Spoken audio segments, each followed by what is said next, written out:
Mr. Ma. According to your test results, your vital energy levels are 10 times higher than the average adult male. What does that mean for me? Our initial assessment suggests it's highly likely that a key area of your body has developed a cancerous growth. What? Can we discuss this further? Same old song and dance.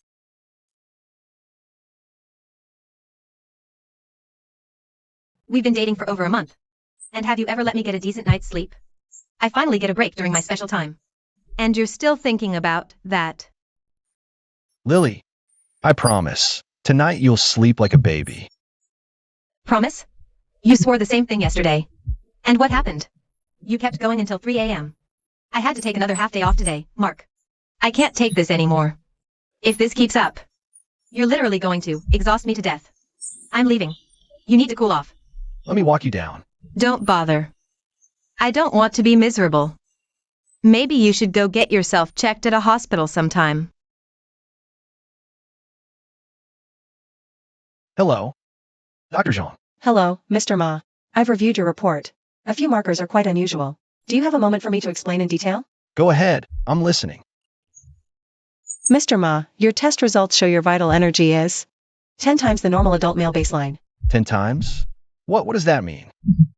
Such a high reading is extremely rare. This is likely the primary cause of your hyperactive energy levels. Additionally, your AFP and CHG markers are also elevated. What kind of problems could that cause? Our preliminary judgment is it's highly probable that a critical body part has undergone a cancerous transformation. What? Cancerous? Please, don't panic. This is only an initial finding. I strongly advise you to come to the hospital as soon as possible for a more comprehensive and in-depth examination. All right. I'll think about it. Mark, the meeting's at 11:30. Where the hell have you been? Boss, it was a family emergency. You were on the phone when I left. An emergency yesterday afternoon and another one this morning? Think this is your playground? No more excuses. You're fired. Don't let me see your face around here again.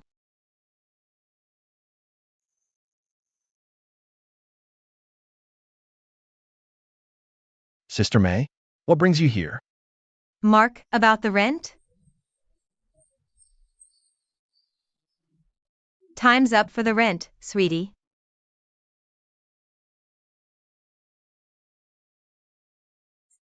Sister May, is there any way I could get a few days extension? Well, that could be arranged, but Sis isn't well. Heard you know medicine? Check me up. It's not just a few days. We could stretch it to a few months, no problem. Wink. Sister May, that's not right. You. Oh, don't be shy. You think I'm gonna bite? I know you and little Lily are done. And I know all about your special talents. How do you know all that? Did you install a hidden camera in my room or something? Hidden camera? Oh, honey. Mark. Want a peek? No camera needed. I'd just knock on your door, wouldn't I? Let me see that. Hey. Where do you think you're going? Be careful. Don't break the light. Now you tell me. What is this? That's. Oh, Mark, let me explain. Still trying to lie your way out of this? Weren't you just saying there was nothing here? I'm calling the cops. No, Mark, listen to me. I didn't install this. If not you, then who? Way. What? It's true. He did it. I only found out a couple days ago myself. About a week ago. He snuck in while you guys were out and installed it. Mark, I swear it wasn't me. I don't have that kind of creepy hobby. So you watched it then? My videos with Lily? So you know I'm energetic. You know Lily couldn't handle it. You just broke up, then show up dressed like that. You're just doing this on a crazy impulse, aren't you? Sis is 33 this year. So what if I'm impulsive? What'll you do? In my 33 years on this earth, I've never met a man like you. That girl Lily is too young. Inexperienced, can't handle things. But I'm different, Mark. Don't overthink it. You can do whatever you want today. I promise I won't be like Lily. Linway really is out of town. For real. Why would I lie? You swore there were no cameras. And then? Look at this yourself. Believe me now? Can you hurry up already? You're driving me crazy with the wait. Hold on. What now? What about the rent? Oh, that? Sis will waive a month's rent for you. Not enough. What about the whole spying thing? You owe me a proper explanation. Then 3 months. Free rent for 3 months. Deal? 3 months. That's acceptable. But what if you go back on your word? Oh, come on. Do you really think I'd lie to you?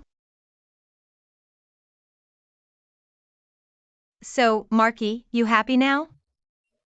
I can't wait any longer, baby. Sister May, you okay? I told you to take it easy, but you just had to go all out on me.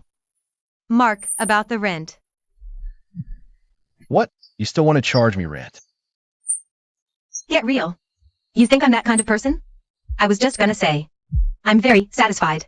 You don't need to pay rent anymore. Wow, that's generous. Mark. Mahu, the boss said. You're resigning for personal reasons. No formalities needed. Just pack your stuff and go. What? Resigning for personal reasons? Huh? That's a total lie. He literally said on the phone he was firing me. Now it's my resignation? Where's the boss? That's what the boss said. He's in his office. I'm here to handle my termination. Terminations go through HR. Why are you here? Chubby Joe, you think I'm a freaking 3-year-old? You fired me. But HR is saying I quit. What's with the attitude? You dare talk to me like that? You want to get blacklisted in this industry? Chubby Joe, my performance here has always been top tier. Firing me is one thing, but you're dodging severance? You're one heartless bastard. I'm not just going to curse you out. I'm going to slap the smug right off your face. Oh my, what's going on here? Mark, let's talk this through calmly. Don't get so worked up. Vincent, perfect timing. This kid's lost his mind. Causing a scene at the office? Go call security. Mr. Shun, I'm not here to cause trouble. I just want a severance pay I'm owed. Old Joe, didn't you have a client meeting? Don't keep them waiting. Let me handle this. Fine, it's all yours. Process it as a voluntary resignation. Mark, have a seat. Let's chat. No need to rush, sit down first. Have some tea and cool off. Mr. Shun, there's nothing to discuss. Either pay up, or we take it to the labor board. Mark, I've always thought highly of you. Remember that company beach trip? The day you all went swimming. You really stood out, in more ways than one. You flatter me, Mr. Shun. If anyone stands out around here, it's definitely you. Haha, Mark. How did I never notice you were such a smooth talker? I heard you know a thing or two about traditional massage. My back's been killing me lately, all stiff and sore. Can that kind of thing help? It can, but it requires a proper diagnosis. I need to check your pulse first. Perfect. Go ahead, take a look. Mr. Shun, you're deficient in vital energy and blood with dampness. You need a proper regimen. How do we do that? Medication? Medication is part of it, but the key is to unblock the meridians. Meridians are like plumbing. Clogged ones need clearing.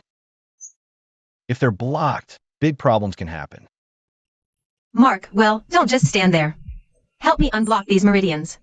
You've done this for a lot of people before, right? No, you be the first. Mark, we're in a public place. Let's keep it professional. Mr. Shun, I'll start with your shoulder and neck meridians. See how you feel. All right, let's get started. Mr. Shun, your shoulders and neck are pretty tense. Too much time at the desk. The energy flow is stagnant. MHM. Mark. You've got great technique. Way better than those spa therapists. Of course. It's a family tradition. But Mr. Shun, this massage isn't free, you know. What do you mean? Afraid I can't pay up or something? Not at all. It's just, you man had me seeing red earlier. My hands are still a bit shaky. Might not hit the right spots. Cut the crap. Spit it out. My salary plus severance. How much total? Salary's $8,500. Severance is per labor law. I worked a full year, so that's 1 month's pay. Plus the usual overtime. Let's just round it up. Call it $25,800. 20,000. Mark, who taught you math? Your gym teacher. Mr. Shun, this massage, a rare privilege. First move's free. More is extra. Fine. Have it your way. You're the man, Mr. Shun. May you prosper and stay forever young. Enough with the flattery. Keep going.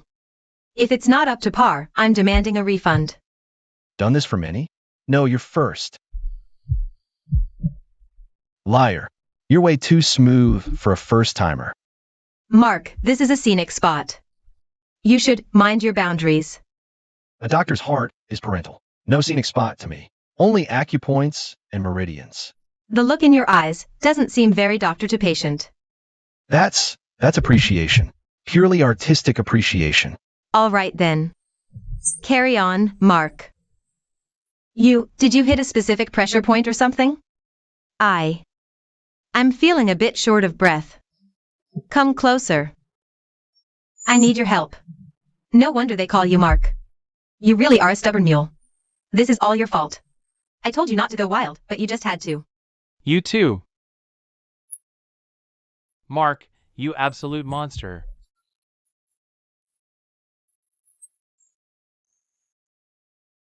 I'm gonna make you pay for this today. Shinwanchi, you have no shame. Have I ever treated you badly? How could you betray me like this? Zhou Yuan, what are you yelling about? You think I don't know about the woman you're keeping on the side? Last week you said you were on a business trip. In reality, you were off vacationing with that little floozy. You can go out and have your fun, but I can't relax a little? You. Don't push me too far. Zhou Yuan, are you even a real man? If you have the guts, let's get a divorce. I'm ready whenever. Shut up and get lost. Thanks, little ma. You should head out. I'll be in touch. Fatso Zhou, for your wife's sake. I'll let this slide. Hello. Wei. It's me, the village chief. Wei, it's about your grandpa. What's wrong with the old man?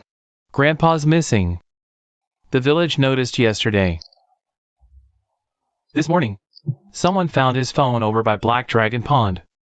Did you call the police? We did. The officers from the station came this morning. They brought the fire department. Dragged the pond all afternoon.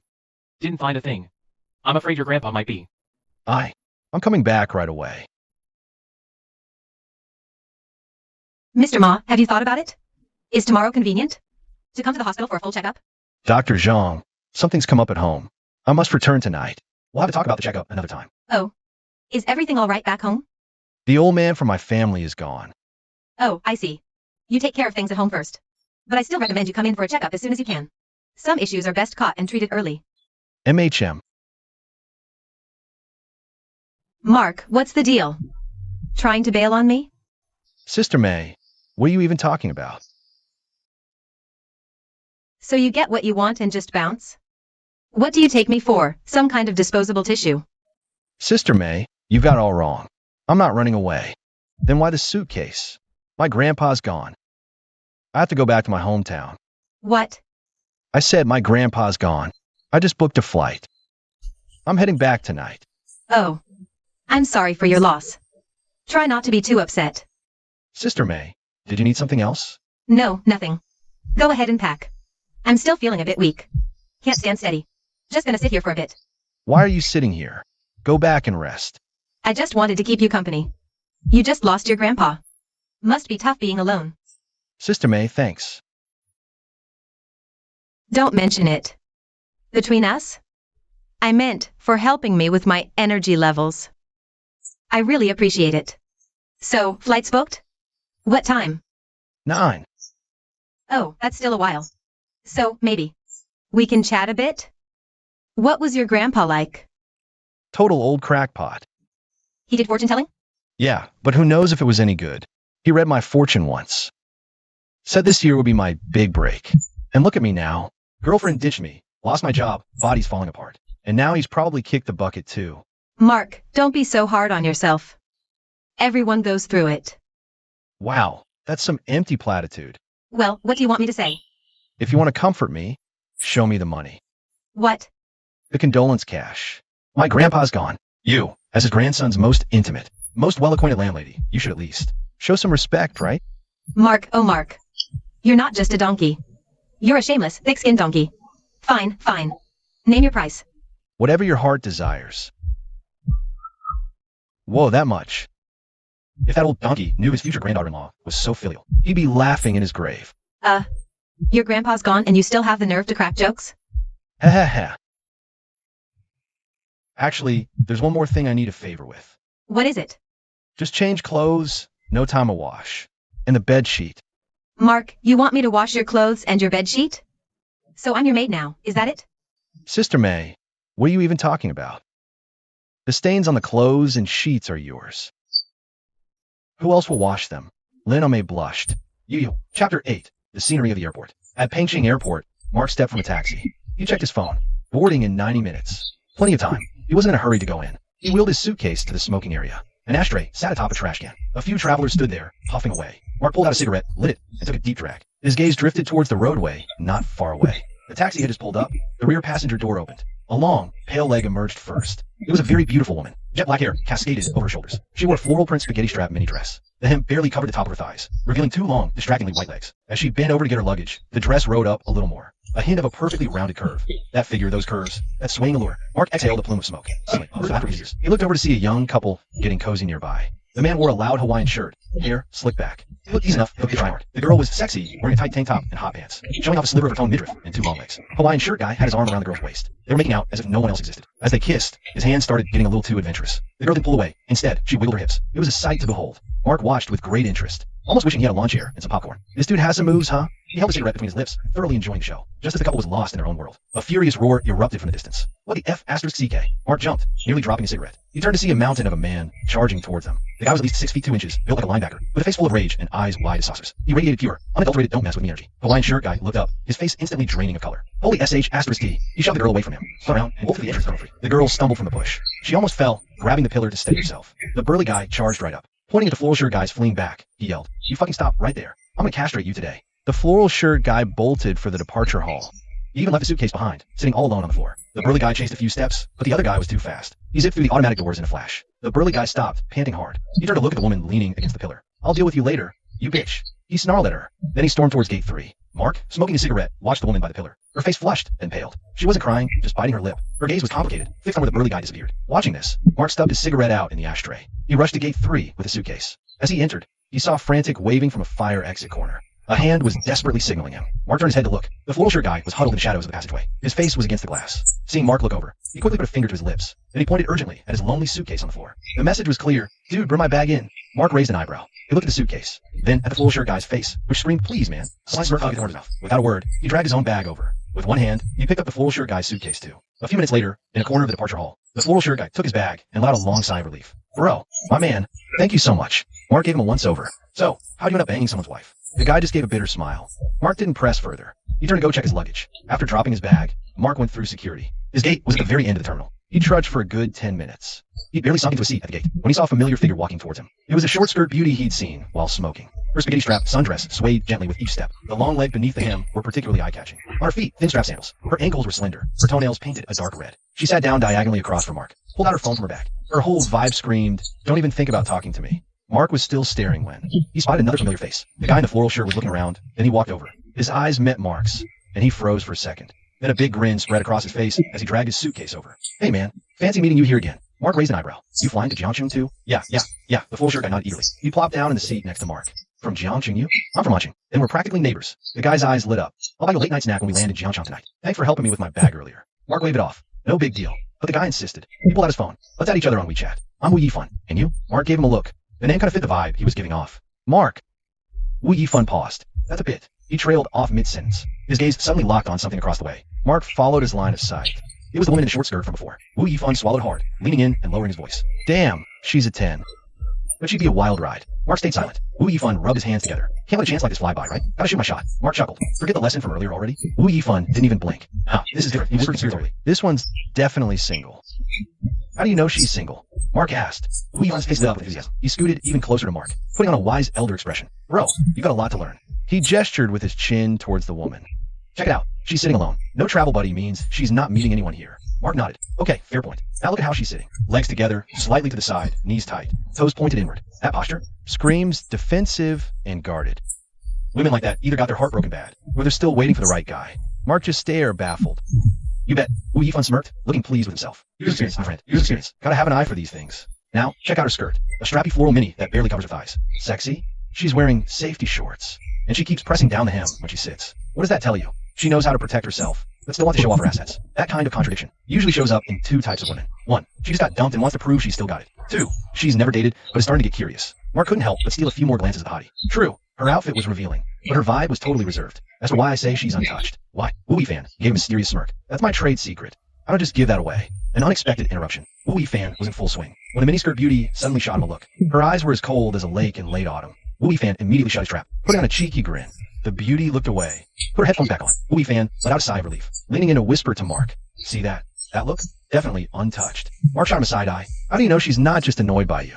Annoyed? Wu Fan scoffed. Dude, you don't get it. When a woman says no, annoying means yes. More please. Mark was speechless. Where'd you learn this theory? Field research. Wu Fan patted his chest. Watch and learn. I'll show you how to bag an ice queen in 3 minutes flat. He stood up, straightened his Hawaiian shirt, slicked back his hair, and flashed what he thought was a winning smile. He swaggered over to the miniskirt girl like he owned the place. Mark leaned back in his seat, ready for the show. Wu Fan stopped in front of her, bent slightly with a perfect 8-2 smile. Excuse me, miss. The girl looked up, took off one headphone, her expression blank. Yes? So here's the thing. Wu Fan pointed at Mark. My buddy and I were having a bet over there. I said a girl is stunning as you must have a boyfriend. He said no way, true beauties are always single, because regular guys can't handle them. The miniskirt girl glanced at Mark, then looked back at Wu Fan with a poker face. And? So I won. Wu Fan said without blinking. A win deserves a prize. How about I buy you coffee? What's up? Mahu gives a thumbs up from a distance. That's a pretty smooth pickup line, I gotta admit. She smirks at Wu Fan. Weren't you just being chased outside a minute ago? Wu Fan's smile freezes on his face. I heard that big guy yelling, she says calmly. About breaking your third leg. Wu Fan's face starts turning green. The skirt-clad beauty gives him a once-over. Her gaze lingers on his lower half for a second. So, are those legs still attached? Mahu almost bursts out laughing. He covers his mouth, clears his throat. He says that was a misunderstanding. Oh, the skirt-clad beauty nods. So, that woman you were hugging and kissing back there, must be your wife then? Wu Fan's mouth opens and closes. He's speechless. She puts her headphones on. She looks down and goes back to her phone. Wu Fan stands there, his expression like he just swallowed a fly. He slinks back, flopping down in the seat next to Mahu. Mahu is trying desperately not to laugh. Tough break, huh? A fluke. Wu Fan grinds his teeth. That bitch saw the whole thing. Not long after, the boarding announcement comes on. Through the file on the beverage, one after the other. Mahu's seat is a window seat in economy. Wu Fan pulls out his boarding pass and takes a look. His face lights up instantly. Well, what are the odds? We're sitting together. Mahu glances at him. He steps aside to let others pass. Wu Fan plops down in the aisle seat. He cranes his neck, looking around. The flight attendants on this flight aren't bad. Huh? He lowers his voice and gestures with his chin towards the front. See that one? The one with the oval face. Fair skin, killer body. Look at those legs, that waist. Mahu follows his gaze. A flight attendant is standing up front in the cabin, helping a passenger with their luggage. Her long hair is up in a bun, her profile soft. Her straight calves are sheathed in nude stockings. Now that's my type. Wu Fan rubs his hands together. Innocent but capable. Capable but gentle. Gentle but, can you just shut up for a second? Mahu cuts him off. You almost got your legs broken out there. And you've already forgotten the pain? It's different. Wu Fan argues confidently. Women on the ground and women in the air are totally different. Women on a plane, they're up in the sky. It's a whole different league. Mahu can't be bothered with him. He leans back, closes his eyes. The plane taxis. The safety announcement plays over the intercom. Wu Fan cranes his neck. He stares at the first-class attendant. 20 minutes after takeoff, the plane levels off. The seatbelt sign dings off, and passengers start moving around. Wu Fan sees the moment, pressing the call button. The oval-faced flight attendant approaches. A professional smile is plastered on her face. Sir, how may I assist you? Wu Fan flashes a full set of pearly whites. Hey, gorgeous. Can I get some water? Warm, not too hot. Not too cold, just that perfect Goldilocks temperature. Of course. She turns to leave. Wu Fan turns to Mahu, waggling his eyebrows. See that? Step 1, make contact. Mahu doesn't open his eyes. That's literally her job. You don't get it, Wu Fan says, brimming with confidence. This is old-fashioned lineage, laying the groundwork for future developments. The flight attendant returns quickly with a glass of water. Wu Fan takes it, but doesn't drink. He looks up at her instead. Your skin is amazing. What's your skincare routine? The flight attendant pauses and offers a light, heartless smile. Sir, is there anything else you require? Yeah, Wu Fan says without a hint of shame. I also want to chat. Her smile freezes for a split second. That's against policy, sir. What about after we land? Wu Fan presses. She nods slightly and walks away. Wu Fan lets out a dramatic sigh. He slumps back. So hard to flirt with. Mahu finally opens his eyes. Can you just chill for 5 minutes? Let the woman do her job in peace. I'm helping her relieve work stress. Think about it. Flying up and down all day. How boring is that? A little vacation for handsome guy. Add some color to her life. Mahu is speechless at this twisted logic. Just then, the plane hits a patch of turbulence. It's brief, but sharp enough to knock someone off their feet. An elderly man, just exiting the restroom, is shuffling back, holding on a seat back for support. The jolt makes him stumble, and he crashes down hard in the aisle with a pain groan. Nearby passengers turn to look. 2 flight attendants rush over. Sir, are you okay? They crouch to help him up. The old man's face is pale. Sweating, he waves weakly. Don't move me. The old-faced attendant asks urgently. Sir, what does it hurt? Can you get up? The old man grits his teeth. My back. Sciatica's acting up. The 2 flight attendants exchange a glance. They both look a bit panicked. The older flight attendant asks softly, Sir, can you try to get up slowly, if possible? The old man tries, but the moment he moves, he gasps sharply in pain. Can't. Hurts too much. Passengers whisper. Phones record. Next crane to watch. Oval-faced attendant. Reporting to purser. Older attendant sues Crouchman. The oval-faced flight attendant hurries toward the front cabin. Louis fan leans over to Mark's ear. He fell bad. They won't turn back? Mark doesn't reply, his eyes fixed on the old man in the aisle. The old man's face grows paler, cold sweat trickling down his cheeks. His lips have lost all color. A middle-aged woman in a dark blue uniform returns. It must be the purser. The purser crouches down, asks a few careful questions, and tries to help him up once. The old man still can't get up, hissing in pain. The purser stands. Her expression turns serious. She radios purser in low voice. Louis fan leans again. We're screwed. We're totally screwed. They gotta turn back. I have a date for late night snacks tonight, man. Mark suddenly stands up. Louis fan is startled. What are you doing? Mark ignores him, walking into the aisle. Purser, may I take a look? The purser turns to look at him. She sizes him up. Sir, are you a doctor? He shakes his head. No, but I learned traditional Chinese massage from my grandfather. For sciatica issues like this, I know relief massage.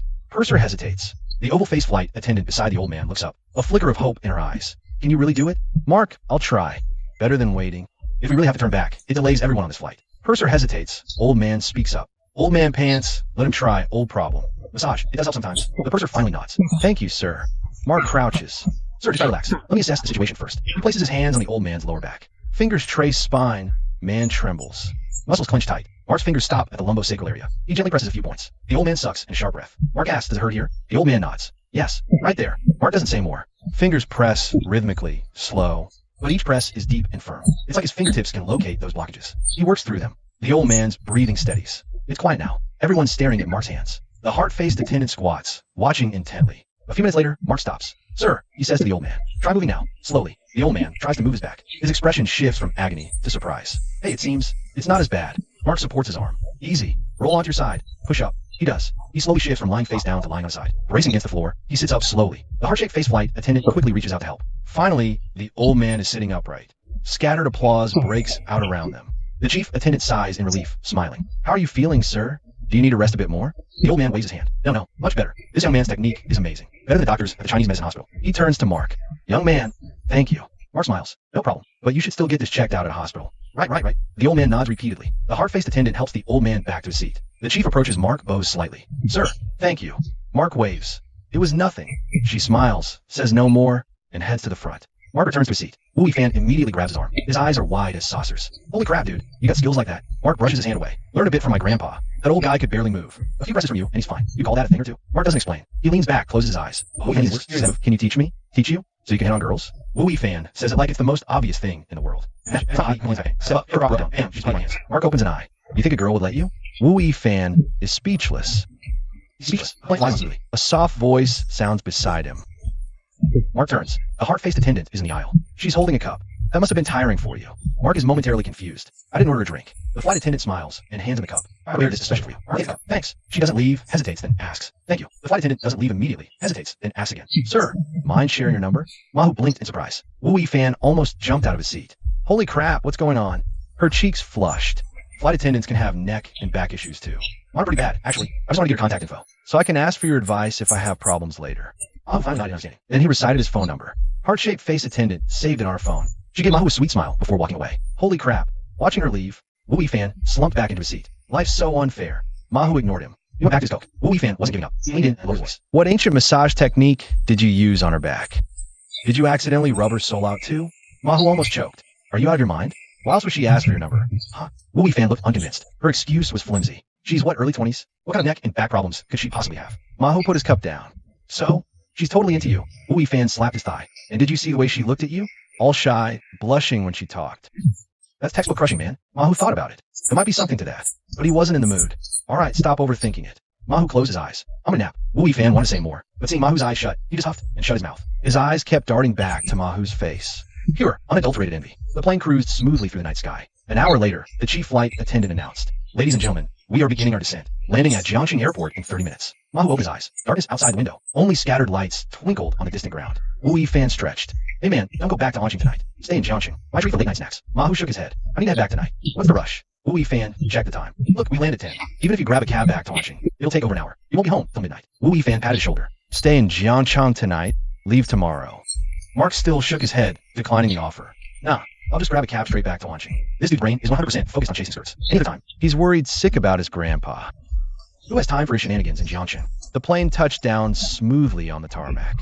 A slight shudder ran through as the jet bridge connected. Passengers started getting up, popping open the overhead bins. A line quickly formed in the aisle. Wu Yifan stretched and stood up. Let's swap we chat. I'll buy you a drink next chance I get. They merged into the jet bridge crowd. Wu Yifan was still muttering about that flight attendant. If that flight attendant ever hits you up, you better remember to give me her foe. He didn't finish. He stopped talking. At the jet bridge exit, a familiar figure was standing there. A spaghetti-strap floral dress, those mile-long tail legs. It was the short-skirt hottie from the lounge. She stood in the walkway, phone in hand, but her eyes were glued to the jet bridge entrance. Wu Yifan froze and dropped his voice to a whisper. Holy crap, who's she waiting for? Mark didn't answer, just kept walking forward. Seeing them emerge, the short-skirt beauty stepped up to meet them. Wu Yifan's expression shifted dramatically. It can't be me, right? Did my charm finally work its magic? Is she staking me out?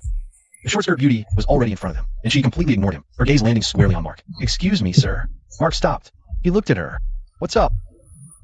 What happened on the plane just now? I saw everything. Mark was taken aback. What thing? You mean helping that old gentleman with a massage? A glimmer of hope flashed in the short-skirt beauty's eyes. My grandpa has back problems too. For years. Tried all doctors and medicine. But it keeps flaring up, never really gets better for good. She paused, then continued. So, I was hoping you could take a look at him. Before Mark could respond, Wu Yifan beside him was practically bug-eyed. He looked at the short-skirt beauty, then back at Mark, his face a picture of pure, unadulterated shock. Dude, holy crap, you're about to go viral. Mark ignored him, focusing on the short-skirt beauty. Your grandpa's here in Jiangxing, right? In the city. The short-skirt beauty nodded, then quickly added. Of course, I can pay you for your time. Probably. Mark shook his head. Sorry, I've got to get back to Anqing today. No time to hang around in Jiangxing. But the miniskirt beauty wasn't giving up that easily. Can we swap we chat?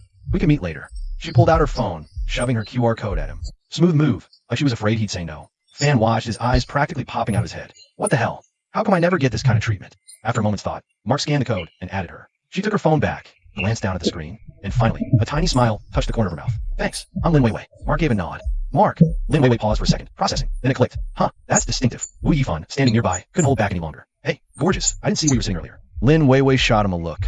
He was cool, much. First class. Mark just nodded, not elaborating. He grabbed his suitcase and headed for the exit. Dude, Wu Yifan called after him. You sure about skipping late night eats? Nah, catch you later. Mark didn't even look back. He hurried through the arrivals hall, steps brisk. Lin Weiwei stayed, watching it disappear through the doors. She looked at her phone and new contact. The corner of her mouth twitched ever so slightly. Wu Yifan sidled up with a grin. Hey, he's gone. Lin Weiwei cut him glance. It was so icy he could freeze all over. Forward, she turned and walked off the direction. Wu Yifan stood there, smile frozen on his face. He sighed, muttering to himself. Well, that was a warm welcome straight into the Arctic. Mark circled the airport's arrivals level for a bit. Finally outrising his sharp breath. A cab from Jiangxing to Anqing is over 200. But this late? The surge pricing is insane. Regular ride, 380. Premium? Pushing over 500. Gritting his teeth, he tapped the 520 premium option. Damn you, you old fraud. For your sake, you ancient donkey. I'm bleeding money here. Over an hour later, he finally returned to the beach blossom valley. That breeze swept down, carrying the mixed scent of farmland and, well, fertilizer. A few familiar barks echoed in the distance. Dragging his suitcase, Mark headed into the village. A few steps in, he saw lights still on in the village chief's house. Mahu dragged his suitcase towards the village. A few steps later, he saw the village chief's window still lit. Uncle Huang, the head honcho of Peach Blossom Hollow. Early 40s, average height, pot-bellied. Sharp, ruthless, a smiling tiger.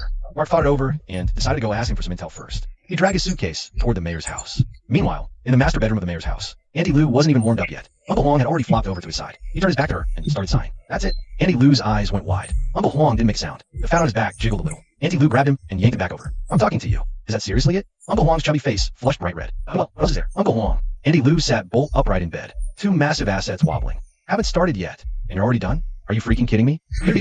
Uncle Huang hunched his shoulders. Guixiang, keep your voice down. Keep it down my ass.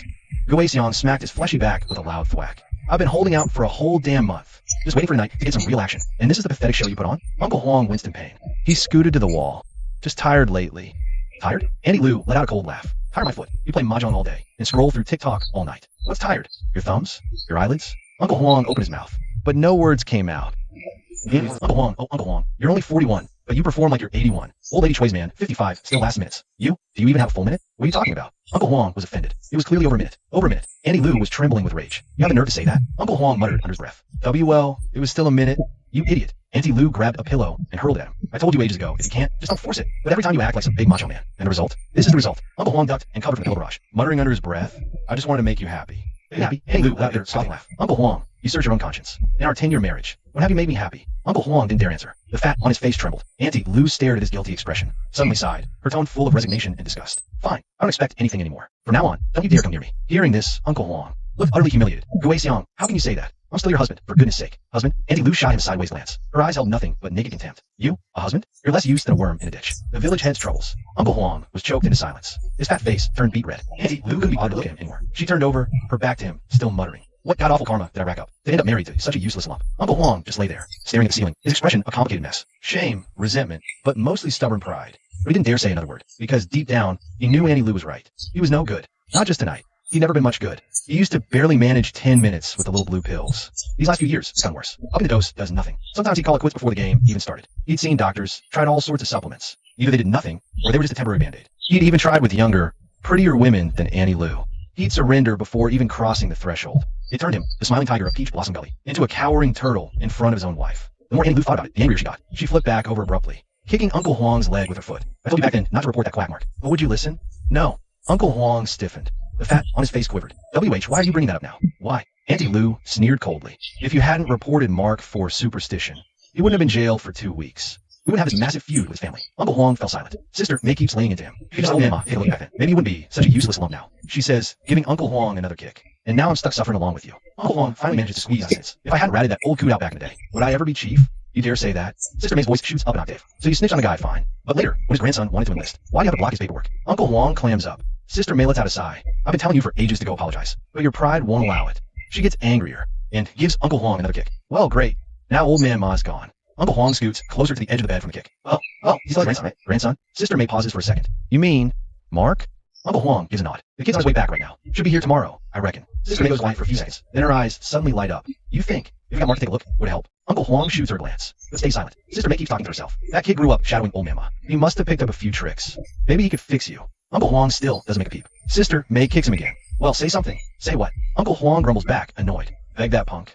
How can I swallow my pride? Swallow your pride? Sister May's voice screeches again. You swallowed it fine when you were useless in bed. Huang Fu Wei, if you got any balls left, you go and beg him properly when he gets back. And if he still can't swallow his stupid riders, then don't you dare crawl into my bed ever again. Uncle Huang is left speechless. The fat on his face trembles, but he finally doesn't say a word. Just then, there's a sudden knock at the door. Bam. Bam, Uncle Huang and Sister May both freeze. Who the hell is it? Uncle Huang is in a full of rage with nowhere to hit. Who's knocking at this hour? Chief, it's me. Mark and Uncle Huang exchange a look. Both their expressions are a bit complicated. The kid rushed back overnight. Uncle Huang rolls out of bed. He grabs a tank top and shorts and pulls them on. Annie Lou sits up too. She yanks the covers over herself and gives him a meaningful look. Fuck nice. Don't pull down the mayor crap. Uncle Huang doesn't say a word. He shuffles out in slippers, flicking on the light. Uncle Huang opens the door. There's Mark, standing on the doorstep with a suitcase at his feet. His face is unreadable. Mark, you're back. Uncle Huang forces a smile. Come in, come in. Mark nods and drags his suitcase inside. Uncle Huang closes the door. He gets water, exhausted, rushing back so late. Here, have some water. Take a load off. No need, Mayor. Mark waves him off. I'm just here to ask, what exactly happened to my grandpa? Uncle Huang lets out a heavy sigh. He sets the cup down on the table. Sit. Let's talk sitting down. Mark doesn't sit. He just stands there, staring at him. Uncle Huang doesn't push it. He plops down in a chair himself and starts the story. Yesterday, your grandpa didn't come home. We only found his hat, his shoes, and his phone. We organized a search party right away. We combed the whole area around Black Drag Pond. Nothing. Then we called the police. The deputies came, brought the fire department with them. They dove in and searched the pond all afternoon. Still nothing. Uncle Huang looks at Mark. His face is full of practiced sympathy. Mark, son, don't take it too hard. Mark is silent for a few seconds. Then he asks, where's my grandpa's phone? Right here. Uncle Huang gets up. He walks to a cabinet in the inner room, opens a drawer. He hands over a bag. Phone's locked. Couldn't get in. Mark takes the bag. He looks at the familiar hat and phone inside. A sick feeling twists in his gut. Mayor, if that's all, I'll head back. All right. Get some good rest. We can talk more tomorrow. As soon as Uncle Huang finishes speaking, Annie Lou walks out from the inner room. She's wearing a loose, spaghetti-strap nightgown. The thin straps hang off her round shoulders. Her neckline fit low, revealing generous and enticing view. Mark was momentarily stunned. Of course he knew Annie Lou. She was the famous belle of Peach Village back in the day. A real shame she ended up with that short stump, Uncle Huang. After all these years, her skin was still impeccably maintained. Barely a wrinkle on her face. Her figure is full and curvy, anything but unappealing. In the Tang Dynasty, her voluptuousness would be the beauty standard. She'd probably be labeled a certified man-eater. Elvira, you're back. Annie Lou walked over with a smile. Her tone was so warm, you'd think she was greeting her own nephew. You must be exhausted, coming all the way from Pengcheng. Mark nodded. Auntie Guixiang. Annie Lou stepped right up to him. She gave him a deliberate once-over.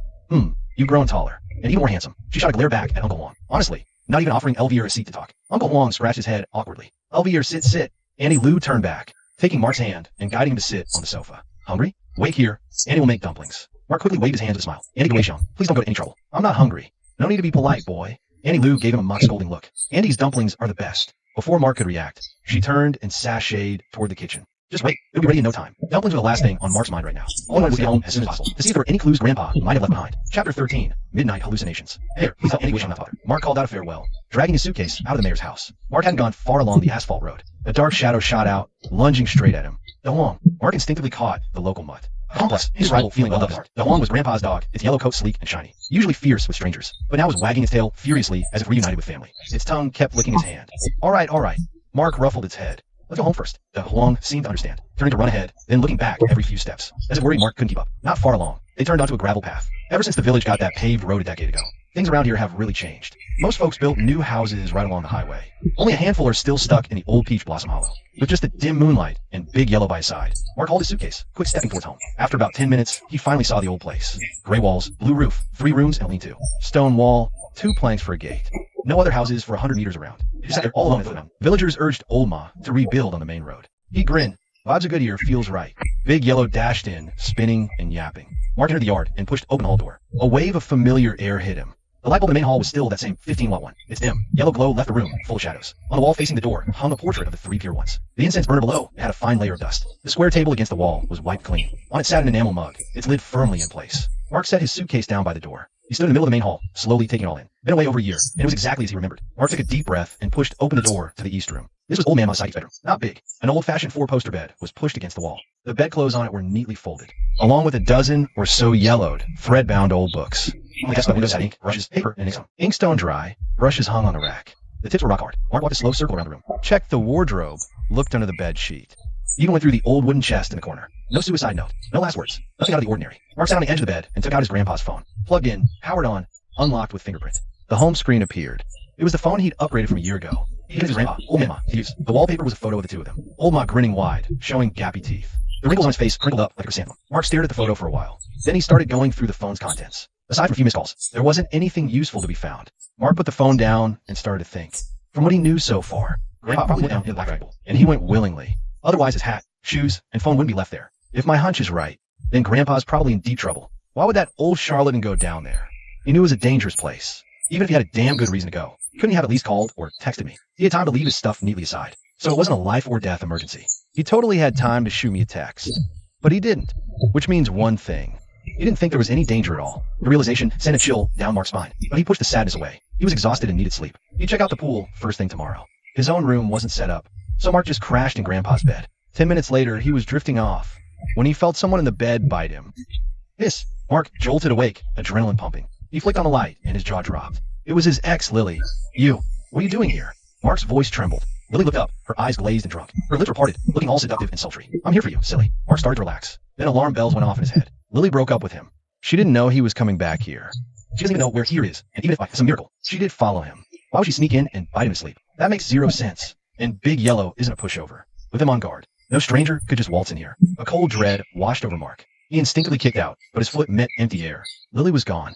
He shot up in bed, drenched in cold sweat, frantically looking around. The dim light fell on the room. The canopy bed, the desk, the wardrobe, the old wooden chest. Everything was exactly as before. Nothing had changed. The bed was empty. No sign of Lily. He jumped out of bed, pacing barefoot on the floor.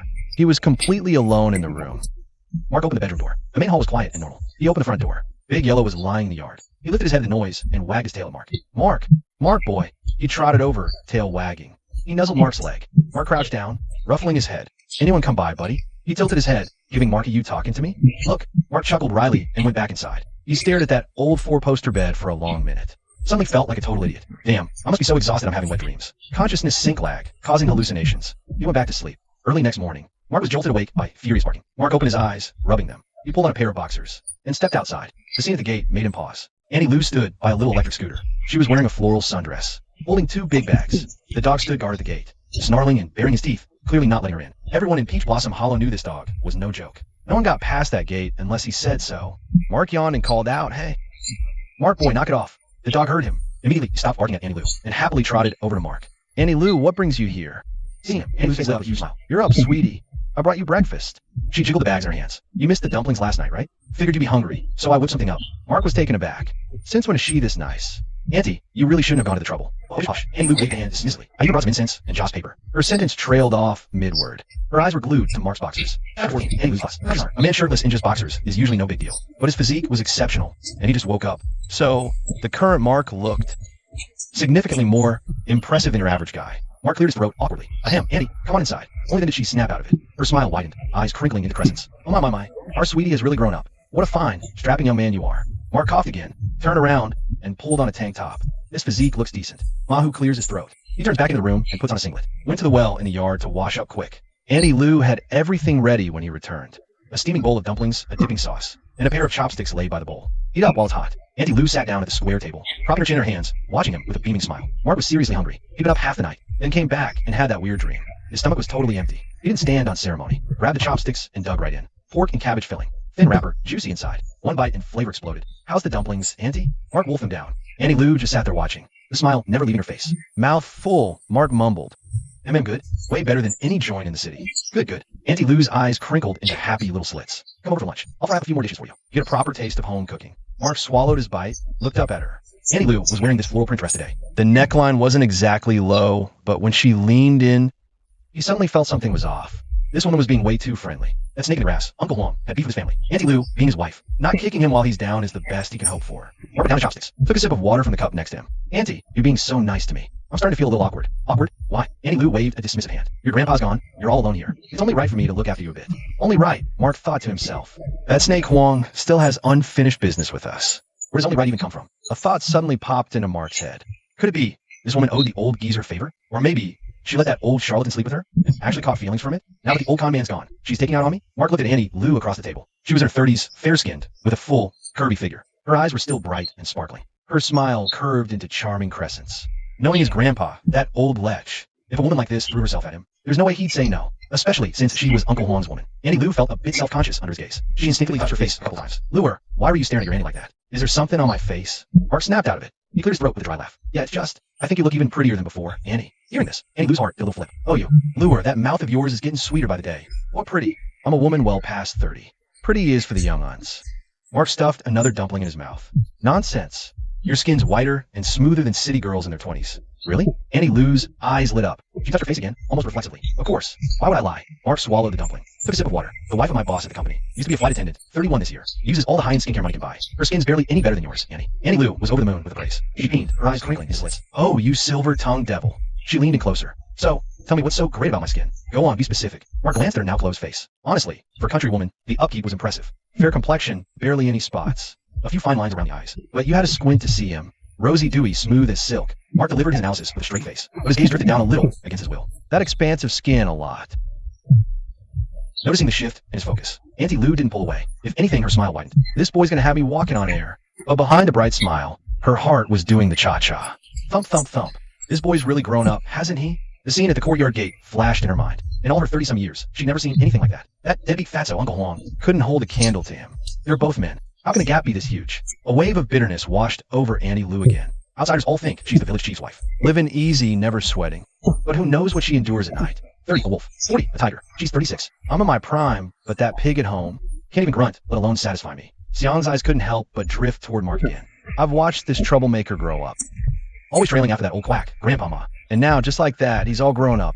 She remembered how Mark had just complimented her skin, smoother than some 20-somethings. Now, that was music to her ears. But what really got her going was how his eyes kept wandering while he said it, kept sneaking peeks right down her blouse. Auntie Lou smirked to herself. The little punk's grown up, knows how to appreciate a woman now. Meanwhile, Mark was having his own thoughts. This woman brings me dumplings and joss paper at the crack of dawn. And if he offers to go with me to Black Dragon, she definitely wants to pay respects to the old quack. She definitely slept with that old fraud. And she must have caught feelings too. Well played, you old con. You finally got your revenge, huh? Just as Mark was thinking this, Annie Lou suddenly spoke up. You must have learned your grandpa's tricks. Yeah, picked up a thing or two, I guess. Mark replied casually. Auntie Lou's eyes lit up. She leaned in closer. So what can you do? Mark stuffed the last dumpling in his mouth. Chewed, swallowed, wiped his mouth with a napkin. A bit of everything he knew, really. Hearing this, Annie Lou's heart did a little happy dance. Picked up a thing or two. A bit of everything. Maybe you could take a look at my useless husband? She opened her mouth to speak, but the words died in her throat. This was her family's dirty little secret. Too embarrassing. The whole village would laugh at her if word got out. Besides, she wasn't even sure if Mark was the real deal yet. Better not to rush it. Wait until he's done with his grandpa's business, and find a chance to test him. Make sure he's legit. Then I can bring it up. No rush. Annie Lou didn't press the matter further. She stood up and started clearing the bowls. Annie, the round trip to Black Dragon Pond is an hour. The mountain path is rough. You really shouldn't come. Hearing this, Annie Lou hesitated, then smiled and nodded. All right, dear. I'll listen to you. I won't tag along. She'd only offered to butter him up. Since Mark said so, she took the out. Be careful when you go to Black Dragon Pond later. Just pay your respects from afar. Got it. Mark saw her to the gate. Annie Lou got on her scooter. She glanced back at him. I'll head back then, Annie. Remember to come over for lunch. Sure, Annie, take care. He watched her scooter disappear down the dirt road. Big Yellow sat by the gate. It wagged its tail at the fading figure, then looked at Mark as if asking, what's her deal? Mark ruffled its head. Stop staring. We're heading to the pond soon. He went back inside to get ready, then hit the outhouse in the backyard. Just as he finished, he heard footsteps in the front yard. Thought Annie Lou had come back. He yanked up his pants and hurried to the main room. It wasn't Annie Lou. It was two women he'd never seen. One older, maybe in her 30s. Striking features, perfect makeup, white blouse, black slacks. High heels, curvy figure, killer bod. Clearly a city MILF. The younger one, under 20, big eyes, oval face. High ponytail, gorgeous, looked a lot like the older woman. Pink t-shirt, denim shorts. White sneakers. No question, mother and daughter. Forecast. The young beauty marched right into the main room. Mark's eye twitched. Who the hell walks in like they own the place? But he didn't stop her. Big Yellow was being friendly with them. Must be Grandpa's old acquaintances and close ones. Who are you? The young beauty scanned the entire room, then finally turned to Mark. Where's the old geezer? Mark ignored her. His gaze went past her to the MILF in the yard. She was sizing him up too. Mark couldn't for the life of him remember ever seeing this mother-daughter duo. Hey, the young beauty didn't like being ignored. She planted her hands on her hips. Eyes wide. I'm talking to you. Are you deaf or what? Mark finally looked back at her. Slowly. Who are you? I asked first. She took a step forward, chest puffed out. Okay, maybe not so young and serious. Where's the old geezer? Get him out here now. Mark's getting annoyed. Say old geezer one more time. I dare you. He steps forward, not backing down an inch. He's practically in her face. What? What are you doing? She loses her nerve, blushing, and retreats. Ting, stop messing around. The beautiful woman in the yard finally speaks up. Her high heels click-clack on the ground as she walks in. She stops in front of Mark, giving him a once-over. Then, she suddenly smiles. You must be Mark. Mark frowns slightly. You know me? The woman doesn't answer directly. Instead, she turns to the young woman. Xiaoya, this is your father's grandson. She puffs up with confidence, pouting, hands on hips. So you're my great-nephew. And you were rude?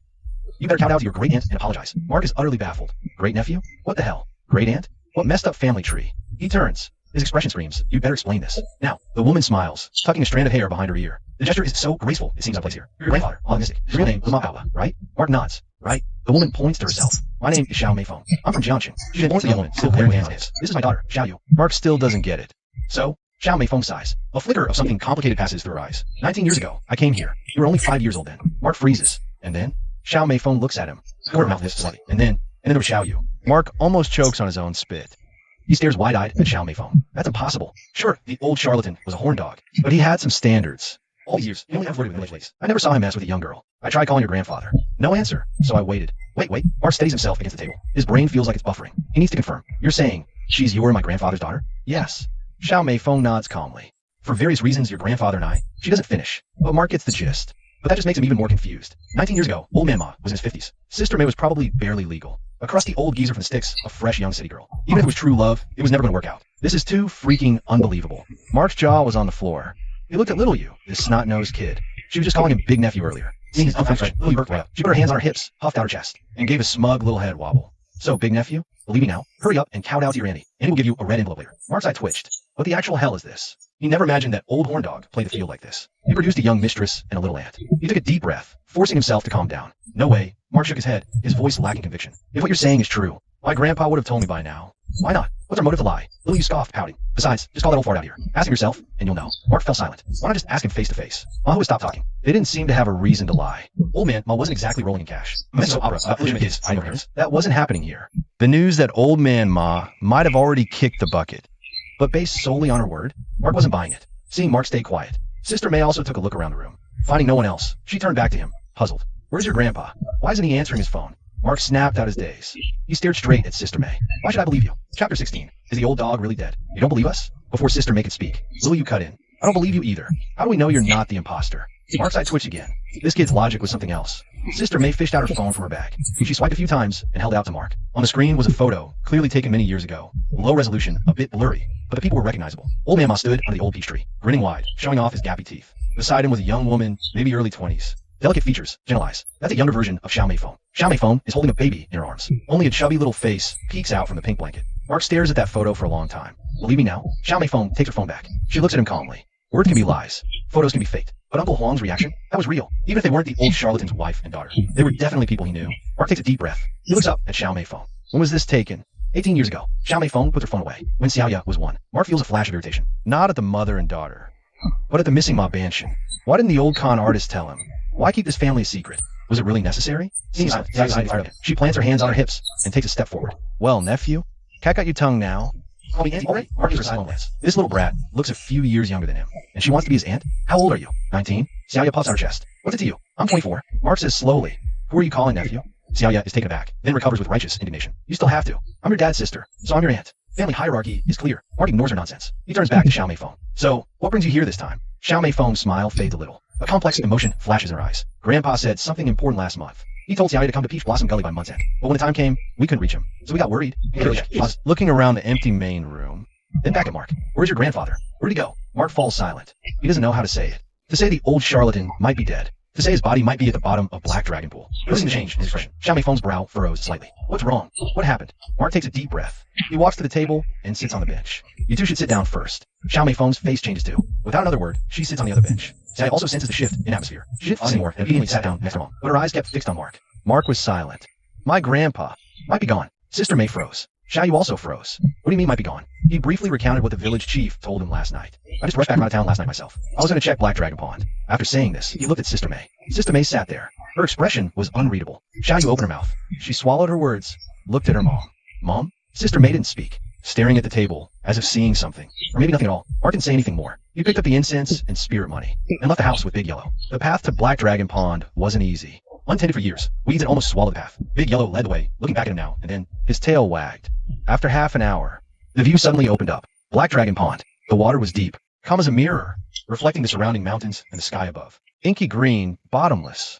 Looking down, Mark carefully inspected the area around the pond. There were indeed many footprints in the surrounding mud, probably left by the salvage team yesterday. Other than that, he found nothing unusual. Mark sat down on a large rock by the pond's edge, lit a cigarette. Big Yellow lay at his feet, eyes fixed on the water. Big Yellow. Mark ruffled his head. Is the old con man down there? Big Yellow gave no indication. Mark took a deep drag, staring at the water. Con man, didn't you say there was a monster here, for God's sake? Then why did you come back? No answer. Not even a ripple. You came here to off yourself, you jerk. You could have called. You have a phone. Couldn't you have just made a damn call? Finished one, lit another. You old con. Sneaking around, got yourself a side piece on the outside. Knocking someone up in your 50s. Skills. The pond remained silent. You had a wife, a daughter. Why keep it from me? Afraid I'd steal her from you? Am I that kind of guy? Big Yellow lifted his head to look at him, lowered it. Fine. Even if I am that guy, I learned it from you. The apple doesn't fall far from the tree. You're a damn old pervert. Chain smoking like there's no tomorrow. Cigarette butts piling up around his feet. Mark stared at the pond, a sick feeling in his gut. Why the hell did that old charlatan come here? Mark couldn't figure it out at all. That old dog might have been a mess, but he loved life. Flirting with grannies, fake doctoring, fortune telling. He was living the easy life, and he had a beautiful wife and daughter. No way he'd just come here to off himself. A thought suddenly hit Mark.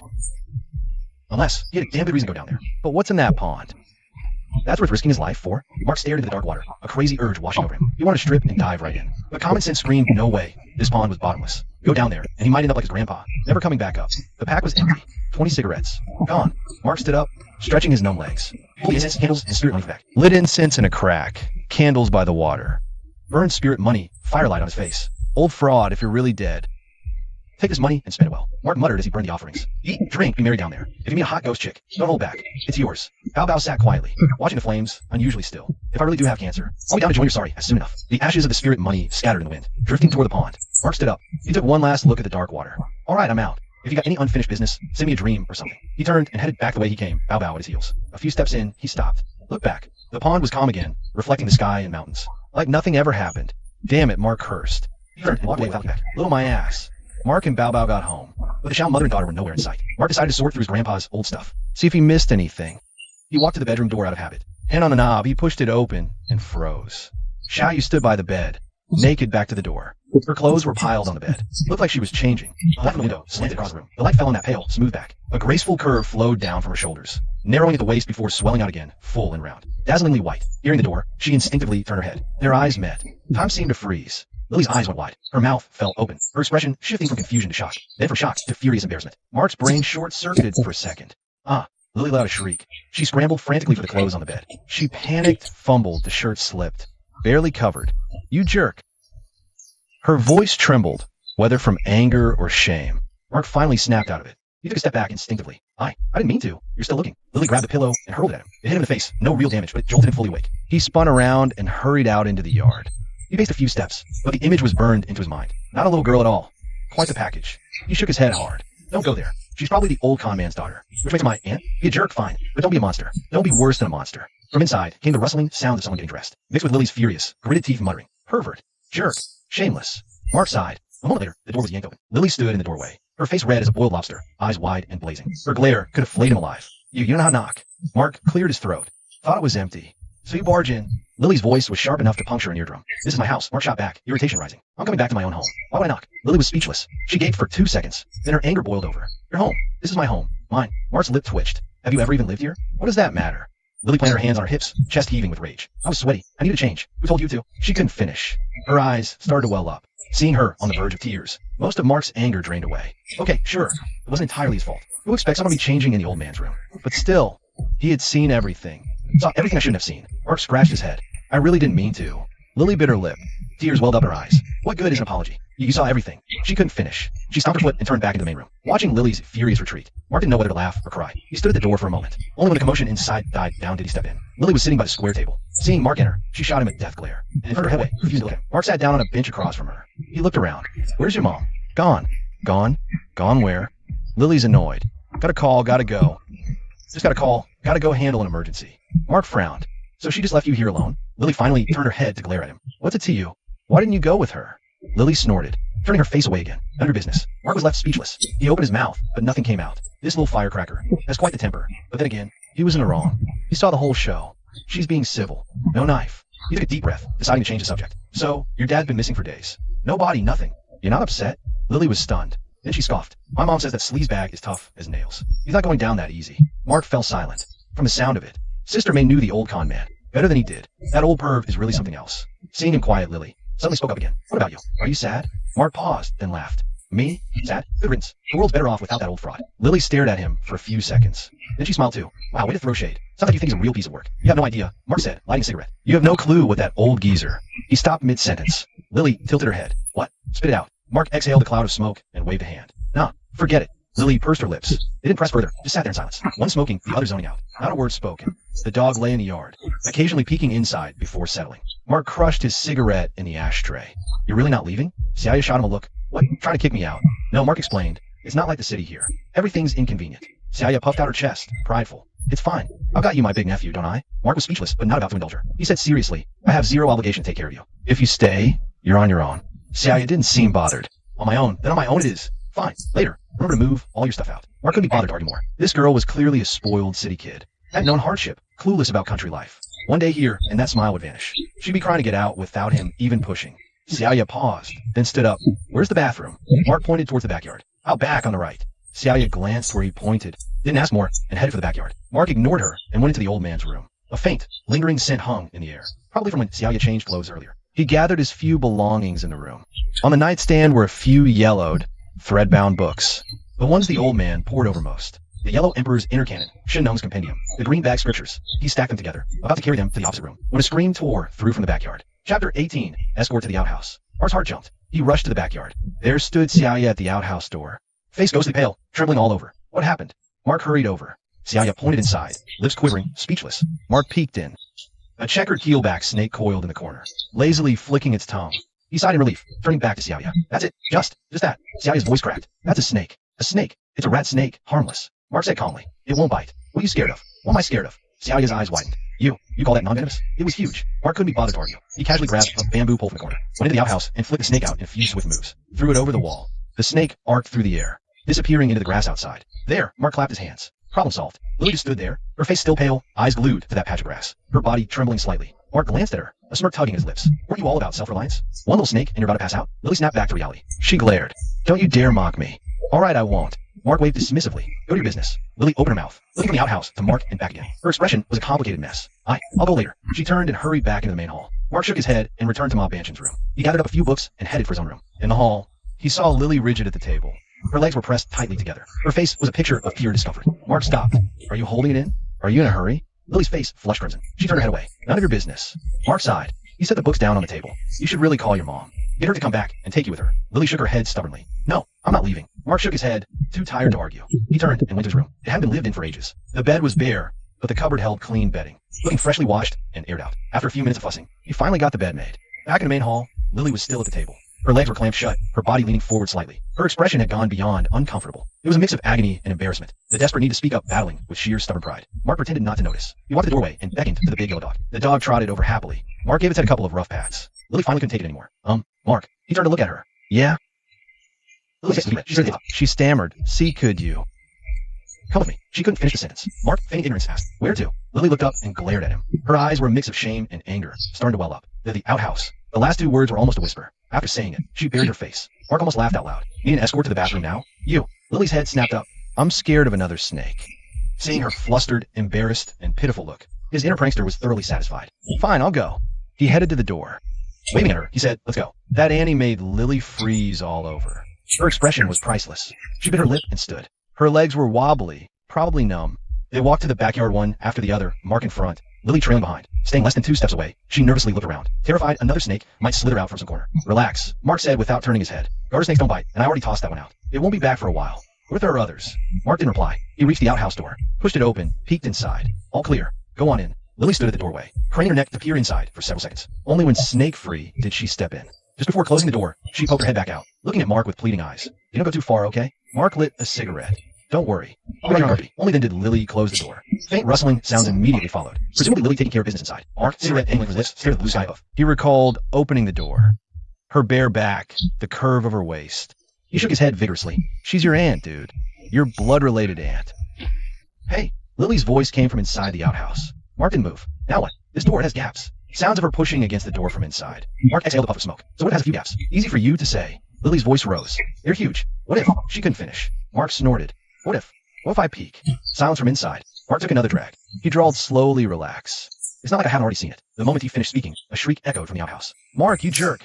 A frantic rustling like pulling up pants. A smirk tug at the corner of Mark's lips. A few seconds later, the outhouse door was flung open violently. You stormed out, her face flushed bright red. Her eyes were welling up. Her glare was pure murder, like she wanted to devour them all. WH, what did you just say? Mark asked, feigning innocence. What did I say? You tell me. You said. Hughes' mouth hung open, but the words just wouldn't come out. Mark said them for her. Said, it's not like I haven't seen it before. You stomped her foot furiously, her chest heaving. You peeked at me, and you have the nerve to act so smug. Mark shrugged. What? You want me to act all guilty? Want me to return the favor? Let me have a look. You stood speechless, mouth agape. Her eyes reddened. Mark's mischief faded. Enough joking, he said, stubbing his cigarette. He flicked the butt. My advice? Leave. Now, if you wait till nightfall, you won't be going anywhere. He went inside. You stood frozen, staring at his retreating back. The flush on her face hadn't faded, but the fire in her eyes had dimmed. She bit her lip, and finally, she followed him. Chapter 19, The Duality Arts. They walked back into the main hall, one after the other. Mark sat down at the square table, casually picking up an old thread-bound book to flip through. You sat down opposite him. She checked the time. It was already 10 a.m. She stared at Mark for several long seconds. What's for lunch? Mark asked, not looking up. I got somewhere to eat. You're on your own. He was taken back, then her expression shifted through a whole spectrum of emotions. I'm a guest, and I'm your own aunt. You can't just ditch me like this. Mark kept flipping pages, completely ignoring her. Hey. You plopped down angrily at the table. She stared at Mark for what felt like eternity. He had zero intention of acknowledging her. She had nowhere to direct her fury. She sighed and started looking around the room. Without mind. The main hall was sparsely furnished. A square table, a few long benches. A portrait of the 3 pure ones hung on the wall. In the corner, some farm tools were piled up, a hoe, a sickle. Her gaze drifted back to the dining table. Xiaoya reached over and picked up a book, flipping it open. Ugh, all this old text. Unreadable. She put the book back and grabbed the second one. Still classical prose. Xiaoya made a face. This little punk is really putting on airs, she thought to herself. Reading such highbrow stuff. She set the second book down. She reached for a third book. The cover had 4 characters on it. Xiaoya opened the book to neat calligraphy. Talk of yin-yang harmony and the ways of heaven. She flipped ahead, her face flushing crimson. It was an illustration, meticulously detailed, with fluid lines. It depicted 2 people. Their pose, well, how to put it? It was just incredibly direct, incredibly explicit. No subtlety whatsoever. Xiaoya instinctively looked up. She glanced across at Mark. Mark was flipping through the book in his hands, completely oblivious to her expression. Xiaoya bit her lip. As if possessed, she lowered her head again. She kept flipping, and then it got worse. Her face grew redder. The illustrations got more and more graphic, one bolder than the last. Standing, sitting, in positions she'd never even imagined. Each one rendered in crystal clear detail. No detail left to the imagination. She wanted to put the book down, but her hand, driven by curiosity, turned another page. This page was worse. She slammed it shut. She felt totally flustered. Xiaoya stole another glance at Mark. He looked completely engrossed, all serious. A sudden thought popped into Xiaoya's head. This jerk, does he normally read this stuff? No wonder he barged in. He's a total perv. She slammed the book down on the dining table, right in front of Mark with a sharp thwack. He looked up, utterly confused. Xiaoya pointed at the art of yin and yang. You actually read this kind of illustrated smut? Mark was taken aback. He looked down at the book, then back up at Xiaoya's beet red face, and suddenly he grinned. What's so funny? Xiaoya squirmed under his amused gaze. You have the nerve to laugh after reading that? You're just a shameless, big-time creep. Mark's get it twice. This is your dad's book, you know? Xiaoya's expression froze solid. What? I said this is your dad's book. Mark waved the art of yin and yang in his hand. What era is this? Isn't streaming thirst traps way better? And he's still reading this ancient smut from centuries ago? Xiaoya just stood there, mouth agape, speechless. She looked down at the book, then back up at Mark, the blush still on her face. But there was something more complex in her eyes now. Oh, aren't you reading right now? I was just checking if these books had any clues. Mark stacked the books together. He was about to carry them back to his room, when his eyes landed on that top book, the Yin Yang Code. He paused. Old Man Ma's books. He read them all as a kid. The Yellow Emperor's Inner Canon. The Greenback Scripture. The old man never stopped him. He'd even pointed the acupoint charts to teach him. But this one, Yin Yang Profound Art, the old man hid it at the very bottom of his nightstand, wrapped in a red cloth. Every time he took it out, he was all sneaky about it. If Mark got close, he'd shove it away. Once, Mark stuck a peek when he wasn't looking. Got a solid beating with a bamboo back scratcher for that. You can't read this book until you're 24. It made it sound like some forbidden kung fu manual. Mark stared at the yellowed, thread-bound book, suddenly feeling a bit dazed. 24. He just turned 24. His birthday was a month ago. Xiaoya, next to him, saw him zoning out over the book, muttering about it being just some smutty book. What's so interesting? He ignored her, opened the Yin Yang Profound Art to page 1. Same neat rows of small characters. Yin Yang Union is heaven and earth's way. Solitary Yin can't birth. Solitary Yang can't grow. He flipped further to the back half. There was the illustration Xiaoya had seen. Two people, a man and a woman. The pose was definitely explicit, but this time Mark didn't skip past it. He looked closely at the notes beside it. The tiny characters were densely packed. It wasn't dirty poetry. It described energy flow. Governing vessel starts at perineum. Ascend to spine. Conception vessel starts at lower abdomen. Ascends through the core. The convergence of yin and yang. Cyclic circulation. Mark frowned. This looked like diagrams for some kind of cultivation technique. He flipped a few more pages. Each had an illustration. Each illustration had detailed notes. The drawings were covered in fine red lines, marking acupoints and the flow of energy channels. Mark started to feel something was off. This wasn't the kind of racy book Lily thought it was. It was more like a legit cultivation manual.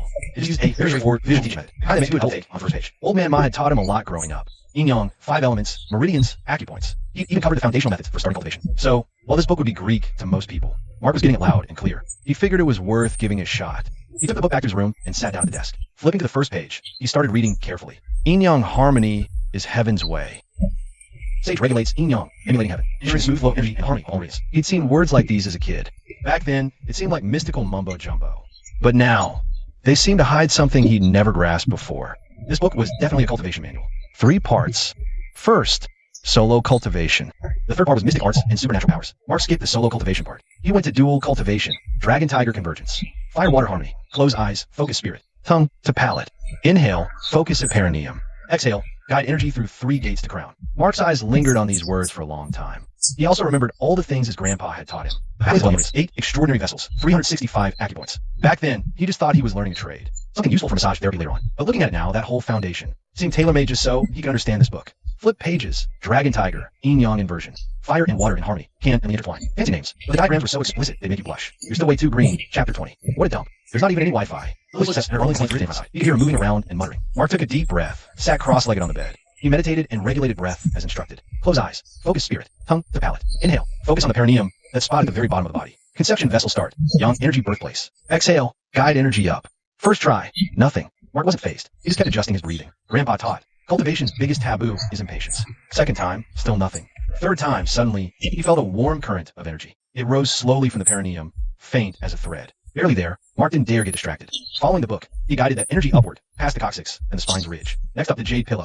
The current moved slower and slower. By the jade pillow, it was almost at a standstill. Mark just felt the cold pressure at the back of his head, like something was clogged there. He remembered what the book said. Guide energy with will, gently clear jade pillow. He settled his mind, kept regulating his breath. Energy pulsed against jade pillow repeatedly. Who knows how long it took, but suddenly a soft whoosh in his mind. Energy broke through, rushed to Mudball Palace. At the spot just behind his face between eyebrows. Instantly, Mark's vision flooded with light. Not a hallucination, but a clarity he'd never known. He could feel his own heartbeat, clear as day. Feel the blood flowing through his veins. Feel every single pore on his skin breathing. He guided the energy down from the crown, past the brow center. Nose tip, philtrum, magpie bridge, conception vessel. Chest, stomach, energy C, back to perineum. 1 microcosmic orbit. Complete. Mark opened his eyes and let out a long breath. He looked down at his hands. They felt different. Hard to say exactly how. Check the time. Almost noon. That meditation session lasted nearly 2 hours. He rolled his neck and caught a whiff of something foul. A layer of grayish-black gunk was seeping from his arms. Slimy, giving off an indescribable stench. Holy crap. He leapt off the bed, yanked his collar open. It was all over his body, too. What the hell is this? A beginner's energy pathways clearing. Accumulated toxins and impurities are expelled through the pores. A sign of marrow cleansing. Marrow cleansing. No time to think. He grabbed a towel and bolted for the backyard. In the main hall, Xiaoyu was at the table on her phone. She saw him zip past and glanced up. Immediately wrinkled her nose. Hey, what's that smell on you? It reeks. Mark ignored her, charging into the backyard. Xiaoyu, curious, followed the back door. She saw Mark by the well, already pulling his shirt off. Xiaoyu blinked. Huh, guy's had a decent build. But she snapped out of it. That's not why she was here. Hey, she leaned against the doorframe. Arms crossed. What are you doing? Mark didn't turn around. Taking a bath. You should leave. A bath? Xiaoya raises an eyebrow. What are you doing taking a bath in the middle of the day? Mark doesn't explain, just bends down and takes his pants off too. Xiaoya's eyes go wide. Instinct says run, but her feet are glued. She bites her lip. A little bit of her mischievous side is peeking out. This guy just saw everything. She's still fuming about it. Now here's a golden opportunity. Not getting a little payback would be a crime. You want me to leave? Mark finally glances back at her. Xiaoya tilts her chin up, all attitude. Says, why should I? You saw me. Now I see you. Seems fair. Mark stares at her for a solid 2 seconds. Xiaoya starts to squirm under his gaze. But she holds her ground. And I'm your auntie. Auntie's just looking. Nothing to fear. She even takes a couple of deliberate steps forward. Plops herself down on a stone ledge by the well. Crosses her legs, making it clear she's not budging. She smirks inside. Let's see you get out of this one. He's not going to strip naked in front of his own aunt, right? He'll have to beg her to leave. Then she'll have this little pervert right where she wants him. People must hate so calculated. For seeing her naked and acting like it was nothing. For saying all that crap outside the outhouse. Xiaoya is practically glowing with satisfaction. But Mark just looks at her. Says nothing. Then, right in front of her, he takes off his last piece of clothing. Xiaoya's smirk freezes. Her eyes bug out. Mark, completely unfazed, walks to the well, hauls up a bucket of fresh, cold water, and dumps it right over his head. The icy water streams down his back. The top muscles of his waist. Xiaoya's brain finally catches up. She shrieks, slapping her hands over her eyes. She rockets off the ledge, stumbling backward. Almost trips over the doorstep. You jerk. Face covered. She scrambles back into the main house, dives into Ma Banshin's room, and slams the door shut. Mark glances back, a tiny smirk tugging at his lips. Try to outbluff me, kid. You're way out of your league. He keeps showering, bucket after bucket. The layer of grimy gunk washes away completely. Afterward, he feels pounds lighter. His skin is smooth, like he shed an old layer. He doused himself with another careful bucket of water. Then he shook the water from his hair, grabbed a towel, and dried off. After getting dressed, he went back to the main room. Xiaoya's door was still shut tight. Mark walked over and knocked. Hey, come on out. I'm done. No sound from inside. He knocked again. Seriously, I'm done. I'm even dressed. Still nothing. Mark shrugged. Couldn't be bothered. His stomach rumbled. He checked the time. About time to head to the village chief's for lunch. Annie Lou had told him to come over at noon. No clue what that woman was scheming. But free food's free food. He walked to the courtyard gate. He waved at Big Yellow. Going to mooch a meal at the chief's. Big Yellow happily followed him out of the yard. When Xiaoya's door cracked open a sliver, she poked half her head out, scanning the courtyard. She only sighed after confirming Mark was gone. She stepped out and sat down by the square table. The scene from earlier forced its way back into her mind. That jerk actually. She shook her head hard, trying to fling the images away, but they only got clearer. Xiaoya, you're Zan for goodness sake. How can you even think that? She took a deep breath, trying to force herself to calm down. Wait, an even bigger problem hit her. That jerk's gone. What am I supposed to do for lunch? She looked around the empty main room. Her stomach chose that moment to growl. Xiaoya felt like crying. That jerk, that sleazeball. Ugh, muttering curses, she pulled out her phone, opened a food delivery app, saw the location, Peach Blossom Gully, nearby merchants, 0. She opened a map and searched for restaurants. The closest one was in town, 8 kilometers away. Xiaoya was utterly defeated. She slumped in the chair, stared at the ceiling, and started questioning her life choices. What did that jerk say again? By tonight, you won't even want to leave. It's only noon, and I already want to leave. Instead, Mark went to the strange peach orchard behind his house. Went to his own peach orchard behind the house. An orchard appeared on the hillside. The peach trees weren't very tall, laid out in neat rows. Their branches spread wide, heavy with big peaches. Mark stood at the edge of the orchard, looking at the familiar sight. A weird feeling settled in his gut. That old charlatan. He kept this place in good shape. Mark muttered under his breath, stepping into the orchard. The peach grove was intercropped with vegetables. Cucumbers, green beans, eggplants, peppers. Row after row, neat and tidy. Even though no one had tended them for a few days, they still looked lush and green. Thriving. Mark crouched down, inspecting a row of cucumbers. Vines climbed the bamboo trellises, dotted with little yellow flowers. Some had already sprouted tender fruits the size of a finger. The soil was still damp, clearly watered recently. He stood up and checked the green beans next to it. The eggplants were the same story. Mark frowned. Gramps has been gone 2 days, but this soil.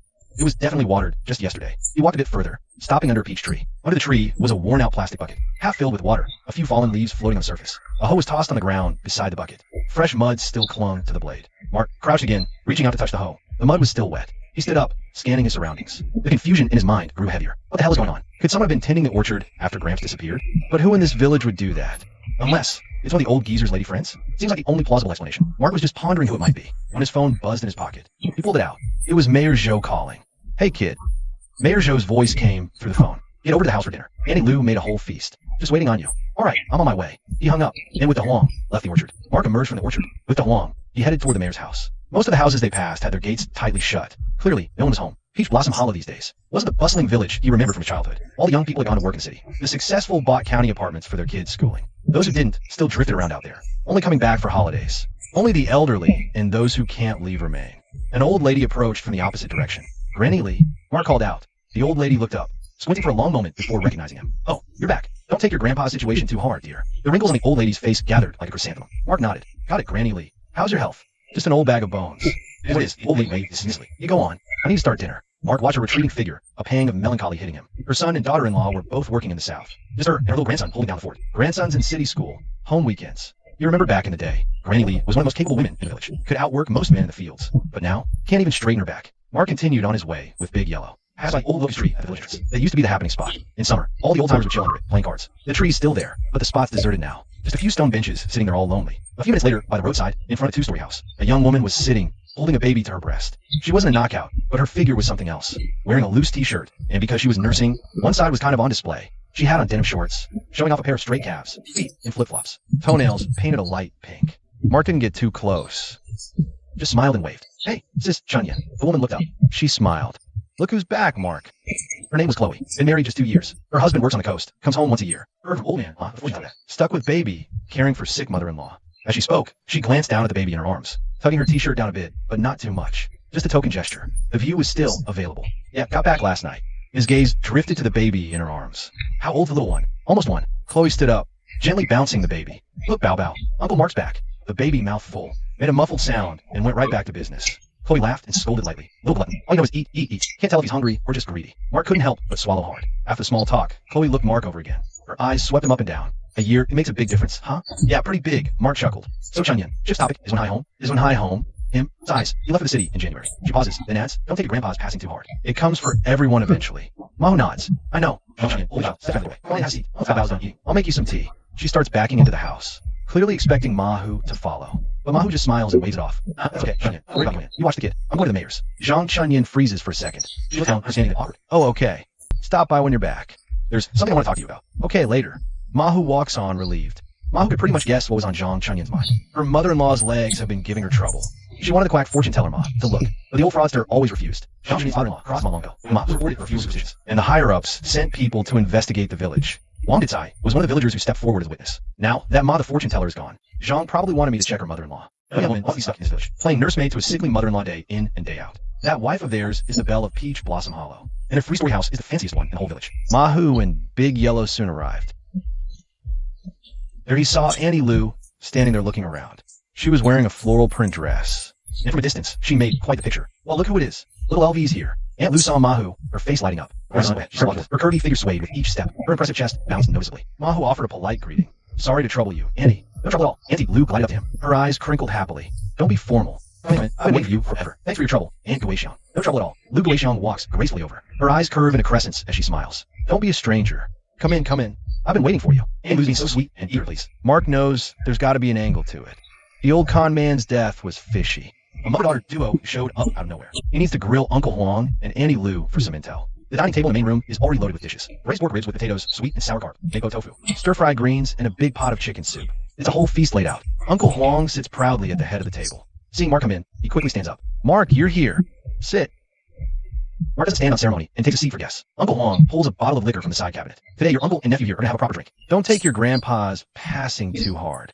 What's dead is dead. The living gotta keep moving forward. Mark nods. Thanks for your concern, Mayor. Mayor, my foot. Uncle Huang waves a dismissive hand. Call me Uncle. We're from the same village. Don't be such a stranger. Auntie Lou sits down beside him. She puts a piece of rib on Mark's plate. Try your auntie's cooking. Mark takes a bite. It's tender, flavorful, fatty, but not greasy. Delicious. Auntie, your skills put city chefs to shame. Auntie Lou's eyes crinkle into happy little slits. Oh, you flatter her. If you like it, eat more. She ladles a bowl of chicken soup for Mark. Uncle Huang pours the drinks. He raises his glass. Mark, welcome home. Mark raises his glass, clinks it with Uncle Huang's, and downs in one go. Uncle Huang refills immediately. The three of them chat while eating, the atmosphere fairly cordial. Auntie Lou keeps putting food on Mark's plate. Uncle Huang, meanwhile, relentless. This couple is playing the long game, not getting to the point at all. After several rounds of drinks, Mark puts down his chopsticks. A mother and daughter showed up this morning. So they were old acquaintances of my grandpa's. Do you and Auntie Lou know anything about them? Uncle Huang's chopsticks pause midair. You mean that Xiao Mei Feng from Jiangchen? That's the one, Mark nods. So you know her? Uncle Huang and Auntie Lou exchange a look. We just know she's from Jiangcheng. Your grandpa treated her illness years ago. She's visited the village a few times in years. The specifics were not too clear on those. Uncle Huang takes a sip of his drink. He smacks his lips, his gaze becoming evasive. That woman, though, she's a real looker. Pretty face, killer body. Even hotter than those celebrities on TV. Auntie Lou slammed her chopsticks on the table. Uncle Huang's eyes widened. The smile vanished from his face instantly. What did you just say? Say that again. I dare you. Uncle Huang's chubby face rose. He finally realized he'd let slip. I didn't say anything. Didn't say anything. Auntie Lou scoffed. Praising another woman right in front of me. Do you think I'm deaf or blind? Uncle Huang shrank back into his shoulders. His chubby cheeks jiggled. I was just making an offhand comment. Offhand comment. Auntie Lou's voice shot up an octave. You have a thing for her. You drooled over her every time she visited. Uncle Huang was left speechless. His chubby face flushed bright red. Mark held his wine glass. He watched, a smirk on his lips. Auntie Lou got more worked up the more she talked. She turned to Mark. Elvier, you be the judge. Does your uncle here need a good talking to? Mark cleared his throat and put down his glass. Auntie Lou, the mayor probably just misspoke. Don't take it to heart. Misspoke? Auntie Lou snorted. I know exactly what's going on in that little head of his. She shot a glance at Uncle Huang, her eyes full of contempt. He's pathetic and useless. You think she'd even give him a second glance? Uncle Huang couldn't take the humiliation anymore. Lou Guixiang. Elvier is right here. Can't you watch what you're saying? What's there to be afraid of? Auntie Lou didn't back down. Elvier is practically family. Uncle Huang was tongue-tied again. The fat on his face jiggled uncontrollably. He slammed his chopsticks down. Fine. You win. I'm scared of you, okay? Are you happy? He stood up, grabbed his cigarettes and lighter from the table, and walked out without looking back. I'm going to a meeting in town. Watching Uncle Huang's heart disappear into this. Auntie Lou finally looked away. She was still muttering under her breath. Meeting my foot. More like going out to drink and play cards with his buddies. Mark held his glass, smiling without saying a word. Auntie Lou had hit enough. She sat back on the table. Her anger hadn't fully subsided. Her chest was still heaving. Elvier, sorry you had to see all that. She sighed and put food on Mark's plate. That's just how your uncle is. Let's just keep eating. She paused, as if she wanted to say something, but swallowed it back down. Mahu put down his chopsticks and looked up at her. Aunt Xiang, is there something you want to tell me? Lou Guixiang took it back for a second, then smiled. Well, there is a little something I wanted to ask you. Mahu nodded. Go ahead, Annie. Lou Guixiang was silent for a few more seconds. How much did you learn from your grandpa? Mahu's mind raced. but his face remained calm. About 78%. What? Well, Lu Guixiong bit her lip. Can you diagnose that? The kind where a man can't perform. The moment she said it, everything clicked for Ma Hu. So Uncle Huang Fugui is impotent. No wonder Lu Guixiong has been so attentive to me. She's hoping I can fix her man. Here's my glass. This is all set. He said slowly, "You're talking about Uncle Fugui, aren't you?" Lu Guixiong's face turned even redder, but she nodded. "Yeah, your uncle. It's not new. Just gotten worse. We've seen so many doctors, tried so many pills. Nothing works." As she spoke, her eyes started to glisten. "You don't know what she's been through. Forget it." She waved and drank water. She looked utterly miserable. A woman in her 30s, in her prime, stuck with a man who's useless. It can't be an easy life. Ma Hu watched her quietly. A plan already started to form his mind. Aunt Guixiong, this kind of problem, it's not that big a deal. Ma Hu set his glass down. Sometimes it's kidney deficiency, sometimes blocked energy channels, sometimes it's all in the head. We'll find the root cause. It's usually an easy fix. Lu Guixiong's eyes lit up. "So, can you take a look?" "Sure. It's just that." Ma Hu gave a faint smile. "It's just that what?" The smile froze on Lu Guixiong's face. She stared at Ma Hu across the table. Annie was everywhere. Ma Hu hesitated, looking at her. "Your situation might be a bit more complicated." "Huh?" Lu Guixiong was stunned. What problem could I possibly have?" "Elvier, you can't be joking with your Annie." Ma Hu didn't answer right away. He took another sip of his wine, his gaze sweeping over Lu Guixiong's face. She felt a chill down her spine under his gaze. What are you staring at?" Mark put down his glass. He asked back, "Annie, have you been feeling extra irritable lately? Flying off the handle easily? And your sleep's been crap?" Annie Lu was taken aback for a second. Then she nodded. "Oh my God, yes. My temper's been way worse these past few years. And I toss and turn all night. Can't fall asleep till the wee hours." He smiled, lightly tapping the table with his fingers. "Annie, that's a classic case of yin-yang imbalance." "Yin-yang imbalance?" Auntie Lu frowned. "What's that supposed to mean?" Mark leaned back in his chair. "Think about it, Annie. Between men and women, it's all about that yin-yang harmony. Yin is water, yang is fire. Balance them, and all's cool. Weak yang, strong yin. Too much yin means cold. Cold causes stagnation, then blockage. And block means? It means get agitated. It's all the time. Insomnia, weird dreams. And in severe cases, he paused. He didn't finish. Annie Lu was hooked. Seeing him stop, she pressed urgently. "What else happens?" Mark glanced at her. He falls slowly. It also leads to an overactive fire. A false yang escaping outward, which manifests as an intense, unmet desire in that area. Bottled up inside, burning you up. Annie Lu's face flushed bright red. She opened her mouth, but the words died on her lips. Lately, she had been getting more and more agitated, flying off the handle at the drop of a hat, especially at night, lying in bed, tossing and turning, her mind filled with inappropriate thoughts. Sometimes she'd quietly take care of herself. It wasn't exactly proper, anyway, but the more she did that, the fiercer that inner fire burned. It was making her feel all out of whack. Mark's voice pulled her out her daze. "Do you often feel parched with a dry mouth? Heart palpitations, sometimes breaking out in sweat?" Auntie Lu nodded. Her voice was a little hoarse. "Why, yes, that's exactly it." "Do you wake easily at night and can't sleep again? Right? And do you feel like there's a knot in your chest? Like you want to pick a fight?" Auntie Lu nodded. "Faster this time." Mark sighed, wearing a new expression. "Annie, this is a classic case of excessive yin fire. Long-term lack of release. It festers, becoming fire that damages yin. If it continues, your temper and sleep will worsen." And he gave Auntie Lu a meaningful look. He didn't finish his sentence. Auntie Lu was getting antsy. "What else? Spit it out already." Mark took another sip from his glass. Then he said slowly, "It affects your health. At best, you age faster. At worst, your immune system tanks. Cancer risk goes way up." Auntie Lu's face fell. She was 36, a woman's most sensitive age. Her voice trembled. "Kid, don't scare your Auntie." Mark waved a hand. "I'm not scaring you. Blockage causes pain. Your situation is a blockage. Unblock it, and you're fine. Simple." Auntie Lu bit her lip. She was quiet for a long moment before looking at Mark. "So how do I unblock it?" Mark didn't answer, just stared. His gaze made her squirm, but a part of her was curious. She didn't even know what she was hoping for. "Auntie," Mark finally said, "your condition is tricky and not tricky. It depends. Depends on what choice you make." Auntie Lu was confused. "What choice?" Mark held up one finger. "Option 1, I write a prescription. You get the herbs in the city. Take them for 6 months. Might help, might not. It's a deeper issue. Pills alone won't fix the root cause." Auntie Lu asked nervously, "What's option 2? I looked at her. The slides were forming. Option 2 is simple. Find a functional man." He left it hanging, but Auntie Lu got the message. Her face flushed instantly. Mark was being way too blunt. Even for an experienced woman like her, it was overwhelming. "You, how dare you? I'm not that kind of woman." Mark shrugged, playing innocent. "Annie, I'm just telling you the cure." Auntie Lu paused. It hit her. Her blush deepened. She bit her lip again, muttering, then you better fix your Uncle Huang properly." Mark took another sip.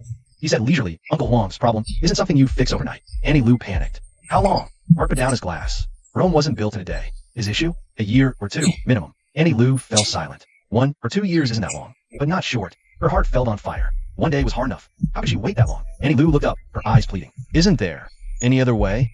Seeing her hopeful expression, Mark suddenly had an idea. He set down his cup, leaned back in his chair, and spoke slowly. "Well, there might be another approach." Auntie Lu's eyes lit up. "What approach?" Mark looked at her, a slight smirk forming. "I can give you a massage, Auntie. Help unblock your meridians. It won't solve the root cause. You guys would definitely eat potatoes." "A massage?" Auntie Lu was taken aback. Will that work?" "Of course it will," Mark said earnestly. Andy, think about where your illness stems from. It's an imbalance of yin-yang blocked energy channels. Massage can't balance yin-yang, but it can clear those blockages. It can guide that pin-up heat right out of your system. He paused, holding her gaze. Once the channels are clear, the internal heat will subside. Your restlessness, the insomnia, they get some real relief. Annie Lou was tempted. Only she knew the torment she'd endured these years, especially these last few months. Here, burning agitation left her feet on edge, tossing and turning all night. No energy for anything during the day. Sometimes the frustration got so bad, she'd take matters in her own hands. In secret, it left her feeling emptier, wanting it more. The more she wanted, the worse she felt. A vicious cycle. Mark said massage helps. How could she resist? A thought struck her. That wouldn't be proper. She bit her lip. A young man massaging his aunt. What would people say? Chapter 24, The Massage Effect. Mark couldn't help but chuckle. A massage is hardly scandalous. In city spas, male therapists give massages to female clients all the time. He was gossiping about them. Annie Lou wavered, swayed by his logic. Mark played his card. I'm just trying to help. If you're not comfortable, Annie, we can forget it. He finished, picking up his teacup again, acting completely nonchalant. Annie Lou panicked. Wait, I didn't say no. She bit her lip again. The blush on her face hadn't faded yet. Her hesitation vanished. Wait a moment. Annie will get Big Huang some food first, then clear the table. She stood up and began briskly clearing the dishes. Mark leaned back in his chair, sipping his tea slowly and leisurely. Yet his gaze kept trailing Annie Lou's figure. Bending for a bowl, her floral dress neckline gaped. The expanse of pale, creamy skin was downright dizzying. As she carried the dishes towards the kitchen, her voluptuous body swayed with each step. Her dress hem hugged full hips, swaying gently. No wonder this woman was considered the belle of Peach Blossom Hollow. The sound of running water came from the kitchen, along with the clatter of dishes. After about 10 minutes, Auntie Lou emerged from the kitchen. She walked to the main room door and peeked outside. The quiet courtyard held only dozing Big Huang, his tail occasionally sweeping the ground. Annie Lou took a deep breath, reached out and closed the main room door. The wooden door shut with a soft thud.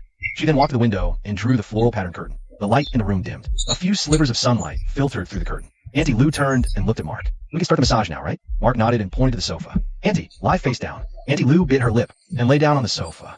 She was still wearing that same floral dress today. The thin straps rested on her shoulders, revealing a large expanse of pale, smooth skin on her back. Mark knelt beside her, reaching out to press on her shoulder. The touch was smooth and warm, carrying a mature woman's plump softness. All right, Auntie, I'm starting. Auntie Lou gave a soft burying her face in the sofa, her body a bit tense. Mark's hands began gently kneading her shoulders. The pressure was just right, not too light, not too heavy. Auntie, relax a bit. Don't be so tense. Auntie Lou took a deep breath, trying hard to let herself relax. Mark's hands slid down from her shoulder blades, pressing into the muscles on either side of her spine. Your back really is quite stiff, Auntie. Do you sit a lot? Yeah. When home, I just scroll on my phone. Sitting too long hurts muscles, blocks your energy. The easiest way to cause ingredients to clog up, Mark said as he continued pressing downward. His fingers expertly pinpointed those tense knots. He worked them out one by one. Auntie Lou couldn't help but let out a soft, pleasurable moan. She immediately bit her lip to stifle it. A faint smirk played on Mark's lips. His hands didn't stop, sliding from her back down to her waist. He gently pressed near her kidneys. Auntie, your lower back's not great. Does it often feel sore? Auntie Lou nodded.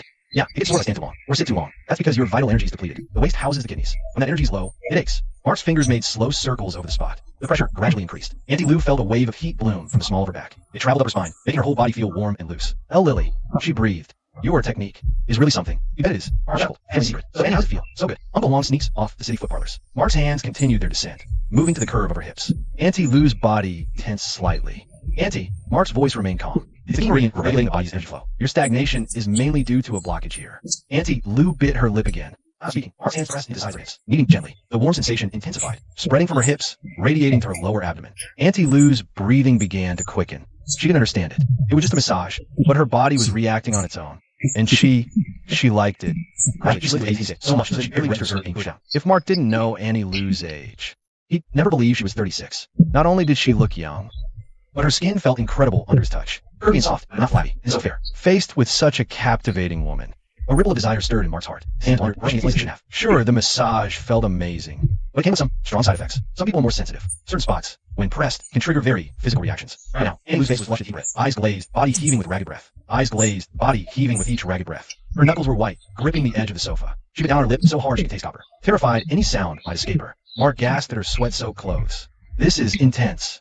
Looks like a serious case. Gotta use some real pressure here. Their breathing grew ragged, the air in the room, thick and charged. No, Lily, you can't. At the last second, Annie Lou's common sense kicked in. Her eyes snapped open, wide with panic, locking on Mark. She grabbed his hands, stopping him. The massage was over. All right, that's enough for today. Mark gave her a casual smile. He headed straight to the backyard to wash up. Annie Lou felt like he touched every single nerve. That tingling sensation left her feeling weightless, dizzy. After slipping her dress back on, later, why did I have to stop him? Her daughter's away at college in the city. Uncle Huang won't be back for hours. In a situation like this, one little mistake wouldn't hurt anyone. Plus, Mark's young, good-looking, and he's got other talents, letting him handle her energy imbalance. He was the perfect guy for the job. She glanced towards the backyard. The sound of running water drifted from there. Splash, splash. It was downright suggestive. Auntie Lou covered her face with her hands, took a deep, shuddering breath. The memory played on a loop in her head. 36 years, and she'd never felt anything like that. That useless lump, Uncle Long, always in such a hurry, done before it starts. Once in a blue moon, there's a flicker of something, but just as it gets good, he's already snoring. But today, Mark just pressed a few spots, and Annie Lou looked down instinctively. Oh my God, her face flushed even hotter. She scrambled her feet and pulled upstairs. Chapter 5, News from the City. Mark left the mayor's house. The low sun brought a cool, earthy mountain breeze, and the distant smell of someone's wood fire. The big yellow dog followed his heels, looking up now and then, his tail wagging happily. Mark walked home along the village road. The whole find a man thing, he told Annie Lou, that was just a mess with the old geezer, getting back a little. Just wanted to get some payback for that old charlatan. Uncle Huang reported that quackmaw for superstition, and the poor guy got stuck in the police station for half a month. Mark's never forgotten that. If Annie Lou ends up putting horns on Uncle Huang's head, it'd be some sweet payback for the old man. At first, Mark didn't have any ulterior motives, but as he kept working on her, he realized Annie Lou was actually quite the catch. 36, and her skin's still that fair that's smooth, curvy in all the right places, toned where it counts. Her waist-to-hip ratio, especially on the couch. Man, it was hard to look away, but the real killer was her reaction. It was just a massage, but she was acting like she'd just been through something intense. All limp and dazed, those soft, stifled moans. It was driving him crazy. That's when he remembered. The Yin Yang Manual's explicit diagrams. Those charts about energy flow paths. The method for merging dragon and tiger, inverting Yin Yang. He meditated and regulated his breath for over an hour this morning. That already made him feel reborn. Trying out the book's dual cultivation techniques on Annie Lou. Once that thought popped in his head, it was hard to shake. A woman in her prime, with that fiery constitution. She was practically the perfect test subject. So yeah, later on, he began to get a little ideas. His hands, as he kept massaging, started getting a bit adventurous, testing her limits. But then Annie Lou whispered, that final honey. Soft as it was, the message was clear. Stop. So Mark pulled back. He's not the type to force things. Besides, Annie Lou's a respectable woman. If she's not into it, he's not going to push. Plus, he hasn't fully mastered that old quack's Yin Yang Manual yet. Just looking at the diagrams and text. Who knows what could go wrong if he actually tried it for real. Better go home and study up some more first. As for Annie Lou, a sly smile tugged at Mark's lips. Today's massage already stirred something primal in her. If Uncle Huang really is as pathetic as they say, those horns are going to sprout sooner or later. He hadn't gone far when he passed Chloe's house. The two-story building was quiet. The courtyard gate was slightly ajar, no one in sight. Mark paused for a moment. He remembered what Chloe had said earlier. Remember to drop by on your way back. There's something I want to discuss with you. Probably wants him to check on her mother-in-law. Huh. Mark hesitated. I still didn't go in. Since she needs a favor from me, she's got to come to me. No need for me to go chasing after her. Back at my place, Mark pushed open the courtyard gate. The aroma of sizzling scallions filled the air. Hank soy sauce hung in the air too. Mark hurried into the main room and froze the moment he looked inside. On the old square table sat a bowl of noodles. A fried egg topped with green scallions. Looked pretty legit, actually. Xiaoya was sitting at the table, chopsticks in hand, lifting a bunch of noodles toward her mouth. Hearing footsteps, she looked up right into Mark's gaze.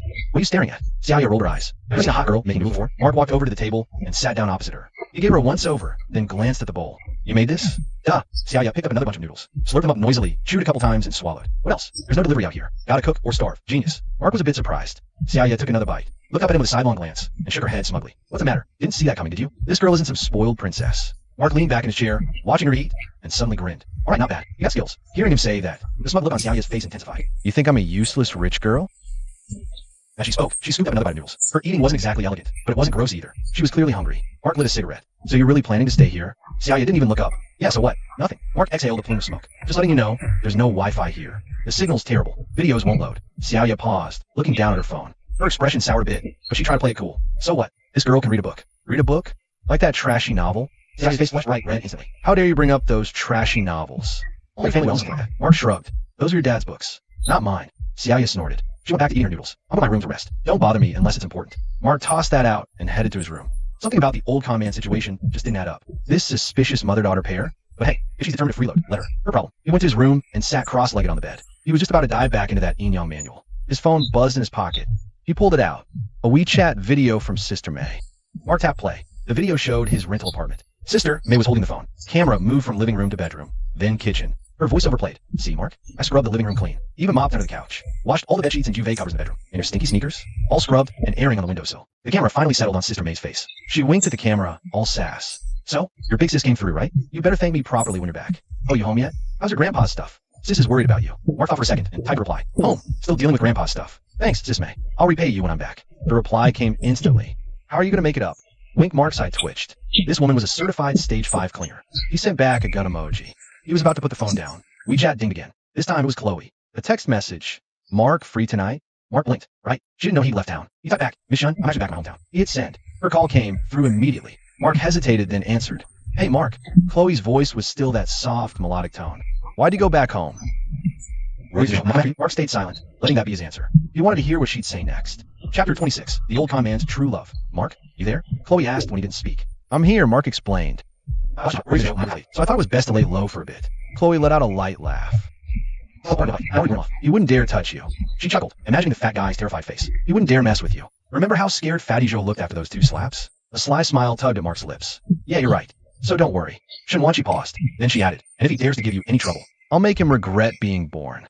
Mark naturally asked, Miss Shun, do you have something on him? Something on him? Shinwanchi scoffed dismissively. More than that, I have his chat logs with that little home wrecker, bank transfer records, hotel receipts. I have it all. Plus, I control the company's finances. Mark whistled. She was a force. Listen, Mark, Shinwanchi's voice softened again. Don't fear him. I'll leave him with nothing. Mark chuckled. Thanks, Miss Shun. Oh, stop with him, Miss Shun, she chided. We're close. Call me Shun, not Miss Shun. Just call me Sister Wanchi. If things are settled at home, come back to Pingching soon. Come back to work at the company. I'll double your salary. From now on, you'll report directly to me. Her words gave Mark a small, genuine feeling of warmth. All I did was help her unblock his energy channels, and she's treating him like a little brother. Youth is wasted on youth, but a real man appreciates a mature woman. He was such a fool, mistaking girl for treasure. He gave that fox, his whole heart and soul, poured all his energy into her, and she still dumped him. Just like that. She didn't even look back when she walked away. Got it, Sister Wanchi. After hanging up, Mark took a deep breath. He pushed to Li and Shun Wanchi from his mind. He had to focus and really study the Yin-Yang arcane arts. Maybe that old mystic was still alive somewhere. The light outside the window gradually faded. The only sound in the room was the soft rustle of him turning pages. The book was far more profound than he'd imagined. Those seemingly straightforward illustrations, each one corresponded to a different energy circulation technique. Dual cultivation replenishes energy, achieving harmony. Time slipped into dusk.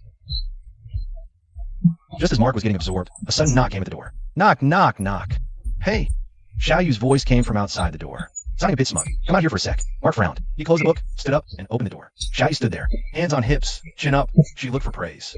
Behind her were 2 large plastic bags, bulging and full. Who knows what was inside? What's up, Mark? Xiaoyu sidesteps, pointing at the 2 plastic bags. She beams with pride. See? I wasn't just lazing around this afternoon. Mark looks down at the bags. One's full of instant noodles, every flavor, beef stew, pickled cabbage, shrimp, and fish fillet, all crammed in. The other snacks, chips, spicy strips, chocolate cookies, and a few sodas. Where'd you get all this? Mark asks. The village convenience store, duh. Xiaoyu says it like it's the most obvious thing. We can't just starve, can we? Mark pauses for a second. You bought this from Annie Lu? Yep, Xiaoyu nods. That shopkeeper lady was super friendly. I'm half immortal, Ma's daughter. Her face, oh man, you should have seen it. Priceless. Mark's mouth twitches. Auntie Lou's expression. He can probably imagine it. Looking at her, he suddenly thinks this brat, for all her tough talk, actually does care about that old charlatan deep down. Xiaoyu gets uncomfortable under his stare. She turns her face away, muttering, what are you looking at? Never seen a pretty girl before? Mark ignores her, pointing at the other bag. What about the peaches? Xiaoyu looks down. Her smug grin widens. Picked them from the orchard out back. Mark frowns. You went to my family's peach orchard? Yeah. Xiaoyu says, unabashed. So what? My dad planted them. What's wrong with picking a few? Mark stares at her for a couple seconds, then asks, did you see anything in the orchard? Xiaoyu is caught off guard by the question. See what? Like, Mark hesitates. Any people? Xiaoyu blinks, looking confused. No, it was just me. Mark doesn't say anything more. Seeing him go quiet, Xiaoyu starts bustling around, humming a little tune. Mark leans against the doorframe, watching her back. But his mind is on the things in the orchard. The damp soil, that shovel with fresh dirt on it, a half bucket of water. Who's been tending that orchard?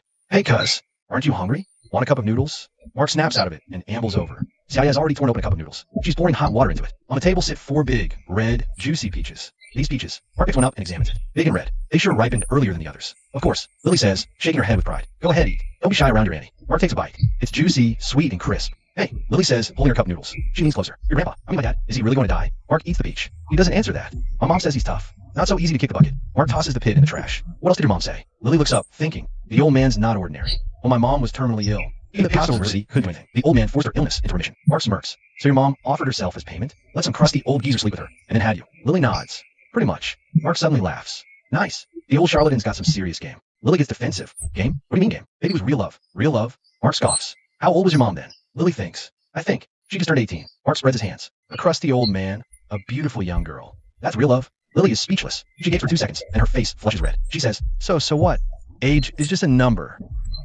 Mark nods. Besides fortune-telling and playing doctor, the con artist had nothing. No money, no house, just this dump. A face full of wrinkles. What was your mom after? Lily is completely tongue-tied. She holds her cup of noodles, her expression priceless. A mix of indignation, confusion, and bewilderment. Mark picks up another peach. He takes a bite and says slowly, what trick did the old fraud use to get her into bed? Lily glares at him. You're talking nonsense. Nonsense? Mark laughs again. Then tell me this. I've been mom for him all these years. Why only tell you now that you have a dad? Why not have you take his last name? Lily opens her mouth, but not a single word comes out. All right, I'm going to shower. Don't come over here. Mark stands up. He heads straight for the backyard. Chapter 27, Levels of Cultivation. Mark walks into the backyard. He takes off his clothes and douses his head with a bucket of well water. The cold water runs over his skin, washing away the day's fatigue. The messy thoughts in his head temporarily cool down. Eyes closed, he draws another bucket and pours it slowly over himself. After that morning's shedding the mortal oil cleanse, I feel this indescribable clarity all over. My skin's smoother, my breathing's deeper. Even the well water splashing on me. I can feel that cool sensation way more intensely than before. It's a wild feeling. Gotta give the old quack some new respect. The yin yang profound art talks about 4 major cultivation stages. The first stage is officially entering the path, the chi stage, refining essence in chi. After that comes the spirit stage, refining chi to spirit, spirit to void, merging with Tao. If I'm at the chi stage now, what stage is that old quack at? Mahu stood by the well, empty bucket in hand, zoning out for a sec. The guy's usually a flaky, washed-up old coot. He can't walk straight past a decent-looking cougar. Always thought he was just an unreliable charlatan, teaching me useless feudal superstitions. But now, thinking about what he taught me since I was a kid, it was clearly laying the groundwork for this yin-yang profound art. Just as he was pondering, footsteps sounded behind him. Mahu didn't turn, just kept pouring water. Hey Mahu, Xiaoya's voice came from behind, laced with a mix of disgust and curiosity. Why are you showering here again? Mahu didn't look back. Where else? Xiaoya stood at the backyard gate, watching him dump bucket after bucket. Her expression was complicated. She'd actually come to ask where to wash up tonight. And pushing open the backyard door, she was greeted with this scene. This time, she didn't scream and run. She just stood in the doorway, munching on a peach, watching Mahu. Mahu dumped another bucket, shook the water from his hair, and finally turned around. Xiaoya's gaze instinctively dropped, then snapped back up, her cheeks flushing bright red. See, can't you have some decency? Mahu looked at her, all innocence. I'm showering in my own backyard. What's the problem? Xiaoya was stumped. She opened her mouth, but no words came. She took a deep breath, trying to calm down. Her eyes kept wandering to certain places against her will. The guy's build is actually pretty good. Broad shoulders, narrow waist, clean muscle lines. Not like that gross, pumped up gym rat muscle. More natural, full of raw power. Mahu's voice snapped her out of her daze. Done staring, Lily? Who's staring? I was just can't come up with a decent excuse. Mark doesn't call her out. He just picks up a towel and starts drying off. Lily stands in the doorway. She hesitates, then stamps her foot, and asks, point blank, don't you have a bathroom in this house? Mark pauses, looks up at her, and suddenly snorts with laughter. He laughs hard, nearly dropping the towel. Lily squirms, completely uncomfortable for his laughter. She glares at him, embarrassed and angry. What's so funny? Mark stops laughing, wipes the water from his face. Little miss, this is a 30-year-old house. Where exactly would a bathroom come from? Lily is stunned. Mark continues. Look at this yard. Look at the well. Does this place look like it has a bathroom to you? Lily looks around, actually taking in the backyard for the first time. Brick pavement, moss growing in the cracks, farm tools piled in the corner. Oh, a sickle, stuff like that. The stone rim of the old well is worn smooth and shiny. There's a stone ledge by the well with a beat-up plastic basin on it. Bar soap is inside the basin. Yeah, this definitely doesn't look like a place with a bathroom. Then, how do you guys usually shower? Lily asks. Mark keeps drying himself off as he answers. Just like this. All year round. Lily's jaw drops. Just like this. What else? Mark slings the towel over his shoulder. You think we all live like you city folks? With water heaters, showers, bathtubs? Lily's mouth opens and closes. She grew up in the city, in an apartment. It had a gas heater, even a heat lamp in winter. All warm and cozy. She never imagined someone showering outdoors in a yard and doing it like this every single season. Mark sees her expression, smirks, and starts pulling on his clothes. What's wrong? Regret staying? Lily bites her lip, shakes her head stubbornly. No way. All right, got some backbone. Mark pulls on his t-shirt. Then just tough it out. The hard part's just beginning. Lily glares at him. None of your business. Mark finishes pulling on his pants, picks up the empty bucket, and walks up to her, looking down at her. Move, put the bucket down. Lily instinctively steps aside. As Mark walked past her, it dawned on her that he'd played her again. Hey, she called after his retreating back. Aren't you having dinner? Mark didn't even turn around. Just worry about yourself. Going to read. Emergency only. He took a couple of steps, then glanced back at her. Lock windows. It'll be chilly. And if you hear any noises, try not to freak out. That's just how it is in the countryside. Xiaoya asked instinctively. What kind of noises? Mark said bugs. My snakes, that kind of stuff. Xiaoya's face paled, seeing the look on her face. Mark chuckled, picked up his Yin Yang Mystic Arts book. Not long after, Annie Lou called, inviting Mark over for dinner. But Mark brushed her off, still full, and to keep her on her toes. A little after 9, Mark yawned, getting ready to close his book and sleep. But then a shriek came from the east room. Mark just smiled, not planning to get involved. With Big Huang around, no outsider could possibly get in. Xiaoya was probably just screaming at a bug, or a mouse or something. That stuff's all too common out here. No need to make a big deal out of it. Mark kept reading. He hadn't gotten far when footsteps sounded, rushing closer and closer to his door. Bang! Bang! The knocking was frantic. Mark! Mark! Xiaoya's voice was choked with tears. Open the door. Open it. Mark sighed, set his book down, and got up to open the door. The moment it opened, Xiaoya darted inside. She was wrapped head to toe in her blanket. Only her head peeked out, face pale, eyes teary, lips trembling. Chapter 28, sharing a bed. What's wrong? Mark asked. A mouse? Xiaoya's voice was shaking. Not your room. My room. There's a mouse. Mark yawned. Lots of mice in the country. They don't bite. Just go back to sleep. Don't bite. Xiaoya's eyes went wide. That thing is disgusting. Furry with that long tail. It crawled on my bed. How am I supposed to sleep? Mark shrugged. So what do you want to do? Xiaoya bit her lip, her expression shifting through a dozen different emotions. Finally, she managed to squeeze out the words. I want to sleep in here with you. Mark froze, thinking he must have misheard. What did you just say? Lily's face flushes crimson, but she plows ahead anyway. I said I want to sleep in here. With you. Mark's jaw practically drops. Are you running a fever or something? You're the one with the fever. Lily glares at him. I don't care. I'm not going back to that room. They're mice. Mark looks torn. Only one bed. Lily peeks past him into the room. Her eyes land on the double bed. So, we'll sleep here. It's big enough. Mark is floored by her logic. Hello, you're a girl. I'm a guy and a girl, alone, sharing a bed. So what? Lily tilts her chin up defiantly. We'll have separate blankets. It's not like I'm going to try anything. Mark grins. You won't try anything? What if I try something? Lily freezes, blushing deeper. Why you wouldn't? I'm your aunt. Aunt, Mark repeats, raising an eyebrow. For all we know, your mom could be making the whole thing up. Lily's eyes go wide. What are you implying? Mark shrugs. I'm just saying, what if she lied? What if you're not the old mystic's daughter? Impossible. Lily's tone is firm. My mom would never lie about something like that. Mark thinks it over. She has a point. How shall we stung beautifully? Make up a story like that to her own daughter? Even if you were my aunt. That makes it even weirder. Mark says, dead serious. An aunt and her nephew share a bed? How does that look? Lily hesitates for a split second, then fires back. You were just taking a shower buck naked. That's what's weird. And now you're getting all proper with me? Mark's mouth twitches. This is what I've got. I don't care. Lily digs in her heels. You saw me, I saw you. We're even. And now I'm sleeping in here. Mark throws his hands up in surrender. Fine, fine. Get in here. Lily gives a triumphant little hoof. She plops down on the bed. Mark closes the door. He walks over and stares at the double bed. So how are we doing this? Lily flops down, burritoed in her blanket. I'll sleep on this side. You sleep on that side. We draw an invisible line down the middle. No crossing it. Mark stares at her. This is burrito laying down law. He suddenly laughed. Wrap it like that. Aren't you hot? It is hot. Xiaoya was indeed sweating. It was almost June. While the nights weren't scorching, being wrapped in a comforter was still pretty rough. A fine layer of sweat had already broken out on his forehead. Huh, so what if it's hot? She retorted, what if you get handsy? Mahu was too tired to argue with her. He just pulled a thin sheet over himself and flopped onto the bed. He turned off the light, plunging the room into darkness. Only a sliver of moonlight filtered in through the window, casting faint, shifting shadows. They each stayed on their side, with a good half meter of empty space between them. Silence hung in the air for a long moment. Hey, Xiaoya's voice cut through the dark. You asleep? No. Want to talk for a bit? Mahu rolled over to face her general direction. In the dark, he couldn't make out her face. Just a silhouette wrapped up like a burrito. Talk about what? Xiaoya thought for a second. Do you have a girlfriend? Mahu was caught off guard. Why do you ask? Just curious. Xiaoya's voice held a gossipy thrill. A creep like you. Probably no girl would be into you, right? Mahu's mouth twitched. Who says I'm a creep? You're not a creep.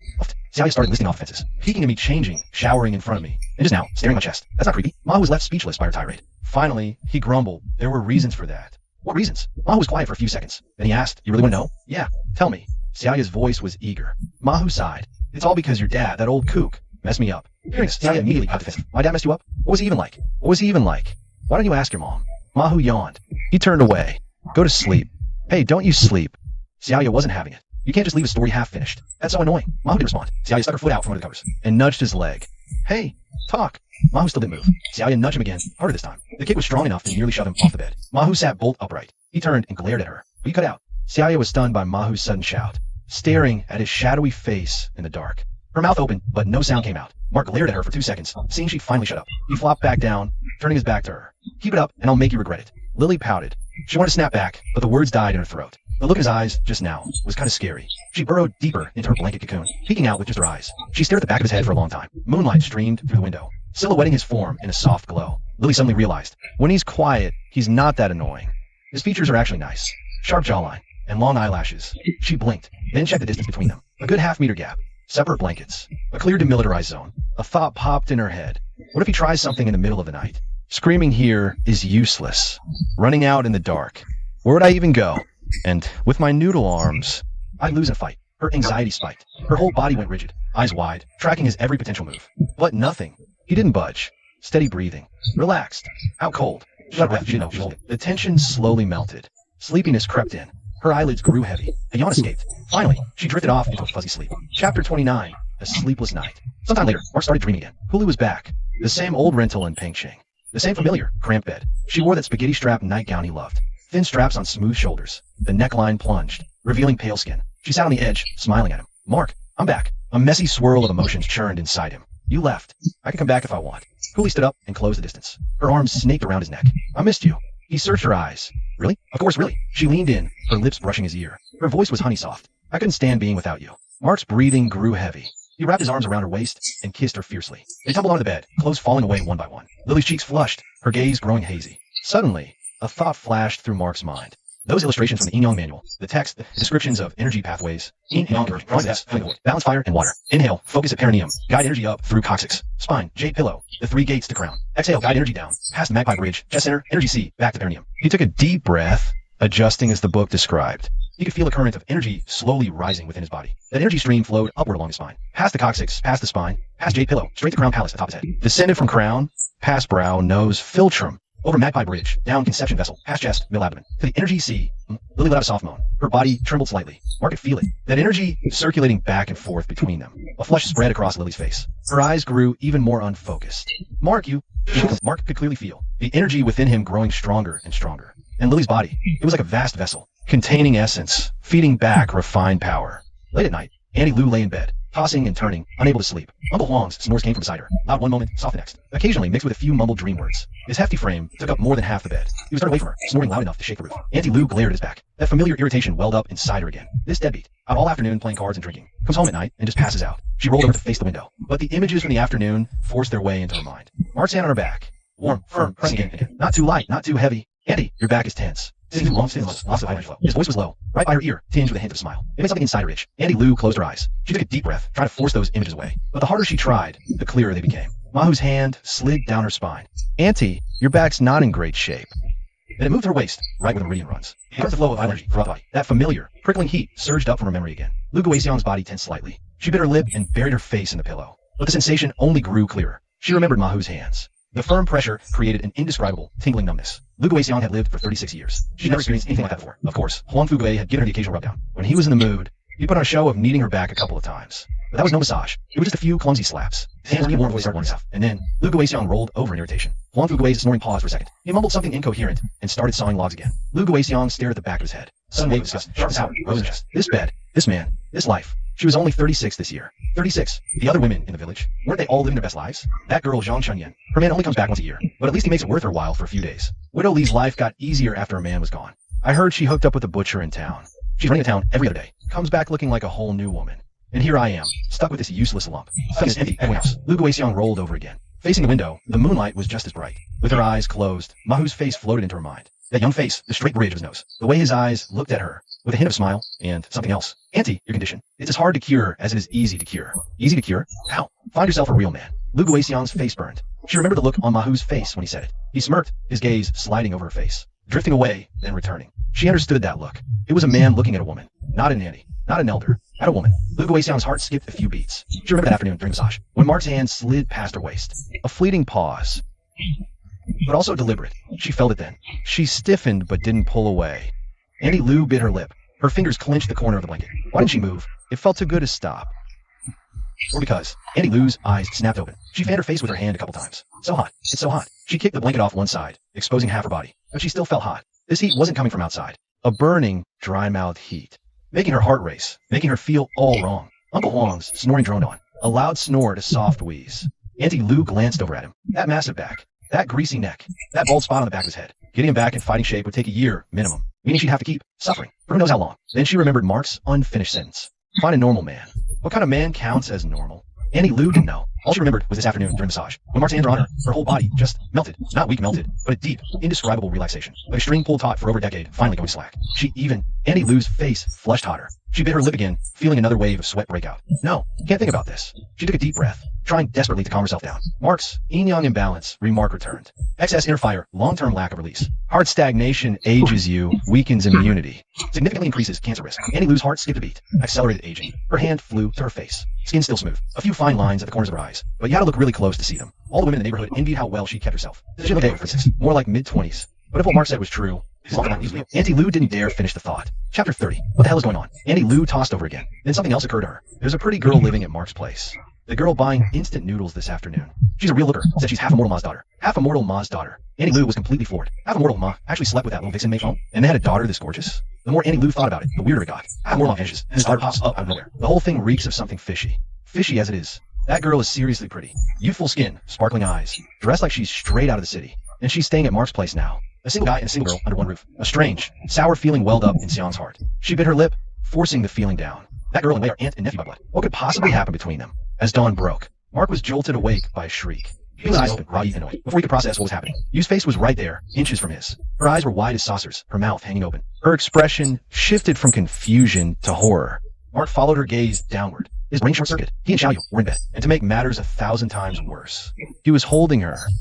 They were pressed together tight. Time seemed to freeze in that moment. Mark's mind went completely blank. Yu's scream pierced the air, relentless. One shriek after another, higher and shriller. Mark finally snapped back to reality. He recoiled as it burned, scrambling to the far edge. The bed was small. His scramble nearly sent him tumbling. Stop screaming. Mark barked, utterly exasperated. Yu's scream cut off abruptly. She stared at him, eyes red-rimmed. Her lips trembled, tears pooling in her eyes. Her voice shook. What did you do to me? Mark opened his mouth, but no words came out. He looked down at himself, then back at you. His mind was a tangled mess. Last night, what happened last night? He tried to remember. You came over about a mouse.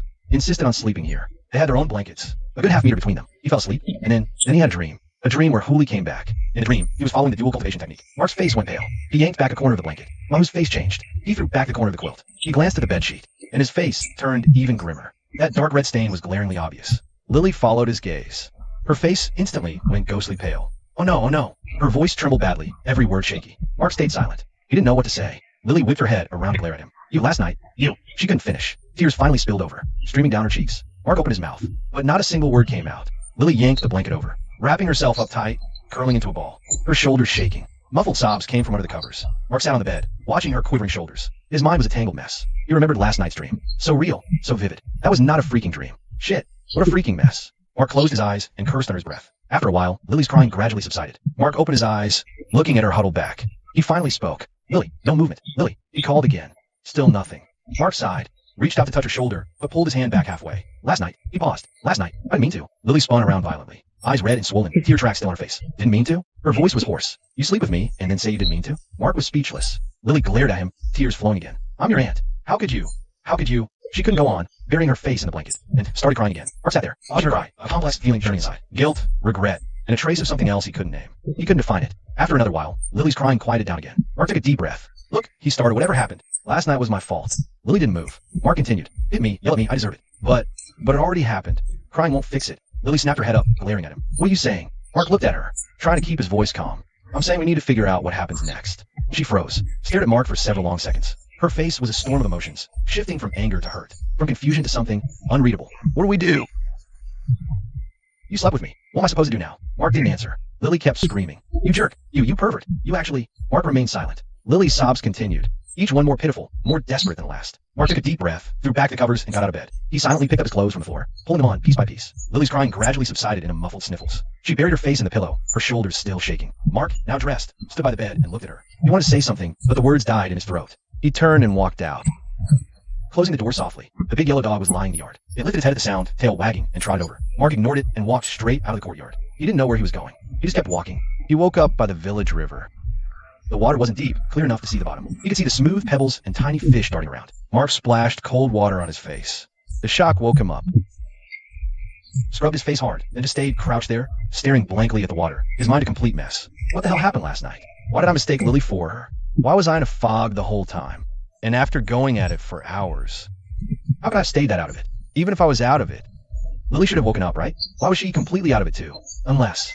Mark's eyes narrowed. Unless we were drugged. But who? And how? Was it Annie Lou? That doesn't make sense. We ate at her place at noon. No way it would kick in that late. Did someone sneak in during the night and do it? Mark glanced at the big yellow dog beside him. He immediately dismissed that thought. Was it the peaches? Last night before bed, both he and Lily had eaten peaches. Lily picked them from the orchard behind the house. A few were huge and bright red, ripening way earlier than the others. Mark remembered what he saw in the orchard yesterday. Damp soil. A hoe with fresh dirt on it. And a half look. Someone's been tending that peach grove even after he vanished. He shot to his feet. 1,000 thoughts raced through his mind. The old con artist is gone, but the orchard's still being cared for. Those peaches ripen way too fast. He and Lily ate them. What the hell is going on here? Mark took a deep breath. He crouched down again, scooping more water to splash on his face. Chapter 31. Lily's gone. The sun had risen, casting shimmering light on the river surface. 2 white egrets flew in from the distance, landing by the riverbank nearby to play. Mark's hand slipped through the water. The coolness sharpened his senses a little more. Even if he didn't understand what happened last night, one thing was crystal clear. The vital energy in his core was way more abundant than yesterday, and his whole body felt stronger too. Dual cultivation succeeded. Mark stood up, shaking the water from his hands. He started back the way he came. Whatever the case, he had to check on Lily first. That girl must be absolutely furious with him right now. Calming her down was the top priority. Mark quickened his pace, practically running home. He ignored the wagging dog, entered the courtyard. He burst into his bedroom. The room was empty. The bed was a mess. That dark red stain was still there. Lily was gone. Her suitcase was gone too. Mark stood in the doorway, staring at the empty bed for several seconds. She's gone. Gone. He spun around and dashed out of the courtyard. He sprinted down the village's dirt road toward the main entrance. Morning quiet. Only roosters crowing. Not a soul in sight. Mark ran like the wind, kicking up a trail of dust. Rounding the bend ahead, he'd see the asphalt road at the village entrance. That's when he spotted someone. Chloe was standing in her own doorway, holding a broom, sweeping her front yard. She heard the footsteps. Looking up, her eyes met Mark's. Mark? Chloe blinked, surprised. What's the big rush so early in the morning? Mark skidded to a stop in front of her. Did a girl with a suitcase pass by here? Chloe blinked. She stopped sweeping. Yeah, she pointed towards the village entrance. A real pretty girl.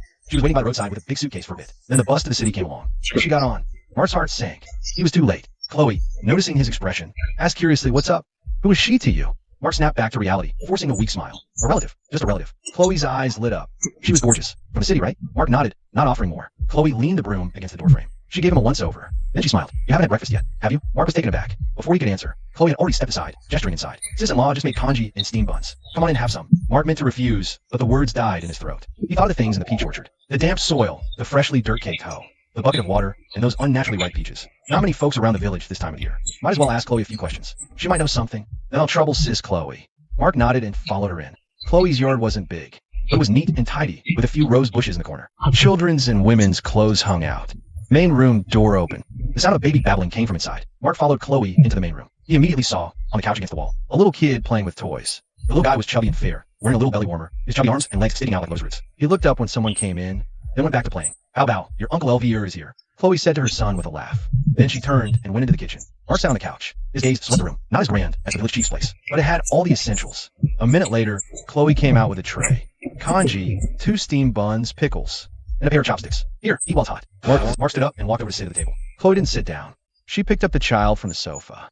Mark picked up a steamed bun. His gaze casually swept over. Then his line of sight just stopped. Chloe was wearing a loose t-shirt on top and a pair of skinny jeans on the bottom. On her feet were flip-flops. The outfit was pretty ordinary. Young women in the village all dressed like that in the summer. The problem was when she'd bent over to pick up the child, the neckline of her t-shirt drooped down. Mark saw clearly that there was nothing underneath. Mark froze for a second, instinctively looked away, took a bite of the bun in his hand. So, sister-in-law's steamed buns are good, right? Chloe held the child and sat down on the sofa. They're pretty good, Mark replied offhandedly. The child squirmed in her arms, little hands grabbing her chest. Mumbling indistinctly, Mama, Chloe looked down, smiled and scolded. This little greedy cat is hungry again. As she spoke, she casually pulled up the hem of her t-shirt, then brought the child's face close. This Mark sucked in a sharp breath.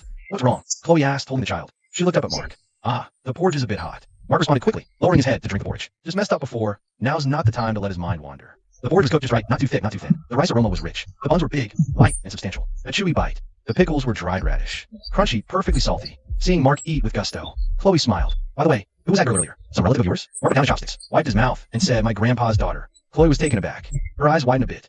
Wait, grandpa's daughter? Mark picked up the porridge bowl and took a sip. That's what her mom says, anyway. I'm not sure if it's true or not. Chloe gave an awkward little laugh. Your grandpa's really something? Huh? Mark smiled wryly. Tell me about it. At his age, he secretly slept with a young girl and even had a kid with her. Chloe didn't press further. The child was still nursing, little mouth suckling rhythmically, pausing occasionally to catch a breath. Then continuing, Mark finished the porridge in his bowl. Sister-in-law Chunyin, I need to ask you something. Chloe looked up. What's up? Mark got straight to the point. Anyone been to my peach orchard lately? Chloe paused for a second. Your peach orchard? Right, the one behind the house. Mark stared into her eyes. I checked it out yesterday. Someone's been tending the vegetable patch. Chloe tilted her head, thinking. Her face showed confusion. Huh, I didn't notice that. Your orchard's in the old village. I rarely go there. She paused, then continued. If I had to guess who'd help your grandpa with his garden, probably only widow who in the village. The words ageless enchantress made Mark's mind race. Widow who? He frowned. You mean the widow who lives west of the village? That's the one. Chloe nodded. She shifted the baby in her arms. She's the one in the village who was closest to your grandpa, and the most likely to help him with his garden. Mark fell silent. Of course he knew widow who, a woman in her 50s. Her husband died 30 years ago. She's been a widow ever since. In Peach Blossom Hollow, widow who was notorious. Not for being a widow, but for being a looker.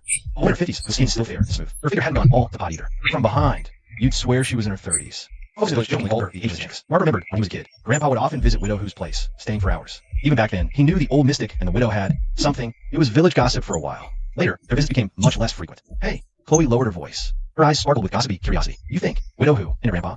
She didn't finish, but the meaning was crystal clear. Mark gave a wry smile and shook his head. How should I know? But you mentioning her. How can you ask us questions? Chloe was about to say more, when footsteps suddenly sounded at the courtyard gate. Mark turned to look. An older woman was walking in from outside. She looked to be in her 50s, her hair neatly combed, and tied in a bun at the back. She wore a short-sleeved blouse, black trousers, and a pair of old-fashioned sandals. The woman leaned on a cane, walking with some difficulty. It was Chloe's mother-in-law, Wong Dakai's wife, Granny Lee. Mom, you're back. Chloe quickly stood up. She brought the baby over. Granny Lee gave a non-committal. Her gaze fell on Mark. She smiled. This must be little Mark. Mark stood up and nodded politely. Auntie Lee. Granny Lee slowly made her way over with her cane. She looked him up and down. My, you've grown so tall. Much sturdier than a year ago, too. Mark gave a small smile. Granny Lee settled into a chair. She leaned her cane against it and let out a long sigh. Chloe placed the baby on the sofa. She got her mother-in-law water. Mom, rest a bit. Granny Lee took the cup and sipped. Her eyes drifted back to Mark. Mark? Your grandpa, she sighed. He was fine. How could he just be gone? I wanted him to see me. She glanced down at her own leg, shook her head, and didn't finish the thought. Mark followed her gaze. Granny Lee's legs were pressed tightly together. Her pant legs covered everything below the knee. Nothing looked out of the ordinary, but judging by how she walked earlier, the problem with her legs must be serious. Chloe chimed in from the side. Mom's legs are an old issue. Rheumatoid arthritis. It's worse now. Even walking is hard. As she spoke, the smile faded from her face. Exhaustion flickered in her eyes. So much medicine. Gotten so many shots. Nothing seems to help. It comes and goes. The other day, when the weather changed, the pain was terrible again. She couldn't sleep a wink all night. Granny Lee waved dismissively. All right, enough. Chloe fell silent.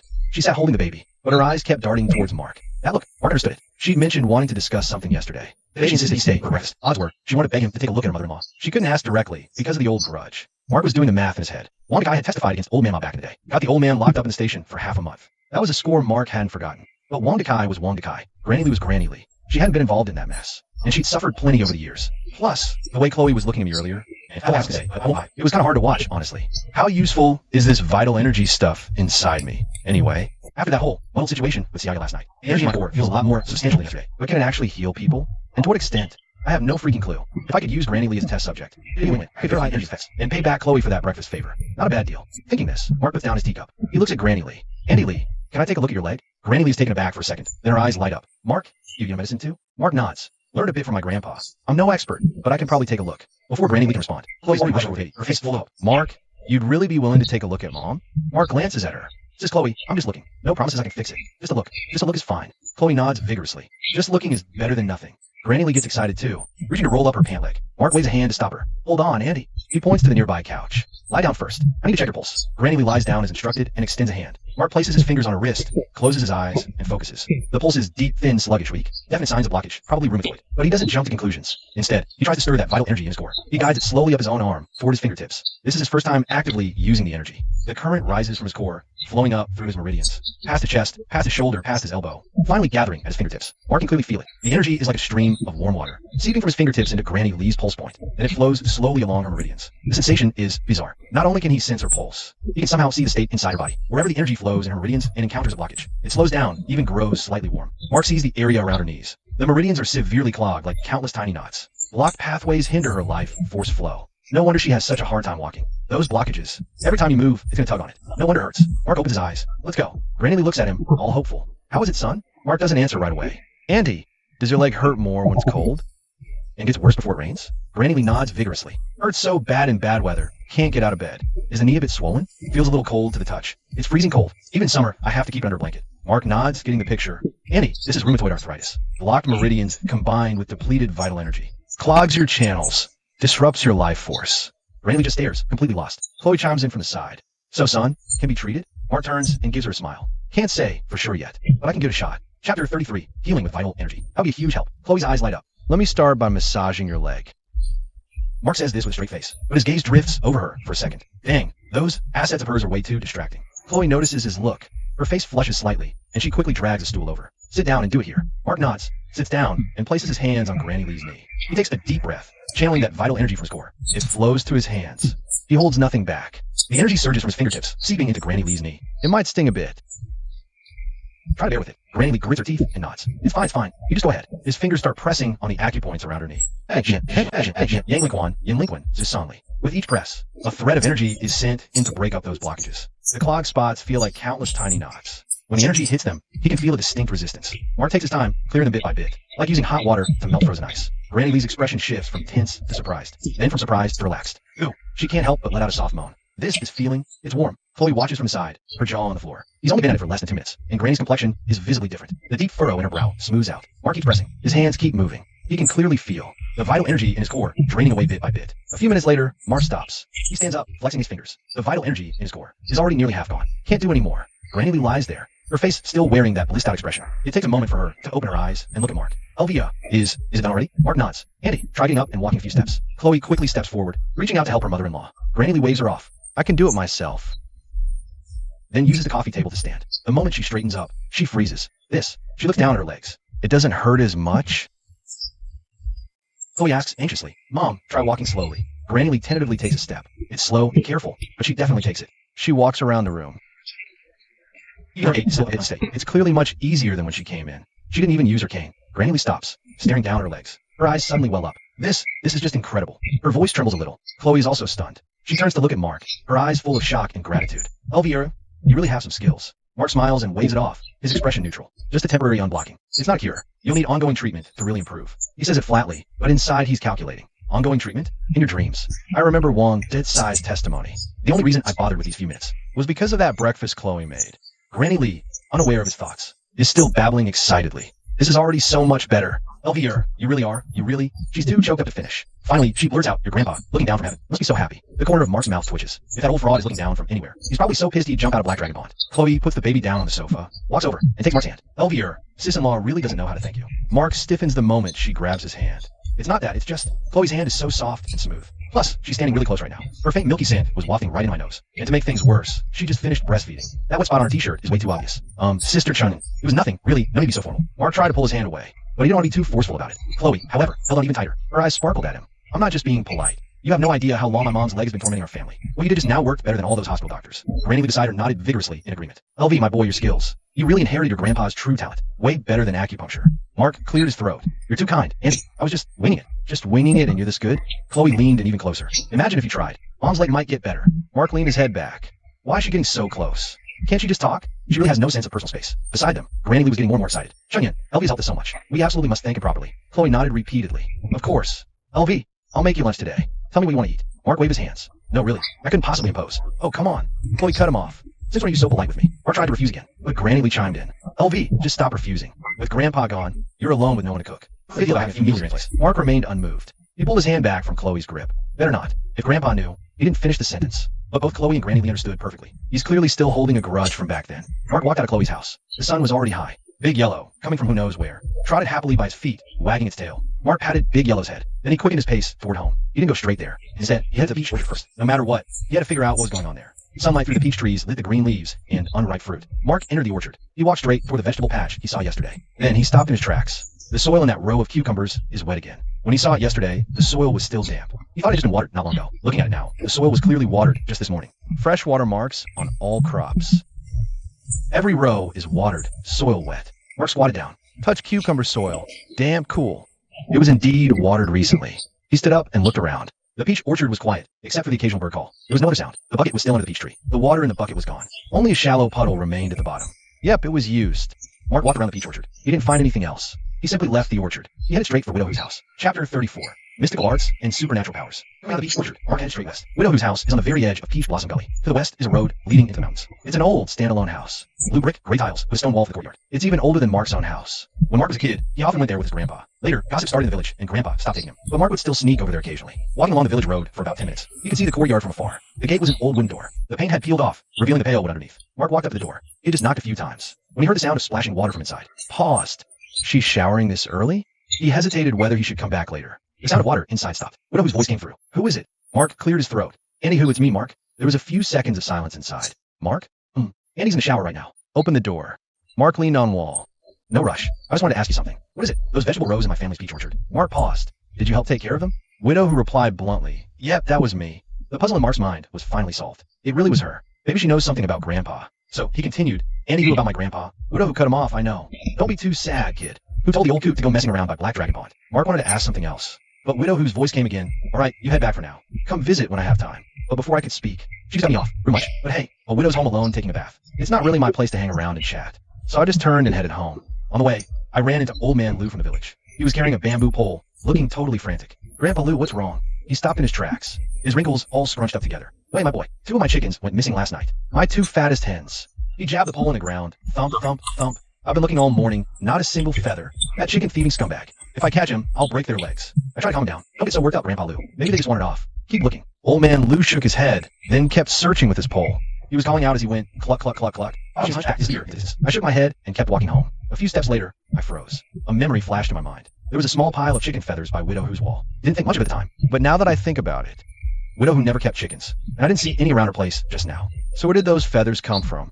I stood there for a few seconds debating. Old Man Lou's chickens are gone. Feathers at Widow Who's. And she's taking a bath in the middle of the day? All these little things, it does look kind of suspicious. But on the other hand, Widow Who's no kin of mine. Even if she did steal chickens, that's between her and Old Man Lou. I just got back to the village. Why should I get involved? Forget it. None of my business. I shook my head and walked on. Big Yellow trotted beside me, looking up now and then, tail wagging happily. Got home. The yard was dead quiet. Pushed open the door to my room. The messy bed was exactly as I left it. That dark red stain on the sheet was glaringly obvious. I stripped the bed. Took the sheet out back to wash and hang it up. After that, I sat down at the desk. Opened up that Eon Mystic Arts book. Flipped to the 3rd section. Started reading about all the spells and supernatural abilities. Condense vast heaven-earth energy into talismans to ward off evil. Channel energy to heal. Gather energy in the eyes.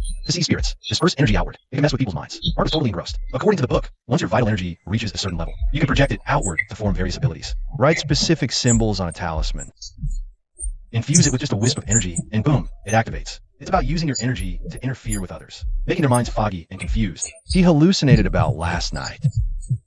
Both he and Xiaoya were in that hazy, dazed state. The whole time, neither of them was fully conscious. That sounded a lot like the mind-bending trick described in the book. A thought popped into Mark's head. Was it possible last night someone had pulled some strings? But who has that kind of skill? The old quack wouldn't do that, even if he were here. So who else could pull it off? Mark couldn't figure it out. Screw it. He gave up and kept reading. The key to these abilities is focus and channeling your energy. Start with the palm blast. Gather energy in your palm. Then unleash it with force. It explodes like thunder. It can repel negative forces or hurt people. Mark got a treat. Palm blast. Sound badass. Following the book's instructions, he meditated, focusing and stirring his core energy. He guided it through his meridians to his right palm, past his chest, past his shoulder, past his elbow, finally pooling in his palm. He could clearly feel it, like holding a warm, swirling ball of air in his hand. With a thought, that swirling energy rotated slowly in his palm. Then he tried to unleash it. Mark opened his eyes and looked at his right palm. Nothing. He focused his will, trying to push the energy out. He wanted it to blast from his palm. But the energy just kept swirling in circles inside his hand, refusing to leave. Mark tried a few more times. Still nothing. Damn it. Needs more practice. He wasn't too worried. The book said it's for beginners. He'd only been at it for 2 days. He didn't even have full control of his energy yet. Did he really think mastering an ability would be that easy? He kept reading. Besides the palm blast, there's third eye vision, telekinesis, invisibility, telepathy, and other abilities. Each one described in such mystical, over-the-top terms. The more Mark read, the more he thought if this book got out there, people would totally mistake it for a fantasy novel. Footsteps sounded outside the courtyard gate. Mark closed the book, got up, and walked to the main room. The gate swung open. It was Auntie Lou. She was carrying a basket. She changed her outfit today. A floral short-sleeve top and black wide-leg pants. Her figure was still just as voluptuous. Her smile just as bright. Oh, Mark. Auntie Lou saw him. Her face lighting up. I brought you lunch, sweetie. Chapter 35. What are you thinking? Mark was taken aback. He realized he'd spent the whole morning studying that book. Totally lost track of time. Hey, Lou, this is too much. I can't accept this. Oh, stop being so polite. Lou Guixiong walked into the main room. She set the basket down on the square table. You're all alone here. No one to cook for you. Annie had time, so I made something. She lifted the blue cloth. Inside was a bowl of braised pork, a bowl of stir-fried seasoned greens, and a big bowl of rice. The food was still steaming, the aroma hitting him right in the face. Mark was genuinely hungry, so he didn't stand on ceremony. He sat down at the right end. Lou Guixiong sat down opposite him. She rested her chin in her hands, watching him with a beaming smile. How is it? Mark stuffed a piece of braised pork into his mouth. Auntie's cooking? Has to be delicious. Lou Guixiong's smile made her eyes crinkle into slits. Such a smooth talker. Mark kept his head down, eating. He saw Lou Guixiong still staring. That look, how to describe it? Warm, a little clingy, like she was looking at some rare treasure. He recalled yesterday's massage and understood. The woman's inner fire probably hadn't died down yet. Sure enough, Lou Guixiong spoke up. After you gave me that rub yesterday, I felt so unblocked all over. Oh yeah? Mark swallowed his food and looked up at her. But yesterday, Annie, you told me to stop. I thought maybe it wasn't working for you. Lou Guixiong's face flushed instantly. You hit the spot. She couldn't say it. After all, she was still a respectable woman. So, Auntie, you're saying it's my fault? No. Lou Guixiong waved her hands frantically. How could I blame you? You're a man, after all. Annie understands. Mark chuckled. He went back to eating. After a moment, Lou Guixiong spoke again. So, kiddo, could you maybe go check on your Uncle Fu Guwei today? Mark put down his chopsticks. He sipped water and looked at her. Lou Guixiong squirmed under his stare. Kiddo, you say something? Mark set the glass down and leaned back in his chair. Auntie Xiong, did you hear something this morning? Lou Guixiong froze for a second. Then it clicked. You mean about Chloe's mother-in-law? Mark nodded without saying a word. Auntie Lou's eyes lit up. You really cured Granny Lee's rheumatoid arthritis? I just passed by Chloe's place. She grabbed me and kept saying you just pressed a few spots. And now her mother-in-law can walk on her own. Didn't even need her cane. Mark waved it off. It's not that reckless. Just temporarily cleared the blockages. A band-aid fix, not a cure. Still pretty darn impressive. Auntie Lou leaned in closer. Mark, since you got this gift, you can definitely fix your Uncle Huangfu, right? Mark looked at her, a slight smirk playing on his lips. Auntie Lou, you really want Uncle Huangfu to get better? Auntie Lou nodded vigorously. Of course. You don't know what my life's been like. Her eyes started welling up again as she spoke. Mark cut her off. And let me ask you this. Back when my grandpa reported for superstitious practices, spent half a month in the county jail. You remember that, right? Auntie Lou's expression froze solid. And Mark continued. I wanted to enlist, but the village wouldn't stamp my papers. Auntie Lou's mouth opened, but no sound came out. Mark picked up his glass and took another sip. Both of those were Uncle Huangfu's doing, weren't they? Auntie Lou's face changed. She bit her lip, silent for a long moment before speaking. Mark, your uncle. He was wrong back then, but that's all in the past. Please, be the bigger person. Don't hold a grudge. Mark cut her off. Auntie Lou, I'm a reasonable guy, but you gotta see it from my side. If I help Huangfu Guwei, how can my grandpa rest in peace? Auntie Lou got frantic. Then, what would it take for your help? Mark just smiled. Auntie Lou pressed on. Look, I won't ask for a freebie. If you can cure my man, I'll make sure you're properly compensated. Mark looked at her and suddenly laughed. Auntie Lou, let's table this for now. I'll have zero interest in helping you. I'm willing to help you, Auntie Lou. Auntie Lou was taken aback. Her face flushed red, heart pounding. Mark, what are you implying? Mark leaned back in his chair. Implying? I'm just saying exactly what I mean. What do you mean? It's just what it says. Lou Guixiong bit her lip, her face flushing even deeper. This isn't proper, is it? I'm a respectable woman. How could I do that with you? Auntie, what's on your mind?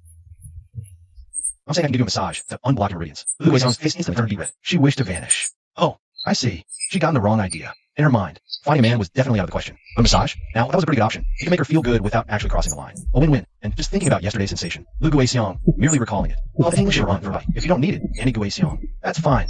Mahu stood up. He saw her out. Well, she bit her lip. LVR, that's not what Annie meant. If you're willing to give me a massage, I'd be over the moon. Mahu looked at her. So Annie Guiseong means?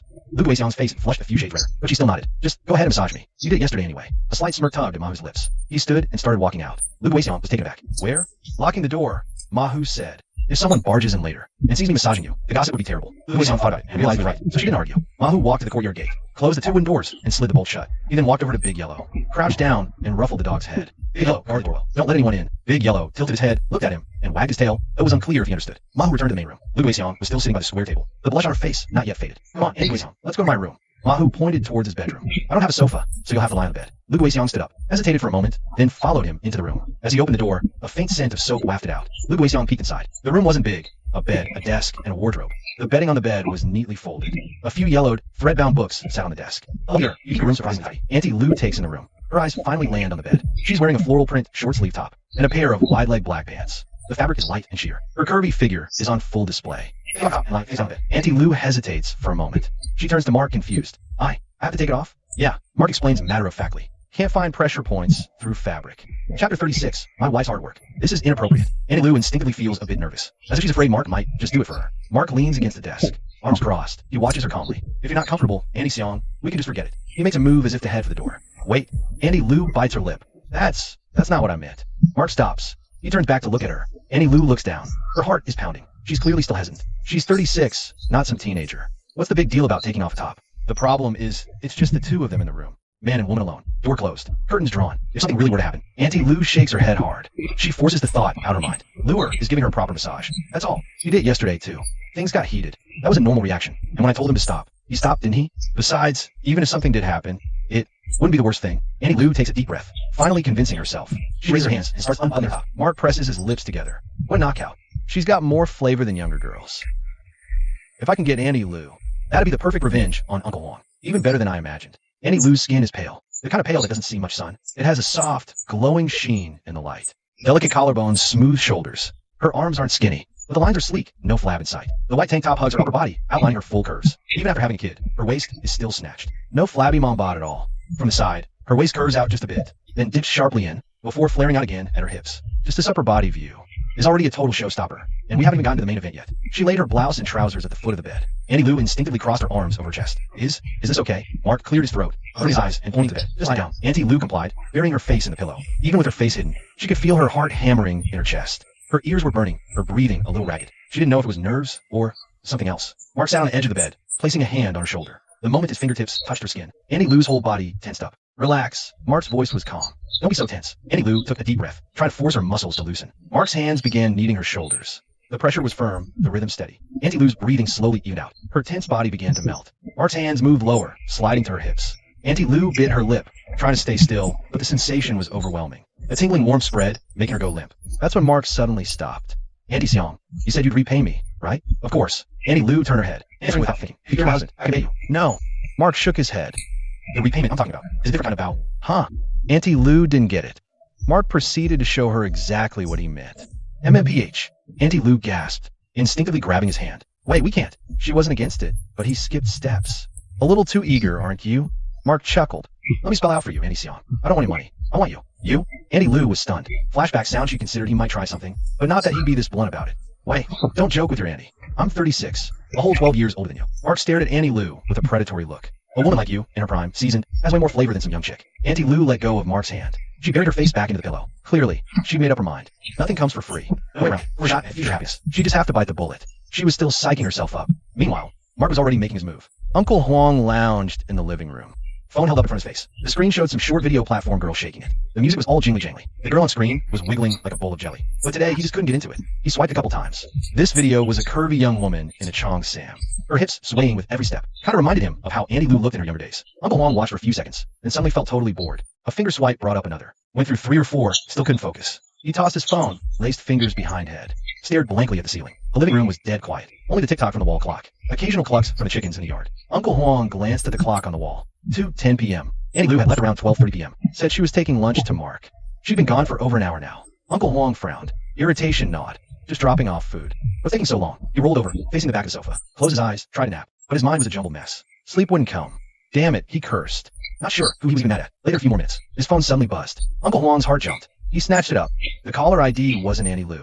It was Zhao Big Gun, the village chief next door. Hey, Big Gun. Uncle Huang answered. Fugaway, we're short a man from Mahjong. Get over here. Uncle Huang hesitated. Your village? Yeah, the usual spot. Hurry up. We're waiting. Uncle Huang looked toward the yard gate. Annie Lu still wasn't back. All right, I'll be there soon. He agreed and hung up. He dialed Annie Lu's number. Phone buzzed 30 seconds before answer. Hey, Lu Guixiang's voice came through, a bit breathless, like she just finished some heavy lifting. Huang Fugaway frowned. Where are you anyway? At LVR's, she gasped. What's up? Why are you breathing like that? Huang Fugaway pressed. Just helping LVR with some chores. Lu Guixiang paused for a moment. I'll head back once I'm done. Huang Fugaway's suspicions faded for the most part. His wife was doing this for him. Trying to get on Mark's good side. All right, you're working hard, honey. Huang Fugaway's tone softened considerably. Off to play cards. Don't overwork yourself. MHM, I know. You go ahead. All right, I'm off then. Huang Fugaway hung up. Humming a little tune, he headed out. The weather was unusually muggy. Mark leaned against the headboard, lit a cigarette, and took a deep drag. The smoke slowly dissipated in the air. He glanced sideways at Lu Guixiang lying beside him, a slight smirk curling his lip. Lu Guixiang was limp as a ragdoll. Her hair fanned out messily on the pillow over her shoulders. Her face still flushed, breath uneven. Fingers gripping the sheet, eyes fixed. Lost in thought. Reaching out to pat her smooth back. You rested up yet? Lu Guixiang didn't move, just grunted a muffled MHM. Mark stubbed out his cigarette. Rolling closer, he said, then let's not. Lu Guixiang suddenly jerked her head up, grabbing his hand, her expression flustered. Sitting up, the sheet fell from her shoulders, revealing a swath of pale skin. She didn't bother covering up, just stared straight at Mark, her gaze complicated. LVR, no, we can't do this again. Mark raised an eyebrow. What's wrong? Lu Guixiang bit her lip. I have to go home. Mark glanced out the window. It's only 4. Still early.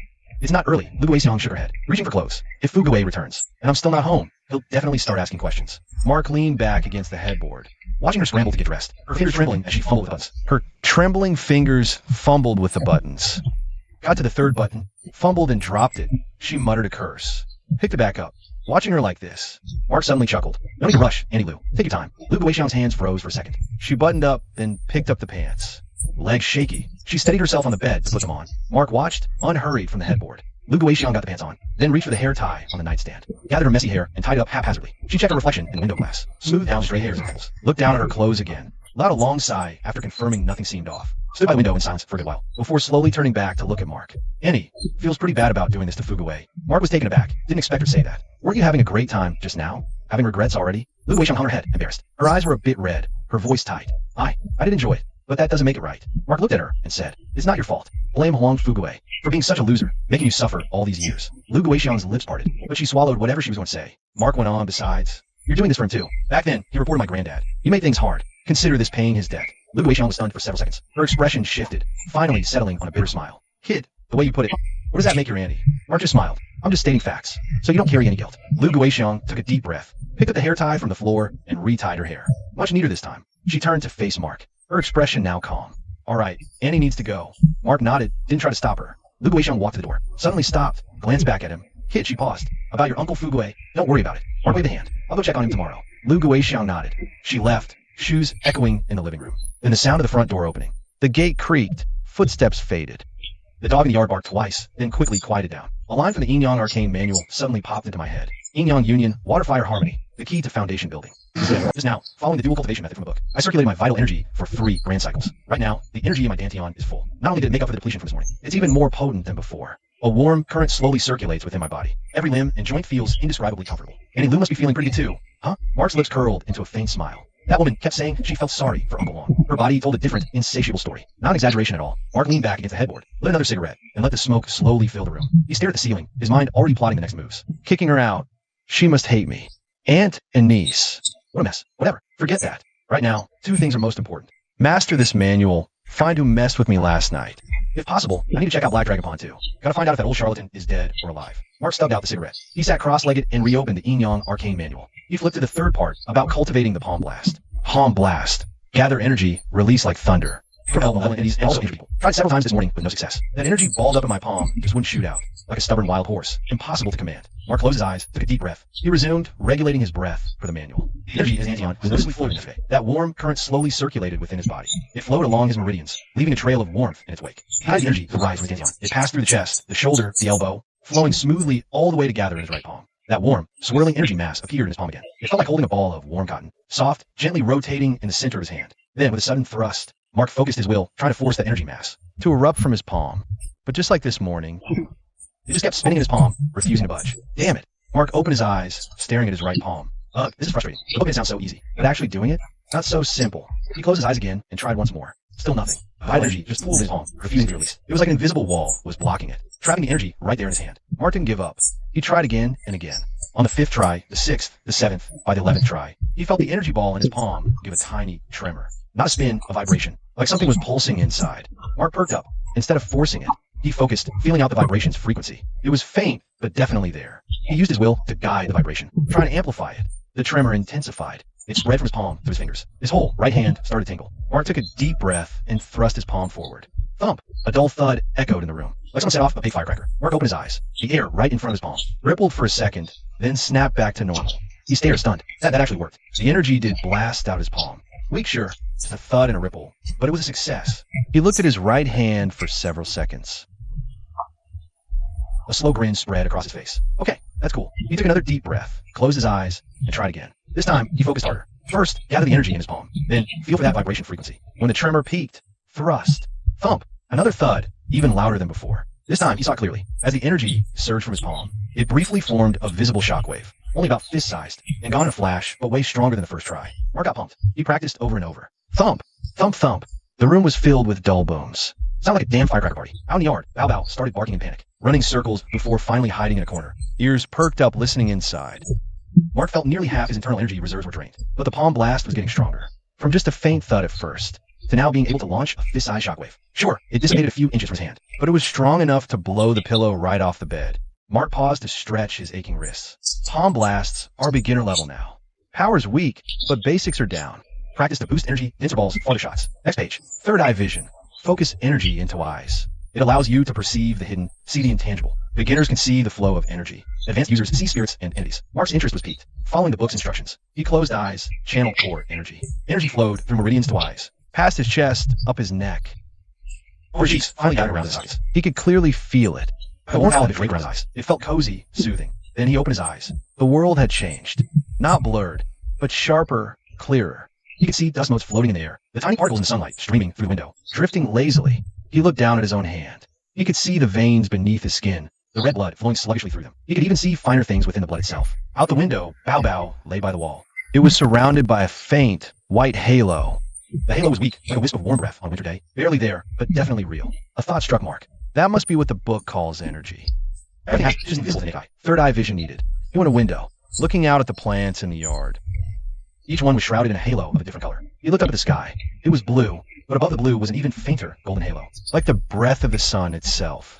Mark looked away, feeling a strain in his eyes. The warm sensation was fading fast. He quickly shut his eyes, pulling the energy back into his core. When he opened them again, the world was back to normal. Third eye burns energy faster than blasts. Just under a minute of looking, and my core's already running on empty. The effect, mind-blowing. Mark sat on the edge of it. His heart was racing. The things he just saw, they completely shattered his understanding of reality. If word of this got out, people would think I'd lost my mind. But what I saw, it was undeniably real. He took a deep breath, trying to calm himself down. The book says once you master third eye vision, you can see all kinds of supernatural entities. Do ghosts and monsters even exist? Mark shook his head. Better not to think about it right now. The most important thing is to build up my vital energy reserves. Both the palm blast and third eye vision drain me like crazy. At my current level, I can only fire off a few palm blasts, and the third eye vision doesn't last long either. Following the Yin Yang technique's breathing method, I could feel energy slowly circulating. After a couple of microcycles, I could clearly sense the energy in my core gradually replenishing. I don't know how much time passed. When I opened my eyes, the light outside the window had dimmed. The sunset painted half the sky orange. I jumped off the bed, cracked my neck, and felt some energy had returned to my core. The recovery speed. Honestly, it's not pathetic. Dual cultivation is way more effective, man. I muttered to myself. Auntie Lou's image involuntarily popped into my head. Mark shook his head hard, forcing the thought down. Grabbing a towel, he pushed open the door and headed to the backyard. Mark stripped off and doused himself with well water. The icy water slid over his skin, washing away the day's heat and exhaustion. Oh, Auntie Lou's happened. Plus practicing palm blasts and third eye vision for hours. That left me in a fine sweat. The well water hit me, an instant refreshment. He drew another bucket, pouring it slowly over himself. Even though my core energy was pretty depleted, my body actually felt better than yesterday. I could clearly feel the subtle sensation of water flowing over my skin. The tiny pores on my back contracting in the breeze. Ever since I started practicing the Yin Yang technique, all my senses have gotten sharper. Mark set the bucket down, shook the water from his hair, and picked up the towel to dry off. Just then, his phone rang from the main room. Mark paused, then sped up his drying. A few rough swipes, yanked on his boxers and a t-shirt, and hurried back inside. The phone was on the old table. Screen lit up with an unknown number. Mark picked it up, swiped to answer. Hello? A woman's voice came through the phone, crisp and clear like a mountain stream. Hello, is this Mr. Ma? Speaking. And you are? Mr. Ma, hi. This is Shun Wanyo. We met on the plane the other day. The flight attendant who brought you water. Mark was taken aback. The image of that heart-shaped face flashed in his mind. Fair skin, gentle eyes, standing in the aisle in her uniform. When she smiled, she revealed a row of neat teeth. Oh, Miss Shun. Mark sat down at the square table. What can I do for you? I already sent you a friend request on WeChat. Just now. Could you accept it, please? Mark paused. He pulled the phone away from his ear and glanced at the screen. There was indeed a new WeChat friend request. Profile pic, a backlit silhouette, side view. The bio said, met at 30,000 feet. Chapter 39, Shun Wanyu calls. Mark tapped accept. He put the phone back to his ear. Accepted, yeah. Great. Shun Wanyu's voice held a hint of excitement. Boy, Sima, I may be bored. I was hoping to ask you about the massage thing. Ask about massage? Mark leaned back in his chair. You want to learn? No. Shun Wanyu chuckled. We've been flying non-stop. Our backs and necks ache. The company's physical therapist isn't helping much. I mainly fly the Pengcheng to Jiangchang route. Could you maybe give us a session too? She paused, then quickly added, of course, we'd pay you for it. Would that be okay? A slight smile tugged at Mark's lips. Is this pretty flight attendant really after a massage? Or is there something else on her mind? Sure, he agreed readily. But I'm back in my hometown right now. Don't have time at the moment. No problem. I'm in no rush, Shun Wanyu said. Handle home first. Just let me know when you're in Jiangcheng or Pengcheng. Okay, well, I won't bother you any further then. Mark suddenly spoke up. Shun Wanyu was surprised. HM, if I buy tickets through you, any discount? Shun Wanyu burst out laughing. Sure, I can try to get you the staff discount. After hanging up, Mark tossed his phone onto the square table. He leaned back in his chair and stretched. A loud grumble came from his stomach. He finally realized it was already dinner time. Outside the window, the sky was darkening. The last sunset rays stretched the peach tree shadow. Big Yellow lay by the gate, his stomach rumbling with hunger too. He kept looking up, glancing towards the main room every now and then. What to eat? Mark muttered to himself. There's some stuff in the kitchen. A few cups of instant noodles left over from Xiaoyu's shopping trip. Plenty of snacks too. But that junk doesn't compare to a real meal. Maybe go mooch a meal off Lou's place? Mark thought about it, then shook his head. It's a bit awkward to invite yourself over when no one's asking. Seems kind of rude. And if that smiling tiger Uncle Huang is home, the three of us just staring at each other over dinner? Awkward city. Going to Chloe's place. Mahu hesitated. He'd already massaged Randy Lee's legs this morning. She offered lunch, and he said no. Showing up for dinner now feels a bit shameless. Just as he was thinking, his phone buzzed. Mahu picked it up. 3 words lit up the screen. Sis Chloe. A slight smile tugged at his lips. Speak of the devil. Hey, Sis Chloe.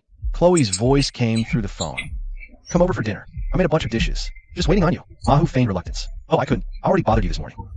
Chloe cut him off. You help Mom with her legs. She's walking way better now. A meal is nothing. Mahu thought for a second. His stomach growled again. All right, I'll head over in a bit. Great, I'll be waiting. He splashed water on his face. Checked his reflection in the window glass. There's a mess. He smoothed it down with a hand. Straightened the collar of his t-shirt. Big Yellow came trotting over from the gate, circling his feet, tail wagging like a propeller. Come on, Big Yellow. We're gonna Sis Chloe's for a free meal. Big Yellow seemed to understand, darting out the gate. Ran a few steps, then looked back for him. Mahu locked the gate, headed down the village road toward Chloe's house. The sky had turned completely dark. Mountain shadows loomed like a beast. He reached Chloe's doorstep. The gate was open, the living room lights bright and welcoming. The smell of home-cooked food wafted out. Just as Mahu stepped into the yard, he heard Chloe's voice from inside. Way's here. Come in. Mahu pushed open the living room door. His eyes immediately landed on a spread on the table. Chloe was sitting on the sofa, nursing her baby. Bao Bao was nestled in her arms, suckling happily. She was wearing a loose t-shirt, the neckline not particularly low, but holding the baby had tugged the fabric sideways, revealing a smooth expanse of shoulder and collarbone. To make matters worse, while she was feeding the baby, the hem of her t-shirt had ridden up a bit, exposing the side of her. Mahu's gaze involuntarily flickered over there, and then flickered again. Chloe kept her head down, gently soothing the baby in her arms, oblivious to his gaze. That's a good Bao Bao, eat up. Get nice and full for sleepy time. Her voice was soft, laced with a maternal tenderness that made something stir inside. Mark unconsciously licked his lips. The little guy sure is enjoying his meal. Just then, a phone on the coffee table started ringing. Chloe glanced down at the baby in her arms. Bao Bao was feeding happily, his little mouth working away. With her hands full, she said, LV, could you pass me my phone? Mark handed her the phone.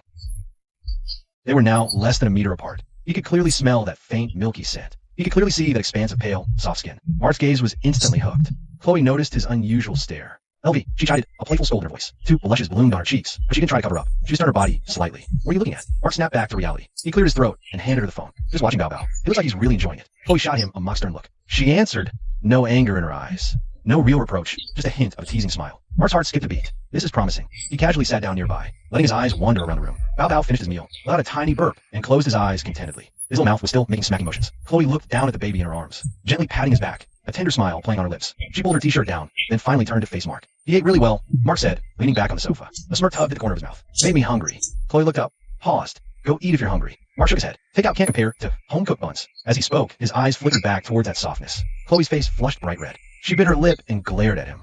She looked embarrassed, not angry. Stop it, she whispered, her voice low. She gestured with her chin towards the kitchen. My mother-in-law is still in there. Mark followed her gaze. Spatula scraped, and oil sizzled in the kitchen. He looked back at Chloe. He grinned. Relax, sis. Just kidding. Chloe shot him a look. She patted the sleeping baby in her arms. His little mouth was slightly open. Breathing evenly, Chloe carefully stood up. She carried the baby to the nearby crib, tucked it in with a little blanket, then straightened up, reached up to smooth her slightly messy hair, then tugged at the hem of her t-shirt. Mark's gaze followed her the whole time. The woman had a slender waist and full hips. That curve was straight up killer. Chapter 40. For real, though. Chloe turned back around and met his gaze, her face flushing again. Seeing enough, she walked over and sat down by the square table, picked up a glass of water, and took a sip. Mark grinned. Never. Chloe almost choked on her water. She put the glass down. Be serious. Mark chuckled, then suddenly switched to a different tone. This is Chloe. It's not be serious. It's just, you don't look so great. Chloe was taken aback. She instinctively touched her face. Really? I feel okay. Are you kidding? Mark said with a straight face. You look exhausted. Is it from taking care of the baby? A little tired. Yeah, Chloe sighed. Bao's been fussy at night, so I haven't been sleeping well. Mark nodded, looking like his suspicions were confirmed. Sis, you can't keep this up. Long-term sleep deprivation. It drains your energy, leaving you vulnerable. Chloe looked at him, a flicker of hope in her eyes. So, what should I do? Mark leaned closer, whispering, let me help unblock your energy later. Guarantee you a good night's sleep. Chloe's face flushed red again. She recalled Mark massaging her mother-in-law's legs. A few presses, and she could walk again. The guy definitely had skills. Massage for me. She bit her lip. Her heart raced. That wouldn't be right. Mark looked completely serious. Why wouldn't it be? A healer's heart is like a parent's. Only acupoints matter. Chloe couldn't help but laugh at that. Oh, please. A healer's heart on my foot. You just dying my assets a minute ago. Mark leaned back in his chair with a chuckle. Sis Chloe, you got me all wrong. I was just assessing your condition. You gave her a very clinical once-over, top to bottom. Sis, have you been feeling a bit swollen lately? Chloe froze. Her blush remained, but surprise flickered in her eyes. How did you know? Mark just asked another question. Does it feel uncomfortably full, sometimes with a dull ache? Chloe bit her lip. She instinctively glanced down, then looked back up at Mark. The surprise in her eyes turned to admiration. Tell me about it. She sighed, her voice dropping to a whisper. Bao hasn't been feeding much, so it's been uncomfortable. Mark leaned in closer. A knowing smirk played on his lips.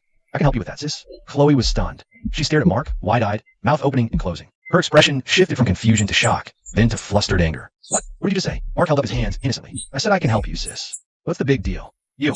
Chloe's face flushed crimson. She was speechless. Mark leaned back in his chair. He added slowly, deliberately. Sis, I mean I can help unblock your meridians. Release the stagnant energy. That'll relieve the swelling. Chloe's hand froze midair. He said it so matter-of-factly, with a look of absolute righteous sincerity on his face. Chloe's mouth hung open. The blush on her face shifted from anger to sheer embarrassment. She slowly lowered her hand, looking down, wishing the floor would swallow her whole. The way you said that before. I thought you meant. Mark pretended not to understand. Chloe bit her lip again. I thought you meant to have a taste, she whispered. She couldn't finish. Mark chuckled. Well, that is one effective method. But I have other techniques.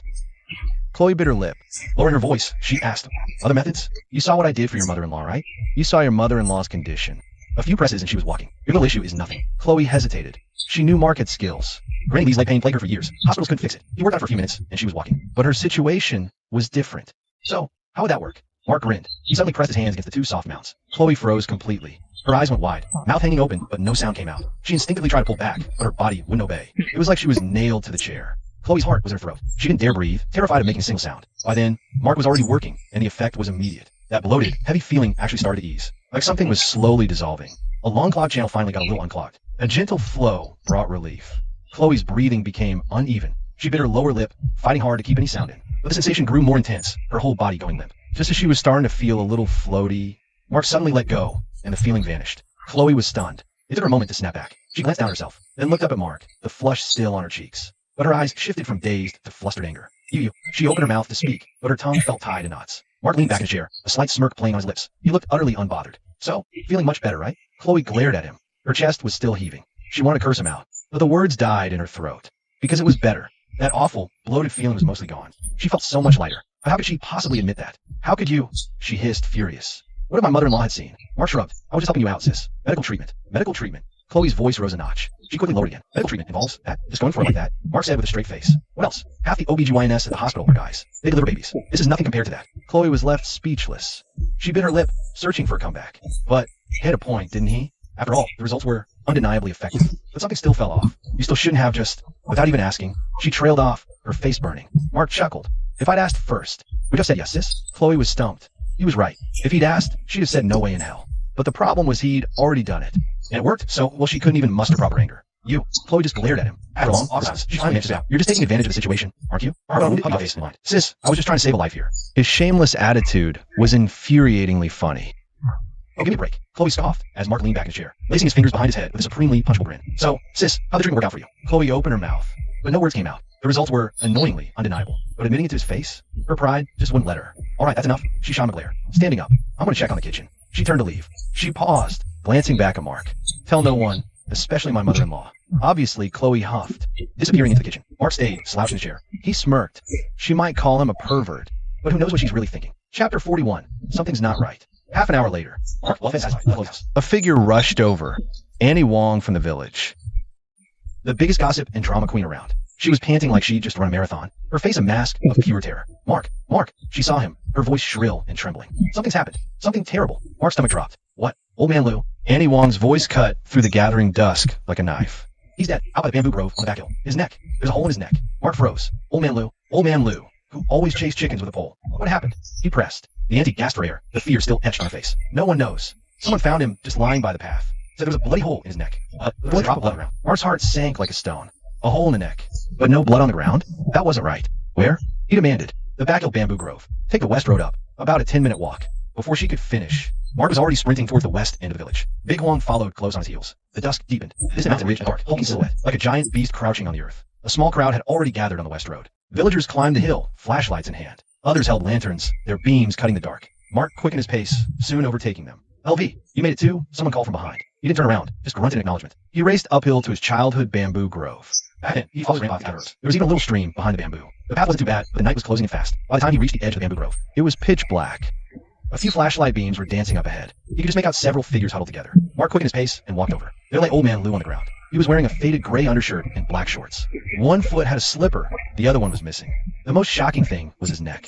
Right on the carotid artery was a hole the size of a thumb. The edges were clean, a perfect dark circle. The wound seemed bitten through, but around it was bone dry. Not a single drop of blood. His wife, Zhao Zuihua, was kneeling beside the body, sobbing violently. How could you leave me, old man? How am I supposed to go alone? Her voice was hoarse, her face a mess of tears and snot. She looked completely drained, propped up by two other women to keep from collapsing. A few villagers stood around, men and women, their faces a mix of emotions. Some terrified, some confused, others whispering. What the hell happened? He was fine. Look at that hole in his neck. Something bit him, but where's the blood? Not a drop on the ground. This isn't right. Could it be? Could it be something unnatural? Nonsense. What supernatural stuff exists now? And you explain it. The buzzing whispers sounded extra creepy in the night air. Mark ignored the chatter. He crouched by the body. Zhao Zuihua looked up. Seeing it was him, she cried harder. LV, your Grandpa Lou.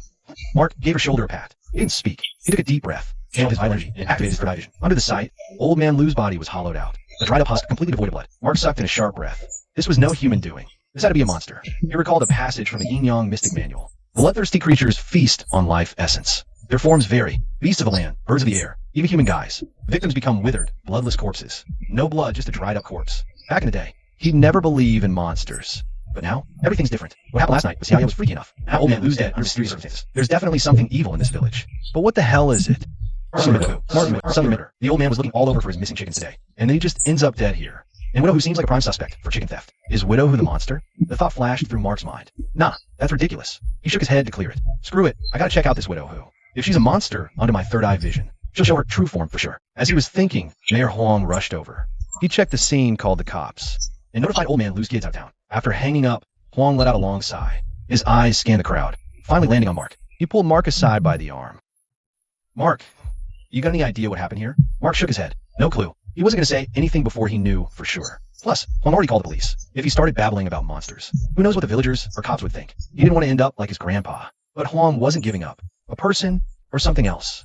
So, do you think it was human or something supernatural? Mayor, I thought you didn't believe in that. I thought you didn't believe in that superstitious nonsense. If I go around blaming monsters, what if you report me again? Huang's face turned ashen, but he couldn't blow up. He still needed Mark's help with his little problem. Huang turned to address the other villagers. He told everyone to back off from the scene, wait by the roadside. Half an hour later, the cops showed up. They examined the scene, asked questions, then took the body away. Huang went with them to the station. After the police car left, the villagers slowly dispersed. It was pitch black now. Mark headed home with Big Yellow. He trailed behind the villagers on the way back. When they reached the fork in the road leading to Widow Who's place, Mark stopped and glanced down that path. It was pitch black, couldn't see a thing. The big yellow dog circled his feet a couple times, looking up at him as if asking, "Are we going or not?" Mark took a deep breath, turned, and headed down that side road. The narrow path was flanked by dense thickets. The wind rustled, clouds swallowed the moon.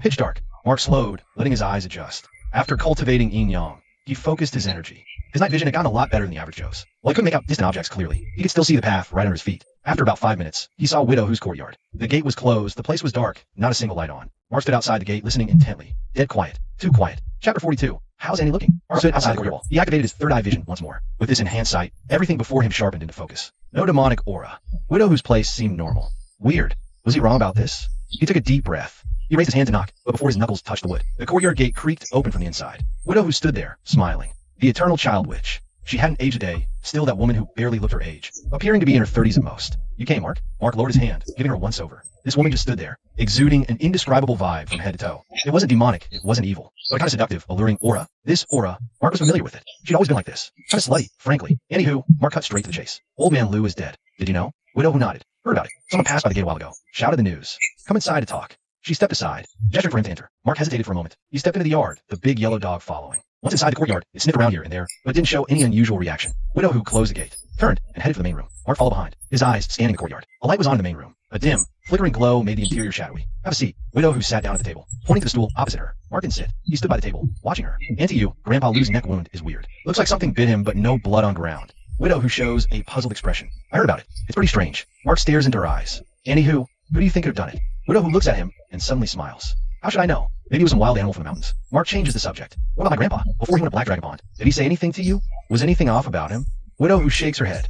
Nope, that old coot was the same as always. Ate, drank, lived his life. He came around here sometimes to cop a feel for Annie. Mark can't help but feel speechless. You shameless hussy. Aren't you embarrassed at all? Then why did he go to Black Dragon Pond? Who knows? Mark stares at her for several seconds. This woman's expression, tone, reactions. Everything is so normal it's unnerving. No flinching, no guilt, not even any extra explanations. But it's this exact normality. That makes Mark feel something's off. A widow in her 50s, living alone in an old house in the West End village. Her reaction to a sudden death in the village is way too calm. Not the kind of calm that's forced, but a genuine, couldn't care less calm. Like she's seen it all in her 50-odd years here. A death is nothing. But old man Lou died so mysteriously. Any normal person would at least have a reaction, right? Mark is deep in thought when Widow who suddenly stands up. She takes out a liquor bottle and 2 small porcelain cups. Have a drink with your Andy. She pops the cork and pours a little into each cup. The liquor shimmers with an amber glow under the light. A strong scent of medicinal wine fills the air. Mark glances at the liquor. What kind of wine is this? Why don't you smell it and find out? Widow who pushes 1 cup toward him. She picks up the other and takes a small sip. Mark lifts the cup and sniffs it. The scent of ginseng mixed with other herbs hits his nose. He frowns. Medicinal wine. Huh, your grandpa brewed it. Widow who swirls her cup. Said it's for, vitality. Mark's mouth twitches. That old quack's vitality wine. Left here with Widow. Looks like they really got up to some stuff. He puts the cup down. I'm not drinking that. What? Scared Annie poisoned you? Widow who chuckled. Picked up his glass. Put her head back. Took a big gulp. Liquor trickled from her mouth. It dripped onto her collar, staining a darker shade. Widow who set down the glass, wiped her mouth, then tapped her fingertip on the damp spot on her collar. His gaze involuntarily followed her hand. Noticing his stare, Widow who gave a slight smirk. She suddenly leaned forward, propping her elbows on the table, her chin resting in her hands. She stared right at him, unblinking. Mark stared back at her for several long seconds. This woman's over 50 and still knows exactly how to flirt. No wonder that old mystic was completely under her spell. Anywho, you've had a bit much. He averted his eyes. What do you mean much? Widow who poured herself another glass. Down in one. This is nothing. When your grandpa was around. You polished off old there, she said, thumping her glass onto the table. Her eyes grew a little hazy. You've really grown up, LV. Just looking at you makes me so fond. Mark's mouth twitched. He felt goosebumps all over. Widow who stood up, walked around the table, and stopped right in front of him. Let Annie feel. See how sturdy you become. She reached out to touch Mark's face. Mark instinctively flinched back. Anywho, that's not really appropriate. Widow who laughed. What's inappropriate about it? When you were little, Annie touched you all the time. You even wet yourself on me more than a few times. Mark cleared his throat. Anywho, it's getting late. I should probably head back. He just couldn't take it anymore. He was about to leave, but Widow who grabbed his arm. What's the rush? Annie's not done. Her grip was strong. Mark stumbled, nearly crashing into her. A wave of her distinctly feminine scent hit him. It made his mind reel for a moment. Anywho, what exactly do you want to say? Widow who released his arm, took 2 steps back, and suddenly smiled. It's nothing much. Just wanted you to take a good look at Annie. See how pretty Annie still is. As she spoke, she began unbuttoning her blouse. The first button undone, revealing pale collarbone. The neckline fell open, showing a black lace bra underneath. It made her skin look dazzlingly white. The third button, the front of her blouse, gaped open, revealing a deep cleavage. Widow who looked up at Mark. LV, tell me, is Annie pretty? Her voice was low, laced with a seductive whisper in his ear. Mark swallowed hard, trying to keep his voice steady. You're beautiful, but we've had too much. I'm not drunk at all. Widow who shakes her head. Her fingers undo another button. I'm perfectly sober. Her shirt slips from her shoulder. The large stands pale, smooth skin. How is this a woman in her 50s? She looks even fairer and softer than Annie Lou. Mark's gaze involuntarily drifts downward. Widow who doesn't shy away. Instead, she suddenly arches her back, making her ample curves even more prominent. Wait, her voice softens to a purr. Since you think Annie is so pretty, why don't you stay tonight? Annie will let you have a good, long look. Auntie, it's really not appropriate. Mark takes a deep breath, trying to look away, but his eyes seem to have a mind of their own. What's so inappropriate about it? Widow who takes 2 steps closer, closing the distance. Your grandpa's gone now. Annie's all alone, so lonely. Don't you want to comfort your Annie a little? Chapter 43, A Formidable Creature. Mark stares at Widow who before him. His whole mind started to feel hazy. Suddenly, a question flashes through Mark's mind. Widow who is well over 50. A woman that age. How can her skin be this flawless, her figure this perfect? Even if she were some real-life Dorian Gray, that would mean she's not exactly human. But he just used his third eye vision on her. There's no trace of a sinister aura on this woman, unless a chill runs down Mark's spine. He remembers a passage from the Yin Yang Arcane Manual. Creatures cultivate for long ages in taking form. Masters can see their hidden aura. Could she be a powerful supernatural creature? The thought sends a cold shiver down Mark's back. He takes a sharp, deep breath, forcing himself not to look at Widow, whose bewitching face. He circulates his energy as per the manual.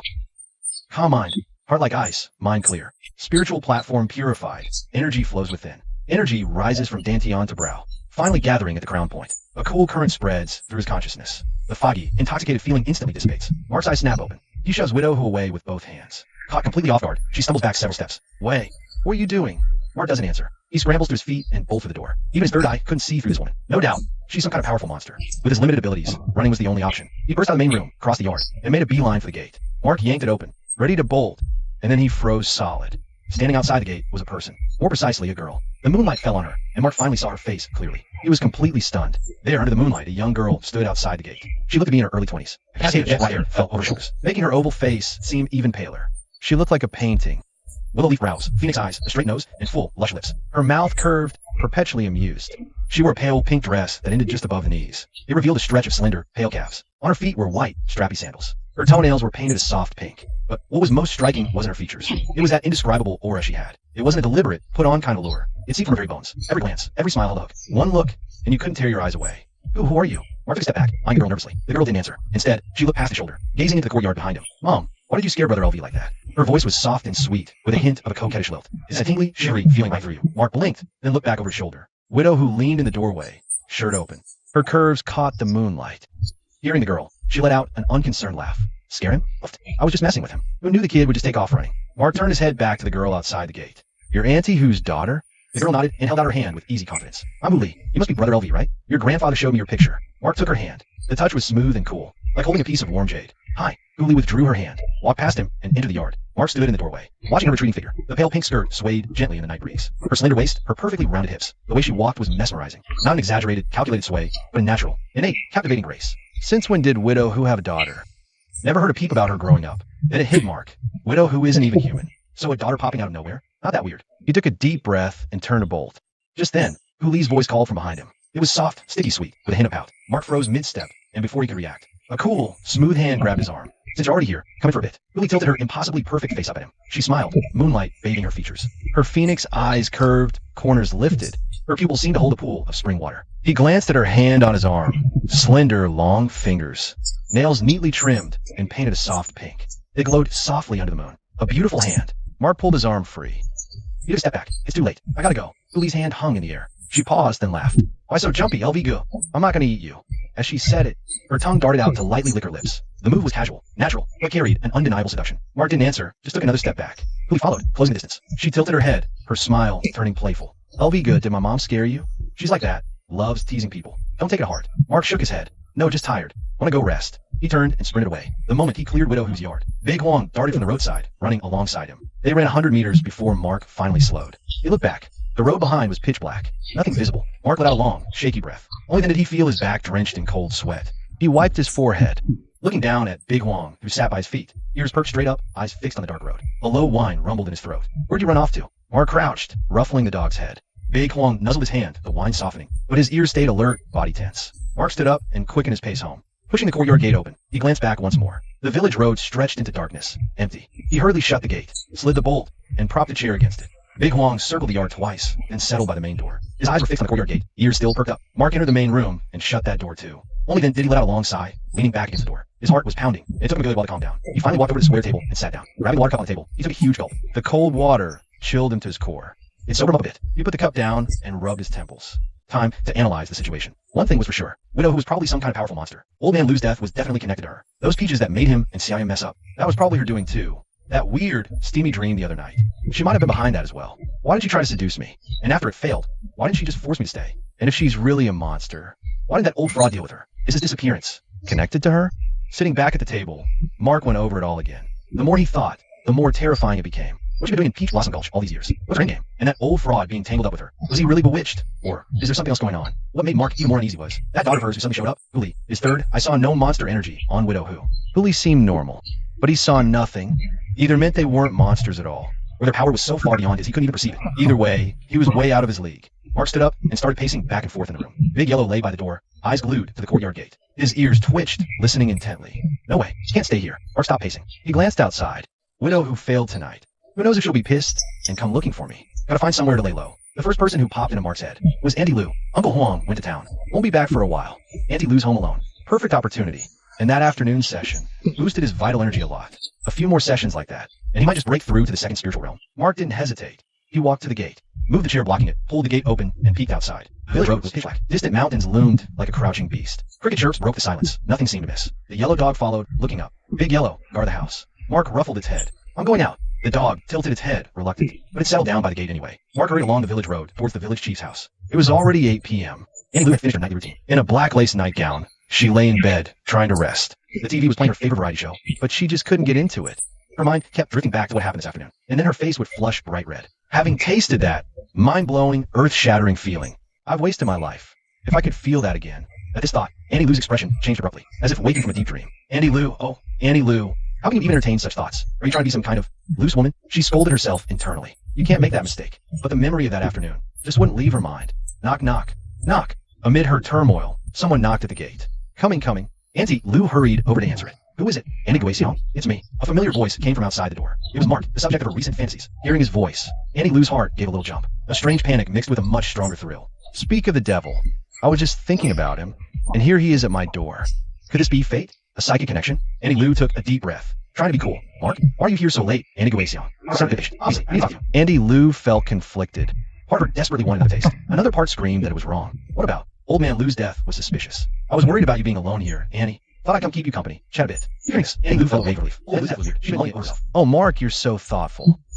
She promptly opened the door wide. Mark stepped inside. She then opened the door, and Mahu stepped inside and shut the door behind you. Auntie Lou watched his every move. Her confusion slowly turned into nervousness. Elvira, what are you doing? Mark turned to face her. What do you think people do at this hour? Annie Lou took a step back. Her heart started racing. Elvira, she bit her lip. TH, this isn't right, is it? What's not right about it? Mark looked up at her. Are you having second thoughts? About helping Uncle Huang get better? Annie Lou was speechless. She opened her mouth to say something, but the words died on her lips. What happened this afternoon? She did agree to it, even though she was reluctant at first. But later, she didn't refuse. Thinking about it made her face burn. I'm not backing out, but not in the middle of the night. What if someone sees us? Who's gonna see us at this hour? Mark said slowly. Besides, Uncle Huang might not even be back tonight. You got perfect. Let's talk to her. Annie Lou quickly cut him off. Mark looked at her, all flustered and embarrassed. A faint smile tugged at the corner of his mouth. Annie Xiong, didn't you say it felt pretty good this afternoon? Why are you getting shy on me now? Auntie Lou wished the floor would swallow her whole. Why does he have to be so blunt? The worst part was, he was telling the truth. It was something she'd never experienced in her whole life. That deadbeat Huang Fuge, a dozen years with him, didn't add up to what Mark did a few times. Just thinking about it reignited Annie Lou's fire. Not angry fire, a different kind of fire. She bit her lip and looked up at Mark. Her eyes held shame, annoyance, hesitation, and a flicker of anticipation she didn't even realize was there. Mark read, that looked perfectly. He didn't rush. He got up, walked over to Annie Lou, and took her hand. Annie Guasion, we should make the most of our time. He pulled her a little closer. Annie Lou went completely soft in his arms. Leaning against his chest, her heart was pounding. Elvia, her voice was muffled. Am I being shameless? Mark looked down at her. What are you talking about? It's a normal need. Ain't shameless about that. Auntie Lou buried her face deeper. But I'm a married woman. What's the difference between having a man and not having one? Annie Lou fell silent. Honestly, with Uncle Huang being the way he is, the hell she's been through. Only she knows. Mark said, his voice tinged with persuasion. Don't you feel more clear-headed now? Annie Lou paused. He wasn't wrong. Ever since this afternoon, she felt physically lighter, her mood noticeably better. Mark's hand gave a gentle pat on her back. I'm just helping with your treatment. Annie Lou was torn between annoyance and amusement. She looked up and glared at him. You and your smooth talk. Mark grinned. So do you like my smooth talk? Annie Lou bit her lip. She glared at him for a few seconds, then turned her face away. Her voice was barely a whisper. Do whatever you want. Mark didn't say another word. He got straight to business. Chapter 45, my husband's back. This time, Mark was even more composed than the afternoon. Following the cultivation method from the yin-yang mystic art, he guided the vital energy through his radiance. Each cycle flowed steadily and smoothly. The energy rose from his dantian, descended along the governing vessel. Through coccyx, spine, jade pillow to crown. Down crown, brow, nose, bridge to conception vessel. To dantian. Cycle complete. He could clearly sense. The energy had become more refined than before. Meanwhile, in the second floor bedroom of Chloe's house, Granny Lee's even snoring drifted up from downstairs. On the small bed beside her, Bao Bao was sprawled out, sleeping soundly. But Chloe couldn't sleep a wink. She turned over, facing the window. Moonlight filtered through the gap in the curtains, casting silvery stripes on the floor. She turned again, facing the door. Moments later, she flipped back. Ugh. She let out a long sigh. She sat up, leaning against the headboard, hugging her knees. Her mind was a mess. Mark unblocked her meridians before dinner. She remembered the sensation vividly. His touch sent an electric jolt. Tingling numbness spread through her body. It wasn't the gross feeling of being taken advantage of. It was a feeling she'd never experienced before. That dull, it gradually faded away, replaced by an indescribable sense of relief. Like a river that had been clogged for ages, finally flowing free. A gentle flow of warmth spread through her, like a soothing current. She gasped. It felt so good. She didn't dare make a sound. What made her blush even more was, after Mark let go, she actually felt a strange emptiness. Like she just got a tiny taste of something sweet, and before she could even savor it, the bowl was snatched away. Chloe looked up, gazing at the moonlight outside, her heart still racing. Shameless. He was just helping. And here you are, your mind going straight to the gutter. But she couldn't help it. The memory of those hands. The way his eyes looked at her. That slight quirk at the corner of his mouth when he spoke. It was all etched in her brain. She couldn't shake it. She even started comparing Mark's face to her husband's. Honestly? Wait, easier on the eyes. The moment that thought popped up, Chloe startled herself. She shook her head hard, trying to fling the idea away. Can't think like that. Vincent is my husband, even if he's only home for 2 weeks at New Year's. And every time it's like he's just checking off a chore. But still, he's my husband. So what? He's gone 11 months out of the year. I'm here taking care of his mother, raising our kid, with no one to help. When Bao Bao cries in the middle of the night, I'm holding him. Granny Lee's legs hurt. I'm the one helping her to the bathroom. And Vincent? Out there working hard to make money. Yeah, the money gets sent home. But him? Where's he? Chloe bit her lip. Her eyes suddenly stung. She took a deep breath, swallowed the lump in her throat, and laid back on the pillow. Moonlight shimmered on the ceiling, like ripples on water. She remembered what Mark had said. Sis, I'm just helping you with your treatment. He said treatment. But his hands... Chloe rolled over, burying her face in the pillow. She flipped over, staring at the ceiling. Downstairs, Granny Lee's snoring continued. Bao Bao turned in sleep. Not making sounds. Asleep. Chloe reached up and touched her own chest. Swelling gone after Mark's massage. That awful pressure had already faded a lot. Now it was completely gone. She felt so much lighter, like a weight had been lifted. She glanced down. Moonlight fell across the blanket, outlining her body. It definitely felt better than before. But at what cost did discomfort come? An image was now burned into her mind, one she couldn't shake. Chloe closed her eyes, took a deep breath, and flipped over again. She tried to force her thoughts elsewhere. What to cook for her mother-in-law for breakfast tomorrow? Bao Bao's due for his shots. The garden needs watering. But no matter what, her thoughts kept circling back to Mark. Would he come again tomorrow? Would he massage her again? If he did, should she even let him? And if she refused, what if the pain came back? If she didn't, Chloe didn't dare think any further. She pulled the covers over her head, curling into a tight ball, hiding like an ostrich burying its head in the sand. Under the blanket, her face was burning hot. Her heart was pounding so hard it felt ready to burst from her chest. The clock struck 10 at night. Auntie Lou was completely boneless, a puddle of goo, sprawled on the bed, unable to even lift a finger. Mark lay beside her, vital energy replenished. He had reached the second level of cultivation. Both his palm blast and his third eye vision will be far more potent. Facing Widow Who again, he'd have a much better shot. Wait, Auntie Lou's voice was a soft murmur. Annie feels so light all over. Mark opened his eyes and turned his head to look at her. Naturally, your circulation's flowing. Of course you feel light. Auntie Lou rolled on her side, facing him, a blush still lingering on her cheeks. You think, if it was like this every day from now on, would Annie always feel this? Good? Mark paused for a second, then chuckled. Getting hooked, are we, Auntie? Auntie Lou's face flushed crimson. She swatted at him. Who's hooked? I'm just asking. Mark reached out, wrapped an arm around her shoulder, and pulled her closer. Want to go for another round then? No. Auntie Lou looked at him with genuine concern. Counting this afternoon, that's 5 times today. Young and vigorous, but not nonstop. You wear yourself out. 5 is nothing. Mark grinned. I'm the Energizer Bunny. I keep going and going. Auntie Lou was speechless. Knock. Knock, knock. Just then, a sudden knocking sounded at the door. Auntie Lou's whole body jolted. Eyes wide. He might be back. Mark, however, remained calm. He coolly countered. If it was him, why would he knock? Why would he knock if he had a key? Just let himself in. All right. Auntie Lou breathed a sigh of relief. She climbed out of bed and started getting dressed. Mark continued to analyze the situation. My guess is it's probably just someone coming to buy something. Or maybe a neighbor complaining about the noise. Complaining about noise? Auntie Lou didn't get it. Noise from who? You. Mark grinned mischievously. That aria? Not quiet. Arias? Auntie Lou asked, confused. When did I ever sing an aria? Mark chuckled. Ode to joy. Auntie Lou suddenly realized. Her face flushed a deep red, mortified. She took a deep breath, trying to calm herself down. She finished dressing, checked herself in the mirror, then hurried out to answer the door. Moments later, she ran back in, panic-stricken. Mark's gut sank. Who is it? It's Uncle Wong. Auntie Lou was pale as a ghost. My husband is back. Chapter 6, Unclogging the Drain. Auntie Lou was pacing frantically, but Mark wasn't fazed at all. He stretched languidly as he sat up in bed. You get the door. I'll shower. Take a shower? Auntie Lou thought she must have misheard. The house is on fire. A shower? She didn't know how he got here. Mark leisurely swung his legs off the bed. Auntie Lou, I'm all sweaty from the workout. Gotta freshen up first. Auntie Lou stomped her foot in frustration. Her assets wobbling dramatically. Are you insane? What am I supposed to tell him when he finds you here? Mark glanced back at her. Just tell him the truth. The honest truth. Auntie Lou nearly fainted on the spot. Are you trying to get me killed? She spun in circles, frantic, like a cat with its tail stepped on. If he finds out, he'll grab a knife and come after you. And then I'm a goner too. Mark watched her meltdown. He couldn't help but laugh. All right. Calm down. You're freaking out. He walked over and reached out, trying to soothe her nerves. Auntie Lou turned, panicked. This is no time for jokes. Whispering, tell him I'm here to help you. Unclog the drain. Auntie Lou froze. She blinked, her expression shifting from panic to confusion. From confusion to realization, then exasperation. Unclog the drain. Right? Mark nodded with a completely straight face. Your bathroom drain is clogged. I came to unclog it. Worked up a sweat after all that effort. What's wrong with taking a shower? Auntie Lou's mouth hung open. She sputtered. Will that work? It'll work, Mark said, walking away. He reached the bathroom door, turned back, and gave her a wink. Aren't I here to unclog your drain? With that, he slipped into the bathroom. Click. The door locked shut. You. Auntie Lou stomped her foot in frustration. Unclogging the drain? In the middle of the night? Well, Uncle Huang, even by that. Another knock came from the door. This time it was more urgent, mixed with Uncle Huang's booming voice. Hui Xiong. Open up. What are you dawdling about in there for? Auntie Lou took a deep breath, forcing herself to calm down. Coming. Stop rushing me. As she reached the door, she paused to take another deep breath. She reached out and slid the bolt open. The door swung open to reveal Uncle Huang standing outside. His face was flushed, reeking of alcohol. He clearly had a lot. Took you long enough. He grumbled, staggering inside with unsteady steps. Auntie Lou moved aside to let him pass. Her heart pounded wildly. on the outside. She had to maintain a perfectly calm facade. I was upstairs watching TV. Uncle Huang, just running swaying his way into the living room before collapsing onto the sofa. Had a lot to drink. Auntie Lou ventured cautiously. And not much. Jay just half a caddy. Uncle Huang's tongue was thick. His eyes were half closed. That bastard Zhao Dapao kept forcing drinks on me. Auntie Lou stood nearby, her eyes darting nervously toward the bathroom like a drumbeat. Can't you drink less? You're always coming home like this. You're really listening later. She said the words, but her mind was racing. Mark was in the bathroom, showering. What if Uncle Huang needs to use the toilet? She had to stall him somehow.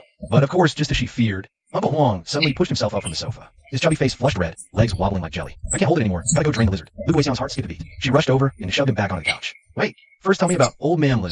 Huang Fugui staggered from the push, almost sliding off the couch. Hey, what the heck? He blinked groggily. I gotta pee. I'll go in a sec. Lu Guixiang clamped down hard on his shoulders. What exactly did the police station say? What really happened to old man Lu? Distracted by her questions, his urge to pee subsided a bit. He shook his head, trying to sober up. The medical examiner looked at him. He let out a beer belch. Preliminary guess is maybe bitten by some animal. Animal? Lu Guixiang frowned. What kind of animal drains all the blood? Who knows? Huang Fugui mumbled. I thought it was fishy too. We'll have to wait for the full autopsy report.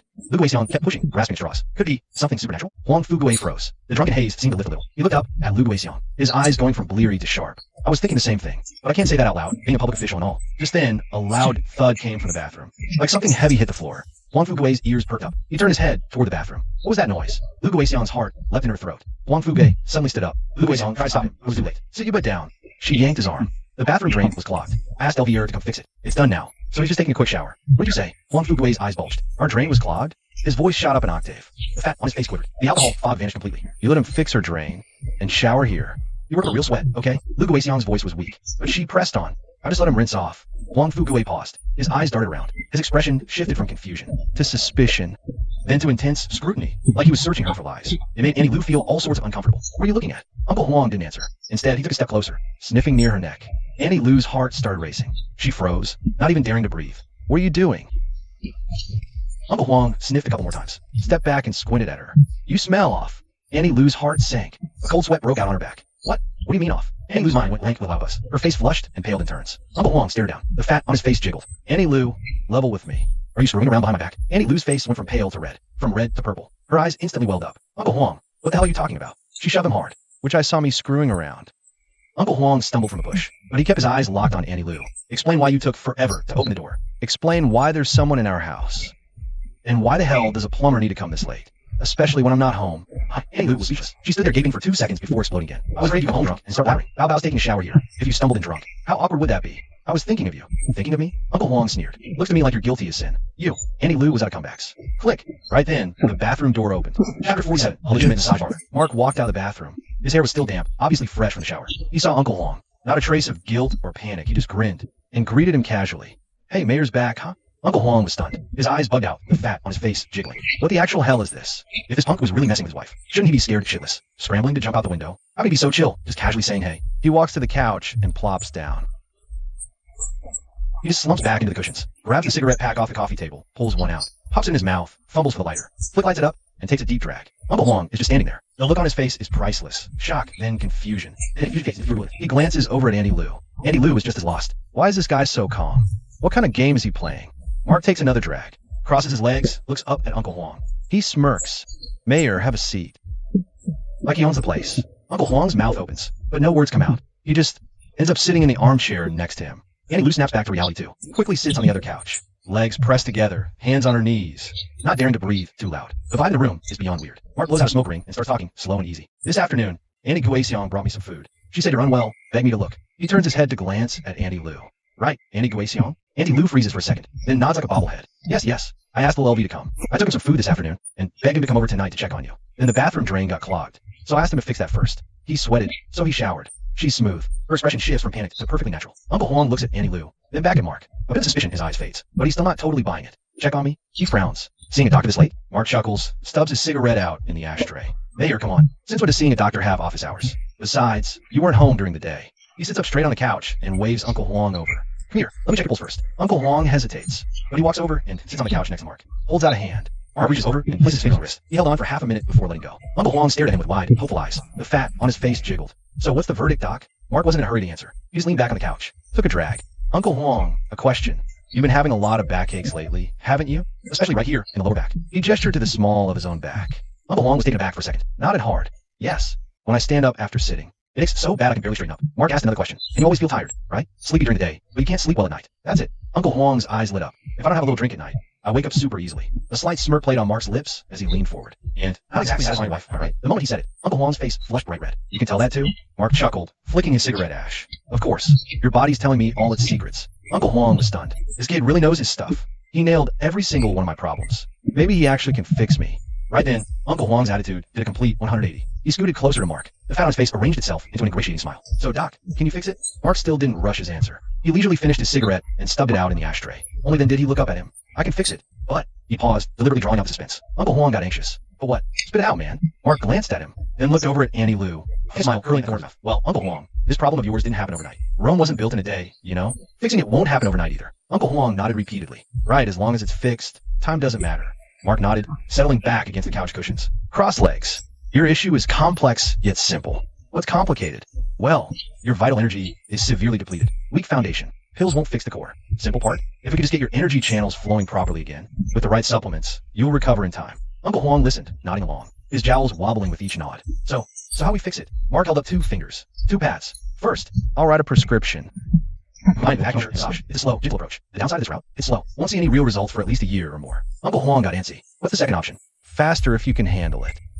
Spill it. If it'll fix me, I can handle anything. Mark's mouth curled into a slight smirk. The Mark family's secret formula and massage technique. Guaranteed to make you feel like a new man within 3 months. 3 months? Uncle Huang's eyes lit up. You really think it'll work? He paused, then added, I've downed many concoctions.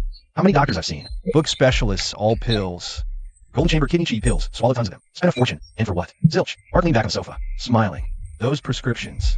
Gentle toning, not root cause. As for the massages, he paused. The masseuses you went to, they were all young ladies, right? Uncle Huang's old face flushed bright red instantly. Well, aren't all massage parlors have police? It's proper, licensed TCM technique. Huh? Auntie Lou snorted from the side. So that's why you're always running off to the city, Uncle Huang. Going to get massages from young ladies. I wasn't. Uncle Huang's chubby cheeks quivered. It was a legitimate massage parlor. They have a business license. Legitimate? Auntie Lou's voice rose an octave. Why defensive? Not wrong idea. Oh, really? Auntie Lou pressed on, relentless. Yelling, wrong idea? CH-48, better taste. Mark waved, cutting off their bickering. All right, Andy Guasion, let's get back on track. Right. Uncle Huang chimed in hurriedly. Let's talk about my condition. Mark looked at Uncle Huang, said with a weighty tone, Chief, don't blame my aunt for saying that. He then glanced at Auntie Lou beside him. My Annie here. She's the belle of Peach Blossom Gully. Year after year. She keeps her figure. Doesn't lose out to any young girl. That's true. Uncle Huang nodded vigorously, the fat on his face jiggling with each nod. See that? LV here has way better taste than you. Auntie Lou lifted her chin, proudly. He makes me feel amazing. What did you just say? Uncle Huang was stunned. He makes you feel good. Realizing he'd slipped up, Auntie Lou quickly tried to cover. Am I wrong? Look at how well-spoken Mark is. Now look at you. After being married to you for over a decade, your mouth only eats and drinks, never praises me. Have you ever made me feel good? Uncle Huang was speechless, totally shut down. Ahem. Mark cleared his throat. Let's get back on track. Back to business. Why are you always interrupting? Uncle Huang, glad for the out, muttered under his breath, annoyed. And he turned a beaming smile back to Mark. Mark, my boy, let's get back to business. Tell me how you can cure me. Mark took another drag, his face turning grim. You reported my grandfather and gave me trouble. Am I right?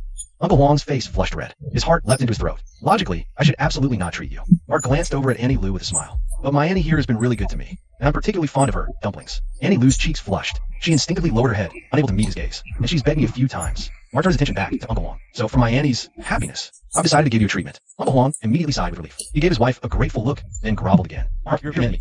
I'm ashamed. If you can fix my little problem, I'll have your aunt make you dumplings every single day. He nudged Lu Guaxiong with his elbow. The meaning was clear. Say something. Oh, that's definitely no problem. Mark gave Annie Lou a knowing smirk. You better keep your word, Annie Lou. Auntie Lou bit her lip and nodded. Of course I'll keep my word. Anytime you want them, they're yours. She knew exactly what he was hinting at, but she had to play along. Now that you mention it, Mark rubbed his stomach. I'm actually getting a little hungry. Guaxiong. Uncle Huang nudged his wife again. What are you standing around for? Go boil some dumplings. Annie Lou, face still red, stood up and hurried towards the kitchen. He smirked and glanced at Uncle Huang. Get on the couch, Mayor. I'll give you a massage first. All right. Uncle Huang nodded eagerly. He shifted his bulky frame from the armchair and flopped face down on the sofa. Auntie Lou brought out dumplings. She saw Uncle Huang sprawled on the couch, snoring loudly. What's going on? Mark walked over and sat at the dining table. He ate a dumpling. Chewed a couple times, swallowed, then finally spoke leisurely. The massage was just too relaxing. Auntie Lou saw Uncle Huang snoring. Then she looked at Mark, who was eating with obvious relish. He just fell asleep. Mark grabbed another dumpling. What'd you expect? Auntie Lou sat down across from him. Propping her chin in her hands, she watched him eat. Mark ate a few more, then looked up at her. Aren't you eating? I'm not hungry. Auntie Lou shook her head. Her gaze drifted back to Uncle Huang on the couch. He won't wake up suddenly, will he? Mark picked up a dumpling and dipped it in vinegar. He won't be up before sunrise. Auntie Lou looked skeptical, but she didn't say anything more. Mark polished off the entire plate of dumplings. He even used up all the vinegar in the dipping bowl. He drank some water, then leaned back in a chair, completely satisfied. Auntie Lou's dumplings are the best. Auntie Lou smiled. She cleared the dishes. Go home and rest. Tomorrow, she started to say, but Mark was already on his feet. Auntie Lou thought he was leaving. She moved aside to let him pass. But instead of heading for the door, Mark walked around the table and stopped right in front of her. Auntie Lou froze. Before she could react, Mark's arm was already around her waist. What are you doing? He's right there. Auntie Lou was flustered and embarrassed. Her attempts to push him away were weak. Auntie Lou, Mark looked down at her, a smirk playing on his lips. I'm still hungry. Auntie Lou's face flushed crimson. She bit her lip, then gestured with her chin toward Uncle Huang on the couch. Are you crazy? He's sleeping right there. Mark chuckled softly. His arm tightened around her, pulling her closer. Relax. He won't wake up before morning. Lu Guixiong wanted to say something, but Mahu was already kissing her. Her mind went blank, and her whole body went limp. She leaned against Mahu's chest, her heart pounding so hard it felt like it would jump out. Huang Fugui's snoring continued, loud and soft, echoing clearly in the quiet room. Lu Guixiong's eyes were wide open, staring at that huge, fat back on the sofa. Her body was tense, but Mahu's hand gently stroked her back. With an inexplicable magic, her tense body slowly relaxed. Don't be afraid, Mahu whispered into her ear. She closed her eyes and buried her face in his shoulder. Mahu didn't carry her upstairs. He pulled her down onto the sofa next to him. Lu Guixiong was weak all over. She glanced at Huang Fugui beside them. He was less than a meter away. That massive body was sprawled on the sofa, snoring like a freight train, dead to the world. LV, her voice trembled a little. Maybe we should go upstairs. Mahu chuckled. This is fine right here. Lu Guixiong tried to speak again, but her mouth was covered once more. She cursed the brat in her head, playing these nerve-wracking, yet thrilling games. She simply closed her eyes, but her mind was a mess. Huang Fugui's snores were right in her ear. Her heart raced faster. This is playing with fire, she thought. She suddenly pushed Mahu away. LV, what if he... Mahu just laughed and gave Huang Fugui's butt a kick. See? He doesn't even wake up from that. What are you worried about? This. Lu Guixiong barely got a word out before she was silenced again. Soon, she was too lost in pleasure to speak. Human nature craves excitement. The more dangerous the situation, the more thrilling it feels. Especially forbidden, taboo stuff. It's a real trip. Chapter 49, up to no good again. Another hour flew by. Maybe because the setting was so unique. Lu Guixiong's reactions were way more intense than before. Mahu brushed her hair back, grinning. More fun this time, huh? Lu Guixiong glanced aside and shivered, her mind snapping back to reality a bit. She tried to escape, but was too weak. LV, carry me. Sure thing. Mark chuckled. I need a shower first. Auntie Lou shook her head weakly. No, just take me to the room. I need to get out of here. Now. But Mark just leaned back on the sofa. He slowly crossed his legs, looking completely unbothered. Auntie Lou, it's so late now. You think that's a bit rude? How do you think? Hey, Lou, God. Mark glanced over at Uncle Huang, still passed out. He smirked. Wake up. He was screaming. Didn't even stir him. Want to see if a kick does the trick. He actually lifted his foot, aiming for Uncle Huang's side. Auntie Lou's soul nearly left her body. She grabbed his leg. Are you crazy? If he wakes up now and sees us like this. Mark just chuckled, bending down to pull her close. Relax. He won't be waking up till dawn. Auntie Lou slumped his chest, her whole body trembling. Come on, Mark, scoop her up. Let's take him first. The next morning, 8 a.m. Uncle Huang finally stirred, groggily coming to. He listened to all he said, right? He was home, on the couch. He's up, stretching his lap off his stuff, alongside, rolling his neck. That kid's skilled. Best sleep in years. It's like a damn log. Auntie Lou's voice came from behind him. Uncle Huang turned. She was in a chair, sipping tea calmly. Why didn't you wake me up last night? Uncle Huang rubbed his eyes. Why not try? Auntie Lou set her cup down with a clink. I was practically yelling. You didn't even twitch. Uncle Huang scratched his head. Really? You didn't leave. You left right after you passed out. Auntie Lou got up and walked over to the sofa. The poor guy worked on you for ages, wore himself out. And you? Just snored the whole night away. Uncle Huang grinned, patting his lower back. Gotta admit, though, the kid's got talent. I was screaming my head off last night, and you didn't even flinch. Huang Fugui scratched his head. Where's LV? Where did he leave? He left after you fell asleep. Lu Guixiong stood up and walked to the sofa. I massaged you for ages, wore myself out. And you just passed out. Huang Fugui chuckled. He patted his own waist. Gotta admit, that kid's got skills. Man, my back hasn't felt this good in ages. He stood up, stretching his back and rolling his neck. Satisfied grin spread across his face. You did good, Auntie Lou. That kid's got some serious skills. Auntie Lou shot him a sideways glance. Now you appreciate me. Last night you accused me of cheating. Uncle Huang looked sheepish. I was wasted. Don't take it to heart. Being drunk is a license to run your mouth. Auntie Lou huffed. Listen up, Huang Fugui. If you ever spout that nonsense again, you'll be sleeping on the curb, not the couch. Okay, I won't. Uncle Huang waved his hands frantically. The jowls on his face wobbled with emotion. He shuffled to the dining table and sat, eyeing the dumplings. Any dumplings left? I'm starving. I'll heat some up for you. Auntie Lou got up and headed for the kitchen. Her walk was off. Not just slow, but downright weird. What's wrong with you? Uncle Huang asked, curious. This is all your fault. Auntie Lou snapped without turning around. My fault? Uncle Huang scratched his head, completely lost. By the time Mark got home, dawn was just breaking. He pushed open the courtyard gate. Big Yellow shot out his doghouse, circled him twice, tail wagging like crazy. Mark crouched down and ruffled the dog's head. Big Yellow licked his hand, then tilted his head, sniffing him all over. A low whine rumbled in his throat. All right, enough with the sniffing. Mark patted his head. He stood and went into the main room. Everything was as he left it. The square table, the benches, the portrait of the three pure ones. Exactly the same. He pushed open his own bedroom door for a look. The bedding was neatly folded. The thread-bound books on the desk were perfectly aligned. Morning light filtered through the window. The room was dead quiet. Only then did Mark finally let out a sigh of relief. Even so, a knot of tension remained in his gut. Widow Hu's face and that girl Hu Li, they were like a splinter stuck in his mind. He sat at the square table and poured himself a cup of cold tea. Down in one gulp. That woman, Widow Hu, lived in Peach Blossom Gully for decades. Everyone just knew her as the pretty widow who'd been alone for years. No one ever questioned where she came from. But now Mark knows she's not human, or rather, she's not normal. His third eye vision can't see through her. Either she's not a supernatural creature at all, or her power is so high level he can't even perceive it. Either way, it means she's not someone he can mess with right now. But why did she try to seduce him? Mark frowned, tapping his fingers on the tabletop. Last night, Widow Who and Hu Li were clearly coming onto him on purpose. The thing is, if they really wanted to get with him, with Widow Who's skills, she could have just made a move. Why all the games? Unless they couldn't just force it. But why not? He racked his brain, but still couldn't figure it out. Mark gulped down another mouthful of cold tea, set the cup down, stood up, and walked to the door. Morning light was breaking. A few roosters crowed in the distance. Whatever Widow Who's deal is, whatever her goal, the most important thing right now is to level up his own power. He's only been training in Inyo mystic arts for a few days, and he's already feeling like a whole new man. If he can advance further, reach the second stage, the divine realm, maybe then he can see through Widow Who's true nature. And there's still Grandpa's business to figure out. Is that charlatan alive? Why go to Black Dragon Pool? What's his real connection to Widow Who? He'll need real power to solve these mysteries. Mark took a deep breath, turned, and went back to his room. He shut the door and curtains, sitting cross-legged on the bed. He opened the Inyo Mystic Arts Manual and began training. Before he knew it, it was noon. Mark was about to go wash his face, when his phone suddenly rang. It was sister-in-law Chloe calling. Hey, sister-in-law Chloe. Chloe's voice came through the phone. Come over for lunch. I made braised ribs and fried the Crucian carp you love. Mark paused, not answering right away. Chloe asked, what's wrong? Cat got your tongue? Don't you want the ribs and fish? Of course I want them, Mark said, then changed tack. But I also want 2 big soft buns. Huh? Chloe sounded surprised. I didn't steam any buns today. Mark chuckled. No need to steam. Ready-made is fine. Silence on the line. Then came Chloe's flustered, scolding voice. You're impossible. Chapter 50. Homemade miracle cure. After hanging up on Chloe, Mark put his phone on the table and was about to head into the backyard, when his phone rang again. This time it was Annie Lou. Hey, Annie Lou. Mark. Annie Lou's voice was hushed and low. You coming over for lunch, hon? Annie made braised fish. Mark leaned back in a chair, drawing lazily. Annie Lou, I just promised Sister Chloe. I'll eat at her place. 2-second silence. Oh, I see. Lou Guixiang's tone was clearly taken aback. But then it clicked. Chloe must be trying to butter Mark up, so he'll help Granny Lee with her leg problem. But that kid Mark is as slippery as an eel. Chloe's father-in-law ticked off old Master Ma. Without a serious incentive, Mark ain't lifting a finger. Could be that Chloe is, like me, she's newly married, husband always away, probably Annie Lou. Mark's voice cut through her thoughts. I'll bring Uncle Huang's medicine over in a bit. Hearing this, Lou Guixiang perked right up. That quick?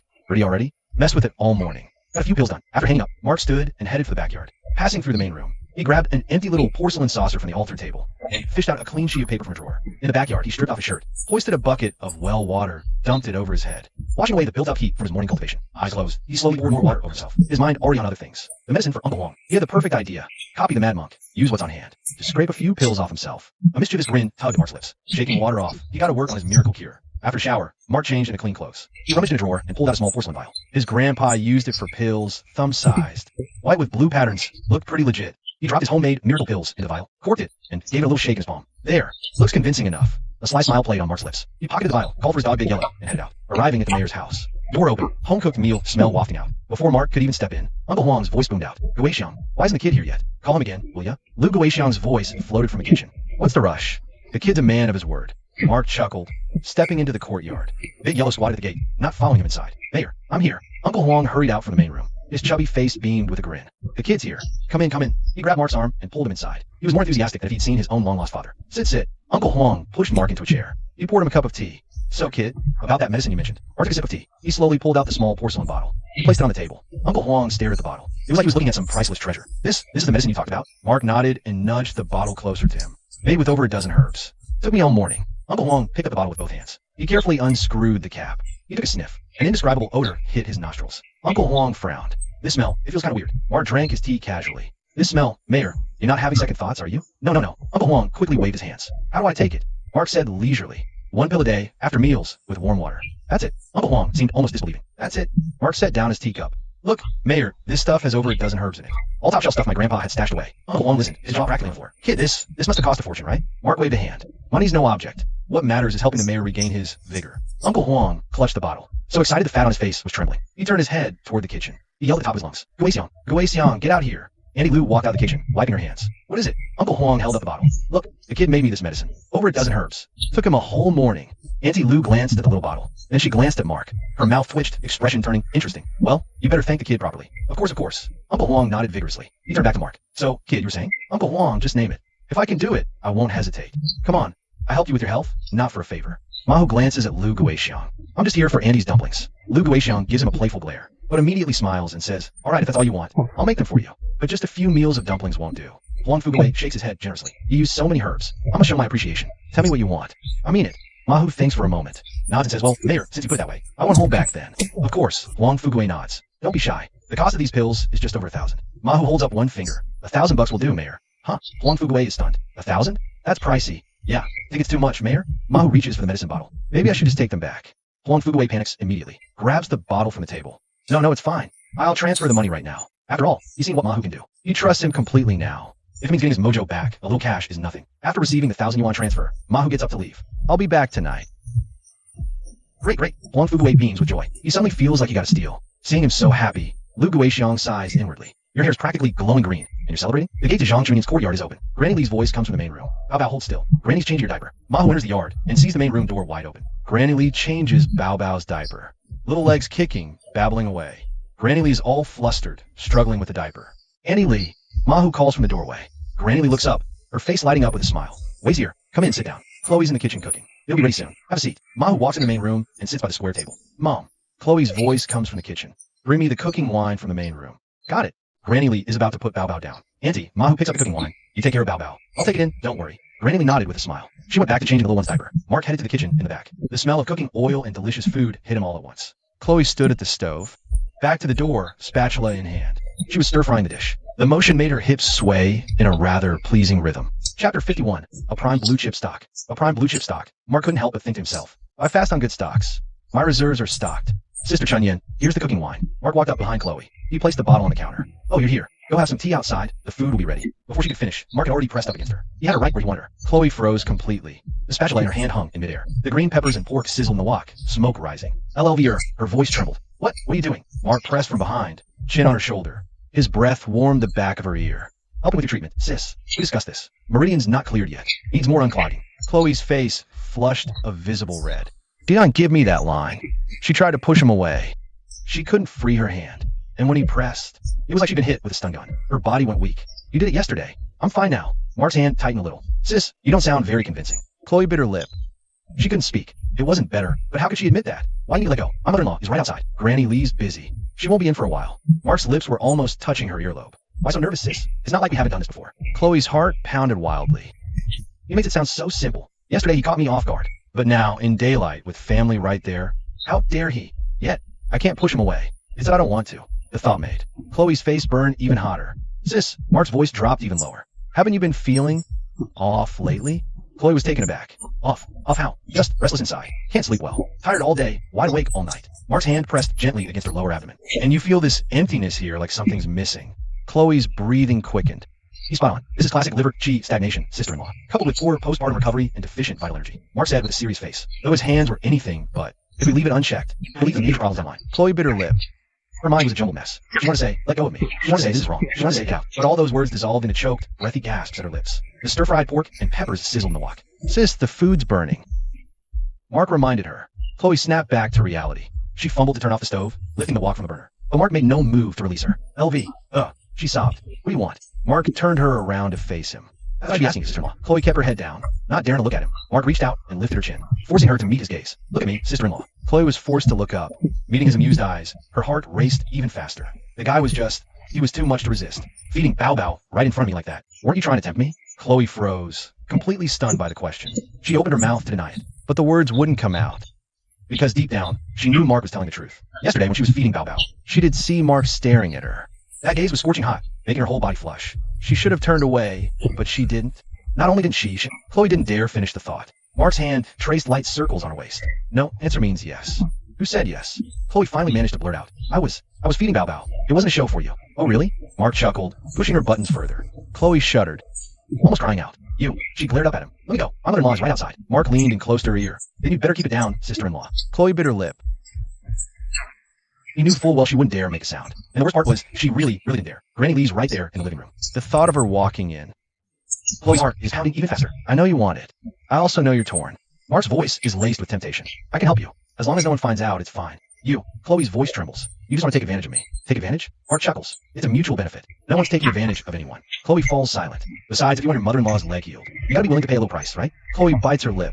She doesn't know what to say. Mark's hit the nail on the head. If Granny's leg gets better, she won't have to stay in this village. She could finally go be with her husband. But this price, it's making her hesitate. Chloe bites her lip harder. Two thoughts are warring fiercely in her mind. Reason.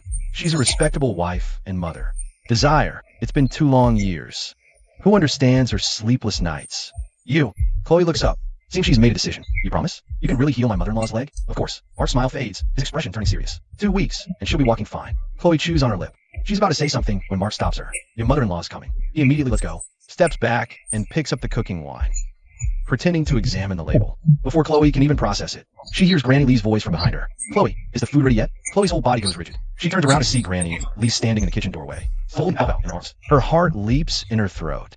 The blush hasn't even faded from her cheeks. Her collar is slightly askew from the earlier tussle, revealing a sliver of collarbone. It's almost done. She hurriedly turns back around, pretending to tidy the counter, but her fingers are shaking badly. Mark gives Granny Lee a friendly smile. Moving the wine bottle slightly. Granny Lee just goes, oh, her eyes shifting back to Chloe. Chloe has her back turned, frantically straightening her clothes.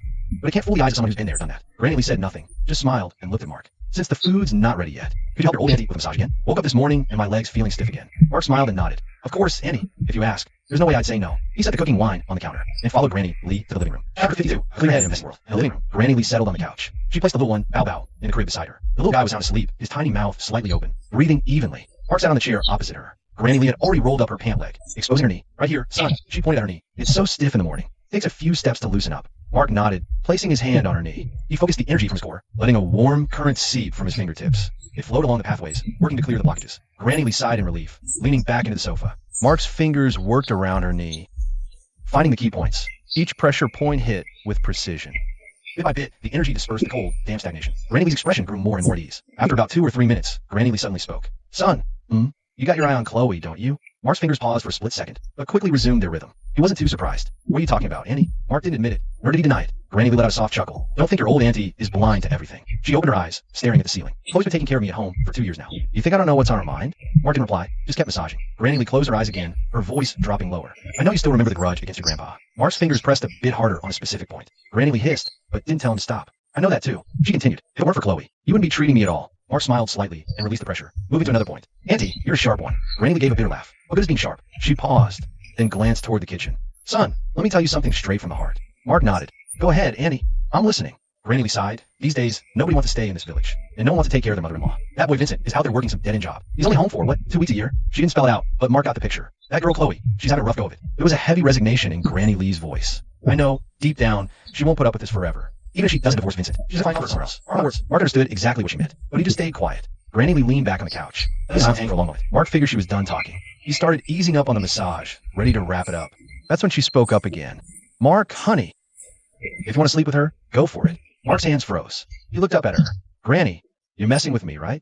Granny Lee shook her head, her expression dead serious. I'm not joking. I'll pretend I never knew a thing. Mark stared at her for a solid few seconds, trying to figure out if this was some kind of reverse psychology test. Seeing Mark wasn't saying anything, Granny Lee glanced over at Bao Bao in the crib. If you can fix these old legs of mine, Chloe can go live with Vincent, start a real life. You'd actually be doing that boy a huge favor. After that, she went quiet. The living room fell still. Only the tick-tock of the wall clock, and Bao Bao's soft, even breathing from the crib. Mark sat in his chair, looking at Granny Lee's wrinkled face, and a weird, complicated feeling washed over him. This woman was sharp. She saw the whole game, knew she was a burden, knew exactly how this would all play out. So, she made the smartest move she could. Mark took a deep breath, put his hands back on her knees, and kept massaging. After lunch, Granny Lee cleaned up the dishes. When she came out of the kitchen, she had this knowing little smile. You got magic hands, Mark.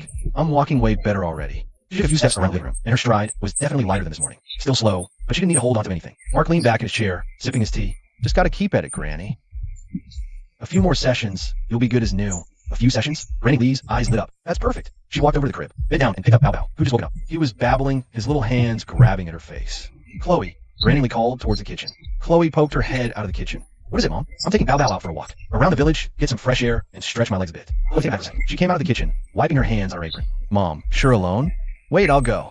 No need for you to come. Granny Lee smiled and shook her head. LV just gave me a massage. My feet feel much better. It's a good chance to walk a bit more. It's exercise, she said as she was already putting Bao Bao into the stroller next to her. She also grabbed a small blanket and tucked it over him. But Chloe was still hesitant. Her gaze unconsciously drifted towards Mark. But? Granny Lee cut her off. You stay here and tidy up. I'll be back in a couple of hours. She pushed the stroller towards the door. When she reached the threshold, she glanced back at Mark. Granny Lee pushed the stroller out of the courtyard. The sound of her footsteps faded. Mark took a sip of tea. He stood up and walked right up to Chloe. There was barely a foot of space between them. Her breathing was rapid, her chest rising and falling. She carried the faint, sweet scent of milk. Sister-in-law. Chloe bit her lip, finally looked up and met his gaze. Her eyes held panic, shyness, hesitation. LV, her voice trembled. My mother-in-law just left. You what? Mark's lips curved into a slight smile. Chloe couldn't get the words out. A stray strand of hair fell by her cheek. He tucked it behind her ear. Sister-in-law, don't worry. Your mother-in-law is a smart woman. Chloe was stunned, but Mark's finger trailed down from her earlobe, lightly brushing her neck. Her reason for taking Bao Bao out. Surely you understand? How could Chloe not understand? She had to play dumb. I don't get it. That's fine. Mark's hand rested on her shoulder. Your mother-in-law knows what I want. He didn't finish the sentence, but the meaning couldn't be clearer. Chloe bit her lip again.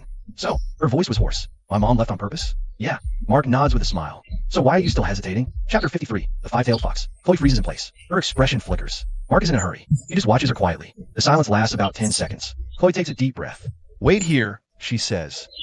She turns and heads for the main room door. Mark watches her reach the doorway. She reaches out and closes the main room door. She stands there with her back to him for several seconds. She takes a deep breath, steeling herself. Then, she takes another deep breath and turns around.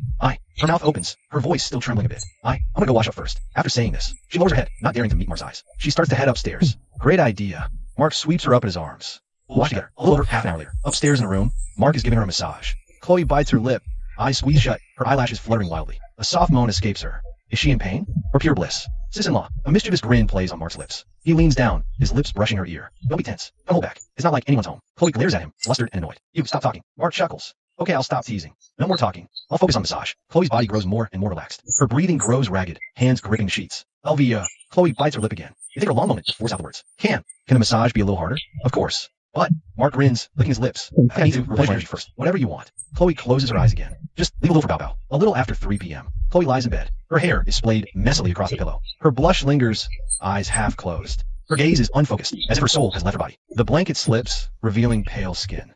A few faint red marks still linger on it. Chloe stares at the ceiling. Her mind is a complete blank. After a long while, she slowly comes back to herself. Amazing, she murmurs into the pillow. A smirk crept onto my lips. The dude's a total animal.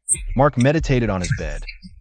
The big yellow mud in the yard suddenly barked twice. Then a familiar voice called from outside the gate. Mark, you home? It was Annie Lou's voice. Mark's lips curled slightly. Yeah, I'm here, he answered. He got off the bed and pushed open the main room door. He saw Annie Lou had already entered the yard. Annie, what brings you here? Mark leaned against the doorframe of the main room, arms crossed, looking at her with a playful smile. Annie Lou walked in carrying a plastic bag, a smile on her face. I came to bring you some fruit. She held up the bag a little. It was indeed filled with bright yellow loquats. They were big and looked juicy. You're too kind, Auntie. Mark took the bag and casually placed it on the square table. I'll stand up ceremony. No need for ceremony, Auntie Lou said. She scanned the room.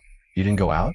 Nope, just resting at home, Mark replied offhandedly. Turned to pour her some tea. Hey, Mark. Auntie Lou reached out and put a hand on his shoulder. Help your Annie with another massage today, huh? Mark grabbed her hand, pulling her from behind him to stand in front. Auntie Lou stumbled. Whoa. Her hands instinctively flew up to wrap around his neck. Eyes met, faces inches apart. Her breathing grew ragged, her chest heaving. A tempting blush spread across her cheeks. Her eyes were misty, like pools of spring water. Hurry up, Mark. Auntie's getting a little impatient. Mark looked at her, raising a hand to gently stroke her cheek. It hasn't even been a day, and you're already this needy? Auntie Lou blushed and gave him a playful scolding look. Mark chuckled, picking her up. Huh. He strode towards his own room.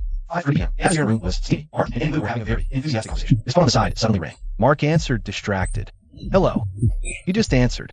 Mark, honey, a familiar voice came through the phone. I'm starting there. Remember to come over to eat, okay? Mark jolted instantly. What's wrong? Annie Lou looked at him, confused. Why'd you stop? Mark didn't say a word. He just stared blankly at Annie Lou, who was totally in the zone. Elvira, what's wrong with you? Annie Lou kept urging on. What happened after that one call? Mark channeled his vital energy, activating third eye vision. Holy sh**T. Mark froze. Goosebumps erupted all over him, and he literally leaped off the bed. This wasn't Annie Lou in front of him at all. It was clearly a pure white fox. Its fox eyes were narrow and long, with amber-colored pupils, and it had 5 tails growing out from under it. Could this be the legendary 5-tailed fox demon? Mark sucked in a sharp breath. What the hell happened to Elvira? The Annie Lou on top of him was still in the same position. She paused at his reaction, then covered her mouth with a giggle. Why stop halfway, honey? Mark didn't reply, secretly gathering power in his hands. A palm blast was ready to fire at any moment. He stared death at the white fox on the bed, his mind racing to figure out a plan. Seeing Mark look like he was facing the end of the world. The white fox slowly sat up on the bed. It used a couple of its tails to cover the important bits. You can see through my true form. Mark forced himself to stay calm. Instead of answering, he shot back. Are you Woo? The white fox's vulpine eyes fixed on Mark. Suddenly, a pretty smile spread across his face. Not bad. It's only been a day, and you can already see my true form. You're better than that old fart Malbalboa. Mark took a step back, his palms now fully charged with vital energy. You're a 5-tailed fox demon. The white fox stretched lazily, its tails unfurled. The white fur shimmered with a faint glow in the light. Don't be scared, little Elvira. I mean you no harm. Mark kept his eyes on her, energy ready. Are you widow who or not? What the hell do you want? That smile looked seriously weird on a fox face. But the seductive vibe was totally natural. What do you think? Mark didn't answer, his brain working overtime. Clearly, this 5-tailed demon fox wasn't afraid of him. In other words, he was no match for her. The weird thing was, she didn't seem to want to fight. What do you want? The white fox got off the bed, standing barefoot on the floor. Mark immediately backed up 2 steps, palm blast primed and ready. The white fox stopped, and suddenly let out a soft, mocking laugh. You're scared. If I wanted to hurt you, I wouldn't need this trouble. Things had gone this far. Being scared was useless anyway. Mark decided to man up. He snorted coldly. Then why come on to me? Are you that desperate? Chapter 54, Demon Slaying. Hearing Mark's crude words, the white fox laughed heartily. Her 5 snow-white tails swayed gently behind her. You rat. Your mouth is even filthier than that old geezer's. But whatever. I won't stoop to your level. Mark snorted coldly. Cut the crap. What do you actually want? She looked at him with playful eyes. I just gave you a helping hand, didn't I? Shouldn't you be properly thanking me? Mark was left speechless, his mouth twitching. This fox demon. She's not taking this seriously, but she's not wrong either. His power did skyrocket. All right, I'll stop teasing you. The white fox's smile faded. Her 5 tails swayed gently behind her. Listen up, kid. I'm an old acquaintance of your grandfather. I promised him I'd look after you. Mark was stunned for a moment. Then he sneered. Old acquaintance? Look after me? You think I'm a 3-year-old? The white fox grinned. I've been cultivating for over 500 years. Compared to me, you were basically a toddler. Touché. Mark had no comeback. Believe it or not, the white fox shrugged in an exaggerated, comical way. But you have to admit, if I really want you dead, you'd be 6 feet under already. You would have died that first night you came back. Mark fell silent. She was stating facts. Holy crap. Thinking about that night, Mark was suddenly horrified. You bit me that night, didn't you? Yes. The fox grinned. I balanced your yin and yang early. You think you could have mastered the yin yang mystic art so fast? Mark was completely floored. He was suspicious, but couldn't find flaws. If she wanted him dead, that first night he returned. He'd already be a corpse. You know the yin yang mystic art? Your grandpa kept pestering me to spar. The fox's words sent a fresh wave of disgust through Mark. What the actual hell is this? He's practically comrades in arms with that old fraud now. Then, that next day with Lily, the white fox cut him off impatiently. So many questions. Just get over here and continue. We can talk about the details later. Continue. Mark felt another wave of revulsion. With a fox demon like you? Sure, even a bit indiscriminate lately. But dual cultivating with a fox demon? That was a hard no. Kid, the white fox glared at him in annoyance. Just don't use your third eye. Mark was stunned. He shook his head. Humans and monsters are different. Plus, that old con artist in Muddy Waters. I don't want to get dragged into them again. White fox looked annoyed. You talk so high and mighty. And what was that just now? I didn't know it was you back then. Fine. Just answer me. Do you want to power up fast or not? Do you want to know about that old geezer strip the Black Dragon pool? Mark wisely shut his mouth. Damn fox knew exactly where to hit him. Turn off your third eye. The fox lay back down. I'll tell you everything after you break through. Mark was speechless. Can't we schedule another day? No, we can't. A strange glint flashed in the white fox's eyes. There's no time left. Mark really wanted to ask her what she meant by no time left. But he bit his tongue. He sighed helplessly and turned off his third eye vision. The white fox morphed back into Annie Lou. For power. For that old con artist. Screw it. As long as the third eye's off, to my senses, she's just a woman. Mark walked to the bedside and suddenly stopped. Since you can turn into Annie Lou, can you turn into other women too? The white fox was taken aback, and she caught on immediately. The corner of her mouth curled up. In an instant, she transformed into Chloe's likeness. How about turning into Naza? As soon as Mark said it, the white fox was stunned, then laughed. Her 5 tails swished back and forth behind her. You little horn dog. Into the exotic type? Haha. Mark grinned. Well, if I had a choice, of course, I'm picking the exciting option. Before his words faded, the person before him changed again. Oval face, high-nosed bridge, big eyes, thin lips. Skin so pale as he glow. The spitting image of that exotic beauty from TV. Mark stared, jaw on the floor. Well, said the white fox. Or rather, Naza, blinking at him. Satisfied now. Her gaze was a mix of innocence and fierce affection. Enough to make anyone's heart skip a beat. Mark swallowed hard. He licked his lips. What are you waiting for? The white fox crooked a finger at him. Get on with it. Mark took a deep breath and pounced. Who cares if she's a fox demon? A cultivator's duty is to vanquish demons. Wait, the demon part's right. But the evil, that old con artist took care of it. In Mark's room, the white fox, now in Naza's form, lay on the bed. A body that could drive any man wild. Mark slowly closed in on her. Even if this were a tin-tailed celestial fox, his resolve to vanquish demons would not waver. Naza's long hair fanned out across the pillow. Her face looked even more bewitchingly gorgeous. A slight smirk playing on her lips. Her eyes danced with a mix of challenge and anticipation. He lunged forward, pinning Naza beneath him, and dove in for a bite. Naza didn't shy away. She wrapped her arms around his neck, biting back. This woman, no, this fox spirit, was a freaking expert at biting. Even Mark, with all his experience, had to give her props. Is that all you've got? Naza's voice was soft and husky. Some demon hunter you are. Her taunt sent a surge of heat through Mark's veins. So he pulled out his ultimate move and launched a full-scale assault. Naza let out a muffled groan, her brow furrowing slightly. But the smile on her lips only grew wider. Mark had walked right into her trap. This was exactly what she'd hoped for. Mark didn't rush. He began to guide the flow of his vital energy from his core. His masculine yang energy clashed with her feminine yin essence. At first, they tested each other, like two opponents meeting for the first time, cautiously probing, retreating, then probing again. His energy took the initiative, its powerful surge battering against her defenses. Her essence initially recoiled, forced into a steady retreat, but it soon counterattacked, weaving like silk. The two streams of energy entwined, coiling like a pair of serpents, biting, merging, in a relentless back-and-forth rhythm. This must be what the yin-yang manual meant by convergence. The perfect balance of opposites. Mark gradually found his rhythm. The flow of his energy became smoother, more powerful. Naza's reactions grew more and more intense. She wasn't as cool and collected as she'd been at the start. A flush spread across her exquisite face. Her brow furrowed and relaxed, her lips parting slightly. Her breathing grew rapid and ragged. Seeing her like this, Mark's sense of triumphant conquest surged. His energy flow intensified. Naza began to struggle, barely holding her own, unable to mount a counteroffensive. Her voice came in broken gasps and tremors. You really are a beast. Chapter 55. The Fox Spirit's 6:30 a.m. Peach Blossom Hollow was bathed in the glow of the setting sun. Annie Lou had been busy in the kitchen for over an hour. She placed the final dish on the table, untied her apron and hung it behind the kitchen door, then walked to the front door to peer outside. The village road was empty. No sign of Mark. He's not here yet. Uncle Huang sat on the sofa. He's clutching that bottle, staring for ages. He deliberately skipped his usual card game today. So wait at home for Mark to give a massage. Not yet. Annie Lou walks back inside. Sits down. What's the rush? Wait a bit. Uncle Huang stuffs the bottle into his pocket. Gets up, walks to the table, sits down, and rubs his hands together. Gu Xiang's husband, this medicine. The smells a bit, but the effects feel pretty solid. No kidding. For you, this old lady who's almost got by him, driven crazy, realizing she almost slipped up. Annie Lou quickly corrects herself, making dumplings, cooking. She doesn't get to finish. The car engine suddenly roars outside the door. Uncle Huang and Annie Lou both freeze. Who's that? Uncle Huang stands up, walks to the door, and looks out. A police car is parked right outside. The door opens, A uniformed officer gets out first. It's that Officer Lou from the other day, handling Old Man Lou's case. Uncle Huang recognizes him, hurries forward to greet him. Officer Lou, what brings you here? Officer Lou gives him a nod. He's in no hurry to speak. Instead, turning to look back in the car. The rear door opens. A young man and woman step out. The man is wearing a dark gray mouse suit. Buttons done up neatly, a pair of black leather shoes on his feet. A classic hottie. After getting out, he doesn't look at Uncle Huang. He scans around first. Officer Lou approaches. Posed slightly, his attitude unclear evidence. Mr. Zhang, this is the Tawago village chief. He grunts. Only then does he bring his gaze back. Uncle Huang feels a chill under that stare. A weird sense of dread. He extends his hand. Director Zhang, pleasure. I'm Huang Fuwei, the village chief of Tawago. The man glances at his hand, but makes no move to shake it. Huang Fuwei's hand hangs awkwardly in air. The smile on his face is straining, but he forces it to stay. The Director Zhang, please come inside. Unnecessary. The man cuts him off. Take me to the scene. Now, Uncle Huang is taken aback. TH the scene, where Old Man Lou died. Officer Lou adds from the side. Mr. Zhang is specially assigned from above to handle this case. Uncle Huang finally gets it. Nods repeatedly. Okay. I'll take you there right now. Meanwhile, in Mark's room, the battle between man and demon has reached a fever pitch. Mark seizes the moment, goes all out, determined to subdue the white fox in one fell swoop. Just expected, the white fox finally couldn't hold any longer. She howled, trembling violently. Mission accomplished. Mark didn't linger on the fight. He rested. His energy was nearly gone. If that Naza had held out for a few more minutes, the one surrendering first would have been him. Before Mark could even catch his breath, a weary voice came from beside him. You brat. You almost killed me. Mark turned his head to look, and was instantly stunned. At some point, she had reverted to her original form, a white fox. She was currently sprawled on the bed. 5 snow white tails fanned out behind her. Her fur was disheveled, and she was panting heavily. Her vulpine eyes were half-lidded, pupils filled with exhaustion. She smirked. You. Mark began, but didn't know what to say. That whole demon-subduing act just now. He had gone all out, holding absolutely nothing back. That howl means it worked, right? But looking at the white fox in her true form before him, Mark still felt a bit weirded out.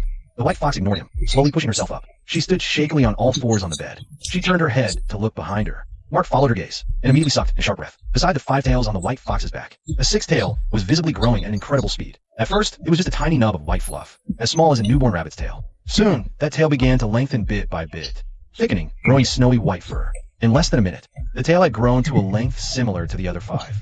6 tails swayed gently behind the white fox, each one fluffy and soft, glistening with a faint sheen in the light. 6 tails. The white fox seemed very excited. Over 50 years, I finally cultivated the 6th tail. She collapsed onto the bed.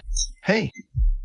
Mark reached out and poked one of the fox's tails. Don't play dead. Change back. Fox rolled her eyes, glaring at him weakly. You brat. Are you trying to work me to death? You're like a freaking wild animal just now. You almost did me in. Mark scoffed. Who told you to turn into Naza? The white fox was so angry all 6 of her tails puffed at once. The whole fox looked like a fluffy ball of cotton candy. You told me to change. How dare you? Mark retorted. You were being extra. Fox twitched. Shouldn't I go all out? You. She was left speechless by him. 6 fluffy tails were thrashing on the bed, like 6 angry white snakes. All right. Mark gave his hand dismissively. Just change back to human form. It's weird talking to a fox spirit. The white fox glared at him again, and with a shimmer, she transformed back into Widow Who's younger self. Mark gave her a once-over. Whoa, you even got younger. The white fox huffed. This is my original form after transformation. Not bad. Mark appraised her. But change to something else. This just reminds me of the old charlatan. Slept with you. It's icky. The white fox's jaw twitched. What do you want then? Mark pondered, then his eyes lit up. That? Mark rubbed his hands together. What about a yummy look like? The white fox's face darkened. Why don't you just ask me to turn to Guanyin Bodhisattva? Now you're talking. Mark slapped his thigh. Guanyin works too. Get lost. Mark caught the pillow. He grinned. Just kidding. Don't be so serious. The white fox took a deep breath, trying to calm down. You little punk. I've cultivated for over 500 years. I've never met someone as shameless as you. That's cause you've seen too little. Spent a few years in the city, and you'll realize guys like me are the decent ones. The white fox was speechless with rage. Seeing she was genuinely pissed, Mark quickly changed the subject. All right, serious talk now. Can you tell me about the old charlatan now? The white fox sighed. Your grandpa, she started, but a shrill, piercing scream echoed from afar. It didn't sound human. More like the white fox's earlier howl. Oh no. Widow who leaped off the bed. Lily. Something's wrong with Lily. Your pretty daughter. What the hell is going on now? Mark's question was cut short. Widow made a beckoning gesture. Her clothes on the floor flew instantly onto her body. Remember, don't go near Black Dragon Pond. Don't trust Xiaomei Feng. Widow threw out these words and dashed out. Holy crap. Explain yourself. Mark jumped off the bed. He threw on his clothes and shoes in record time and chased after her. The legendary Bureau, 749. Mark arrived at Widow Who's place. The courtyard gate was wide open, the yard in complete disarray. The clothesline was snapped, clothes scattered on the ground, stained with mud and dead leaves. Pots overturned. Pots shattered everywhere, dirt splattered all over the place. 2 of the wooden fence posts by the gate were snapped, like something smashed into them with brute force. Mark hurried towards the main room. His door was wide open too. Inside looked worse. Tables and chairs overturned. A total mess on the floor. A few drops of dark red blood. Not much, but fresh. Not even fully dried yet. Mark searched the house, inside and out, high and low. No luck. Not a soul in sight. Widow Who was gone. Lily was gone too. Mark stood in the middle of the room, his brow furrowed into a tight knot. Mark's eyes fell on those few drops of blood again. Just a few drops fallen. Not spattered. Means whoever was hurt, it wasn't bad. Probably just a scratch. But judging by where the blood was, it led from the room towards the door. So, Lily was taken, dragged out. She didn't leave on her own. And Widow Who must have gone after them. Mark stood up, his mind racing a mile a minute. Who has the juice to rough up a shape-shifted fox spirit? Just then, footsteps sounded from outside the gate. Not one person. 2. Mark turned to face the doorway, energy subtly gathering in his palm. Footsteps got closer, paused at the gate for a second, and then walked right in. First one was a man. To be precise, a young, tall, dark, and handsome type. Late 20s. Tall, wearing a dark gray mouse suit. The whole vibe was ice cold and aloof. His gaze swept over the trashed room, finally landed on Mark.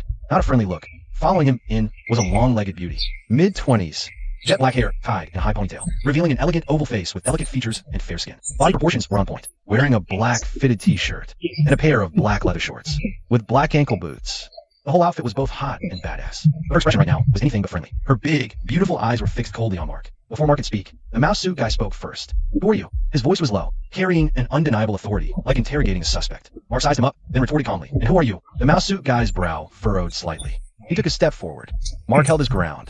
They locked eyes. The air suddenly got tense. The woman next to him spoke up. Her voice was crisp, carrying a hint of arrogance. We're police. We're here to investigate the murder from yesterday. Mahu's heart skipped a beat. His third eye already open. He could see vital energy swirling around both of them. Clearly, they were both practitioners, but calling themselves cops? That was odd. I'm a local from the village. Heard a commotion at Widow Who's. Came to check. Mahu answered truthfully, not showing a trace of fear. Judged by the energy we gave him, their power level was probably on par with his own. You seem unrelated to this. Are you a local? The man in the Zhongshan suit finally spoke. Show me your ID. On whose authority? Mahu smirked. You got nerve. Pretending to be police.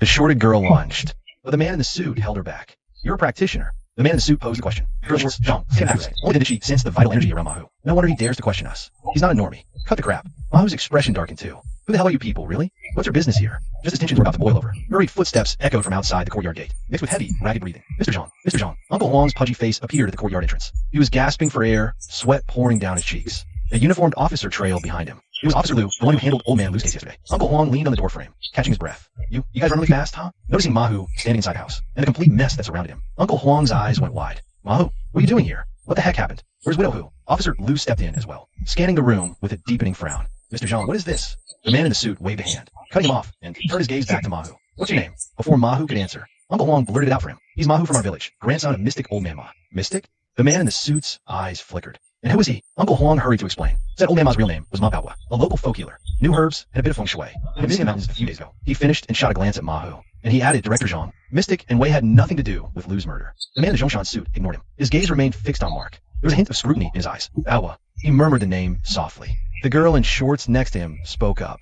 Know this person? The man in Zhongshan suit didn't answer. Instead, he looked at Mark again. What happened here just now? Mark didn't answer him either. Instead, he looked at Officer Liu. Officer Liu, who are these two? Oh, Officer Liu stepped forward to explain. Mr. Zhang and Miss Chun are here to investigate the murder. Please cooperate with their investigation. Fine. I'll cooperate. Mark then looked back at the man in the Zhongshan suit. About 10 minutes ago, I heard screams from my house. So I came over to check it out. When I got here, it was already like this. And there was no one inside the house. The man in the Zhongshan suit stared at Mark for a few seconds. Officer Liu, he said flatly, leaving no room for argument. Clear out the bystanders first. We need to examine the scene. Yes, Mr. Zhang. Officer Liu gave Mark and Uncle Huang a meaningful look. Village Chief Huang, Mark, let's step outside. Uncle Huang was taken aback. His chubby face quivered. He was, after all, the village chief. His little corner of the world called Peach Blossom Valley. Everyone had to address him respectfully as village chief. And now, he was being shooed out like some random bystander. He opened his mouth, wanted to say something, but the words got stuck in his throat. Mark just shrugged indifferently and turned to follow the officer out. Uncle Huang fished Huazi cigarettes from his pocket. He offered one to Mark and stuck one in his own mouth. He patted his pockets, but couldn't find his lighter. Damn it, he muttered under his breath. Mark pulled out his lighter. Flick, he lit it and held it out. Uncle Huang was surprised again. He leaned in, lit his cigarette, and took a deep drag. His expression was complicated.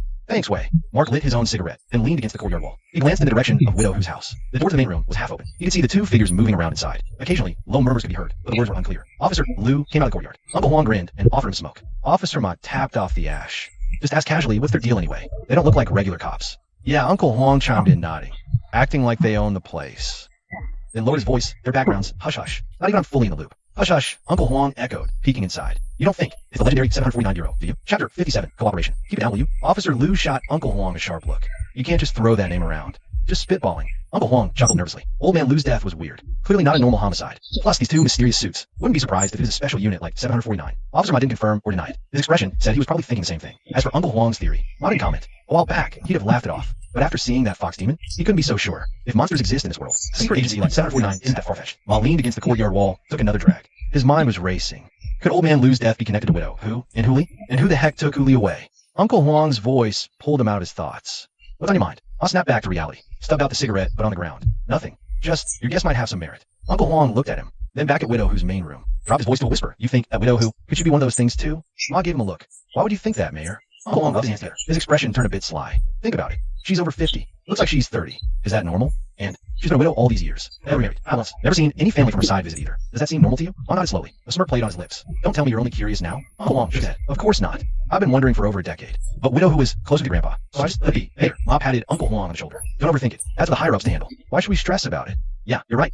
Just as Uncle Wong was saying, his stomach suddenly let out a loud gurgle. Officer, can we maybe go home and grab a bite first? Sure thing. Officer Liu smiled and nodded. Take a break outside. We might need to ask you more questions later. Of course. Uncle Wong looked at Mark. LV, your auntie made a ton of food today. Come on, let's go home and eat. Mark was genuinely starving. This afternoon's back-to-back battles really took it out of him. Half an hour later, in the main room of Uncle Wong's house. A feast, fried fish, braised eel, beef brisket stew with potatoes, stir-fried broccoli, and Annie Lou's special pork dumplings. Mark was digging in with gusto. Uncle Wong, sit beside him. Keep me company with a drink. LV, come on. Have a drink. Mark took a small sip from his glass, shoved a dumpling in his mouth, and mumbled, "You're a champion drinker, Mayor. I can't keep up with you." Uncle Wong chuckled. Wiping sweat, he said, "We're not in public. If you go home, sit off. Can't do that." Mark waved his hand dismissively. "Didn't you say I still have to give you that massage after we eat?" All right. Only then did Uncle Wong stop pushing the drinks. "I totally forgot about that. We'll take it easy tonight then. We'll tie one on another day." Footsteps outside. All three looked up. They saw Officer Liu walk in from outside. His expression was serious. After entering, he glanced over the spread on the table. His gaze settled on Mark. "Mark, are you finished eating?" Mark put down his chopsticks, wiped his mouth, and said, "All done." "What's up, Officer Liu?" Officer Liu walked into the main room. He stood by the table, his face looking troubled. John has finished his preliminary investigation. He suspects you in the widow who case. He wants to conduct a search of your home now. The room's atmosphere shifted instantly. Before Mark could even speak, Annie Lou slammed her chopstick down on the table with a smack. She shot to her feet. What? Search LV's house? On what grounds? Her chest was heaving with anger. Her face was a mask of fury. Officer Liu was taken aback by her reaction. "Sis, calm down, please. How can I be calm?" Annie Lou cut him off. "What does old Lou's death have to do with Wei? We'll give you the right to search his house." Uncle Wong also stood up, although his expression wasn't as agitated as Annie Lou's. His brow was furrowed tightly. "Officer Liu, what the heck is going on here? How could Wei possibly be involved in old Lou's case?" Officer Liu awkwardly rubbed his hands together. His expression was somewhat helpless. "Sis, village chief, calm down. Let me explain." He cleared his throat. He continued. Mr. Zhang examined widow whose place. He found signs of a struggle and blood on the floor. He paused, glancing at Mark. And Mark was the first person on the scene. "So we need to search his place and bring him to the city for questioning. So you just suspect Wei?" Auntie Lou's voice rose another octave. He went over because he heard commotion. "What's wrong with that? Why target a villager, not the real killer?" "Sis," Officer Liu quickly corrected her. "Not going after. It's a necessary investigation." "A necessary investigation?" Annie Lou scoffed. "Do you have a search warrant? A summons?" Mark couldn't help but take it back. He hadn't expected Annie Lou to know all this stuff. She's surprisingly clued up on police procedure. Officer Liu, Uncle Huang also spoke up. "Wei really has nothing to do with this." Officer Liu was caught between the two of them. His expression grew even more awkward. "Chief, sis, I know how you feel, but this is coming from above." My hands are tied. He hadn't even finished speaking. Footsteps outside. Everyone turned. The man in the Zhongshan suit and the girl in shorts walked in. The man in the suit scanned the room. His gaze finally settled on Mark. "Detective Zhang, why are you taking him? Who the hell are you?" Auntie Lou stepped in front of Mark. She glared at the man, frowning. "What gives you the right to take him?" The man in the suit glanced at her. The look in his eyes was like looking at a noisy sparrow, devoid of any emotion. "We are acting in accordance with the law. Please cooperate." "In accordance with the law?" Auntie Lou's voice grew even shriller. "Do you have the proper paperwork?" The girl in shorts frowned. Her tone was impatient. "Ma'am, we're not arresting him. We're asking this investigation." "Who are you calling Annie, you little brat?" Luke Wei-xiong snaps. "Do I look that old to you?" The girl in shorts is taken aback. Her face shifts through many expressions. But a sharp look from the man in the Zhongshan suit shuts her up. The man in the Zhongshan suit turns to Mahu, his voice still flat. "Mahu, are you refusing to cooperate?" His threat is clear. Refusing the police gives them every reason to take you in by force. The tension in the room is thick. Huang Fuge stands off to the side, the fat on his face quivering. He wants to speak up, but doesn't dare. He's a village head, but facing this cloud. He knows how to check. Luke Wei-xiong is about to say something else, but Mahu steps out from behind her. "It's fine, Annie Wei-xiong. I'll go with him for a bit." Luke Wei-xiong panics. "Elvia, don't worry, Annie." Mahu gives her a reassuring smile. "Officer Liu said it's just to assist. But you haven't finished your meal." By the time Mahu is led out of the village head's yard, it's completely dark outside. The man walks ahead, the girl beside him.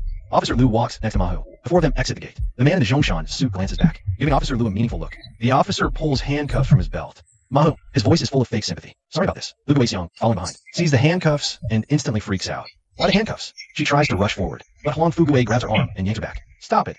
This is no joke." Mahu looks back at her and smiles. "It's okay, Annie Wei-xiong. It's okay. Just operating investigation." He says. He holds out his hands. Officer Liu is stunned, not expecting such compliance. Click. The cuffs snap shut, the cold metal against his skin. Makes Mahu's brow furrow slightly. Not from pain, but from a sense of humiliation. Widow whose place only had signs of a struggle. Even if they suspect Mark is involved in this, there's no reason to slap cuffs on him. They're clearly going overboard. Mark takes a deep breath, forcing down the anger. Under his roof, you must bow. He knows. That short girl and partner are serious. Picking a fight would only end badly for him. Besides, the old man Liu's death has nothing to do with him. And whatever happened to Widow, whose place isn't his problem either. He's got a clean conscience. Let them investigate. It's just a few minutes walk from the village head's house to Mark's. The village dogs bark non-stop the whole way. Lights flicker on in a few houses. People hear the commotion and peek out their windows. They see Mark, handcuffed, walking between two strangers. Their faces show shock. What the heck happened to Mark? What's going on? Mark just gives them a tight smile. He doesn't explain. They reach his gate. Big Huang charges out from the yard. He snarls at the man in the Zhongshan suit and the shorts girl, baring his teeth like he's ready to bite. Big Huang. Mark shouts. Big Huang looks back at him. A low whine rumbles in his throat, his tail tucked, but he still blocks the entrance. Big Huang move. Move, Huang. Go on, get. Mark repeats. Reluctantly, Huang shuffles aside. His eyes stay locked on the two strangers. The Zhongshan suit guy gives the dog a sidelong glance, says nothing, steps into the yard. The short shorts girl follows. Officer Liu gives Mark a shoulder. Let's go. As Mark steps into the yard, he glances back. A small crowd of curious villagers has gathered outside, whispering among themselves, pointing fingers. Officer Liu stands at the gate. He waves them off. Break it up, folks. Nothing to see here. The villagers don't leave, but they don't dare come closer either. They just watch from a distance. The light in the main room flicks on. A dim, yellowish glow casts long, flickering shadows. Mark's half-drunk teacup still sits on the old square table. A few cigarette butts fill the ashtray beside it. A portrait of the three pure ones hangs on the wall. A thin layer of ash coats the incense burner. The Zhongshan suit man paces around the room. His eyes scan every corner. He doesn't even skip the farming tools in the corner. The short shorts girl trails him, a small notebook in hand. She jots down notes now and then. Mark stands in the doorway. Handcuffed in front, he watched them ransack his own home. An indescribable frustration churned inside, but he said nothing. He just leaned against the doorframe. Man in suit scans room. Then pushed open the door to the old quack's room on the east side. The Zhongshan suited man stood inside for a moment. He checks furniture, shakes head.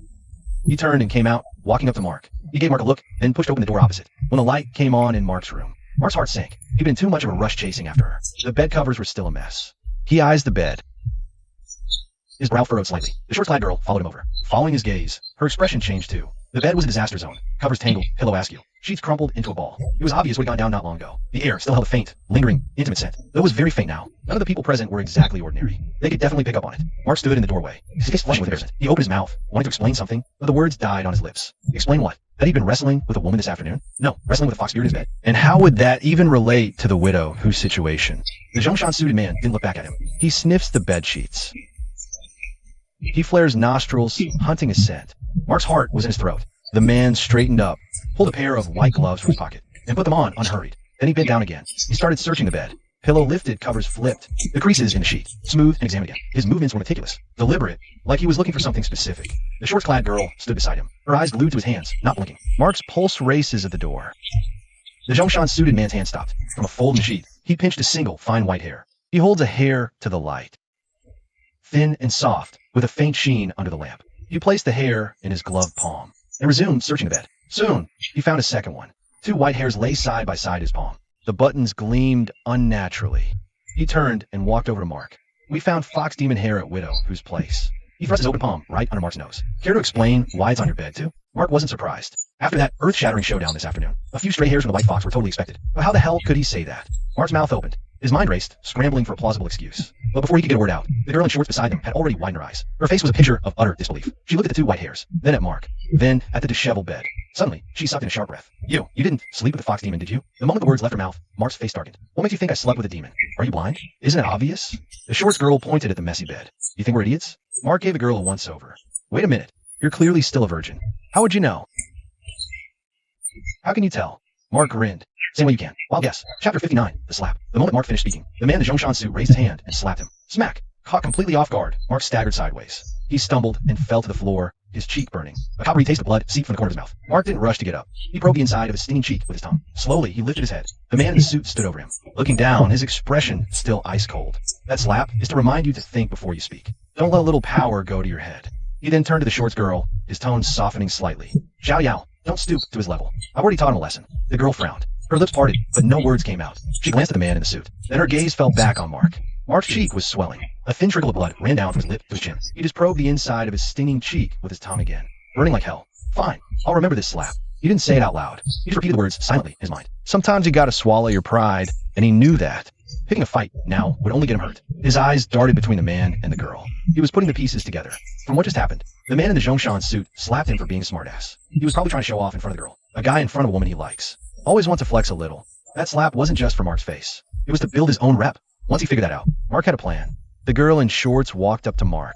She bent down and reached out to help him up. Get up. Mark paused. Then a slight smirk touched his lips. He put his hand on her wrist, using her support to stand. As he got up, a faint, pleasant scent drifted into his nose. Nice. Once steady, his gaze dropped for an unintentional peek. She was wearing a black fitted tee today. Leaning over to help him had made the neckline gape a bit. Her skin was pale, her collarbone delicate, and further down, the girl seemed to notice. Her face flushed slightly. She let go of Mark's hand. She stepped back, embarrassed and annoyed. Serves you right. Mark's smirk widened. He didn't reply, just wiped the blood from the corner of his mouth. The man in the Zhongshan suit stood to the side, watching their brief exchange. His brow furrowed slightly. That resentful glare, Mark saw clear as day. Mark sneered inwardly. Just as I thought. He's into her, and he's the jealous type. He put the hair into a clear plastic bag. He sealed and handed it to Xiao Yao. Keep this safe. The girl in shorts took the bag, glanced at it, and tucked it into her purse. The man in the Zhongshan suit turned around, his gaze icy as it landed on Mark. And what's your relationship with Widow Who? Mark met his gaze fiercely. Just neighbors. Not showing the slightest bit of fear, just neighbors. The man in the suit snorted coldly. What happened at her place? You're asking me? Who should I ask? The man's face darkened. Mark, I suggest you cooperate. Don't play games with me. Mark looked at him, the smirk tugging at his lips again, pulling at the fresh wound on his face. He winced from the pain. How am I not cooperating? You ask, I answer. What more do you want? The man in the suit instantly flared up. Mark, you're asking for it. He raised his hand to strike again. Mark didn't flinch, just kept staring up at him. His eyes were calm as still water. The slap froze midair. Zhang Hao, enough. He frowned, turning to look at her. Xiao Yao, why stop me? He needs a lesson. The girl in shorts, named Chen Yao, bit her lip. Her voice dropped lower. He's a suspect, not a convict. You can't hit him. Zhang Hao snorted coldly. Look at his attitude. He won't talk unless we rough him up a bit. Let go. Her gaze shifted from Zhang Hao's face to Mark's. Mark sat on the stool, looking up at the two of them. That faint, almost mocking smile still played on his lips. Half his face was swollen, blood at the corner of his mouth. He looked pretty beat up, but his eyes held no surrender. Chen Yao frowned, releasing Zhang Hao's wrist. Go wait outside. I'll question him. Zhang Hao hesitated. His expression was reluctant. Xiao Yao, let me try first. No, my way first. Yours is last resort. Zhang Hao shall look at Mark. The look said, you're dead meat. Then he turned and left the main room. Chen Yao shut the door. She walked over to Mark, standing over him. Mark sat on the bed, looking up at her. From this angle, her jawline was sharp, elegant. Her neck was slender, her collarbones delicate. Seen enough? Chen Yao's voice was icy. Mark averted his gaze. He chuckled. You weigh easier on the eyes than that Zhang guy. Chen Yao ignored the comment. Instead, she pulled up a chair and sat facing him. She took out a small notebook and pen from her bag. I'm going to ask you a few questions. Answer them truthfully. Mark nodded. Sure, shoot. Where were you? Home. Doing what? Mark looked at her, a slight smirk tugging at his lips. You sure you want to know? Chen Yao was taken aback. Then she caught his meaning, a faint blush coloring her cheeks. You cut that out. That's inappropriate. Inappropriate how? You asked what I was doing in my room. I tell you, and you don't believe me. Chen Yao took a deep breath. She forced herself to stay calm. What is your relationship with Widow Who? I told you. Neighbors. Why were you first at the scene? I heard screaming from my house. Went to check out. Isn't that normal? Chen Yao was momentarily speechless. She opened her mouth, but no words came out. She looked down, scribbled something in her notebook. Looked up again. Your grandfather, Mabaogo. What kind of person was he? An old charlatan. A total fraud. The kind who tells fortunes and claims to cure people. Where is he now? Missing. Could be dead, could be not. Chen Yao frowned and scribbled a few more notes in her pad. What was the relationship between your grandfather and Widow Who? I thought for a moment, then said with a perfectly straight face. Probably a friends with benefits situation. Chen Yao's pen froze. She looked up, eyes wide, staring at Mark. Her expression was a sight to behold. WH, what did you say? Friends with benefits. Mark said, as if stating the obvious. The kind where, I know what friends with benefits means. Chen Yao cut him off, her face flushing bright red. I'm asking you. How do you know they were? That kind of relationship? I guessed. He shrugged, making the handcuffs clink again. Widow was good looking, and a total flirt. My grandpa was a horn dog. Seems like a match made in heaven, doesn't it? Chen Yao took a deep breath. She put her pen down and rubbed her temples. She felt if she kept talking to this guy, he'd give her an aneurysm. Mark, she said, lowering her hand. She looked at him again. Can you be serious for 1 second? I'm being serious, Mark said, sitting up straight. His expression turned grave. You ask, I answer. Never lied to you. Trying to find any trace of a lie on his face. But Mark's expression was open, his gaze calm. No cracks to be found. She sighed and picked up her pen again. Fine, let me ask you this. How could a cultivator not notice a fox demon in the village? Mark looked at her and was silent for 2 beats. Maybe my skills just weren't high enough. Chen Yao was so infuriated by this answer, she was speechless. She put her pen down, closed her notebook, and stood up. Mark, you better think very carefully before answering my questions. I've thought about it plenty, Mark said, looking up at her. I'm telling the truth. Believe it or not. Chen Yao bit her lip, turned, and walked to the door. She opened it. Zhang Hao came in from the yard. Well, did he talk? Yao shook her head, a look of frustration on her face. He's not cooperating. Just stalling. He reached out and pushed open the door to the main room. He strode in. Chen Yao couldn't stop him. Zhang Hao walked up to Mark and looked down at him. Mark, I'm giving you one last chance. Are you involved with Widow Who's case? Mark looked up at him, a slight smirk tugging at his lips. Strictly no, but maybe. I guess you could say we're BFFs. Vincent's face darkens completely. He turns to Chloe. His tone brooks no argument. Chloe, step outside for a minute. I need to have a word with him in private. Chloe frowns. Vincent, don't do anything stupid. Don't worry, I know what I'm doing. Vincent cuts her off. Just go. Chloe looks at him, then at Mark. Her lips part as if she wants to say something, but in the end, she stays silent. The room is now just Vincent and Mark. Vincent slides the bolt on the door, turns, and cracks his knuckles. And the sound of bones cracking. He walks up to Mark. The expression on his face shifts from cold to downright vicious. Mark, think a few tricks will keep me away? Mark looks up at him. Says nothing. Vincent grabs Mark by the collar, hauls him off the bed. Let me tell you something. In my eyes, you're lower than a dog. His hand tightens, the collar cutting into Mark's neck. Mark's face starts turning red. If you don't start talking today, I'll make you beg for death. Vincent says, his other hand forming a fist. He's about to drive it into Mark's gut when, in that split second, Mark moves. His hands are cuffed in front. But that doesn't stop him. He snaps his right leg up, kicking Vincent square in the crotch. Ow! Vincent screams, letting go to clutch himself. Mark doesn't give him a chance to recover. He brings his cuffed hands together and slams the chain upward into Vincent's chin. Vincent's head jerks back, teeth biting his tongue. Blood sprays from his mouth. He staggers backward, crashing to the floor. Mark steps over him, trying to drive his knee into Vincent's chest. But Vincent is fast. Just as Mark's knee connects, Vincent channels his vital energy from his core. A powerful surge of force erupts from within him. The shock wave numbs Mark's knee, nearly throwing him off. You're dead. Vincent roars. Pushing off the floor, he gathers energy in his palms, preparing to unleash some kind of technique. If Vincent completes this move, Mark loses the upper hand. In a flash of insight, Mark suddenly remembers the meridian sealing technique from the yin yang manual. Block acupoints, lock meridians, halt energy flow. He'd practiced it before, but wasn't very good at it. But there's no time for hesitation now. Mark grits his teeth, channeling every ounce of his core energy. It surged like crazy through the meridians in his hands. 10 streams of vital energy shot out like 10 invisible threads. They blasted from his fingertips. They struck 10 major acupoints. Danzhong, Jihai, Wan Yuan, Mingmen. Zhang Hao's body froze up instantly. The vital energy he just gathered instantly dissipated into nothing. What? Zhang Hao's face filled with disbelief. For the first time, panic crept into his voice. Mark didn't answer. He was gasping for air, his knee still pressed on Zhang Hao's chest, gazing down. Meridian lock drained his energy far worse than expected. Sealing pulse nearly emptied his energy reserves. Zhang, it's only polite to return a favor, he said, then raised his hand and slapped him. Smack! A crisp sound echoed in the room. Zhang Hao's head jerked, his face instantly swelling. That one's for hitting me earlier. Mark slapped him backhanded. Smack! And this one is for framing me. Both sides of Zhang Hao's face were swollen now. Blood trickled from the corner of his mouth down his chin. The ferocity in his eyes had turned to sheer terror. He struggled desperately, but Mark's knee was jammed hard against his chest. He couldn't move an inch. Why you?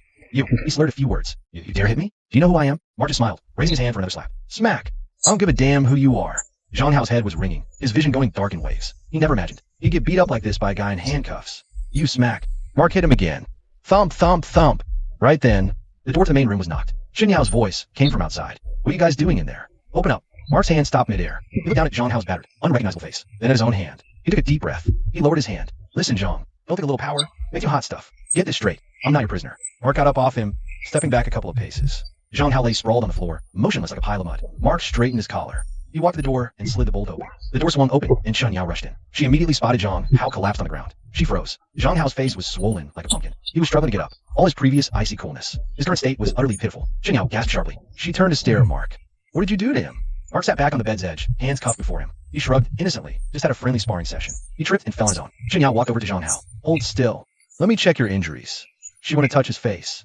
Zhang Hao hissed sharply and flinched away. He used some kind of energy blocking technique on my meridians. Just then, Mark suddenly closed the bedroom door. Chen Yao instantly shifted into a defensive stance. What are you doing? Mark glared coldly at her and Zhang Hao. The tables have turned. Now I'm the one in charge. Chapter 61. Mark's grandma. You, don't you dare. Chen Yao instinctively took half a step back, placing herself in front of Zhang Hao. Seeing how tense she was, Mark secretly breathed a sigh of relief. The bluff was working. Chen Yao wouldn't risk a fight. I'm the one daring something? Mark scoffed. You treat me like a criminal, cuff me up, you assault me, and I'm the problem? Chen Yao bit her lip. Silent. Mark took a step forward. Who are you? He tried to intimidate them. He couldn't show any weakness now. Well, Mark's expression darkened further. I don't mind making you disappear. Chen Yao's face paled. You mean what? Mark cut her off. People like you, with a little bit of authority, think you can do whatever you want. You think I'll just roll over and take it? Chen Yao had no retort, because Mark was right. The handcuffs and the forced entry, it was all off the books. The pressure's about right. Mark softened his tone. Look, I can tell you what I know.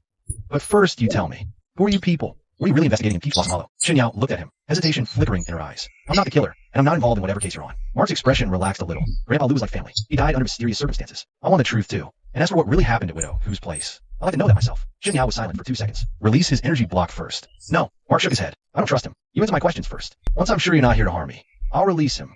Chen Yao frowned. Is that a threat? Call insurance. Mark's tone was flat. You show up out of nowhere, attack me on sight. If you were me, would you feel safe? Chen Yao took a deep breath, as if reaching a decision. We're from the National Bureau of Anomalous Affairs. The NBA. We handle unconventional incidents. Mark was taken aback. Bureau of Anomalous Affairs? Chloe Chen asked. Can you release Zhang Hao's restraints now? Mark shook his head. Not so fast. I still have a few questions. You. Chloe frowned. Mark, don't push your luck. I'm not pushing my luck. Mark's expression turned serious. Why are you here? To investigate old Lu's murder? Or because of Widow Who? Chloe was silent for a few seconds. Both. What do you mean? Chloe hesitated, as if weighing how much to reveal. Xiao Yao. Zhang Hao suddenly spoke up to stop her. You can't tell him the specifics of the case. Mark shot him an annoyed glance. Is your face still itching for a slap? Zhang Hao's lips trembled, and he shut his mouth resentfully, turning his face away from Mark. Chloe glanced at Zhang Hao, then looked back at Mark. We found traces of fox demon energy on Li Deju's corpse. Mark wasn't surprised. What about Widow Who's place?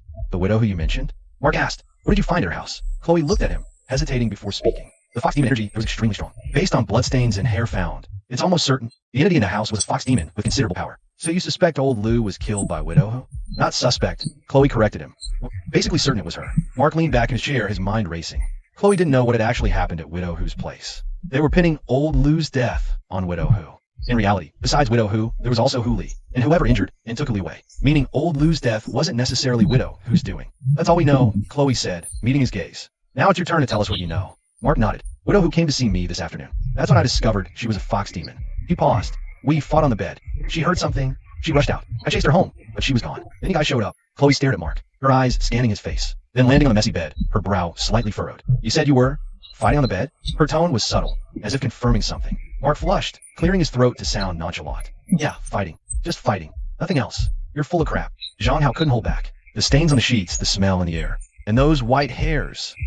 Mark's face went from red to black. Zhang Hao, you asking for another smack? Zhang Hao instinctively flinched back. You did it but won't own it? On what? Mark said with righteous indignation. I was vanquishing evil. Chen Yao's eye twitched. Vanquishing evil? In bed? Of course. Mark slapped his thigh. He said it with such conviction.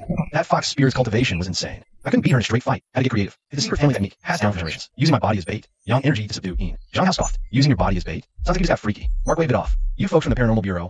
Exorcism is about adapting. Tailor your approach. That fox was too strong.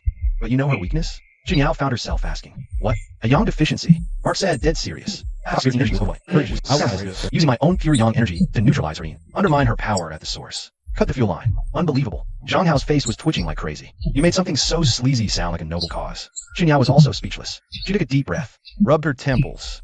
Look, you're coming back to the Bureau with us. We need you to help with a detailed incident report. Also, as a practitioner, by our regulations, you need to be registered and documented. Mark wasn't going anywhere with them. After beating up Zhang Hao like that, once on their turf, he'd be toast. Just then, footsteps sounded outside the door. Mr. Zhang, Miss Chun? The door opened. Officer Liu poking his head in. Someone outside wants to see you. What's going on? Zhang Hao frowned. I said no one gets near. Officer Liu gave Zhang Hao a strange look. It's a woman, surname Xiao. Says she's Mark's. He glanced at Mark, his expression even weirder. Says she's Mark's grandmother. Grandma. Zhang Hao and Chen Yao were both stunned. What the? Mark himself was completely confused. Grandma? That old con artist said she died ages ago. What grandma? As they were all baffled, a figure walked gracefully in. White blouse, gray slacks, high heels, still so beautiful, so poised. She was on the phone, holding it to her ear. Voice calm and measured. Thanks. I'll hand the phone to your people. She entered, scanning the room. Who's in charge here? Zhang Hao frowned. Who are you? Xiao Mei phone didn't answer. Instead, she took 2 steps forward and held out the phone. Deputy Director Yuan. Zhang Hao was stunned. He instinctively took the phone and put it to his ear. Hello. After a few words from the other end, Zhang Hao's face changed. Yes. Understand. Okay, Director Yuan. Got it. He hung up. He handed the phone back to Xiao Mei phone. His expression for Xiao Mei phone was completely different now. Chen Yao watched, utterly confused. What? Zhang Hao whispered. He's released. Last time at the department. Chen Yao's brow furrowed. Her eyes scrutinized Xiao Mei phone. This woman looks barely 30-something. Even with good skincare. She's 40 at most. How could she possibly be Mark's grandmother? Zhang Hao took a deep breath and walked over to Mark. He pulled a key from his pocket and unlocked Mark's handcuffs. Mark, I'll remember what happened today. Oh yeah? Mark rubbed the red marks on his wrists. Bring on any time. Zhang Hao shot him a fierce glare. Then he turned and left the room. Chen Yao glanced at Mark, said nothing, turned and followed him out. Now it was just Mark and Xiao Mei Feng in the room. He looked at her. She looked at him. After a few seconds of silence, Mark spoke first. So, you're really my second grandma? Xiao Mei Feng's brow furrowed slightly. She sat down in a nearby chair. What's going on with Xiaoya? Xiao Mei Feng's gaze was like a scalpel, dissecting Mark from head to toe. What did you do to her? Mark's heart sank. A cold sweat broke out on his back. I didn't do anything. Really? Xiao Mei Feng's tone remained calm, but the pressure she exuded grew stronger. Then why did she lock herself in her room as soon as she got home? And cry all day? Mark swallowed hard. What could he say? That her daughter slept with me? If those words came out, Xiao Mei Feng would probably go for a knife. Mark scratched his head. Probably scared by a rat. A rat, yeah. Definitely a rat. Mark spun his lie, while sneaking glances at Xiao Mei Feng's expression. A rat crawled onto her bed that night. It freaked her out. Mei Feng furrowed her brow. That's it? Seriously? And that's not all. Mark continued, really hamming it up. On top of the rat, she ran into a snake in the outhouse. A garter snake. She didn't get bit. Mei Feng just stared at Mark. Her face was a total poker face. That's second grandma. Mark squirmed. So, that's why you're here? Is that why you came all this way? Mei Feng didn't answer. What do you think? Mark thought to himself. Why is this woman talking in riddles? A mom finds out her daughter got spooked, comes to give me hell. Makes sense, but her timing feels a little too convenient. Plus, she knows people at the Paranormal Bureau. One phone call and they cut me loose. This woman is way more complicated than I thought. A million thoughts raced through Mark's head. His expression shifted several times. Grandma, Mark started, but Mei Feng cut him off with a raised hand. Her look turned. Complicated. You should call me Mom. What? Mark was stunned. Did I hear that right? Aren't you my second grandma? How are you my mom? Is the con artist my dad? Don't be dense. Mei Feng shot him an annoyed look. I'm not your biological mother. Oh, Mark gaped. He looked utterly confused. Then it clicked. His face instantly flushed with embarrassment. You know about me and Auntie? Mei Feng neither confirmed nor denied it. She just kept watching him, her expression unreadable. Mark's heart sank.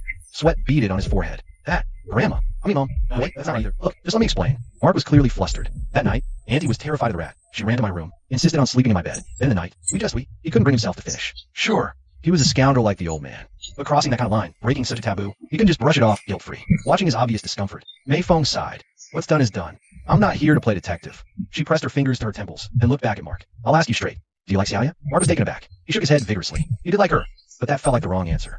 He backtracked. No, it's not that. You look like you've been through the ringer. What I mean is, she's my aunt. How could I possibly? Xiao Mei Feng cuts him off. Xiaoya is your biological aunt. What did you say? Mahu's eyes widened in shock. You're saying Xiaoya isn't my real aunt? Xiao Mei Feng either confirms or not. She just stares at him calmly. So that's how it is. Mahu quickly regains his composure. Xiaoya isn't my grandfather's daughter. You've been lying to me from the very beginning. Mahu finally hits on the crucial point. Xiao Mei Feng's story is just one side of it. The old con man isn't here. She can say whatever she wants. Besides, Widow who warned me before she left told me not to trust the word Xiao Mei Feng says. Not that Widow, who's exactly a reliable source either. But she's still way more credible than this woman. Mahu secretly activates his third vision. He discovers Xiao Mei Feng is also a practitioner. This is getting way more complicated. I'm not lying to you. Xiao Mei Feng's expression is serene. You is indeed that old scoundrel's biological daughter. Mahu catches the implication in her words. So you're saying I'm not his biological grandson? Exactly. Xiao Mei Feng nods. She looks impressed. Sharp. Mahu is silent for a moment. To be honest, I really can't believe what you're saying. It seems that, whether this woman is telling the truth or not, one thing is certain. He and Xiaoya definitely aren't blood related. Otherwise, Xiao Mei Feng wouldn't be acting this way. Xiao Mei Feng gives a faint smile. Do you know why I left Xiaoya here alone with you? Mahu is taken aback. You and Xiaoya being together. Was it your plan? No. Xiao Mei Feng shakes her head. It was that old scoundrel's idea. Chapter 63 is wild. Mahu is sure. He and Xiaoya aren't related by blood. But that just raises another question. What was Xiao Mei Feng scheming? Sending her own daughter into my bed? What is Xiao Mei Feng is? You need a dual cultivation partner. That old rogue set her up for you. What? Mahu doesn't buy her explanation for a second. Xiaoya is your own daughter. Xiaoya is your own flesh and blood. Don't tell me it's because I'm so damn handsome, or that you're just feeling generous. Sister Mei was silent for a few seconds before saying, because you're a rare Xianyang body. Mark wasn't too surprised. He'd read about the Xianyang body in the Yin-Yang Xiangong manual. He'd even suspected he might have that kind of physique. That's why he had way more stamina than a normal guy. The old con artist didn't lie to him. He was born a stud. As for the so-called testicular cancer, it was just a false alarm. Not only is it the perfect physique for dual cultivation, it's also the key to unlocking a woman's potential for cultivation. If he really was the Xianyang body, then Sister Mei's motive was obvious. She used Mark to empower her daughter, Xiaoyu. Mark was about to ask what else she knew, but Sister Mei's gaze shifted from his face. It landed on a messy bed behind him. The sheets were crumpled. The pillow was askew. The cover was piled haphazardly at the foot of it. Sister Mei's brow slowly furrowed. That hussy Mei Nyang actually got to you? Mark was taken aback. Who Mei Nyang? His mind raced. Then it clicked. That must be Widow Who's real name. You know Widow Who? Mark asked instead of answering. Sister Mei didn't reply. She just stared at the bed for several seconds before looking away. Her eyes settled back on Mark. I asked you a question. Her voice grew colder. Did that hussy sleep with you or not? Mark's face flushed. He coughed twice, trying to sound composed. Sleep? It wasn't like that. I was vanquishing a demon. Vanquishing a demon? Sister Mei's lip twitched. On the bed? Of course. Mark doubled down on his ridiculous lie with shameless confidence. That fox demon's powers are immense. I couldn't take her head on. I used my family's secret technique. Sister Mei let out a cold laugh. You're definitely raised by that shameless old man. The same excuses, the same lack of character. Mark was speechless. Did the old con artist use that line too? Answer me. Sister Mei's gaze became sharp. Has that hussy evolved to 6 tails yet? Mark's heart skipped a beat. He instinctively shot back. You know about that too? Sister Mei didn't answer directly, but her expression said it all. Mark looked at her cold, beautiful face. A million thoughts raced. She's a cultivator. She knows who Mei Nyang is, a 6-tailed fox spirit. On a first-name basis with the bureau director. Who is she? But I didn't ask directly. A woman of her caliber. You don't get answers by taking shortcuts. Clears throat. Well, what choice did I have? That vixen's way out of my league. Fine. Consider it settled. She crossed her legs with a casual, natural elegance. Not a hint of pretense. She had more class in her pinky than most of Shin Wangxi's elite. I was so bad at like that. Just as I was having that thought. She spoke up. So what happened at the fox's den? And where is that little fox brat of hers now? You know about Hu Li too? I was taken aback again. Seems she's in the know about a lot of things. Of course I know. She sounded almost annoyed. That old coot thought he could keep it from me. I've known for ages. From her reaction, I guessed. She might be jealous of Hu Meinyang. But here's the thing. Hu Li's older than Xiaoyu. By all accounts, Hu Meinyang came first. What exactly are you jealous of? What are you thinking? She snapped, irritated. You think I'm jealous of that fox skank? No. I shook my head frantically. Humans and demons are different species. You're way prettier and have 1,000 times more class. Enough. She steered the conversation back on track. Answer my question. That lame attempt at flattery was painfully obvious, but it seemed to work. Honestly, I'm not sure of the details. Someone probably kidnapped Hu Li, and Hu Meinyang went after them. She frowned, thinking it over. She didn't press further. Peach Blossom Gulch is getting dangerous. You're coming back to Jiangshang with me tonight. Back to Jiangshang? With you? Yes. Go back and spend some quality time with Xiaoyu. I shook my head firmly. No, absolutely not. How can I leave Peach Blossom Gulch now? I need to find a way to check out Black Dragon Pool. Black Dragon Pool? She scoffed, clearly dismissive. That's above your pay grade. Don't get involved. I frowned. Because you're not strong enough yet. Let's have to go down and check it out. Mark dug in his heels like a stubborn mule. I need proof, dead or alive. That got under Xiao Meifeng's skin. You're a novice. You think you can just enter Black Dragon Pool? Do you even know what the Black Dragon Pool is? She suddenly stopped, realizing she'd said too much. Mark pressed her. What's the Black Dragon Pool? What's really down there? But Xiao Meifeng clammed up. That's not something you need to know right now. Mark hated being left hanging like this. You can't just blue ball me like that. What kind of crap is that? Xiao Meifeng flushed with anger and embarrassment. A faint blush colored her cheeks. Sorry. I was just making a point. Realizing his blunder, Mark tried to backtrack. I mean, leaving his story half told. It's just cruel, you know? Xiao Meifeng snorted. You certainly inherited that old scoundrel's charm. Haha. Mark gave an awkward laugh and quickly changed the subject. So, what's your deal with the old charlatan, anyway? The question felt weird as soon as it left his mouth. Xiao Meifeng shot back annoyed. What do you think? Mark scratched his head. Like, some naive girl he sweet-talked in a bed? Xiao Meifeng's smile froze for a split second. Swing for cover. I mean, someone as stunning and classy as you. What would you see in a crusty old geezer like him? Enough. Xiao Meifeng cut him off. Spare me the flattery. She stood up and walked to the window. She looked out at the pitch-black night, her back to Mark, staring at her graceful silhouette. Mark's mind started to wander. Those shoulders, that waist, that derriere, those legs. This future mother-in-law. It's got it going on. Chapter 64, nice story. Whoa, what am I thinking? Xiao Meifeng is Xiao Yu's mom, and she's the old charlatan's woman. Mark quickly averted his gaze, shutting down his own dirty thoughts. Anyway, they say love's bond runs deep. Auntie. Xiao Meifeng slowly turned around. You wonder why I'm so calm, even with a missing. Mark gave sheepish grin. He didn't deny it. Xiao Meifeng sighed. I'm not strong enough either. Mark was taken aback. He asked casually, so, what's your power level anyway? Sister May said, I've reached the peak of the cheese stage. Mark asked, and what about that old con artist level? Sister May said, he's at the early void stage. Whoa, Mark was instantly stunned. For real? That old charlatan is already at the void stage? What did you think? Sister May said dismissively. Why else would a five-tailed fox demon willingly serve him? Mark nodded in deep agreement. He silently added a thought of his own. Otherwise, how could a knockout like you willingly let him sleep with you? Teasing aside, it was time to get serious. Mark wiped the smile off his face and asked bravely, what the hell is actually down in Black Dragon Pond? That even you feel you're not strong enough? Sister May didn't answer right away. Instead, she turned back and looked out the window. It's called Black Dragon Pond for a reason. There's a black dragon sealed inside. Even though Mark had braced himself, hearing it out loud still made him gawk. A black dragon? You mean like... Sister May turned around, crossing her arms. The kind of dragon you've seen is probably only in movies and books, right? Mark nodded, feeling the absurdity sink in. Just a couple days ago, he didn't believe demons existed. Now he's not only seeing a fox demon, but is being told a dragon is sealed under a pond. So the old man went down there to reinforce the seal? Probably. Sister May picked up his thought. I don't know the specifics, but I heard from my grandpa that he lives in Peach Blossom Gulch to keep watch over the pond. Mark furrowed his brow. Do you know what that old guy's deal is? His background? No. Sister May shook her head with a wry smile. I asked, but that old pervert wouldn't say. What about Hu Meingyang? Mark pressed. What's the relationship between the old man and her? Sister May's expression turned complicated. That fox spirit, Hu Meingyang, was harming people. The old man subdued her years ago. Ever since, she's been his demon servant. OS. Wait, not the sleep with him kind of servant, right? Sister May's mouth twitched slightly. She tacitly confirmed his suspicion. And what about you? Mark grinned. You and the old man, what are you thinking? Sister May cut him off sharply. My relationship with that old coot is different from Hu Meingyang's. Mark opened his mouth, wanted to ask what the difference was, but the words died on his lips. Some things you just don't pry into too much. Seeming to read his mind, Xiao Meifeng volunteered an explanation. Back then, I was just trying to cure an illness. Well, that's how you later. What about Hu Li? Mark asked again. Don't tell me the old charlatan sowed his seed there too? Xiao Meifeng frowned and nodded, clearly uncomfortable with Mark's crude phrasing. So, Mark swallowed hard. Hu Li and Xiao Yu are half-sisters. You could say that. Mark leaned back against the headboard, feeling his brain starting to short circuit. Even a fox spirit gave the old coot a daughter? That old geezer really is. Wait, another question hit him. The old charlatan is human. Hu Meingyang is a fox spirit. So is her daughter, Hu Li, human or... Alright, enough. Xiao Meifeng cut off his train of thought. We'll deal with that stuff later. Mark snapped back to attention. Deal with what? Xiao Meifeng looked at him. Her expression turned serious. Grandpa went to Black Dragon Pool. Hu Meingyang is now free of her leash. Mark's heart sank. You mean? Xiao Meifeng's face was full of concern. Auntie Lu's death was likely Hu Meingyang and her daughter's doing. And things like that will keep happening. Mark asked, so what do we do now? Xiao Meifeng said, the Anomaly Bureau will handle it. The most urgent thing is to boost your power fast. Mark was taken aback.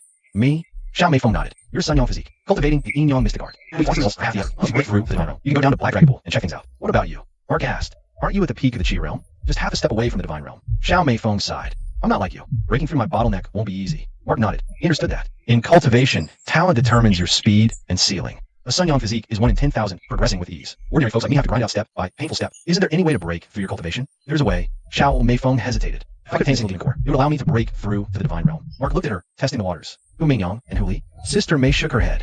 There's an even better option. Mark was taken aback. A better option. Sister May nodded. There's another fox spirit sealed in your family's peach orchard. Mark shot up from the edge of the bed. What? Sister May wasn't surprised by his reaction. I'm not shocked. Your grandpa didn't tell you? No. Mark shook his head, his mind racing. There's a fox spirit sealed in my family's peach orchard? What kind of fox spirit? When was it sealed? Why is it sealed there? Sister May raised a hand, signaling him to calm down. Easy. Sit. Mark took a deep breath. He sat back down on the bed, all ears. Sister May settled into a chair and began, unhurriedly. That old pervert subdued 2 five-tailed fox spirits.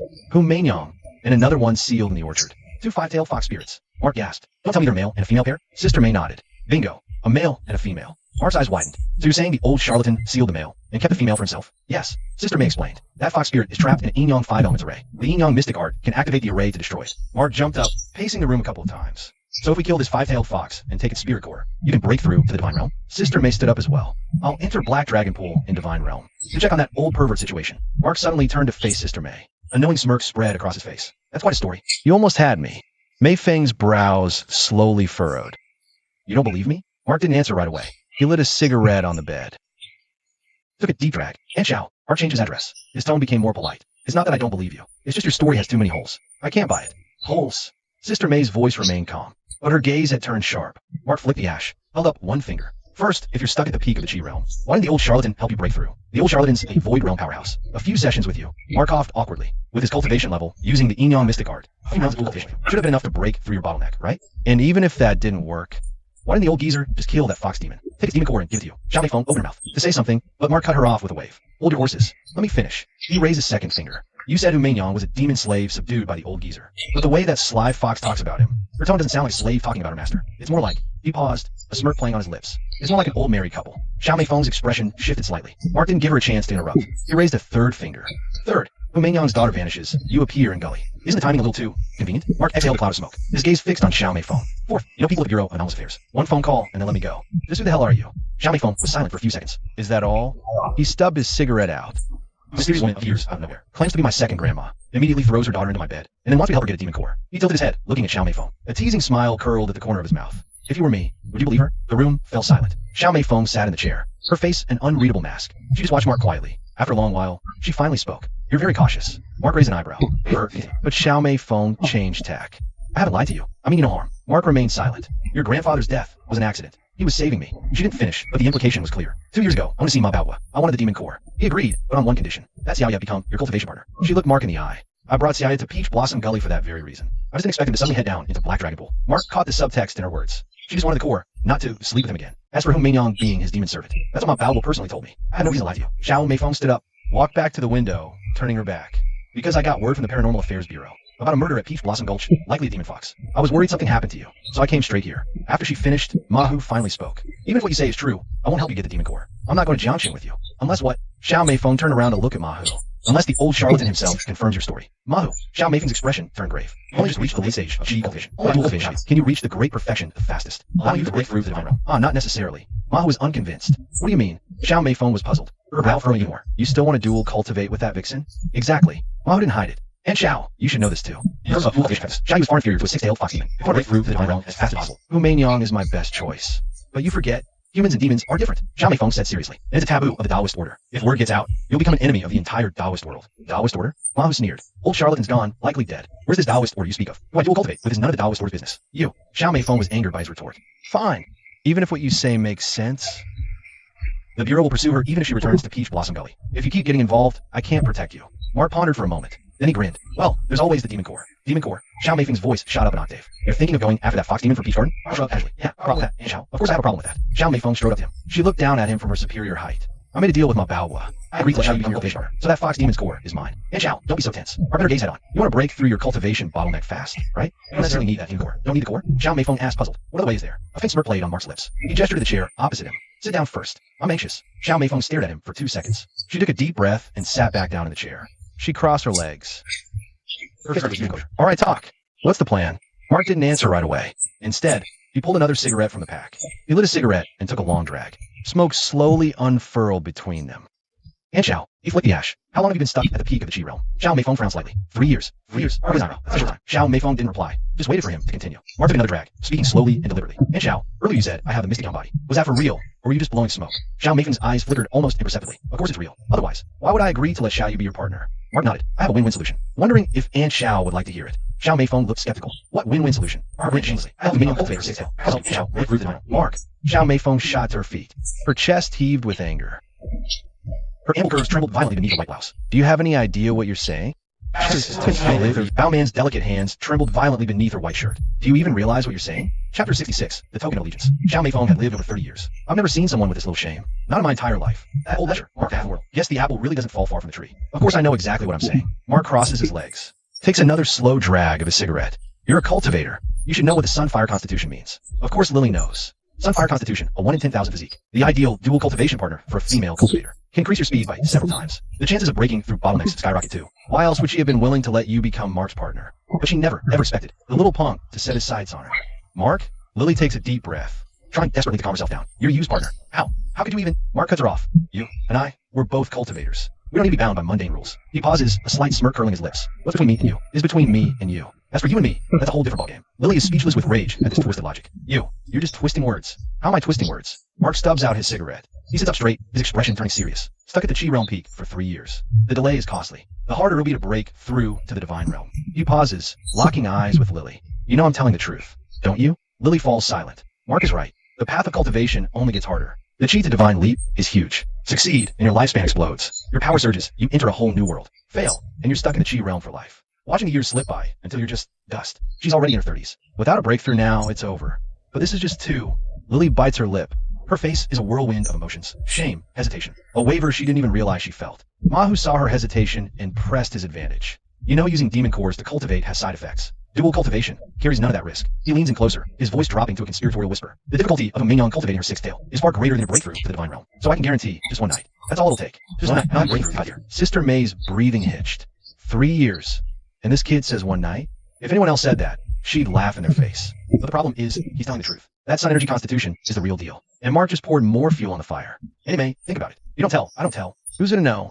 Sister May fell silent. 2 thoughts were waging war in her head. Reason, Mark is used partner. You can't do this. Desire, 3 years stuck. The daily grind. Watching time slip away, powerless. Now the key's right in front of you. Just a nod. 1 night, breakthrough. The room was dead quiet. Mark didn't push. Just watched her. He knew you can't rush this. She had to convince herself. A long moment passed. Finally, Sister May looked up. You guarantee it? 1 night to God tier? Cross my heart. A slow smirk spread across Mark's lips. Don't. Just don't. Sister May bit her lip. I need to think. Mark blinked. He hadn't expected her to still hesitate. He stood up, walked right up to her. Less than a foot between them now. He could smell her subtle scent. Anime, his voice dropped low. This is for cultivation, for progress, nothing more. The sooner we both level up, the better it is for the old man and for you. Sister May's breath came faster. She could feel the heat radiating off him. A strange, overwhelming pressure. It made her whole body tense. I said I need to think. Her voice trembled. She took half a step back. Her knee hit the chair. She stumbled, fell back into the seat. Mark didn't retreat. He stepped forward, leaned down, hands on the armrests, caging her in, trapped between him and the chair. Face to face, inches apart. Anime, he whispered, his voice a husky murmur. You want me to believe you? You want me to see cultivation? Then this proof of loyalty is non-negotiable. You. Xiaomei phone was getting annoyed. Are you threatening me? Not a threat. A slight smirk tugged at the corner of Mahu's mouth. A request. His gaze slid down from her face, over her pale neck, over her delicate collarbone, to the hint of milky skin visible at the collar of her blouse. Xiaomei phone felt his stare. Her body tensed even more. She wanted to cover up, but her hands felt nailed to the armrests, unable to move. Mahu's voice dropped even lower. You can't wait. I can't wait. The old mystic definitely can't wait. Xiaomei phone bit her lip. Her heart pounded, ready to leap out. A feeling she hadn't had in years. Her lips parted. She wanted to say something, but the words died in her throat. Mahu didn't give her more time to hesitate. He reached out and gently took her hand. Xiaomei Feng's hand was cold. Her fingers trembled slightly in his gentle grip. His thumb slowly stroked the back of her hand. Annie Xiao. His voice was soft. Relax. Xiaomei Feng took a deep breath. She didn't pull away. A curve formed at the corner of Mahu's mouth. He released her hand, straightened up, and bent down again. One arm slid on her knees. The other wrapped around her back. He scooped her up into a bridal carry. Xiaomei Feng gasped in surprise, instinctively pushing his chest. Put me down. Mahu, of course, didn't let go. He turned and carried her towards the bed. Mahu. Xiaomei Feng's voice trembled. We can't do this. Her hands pressed against his chest, trying to push him away, but her strength was failing. Mahu reached the bed and bent to lay her down. She struggled to rise, but he held her down. Hey, Xiao, don't be nervous. His fingers gently hooked a stray strand of hair by her cheek, tucking it behind her ear. His thumb brushed her cheek, causing her body to shiver slightly. Her breathing grew faster. Her chest rose and fell sharply. A pair of full, soft peaks trembled faintly beneath her blouse. Mahu swallowed. Old mystic, don't blame me. To reach the divine realm and find you faster. I don't have a better option. I have to walk the path you walked. I'll just race a few times. The warm-up before reaching the peak of the energy realm is underway. The temperature in the room skyrocketed. Woof, woof. Just then, a sudden bark came from outside. Mark paid it no mind, but Xiaomei Feng's eyes snapped open. Her hands braced against his chest, a faint blush on her face. Yet, her gaze had cleared a bit. The gate and the main door were both wide open. Mark looked up, a smirk curling at the corner of his mouth. Relax, big guy outside secures us. But Xiaomei Feng wouldn't let go. Her hands pressed his chest, embarrassed and urgent. What if someone barges in? They won't. Mark grabbed her wrists, gently pinned to pillow. Big guy's best security. Just then, a familiar voice drifted in from outside the gate. LV, are you home? I came to check on you. Uncle Huang's booming voice was crystal clear in the night. Xiaomei Feng froze completely. Her eyes went wide, not daring to breathe. Mark frowned, yelled, busy? Talk tomorrow. I'm busy. Talk tomorrow. 2 seconds silence. Oh, sure, do your thing. Xiaomei Feng finally let out a long, shaky breath. We should go shut the door. Nah. Mark looked down at her. His smirk deepened. The whole village knows you're here. Shutting door fuels gossip, right? Xiaomei Feng hesitated. But let's stay focused. No more distractions. Mark didn't give her a chance to finish. He leaned down and covered her mouth with his. Time ticked by. The yin-yang energy flowed back and forth between them. Cultivation continued. Xiaomei Feng's breakthrough moment. Channeling yang energy, she assaulted the divine realm bottleneck. As the energy's impact accelerated, the barrier started to give way bit by bit. 1 cycle, 2 cycles, 3 cycles. With each pass, the energy became more refined, more potent. She could feel it clearly. That realm barrier was about to shatter. Elvia, Xiao Mei Feng's breathing grew ragged, a little faster. However, the energy circulation suddenly slowed. What's wrong? Xiao Mei Feng opened her eyes, gazing at Mark dazed. Andy Xiao. Mark chuckled. Promise me one thing? After your divine breakthrough, the training doesn't stop. Until dawn, I'm in charge. Xiao Mei Feng was taken back for a second. Then she laughed. You really think you're some kind of stud? No man could truly match a woman. Especially not when she was at the peak of her feminine prime. So, she asked with a smirk, do you promise or not? As he spoke, his hands needed 2 soft mounts. He applied a little pressure. Xiao Mei Feng couldn't help but frown. She didn't push him away, understanding the implication. Now, aside from necessary cultivation, she hadn't let Mahu have his way with her. Now, with a breakthrough in her power level limit, Mahu was seizing the moment to set his terms. Fine. Xiao Mei Feng bit her lower lip. Until dawn, I'm all yours. She wasn't rigid. Things had gone too far. Holding back was pointless. Better just open up completely. To just be a woman, fully and freely. That's all I needed to hear. Mahu chuckled, suddenly shifting gears. His vital energy surged from the raging point, slammed directly against the barriers of Xiao Mei Feng's cultivation. A little over an hour later, everything settled into stillness. Xiao Mei Feng lay sprawled on the bed, gasping for air. Her eyes were half-lidded, her pupils unfocused, as if her soul had left her body. Mahu wasn't faring much better. He lay on top, panting heavily, feeling utterly drained. His core energy was now several times denser, like a trickle turning into a mighty river. A gentle flow becoming roaring, unstoppable force. Divine realm. Xiao Mei Feng's voice was hoarse. I've broken through to the divine realm. 3-year bottleneck. 3 years of torment. 3 years of feeling powerless. All of it gone in this moment. Right now, she was overflowing with bliss. Mahu propped himself up, looking down at her. Congrats. Xiao Mei Feng felt a flicker of annoyance at the memory. You have some nerve saying that. I told you not to get carried away. With that, she shoved him off. Mahu rolled to the side, but he wasn't angry. Like a voice, right? Xiao Mei Feng shot him a dirty look. Then she turned on her side, her back to him. Don't you dare tell CIA about this. Relax. Mahu patted her back. What happens here stays here. Our little secret. Xiao Mei Feng fell silent. The room quieted, save for crickets chirping outside. A long while passed. After a long silence, Xiao Mei Feng finally spoke up. What level have you reached now? Mark closed his eyes, sensing the vital energy within his Dantian. Peak of the Chi realm. Xiao Mei Feng was momentarily stunned, but she wasn't really surprised. Since she had managed break through a major realm, it was only natural that Mark's cultivation had skyrocketed. Come back to Rizzi with me tomorrow. We'll pass the Enon Profound Art onto Xiaoya. From now on, you two can just... Before she could finish her sentence, her whole body jolted. You. She frowned, about to snap, when Mark pressed up against her from behind. Andy Xiao. Mark chuckled. We just agreed, remember? Until dawn, I'm in charge. Xiao Mei Feng hesitated for a second, then relaxed completely. Biting her lip, she stayed silent, which was as good as a yes. Mark didn't hold back. He caressed her softness, resuming his cultivation. Xiao Mei Feng was now in the divine realm. Her help with cultivation would be even greater, and there were only a few hours left before dawn. He had to make the most of this resource while he could. Sensing Xiao Mei Feng was still a bit passive, Mark slowed the rhythm of his energy circulation. Relax a little. Mark's lips brushed her ear, breath hot. He whispered, you've reached divine realm. Now, just enjoy it. He had a point. Xiao Mei Feng closed her eyes, letting herself relax. What's done is done. No point overthinking it. Might as well listen to Mark, and just enjoy this moment of happiness. Once her mind was clear, Xiao Mei Feng was like a whole new person. No holding back. If Mark wanted control, it wouldn't be easy. Auntie, Xiao. He was stunned. Mark was a little flustered. What are you? Shut up. Xiao Mei Feng cut him off. Show me everything you've got. After tonight, there won't be a second chance. Mark was momentarily speechless. A wild grin spread. Midnight. Dark clouds gathered. Thunder rumbled. Lightning split the night sky. A downpour began. Rain fell, gentle then fierce. Wind howled, water rushed. When all was soaked, clouds parted, rain ceased. Sometime after breaking through to the divine realm, Xiao Mei Feng slept soundly, feeling familiar pressure. Exhausted from the long night's exertions. Eyes shut, she mumbled in sleepy annoyance. How many times is this now? And you're still at it? This is a one-time deal, buddy. Mark's voice murmurs in her ear. Can't waste such precious time, you know? Xiao Mei Feng tries to push him away, but her arms feel like lead. You're such a beast. Her voice is hoarse, thick with sleep. She's still caught between dreams and reality. Mark just chuckles. Without a word, he focuses on circulating his energy. The vital energy flows through him, denser than before. The bottleneck at the peak level is starting to give. One last push to reach the divine realm. Mark says while maintaining his focus. I'm about to break through. Hang in there, my ass. Xiao Mei Feng curses weakly. She doesn't even have the strength to open her eyes. She finally understands it now. Inviting a god who won't leave isn't dual cultivation. This is just beast. Seeing her state, Mark isn't fazed. He says leisurely, now that's not fair. Stuck at the energy realm's peak for 3 years. I helped you break through to the divine realm in one night. You should be grateful. Grateful my foot. Xiao Mei Feng finally opens her eyes. She glares at him, but the look is weak. Totally harmless. You call that helping me? You were just... She can't finish, her face flushing again. Mark just grins. He doesn't argue, but his hands don't stop moving. Vital energy cycles between them. 1 cycle, 2 cycles, 3. He can feel it. The next realm's barrier is thinning, ready to break. Almost there. Mark speeds up the energy flow. Just a little longer. Xiao Mei Feng bites her lip. She says nothing. She has no spirit left, no strength. This beast is just too relentless. You really went it the whole damn night. Good thing she has some cultivation base. Otherwise, she might have been done for. Time flies during cultivation. The sky begins to lighten. A rooster crows in the distance. Then another, a chorus starting. Xiao Mei Feng's mind is foggy. Her consciousness is slipping away. Just then, Mark lets out a long, triumphant shout. Energy surges like a broken dam, flooding through his meridians. 10 times denser. The divine realm is broken through. Mark exhales a long, satisfied breath, feeling absolutely fantastic. He exclaims, I did it. I broke through. Xiao Mei Feng doesn't respond. Mark looked down and saw Lily with her eyes closed, clearly passed out again. Only then did Mark realize he was exhausted too. The thrill of breaking through to a new level had been burning like a fire in his chest, leaving him restless and wired. itching to test a few palm blasts. But that fire died out fast, replaced by a wave of sleepiness and fatigue. He rolled onto his back, staring at the ceiling. Divine Realm.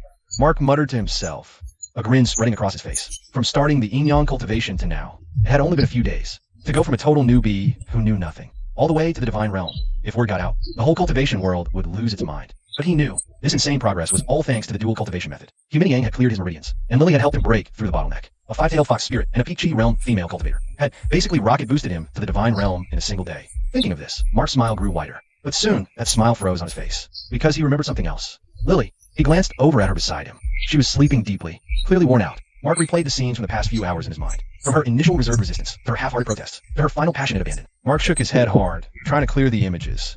All right, enough. Good. Knowing Lily's personality, there probably won't be a next time. Mark shifted his gaze away from Lily. Sleepiness washed over him like a tide. He yawned, feeling his eyelids grow heavier. He didn't know how much time had passed before he was woken by the sound of dog barking. It wasn't a Huang's alert, warning bark, but a tail-wagging, happy yapping. The kind that usually meant a familiar visitor. Mark groggily opened his eyes. Sunlight squeezed through the cracks in the window, casting bright stripes of light on the floor. He stared at those light stripes for several seconds, before his brain slowly kicked into gear. It's morning. Wait, this light. He turned to look at the window. The curtains weren't fully closed, leaving a palm-sized gap. Peeking through that crack, the sky was already bright, sunlight glaring. The peach leaves in the yard glowed a vibrant green. Mark froze for a second, then bolted upright. The sun's high already. He whipped his head to look beside him. The other side of the bed was empty. Xiaomei phone was gone. Mark reached over and felt the sheets. They were cold. She'd been gone for a while. Mark slumped back against the headboard, letting out a long sigh. Maybe it's better this way. A clean break, no drama. A bitter smile tugged at his lips. Big Yellow barked again in the yard, this time more excitedly. His tail was wagging like a helicopter blade. Mark snapped out of it, threw off the covers, and got up. His bare feet hit the floor. The cold jolt sobered him up a bit more. He got dressed and pulled open the curtains. The sunlight outside made him squint. In the yard, Big Yellow was crouched by the gate, tail whirring like a propeller, barking towards the street. Someone was standing outside the gate. It was Annie Lou. She was holding a thermal lunchbox, peering into the yard with a bright smile. Mark paused, then turned and walked to the door. He pulled open the main room's door. Auntie Guaziong. Hearing him, Annie Lou's smile widened even more. You're up, LV. I brought you some breakfast. She walked to the yard, her lunchbox in hand. Big Yellow circled her feet a couple of times, then trotted happily back to his post by the gate. Mark leaned against the main room's doorway, watching her approach. Today, Annie Lou wore a floral short-sleeve blouse, light-colored wide-leg pants, her hair in a low ponytail. A few stray hairs framed her face, making her cheeks look rosy. Auntie Guaziong, you really shouldn't have. Always going to this trouble. What trouble? Auntie Lou walked into the main room, setting the thermal lunchbox on a square table. Since when are we so formal? You're right. Mark gave her a small smile. We're past the formalities, you and me. Auntie Lou flushed slightly, a bit flustered. She didn't take the bait, instead busying herself unpacking breakfast, while glancing around the side rooms. LV, where's that second grandma of yours? Bishao. Mark picked up his chopsticks casually. She left this morning. She left? Auntie Lou looked surprised. Then why's her car still parked in the village? Huh? Mark paused, chopsticks midair. Wait, you're saying her car is still here? Yeah. Auntie Lou nodded. I saw it parked on the side road when I came over. Chapter 69, The Unfortunate Fox Spirit. Mark dropped his chopsticks and bolted out the door. Auntie Lou called after him. You haven't eaten. He didn't even look back. He flew out of the courtyard. Bao Bao blinked, then raced past him. Then he took off after him, running faster than his master. Morning air in peach blossom gully crisp and fresh. He swung to the blades of grass along the path. The distant mountains were shrouded in a thin veil of mist. Mark sprinted, kicking up a small cloud of dust behind him. Xiaomei Feng's car was indeed still in the village. If her car's here, she's in one of three places. The orchard, Widow Who's, or Black Dragon Pool. Moments later, Mark burst into the peach orchard behind his house. Morning light shone through the trees, illuminating unripe peaches. The vegetable patch was thriving with cucumbers, beans, and eggplants. Mark stood in the center of the orchard, scanning the area. Nobody. Xiaomei Feng isn't here. Mark took a deep breath, focusing his vital energy. He activated his third eye vision, scanning the orchard. Finally, it settled on the thickest, oldest peach tree. He knew this tree all too well. Aside from being noticeably thicker than the others, it usually looked perfectly ordinary. But under his enhanced sight was completely different. A shimmering aura surrounded its roots. A five-element array. Mark rushed to the old tree. The Yin-Yang mystic arts recorded this as a sealing formation, powered by the five elements, guided by Yin and Yang. It could serve as a protective barrier or a prison cell. So Xiaomei Feng wasn't lying. There really was a five-tailed fox demon sealed inside. Unlike Humaingyang's pure white fur, the demon fox was dusty yellow, curled in the formation center. Five tails splayed around it. The surrounding earth was littered with various animal bones. Clearly, someone had been feeding it, and that someone was most likely Humaingyang herself. No wonder she's been tending this patch. The real question is, what's the connection between Mingyang and this demon fox? Kin? Clan? Or mate? As he pondered, the figure within the formation stirred. The demon fox slowly raised its head. Amber eyes stared at him through the luminous barrier. Kid, the fox spoke, its voice raspy, like a middle-aged man's. You've reached the divine realm already? Where's mine raced? I'm keeping a straight face. You got a good eye. He gives the fox a smirk. No time for chit-chat. I'm looking for someone. The fox's amber eyes shift. Looking for Xiao Meifeng. Mark raises an eyebrow. You saw her? Of course I saw her. The fox grins, revealing a mouthful of sharp teeth. She was here before dawn. Mark's heart sinks. Xiao Meifeng was in the peach orchard, and then she vanished? Where did she go? Where did she say? Mark asks. The fox tilts its head, looking at him. There's a sly glint in its eyes. Why should I tell you? Mark stares at it for 2 seconds, then suddenly laughs. Because you're bored. He leans against a tree, says slowly, you've been stuck in this crappy trap. What, a gazillion years? No one to talk to. From what I can see, except for the occasional snack delivery, you're just a forgotten piece of trash. The fox's pupil's contract. Its five tails flare out behind it. First standing on end. Who are you calling trash? Who else is here besides you? Mark says, unfazed. Locked up for so long, not a single soul to chat with. Finally, someone shows up. You gonna play hard yet? If you don't want to talk, I'm out of here. He makes a move to turn away. Wait, the fox is clearly rattled. Mark stops, looks back, a slight smirk playing on his lips. Change your mind? The fox stares at him for several long seconds. The anger in its eyes slowly fades. Kid, you're even craftier than your grandpa. It settles back down, its 5 tails swishing gently behind it. What do you want to know? Mark chuckles inwardly, but keeps his face neutral. What's your deal? Why were you sealed here? And what's your connection to whom Maignan? Oomph. The fox scoffs, a flash of resentment in its eyes. Didn't that old lecher, your grandpa, tell you? Seeing this reaction, Mark gets the general idea. He doesn't press. He just waits quietly for the fox to continue. After a long silence, the fox finally speaks. My name is Daxian. I'm Maignan. I'm from the Fox clan. Who Daxian? Who Maignan? Mark can't help but laugh. Flamboyant. Flamboyant? Who Daxian isn't embarrassed. I think it's pretty badass. Yeah, sure. Totally badass. Mark doesn't dwell on it. So then what? You guys ran into my grandpa? Yep. Who Daxian lets out a bitter laugh. Both of us got our butts kicked and captured by that old geezer. 23. Mark sucks in a sharp breath. 2 5-tailed foxes captured by the fraud. Just how powerful is that old geezer? Mark suppresses his shock. He asks the most crucial question. If that's the case, why is Maignan free? While you're sealed here. The fox immortal's eyes flash coldly. His 5 tails lash violently behind him, because that old lecher took a fancy to Maignan's beauty. The fox immortal pauses, hatred burning brighter in his eyes. He used me to force Maignan into servitude. Hearing this, Mark can't help but feel a pang of pity. Poor guy, locked up here for decades. All's one has been with that old fraud for just as long. Maignan and I grew up together in love. If that old monster hadn't butted in. Hold on, Mark interrupts him. You're saying the old fraud, my grandpa, used you to force Maignan? I gotta say, it kind of feels like she was into it. What do you know? The fox immortal's head snaps up, amber eyes blazing with fury. Our bond was profound. Maignan only did it for my sake. She had no choice but to yield to him. Oh, Mark nods, as if having an epiphany. So she grew feelings for the old man? Even had a daughter, Suli. So later on, she was willing? Shut your mouth. The fox immortal's jaw twitches. Maignan was loyal to me alone. There's no way she was willing. It was all an act. All right. Mark quickly concedes. Forget that. Tell me about Xiao Meifeng. What did she want here? Where did she go? Xiao Meifeng? The fox immortal seems taken aback. That woman? She showed up at dawn. Mark asks nonchalantly. What for? A strange glint flashes in the fox immortal's eyes. To set me free, of course. Mark is momentarily stunned, then frowns. Set you free? Right? The fox immortal's tails sway gently. She knew of my tragic plight. Wanted to break the seal and release me. Mark scoffs inwardly, but keeps his face neutral. And then, Chapter 70, had to give it a try, huh? The fox immortal sighs. Unfortunately, she couldn't crack the yin yang 5 elements array. He lifts a paw, pointing the shimmering barrier before him. Xiao Meifeng struggled with it for hours, but in the end, she gave up. Mark presses on, and when she left, where's she going? No idea. I'm stuck in this damn seal. My senses are limited to this stupid orchard. As soon as he finished, Mark turned to leave. Wait, you're just leaving? What else? Mark stopped in his tracks. Breakfast with you? He got up, his 5 tails swishing behind him, a pair of amber eyes fixed straight on Mark. I'm so pitiful. Won't you show a little mercy and get me out of here? Oh, please. Mark nearly choked. You think I'm a 3-year-old? The fox sage was left speechless, his mouth twitching. I wouldn't dare treat you like a kid. His tone turned earnest. I genuinely want to help you, and genuinely save myself. Mark turned back, crossing his arms, a smirk playing on his lips. Help me? How exactly? I can help you find your grandpa at the Black Dragon Pool. He stepped forward, paws on the barrier. Before I was sealed, I went down into the Black Dragon Pool. I know the lay of the land. Mark's interest was piqued, but his face remained impassive. You know the situation inside? Of course I do. The fox sage's voice was firm. I've been there. I know the routes. I know where that black dragon is sealed. Mark stared. You went into the pool. The fox sage's eyes flickered. That was a long time ago. Let's not talk about it. Mark snorted coldly. If you don't come clean, why should I believe you? The fox sage fell silent for a moment, as if wrestling with a tough decision. Fine, I'll tell you. He gritted his teeth. We were searching at the pool's bottom. For what? A dragon pearl. Mark paused, then let out a derisive laugh. A dragon pearl? Like Dragon Ball Z? It's true. That black dragon's pearl is a priceless treasure. Gideon could let me cultivate my 9th tail within a century. Oh, really? Mark scoffed. You fox sage, you lying green-headed turtle. Keep spinning your tall tails and stay right where you are. Mark was done listening to his stories. He gestured to Big Yellow and headed for the orchard exit. Hey, punk. Who you calling a turtle? Just you wait till I get out. I'll end you first. Mark scratched his ear, not even bothering to look back. If Maignan isn't in the orchard, she's at Widow Who's or the pool. As long as the fox in the orchard is okay, he's not exactly in a rush to find her anymore. Let's grab some grub first. Mark quickens his pace home, with the Huang trotting ahead. The dog keeps glancing back at him. Pushing open the courtyard gate, the Huang darts in first. He circles the yard twice, then plops down by the main room door. Tilting his head, he watches Mark enter. Annie Lou is sitting by the square table, chin in hand. She's mindlessly scrolling through her phone. Seeing him, she immediately jumps up. Finally back, Elvia. She pries open the lunchbox lid. Mark takes a seat at the table. Annie Lou lays out the congee, steamed buns, and pickles one by one. Eat up while it's hot. Mark lifts the bowl and takes a sip of congee. Perfect temperature, not too hot. Auntie, have you eaten? Auntie Lou sits opposite him, propping her chin in her hands again. She beams at him. Don't worry about me, just eat. Mark takes a bite of a bun, chews, and swallows. Auntie, I gotta ask you something. You saw Xiao Meifeng's car in the village? Annie Lou thinks for a moment. Yeah, right by the roadside. Mark nods and doesn't say more, just focuses on his food. Annie Lou watches him eat. Her lips twitch like she wants to speak. Mark notices. He looks up at her. Auntie, what's on your mind? Auntie Lou hesitates. She leans in, lowering her voice. Oh yeah, is that Xiaomei phone really your second grandma? Mark nearly chokes on his bun. He quickly washes it down with some kanji. Sort of, yeah. Auntie Lou pauses, then leans even closer, whispering. So, did she spend the night at your place? Mark almost drops his bun. Her face is a picture of I know everything. His mouth twitches. Auntie, cut the act. Auntie Lou rolls her eyes at him. You didn't open the door for Uncle Huang. I knew something was up. Mark coughs awkwardly. Auntie, don't go making stuff up.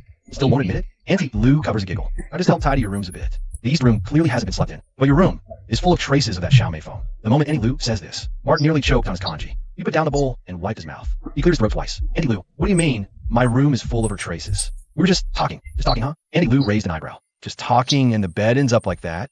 Mark opened his mouth, but no words came out. This woman is way too sharp. And another thing, Auntie Lou leaned in closer. That smell on the sheets. You guys went at it multiple times last night. Huffed. Mark actually spat out his kanji this time. Auntie Lou, come on.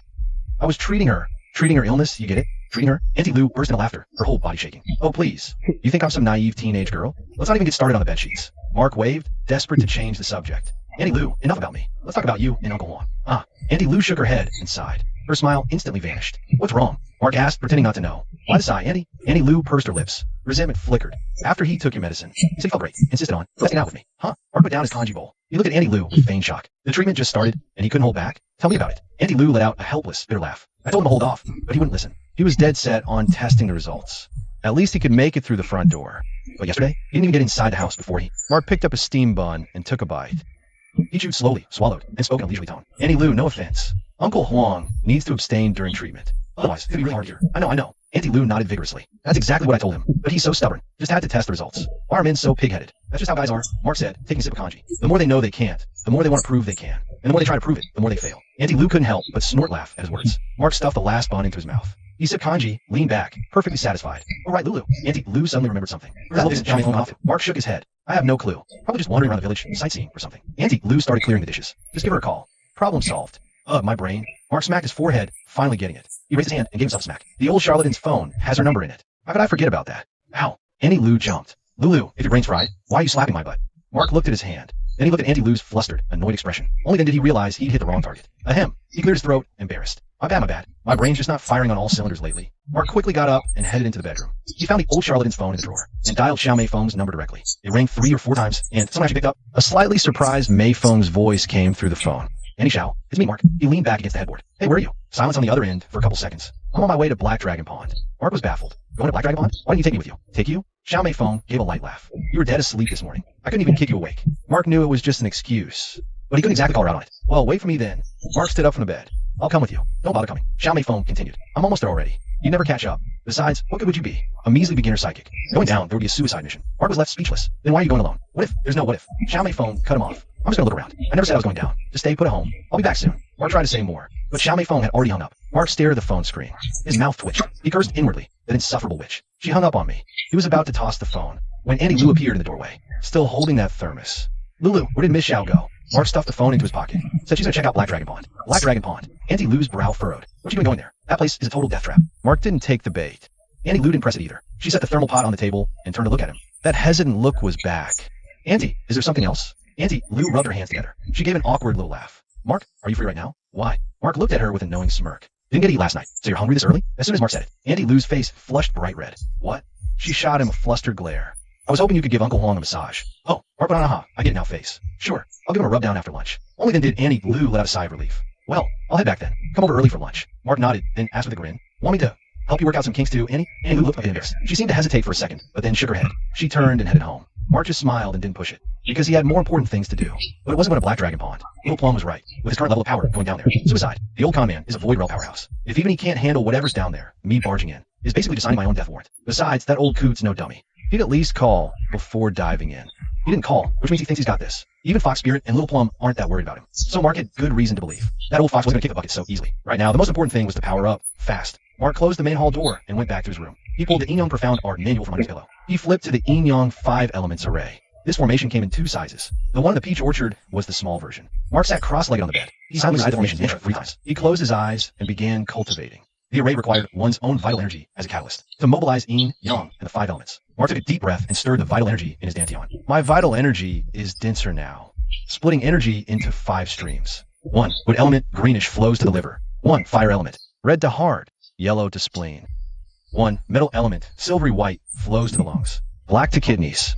5 elements, 5 organs. This is the foundation for building the Eon 5 elements array. Energy circulates through the 5 organs, merging with the organs' own auras, gradually taking on the colors of the 5 elements. 5 glows inside, green, red, yellow, white, and black, distinct, slowly rotating within. A 5-element cycle forms. Wood feeds fire, fire feeds earth. Earth feeds metal, metal feeds water, water feeds wood. Unending. 2 hours later, Anshow returns from Black Dragon Pond. You're back. I come out of my room.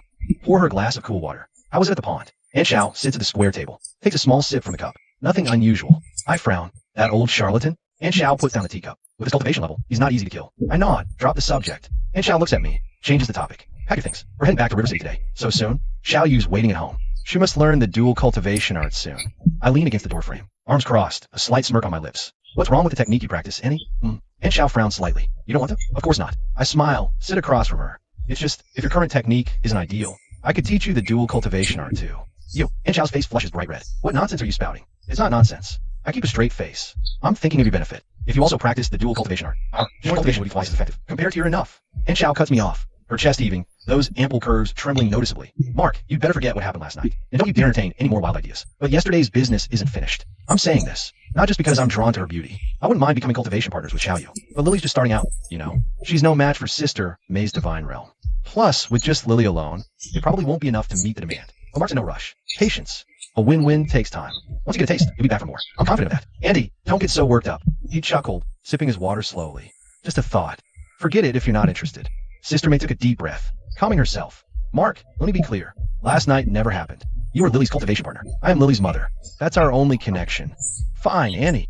Mark raised his hands in mock surrender. Let's talk business then. Going to Jiangshan? No problem. But I gotta get my affairs in order here first, right? Sister May frowned. What's there to arrange? Plenty. Mark started counting on his fingers. Need someone to watch Big Yellow. The vegetable patch needs tending. Still sorting the charlatan's things. And Widow Who's missing. Widow Who and her daughter. Sister May paused. Her displeasure obvious. That's none of your concern. Auntie, Mark put on his most ingratiating smile. Widow Who had history with the old charlatan, after all. And Hu Li is his flesh and blood. I can't just turn a blind eye if something's happened to them. Give me a couple more days. If there's still no word. Sister May was silent for a few seconds, weighing her options. How long do you need? Mark thought for a moment. 2 days. 3 tops. Sister May studied him. Are you stalling? Andy, how could you? Mark feigned innocence. I want to see Lily as soon as possible, too. Who's our cultivation level here? Sister May snorted. You better be telling the truth. I swear. Mark raised his hand in oath. My devotion to you and Lily is as real as it gets. Sister May's full eyes, totally exasperated, but she couldn't really argue. I should get going. She stood up. Call me when you're ready to head out. I'll arrange for someone to pick you up. You got it. Mark stood up too. Let me walk you out, Anime. He followed her to the front door. She suddenly stopped and turned back. Mark. Sister May's expression turned dead serious. Even though the Bureau's agents have pulled back, Peach Blossom Gulch is still on their radar, and you're a person of special interest. Mark was taken aback. What do you mean? Why do they have to monitor me? I haven't broken any laws. Sister May shot back, annoyed. Since when does the Bureau need a reason? Mark fell silent. He knew she was telling the truth. Against such power, rules are just suggestions. A warning glint appeared in Sister May's eyes. That's Zhang Hao. Don't mess with him again. The Zhang family? Mark raised an eyebrow. The Zhang Celestial Masters. Sister May explained. The Zhang family's 1,000-year status is untouchable. They're way out of our league. Remembering how he pummeled Zhang Hao's face into a pulp last night, Mark let out a bitter chuckle. Too late. What do I do now? Sister May sighed. Get to River City now. Okay, Annie May. Mark nodded. I'll be there by the day, after tomorrow at the latest. Only then did Sister May turn and walk out of the house. Mark walked her to her car. He was surprised to see it was a stretched Panamera. Whoa. Mark circled the car, whistling appreciatively. This baby doesn't come cheap. Sister May opened the driver's door and slid into the seat, about to start the engine. Mark leaned on the window frame with a cheeky grin. So, any chance you can spot me some cash? Sister May looked up, surprised. You don't know your grandpa is loaded? What? Mark was stunned. The old con artist is rich? Sister May just shook her head with a wry smile. Without another word, she hit the gas and pulled away. The Panamera's taillights flashed twice. It rounded the bend and vanished down the road. Mark stood by the roadside, dumbfounded for a good minute. Rich? To say you won't lend me money. What's with the lame excuses? He muttered to himself. He went back inside, Big Yellow happily following. Big Yellow. Mark looked down at the dog. So the old coot's loaded, huh, Bow Bow? He looked up at me. He lolled his tongue out. No clue if he got it. I got home and plopped down by the old dining table. Lily's words kept echoing in my head. You really don't know your grandpa was loaded? The way she said it, she wasn't kidding. But where's the old man's stash? In a bank account? Or is he hoarding cash here? I tapped into my third eye vision. Scan the area. My perception can cover a 100-yard radius. Even penetrates the ground. If there's cash in here, there's no way to slip past my senses. But after a thorough sweep... Nothing. Zilch. Nada. Well, I stared at the 2 bank cards on the table. The money's gotta be in these. I was zoning out, fixated on the cards. Well, my phone buzzed. I picked it up. A WeChat from Chloe Lynn. Mr. Ma, are you still in Anqing? When we have time to visit Jiangqing? Followed by a hopeful-looking emoji. Reading the message. A smirk tugged at the corner of my mouth. Dang, this girl. Does she have clairvoyance or something? I was just thinking about heading to Jiangqing, and boom, her text. I stared at the screen. Chloe's image popping into my head. That short skirt, that figure, those curves, that sway. That punk Vincent might be a hot mess. But the dude's got taste in women, I'll give him that. Go to Jiangsheng, just having Xiaoya around. Won't be nearly enough. If I can reel Chloe in too, my cultivation speed's gonna get a serious boost. Thinking that, my smirk widened. I typed back. What's this, Ms. Lin? Miss me already? Instant reply. You're joking, Mr. Ma. I just wanted to ask when you're free. Take a look at my grandpa's back. I chuckled and replied. Alright, I'll be in Jiangsheng in a couple days. I'll hit you up. Chloe, really? That's great. I'll treat you to a meal when you get here. Me, just a meal? That's not enough. If I fix your grandpa's back, how are you gonna thank me? Chloe, name your price. Money's no object. Whoa, another little rich girl. Just then, a text from an unknown number popped up. You're dead, punk. Yesterday ain't over. Chapter 73. What about your aunt? Mark stared at the text on his screen. His smile vanished. Zhang Hao's fault. Mark didn't rush to reply. Instead, he tossed his phone onto the table. He leaned back, lit a cigarette. Smoke curled in front of his eyes. A few thoughts ran through his mind. This text from Zhang Hao meant two things. First, this guy could get his phone number, which meant he'd done his homework. Second, daring to send a direct threat meant he had backup. The Zhang family's influence might be bigger than he thought. Mark blew a smoke ring, watched it slowly dissipate. These ancient families are untouchable. Don't mess with him. Too late. Not that he wanted to, but the other guy pushed him too far. Not only did they cuff him like a criminal, they slapped him across the face. They were even ready to start torturing him for a confession. Pushed to this point, if he didn't fight back, he wasn't man. Mark stubbed out his cigarette in the ashtray, reached for his phone, stared at the text for 2 seconds. Then he just dialed it. Ring, ring. It rang 3 times. The other end picked up. Hello. Zhang Hao's voice came through, sounding a bit surprised. Zhang Hao, Mark said, leaning back. Still looking for a beat down? A second of silence on the other end. Mark, Zhang Hao's voice was clearly furious. Xiao family won't protect you forever. Mark laughed. Zhang Hao, I know you're from the Zhang family. Don't cross me again. Or else. Zhang Hao snorted coldly. If Mark Sr. was still around, I wouldn't dare touch you. Too bad he's gone. Oh. Mark's tone was still casual. So you're dead set on making trouble for me. Huh? Though I'm curious. Do you want to fight me fair and square? Or are you planning to send goons to jump me from behind? It's easier to dodge a bullet than a knife in the back. Even though Mark was a master-level practitioner, he didn't dare get too cocky. He said this on purpose, to provoke Zhang Hao. With Zhang Hao's arrogant personality, we might just take the bait. Fine. 1 month. We'll have a duel. Then we'll see who's picking their teeth up off the floor. Zhang Hao had taken the bait. Deal, Mark said, a slight smirk playing on his lips. But just fighting is boring. We need to raise the stakes. Zhang Hao, what kind of stakes are we talking? If I win, you leave me alone. If you win, I'll be mercy, no questions asked. All right then, you're on. Zhang Hao hung up. Mark tossed his phone on the table. He leaned back in his chair and let out a long, slow stream of smoke. Zhang Hao was at Chi Realm Peak. He set the duel for a month, likely aiming to break through to Divine Realm. As long as his bullying interests aren't afraid of him. But the real question is, will Zhang Hao actually play by the rules? Mark knows better. Empty threats won't scare anyone off. To avoid being bullied, your fists must be strong. Early Divine Realm, that's not enough. Thinking this, Mark stubbed out his cigarette. He stood up and stretched, cracking his joints. After morning training, a thin layer of sweat goes in. Felt sticky and uncomfortable. He grabbed change gloves, then headed to the backyard to rinse off under the pump. The well water splashing over him felt incredibly refreshing. His mind drifted to Ming Yang and her daughter. Knowing they were in trouble, worry was inevitable. But he had no idea where they were. Just charged the mountains and searched aimlessly. Outside, he shook his hair, grabbed a towel, and dried off. As he finished, his phone started ringing in the main room. He sped up, wiped down, pulled on shorts and a tee, then hurried back inside. The phone was on the old square table. Chloe, sir, he picked up and swiped to answer. Hey, Chloe. Chloe's voice came through. Are you coming over for lunch? Mark sat down by the table, taking his time. Miss me already, Chloe. Who said anything about me? Her voice sounded off. I'm just asking if you're coming for lunch. Mark chuckled. I'll pass on lunch. I'll come over for dinner later. There was a 2-second silence on the other end. Oh, just as Mark was about to hang up, Chloe spoke again. So, Mark. You're having lunch at her place, right? Mark paused. Wait, is she jealous? Mahu smiled and said he'd skip lunch. I'll come over for dinner later. There was a 2-second silence on the other end. Oh, Mahu was about to hang up. Zhang Chanyan spoke up again. That Elvier. Yeah, I saw Auntie Guixiang bring you food this morning. That's why I didn't call. You're having lunch at her place, right? Mahu paused. Was she jealous? Going to her place for lunch? I'm giving the mayor a massage. Oh, Chloe didn't seem surprised. Coming over after the mayor? I'll head straight over. Mark hung up Chloe's call. He checked the time. It was almost lunch. He headed toward the mayor's house with Big Yellow. The rich smell of food wafted from the main room. Wait, you're here. Uncle Huang came out to greet him. The fat on his face bunched into a beaming smile. Come in, come in. Auntie's just finishing up the stir-fry. Mark went inside and sat down at the square table. A few dishes were already laid out. Uncle Huang sat opposite him. He pulled a bottle of baijiu from the side cabinet, unscrewed the cap, and poured Mark a cup. Poured one for himself. Come on, Wei. Bottoms up. Mark took a small sip. He ate a peanut. Uncle Huang also took a drink. He wiped his mouth, his expression suddenly turning a bit off. He glanced toward the kitchen, leaned forward, and lowered his voice. Wei, there's something. Mark saw his shifty look. He had a pretty good guess, but kept a straight face. Go on. Uncle Huang shot another look at the kitchen. That stuff you gave me. Is there something wrong with it? Mark raised an eyebrow. No effect? Well, there's some effect. Uncle Huang's face looked embarrassed. Felt a spark last night. He paused, swallowed. Guess what happened? Mark played dumb. What happened? Uncle Huang's face flushed. I fizzled out before I even got to the front door. Mark almost choked on his peanut. Uncle Huang looked even more mortified. The fat on his face jiggled. Does this stuff and the massage even work, man? He glanced nervously at the kitchen again. You have no idea the look your auntie gave me last night. Kid, it's a long story. Mark fought back a laugh. He put on a serious face. Mayor, didn't I specifically tell you? You left the action during treatment, did you? Uncle Huang's mouth hung open. I don't remember you saying that. Mark, you can't just charge in. The second you see a flicker of hope, Uncle Huang scratched his head. His face fell into a look of regret. So what do I do now? Mark shrugged. Meds, massage, and no sex for 3 months. 3 months. Uncle Huang's voice shot up a notch. He quickly lowered it again. That long, Doc. Mark put on a deeply serious face. Tough it out for 3 months to get your mojo back. Uncle Huang's chubby cheeks trembled. I can handle 3 months, but what about your Annie? Chapter 74, Professional Standards. As soon as Uncle Huang said that, Mark set down his wine glass. What about Annie? What do you mean? Uncle Huang glanced nervously toward the kitchen again. She's in her prime, you know. If I don't touch her for 3 months, I'm afraid she'll. Mark looked confused. Afraid she'll what? Spit out. Uncle Huang sighed heavily. You don't get it, Mark. Your auntie, her, neither substantial. Mark fought back a laugh, keeping a straight face. Mayor, telling me this isn't going to help. It's not like I can't take her in for you. Of course not. Uncle Huang waved his hand. What I mean is there a way? Maybe 3 months less miserable for her? Mark said slowly. There's one simple, effective method. Uncle Huang's eyes lit up. What is it? Acupuncture. Mark held up a finger. I give acupuncture. Health system. Drain that excess fire. Acupuncture? Uncle Huang was taken aback. Or would you? Pressure points, of course. Mark explained with utter seriousness. Some points are specifically for cooling down that kind of heat. Deal. Uncle Huang's face instantly brightened. I'm counting on you, then.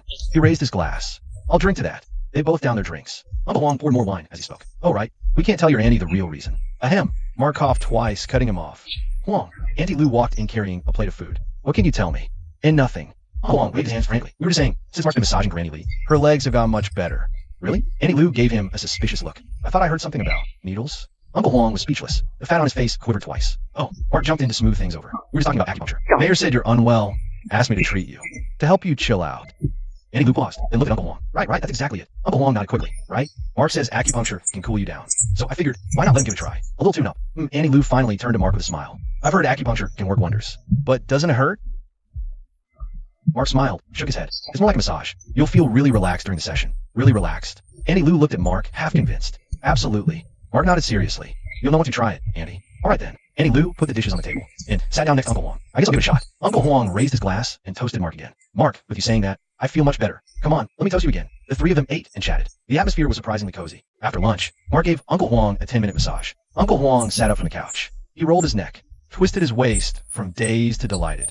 Whoa, Mark, you're a miracle worker. I feel so much lighter all over. Mark sat on the couch, took a sip of his tea. He smiled without saying a word. Uncle Huang glanced at the time. His expression suddenly turned tense. Crap. Town meeting at 2:30. It's almost 2. He grabbed his car keys from the table and yelled towards the kitchen. Wait, young, I'm heading to town for the meeting. Yeah, I heard you. Auntie Lou poked her head out of the kitchen. Drive safe. I told you not to drink so much. Uncle Huang chuckled. I'm not going to the city. It's fine. At the door, he turned back to look at Mark. Mark, don't forget to help your auntie with that acupuncture, okay? Mark nodded with a smile. You got it. Mission accepted. Not long after Uncle Huang left, Auntie Lou came out of the kitchen. She took off her apron and hung it behind the door. Walked to the front door and peeked outside. Turned, crossed arms, leaned on the doorframe, looking at Mark with a playful smile. So, Mark, about this acupuncture you mentioned, does it really work? Mark leaned back on the couch. He crossed his legs, a slight smirk playing on his lips. Of course, guaranteed immediate results after the treatment. Oh, Auntie Lou hesitated for a moment. Let's give it a try. Last night really got me all worked up. Mark stood up and walked over to her. He casually closed the living room door. Mark? Auntie Lou was a bit surprised. Starting now? Yeah.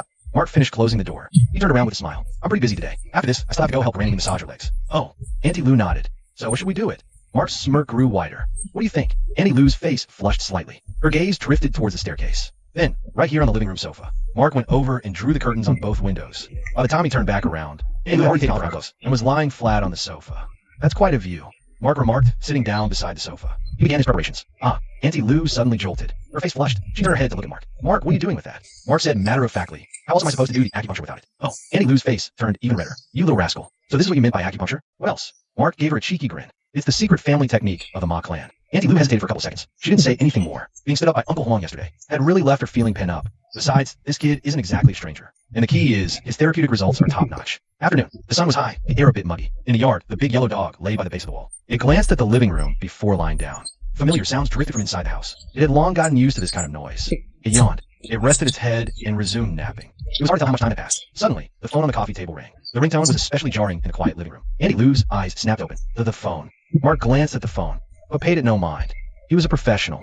He never got distracted during treatment session. He only was like the unethical doctors, leaving a patient on the operating table, just to chat and dance with the hot nurse next door. Elvier, Lu Guixiong nudged him. Hold on a sec. It might be Uncle Huang calling. Chapter 75. That heavy smell of smoke. Mahu sighed, reaching for his phone. Can't help it. Gotta consider the patient's request. The call was from Huang Fuge. Lu Guixiong bit her lip, took a deep breath, and answered the call. Hello. Her voice tried to stay steady, but the tail end still trembled a bit. Huang Fu Gui's booming voice came through the phone. Is Elvira still home? Jiaxiang glanced at Ma Hu, who was still busy. Why, yes, she is. Her breathing became uneven again. She's doing acupuncture right now. Oh, Huang Fu Gui's voice rose a notch. How's it working? How's the effect? Lu Guixiang bit her lip, trying not to make any strange sounds. The effect? Oh, it's great. Why does your voice sound weird? Huang Fu Gui sounded puzzled. It's just a little painful, that's all. Lu Guixiang didn't dare to say more. If you have something, just talk to Elvira directly. After saying this, she glared at Ma Hu with annoyance, then handed the phone to him. Hello. Ma Hu picked up the phone. Uncle Huang, what's up? Elvira, I just finished a meeting chatting with the mayor about you. Uncle Huang's voice carried a hint of bragging. The mayor has sciatica, been hurting for years. Seen a bunch of doctors, none really helped. Wants to invite you over to take a look. The mayor? Ma Hu feigned ignorance. The mayor, of course, is our Peach Town's Mayor Zhou. Uncle Huang's tone was clearly fawning.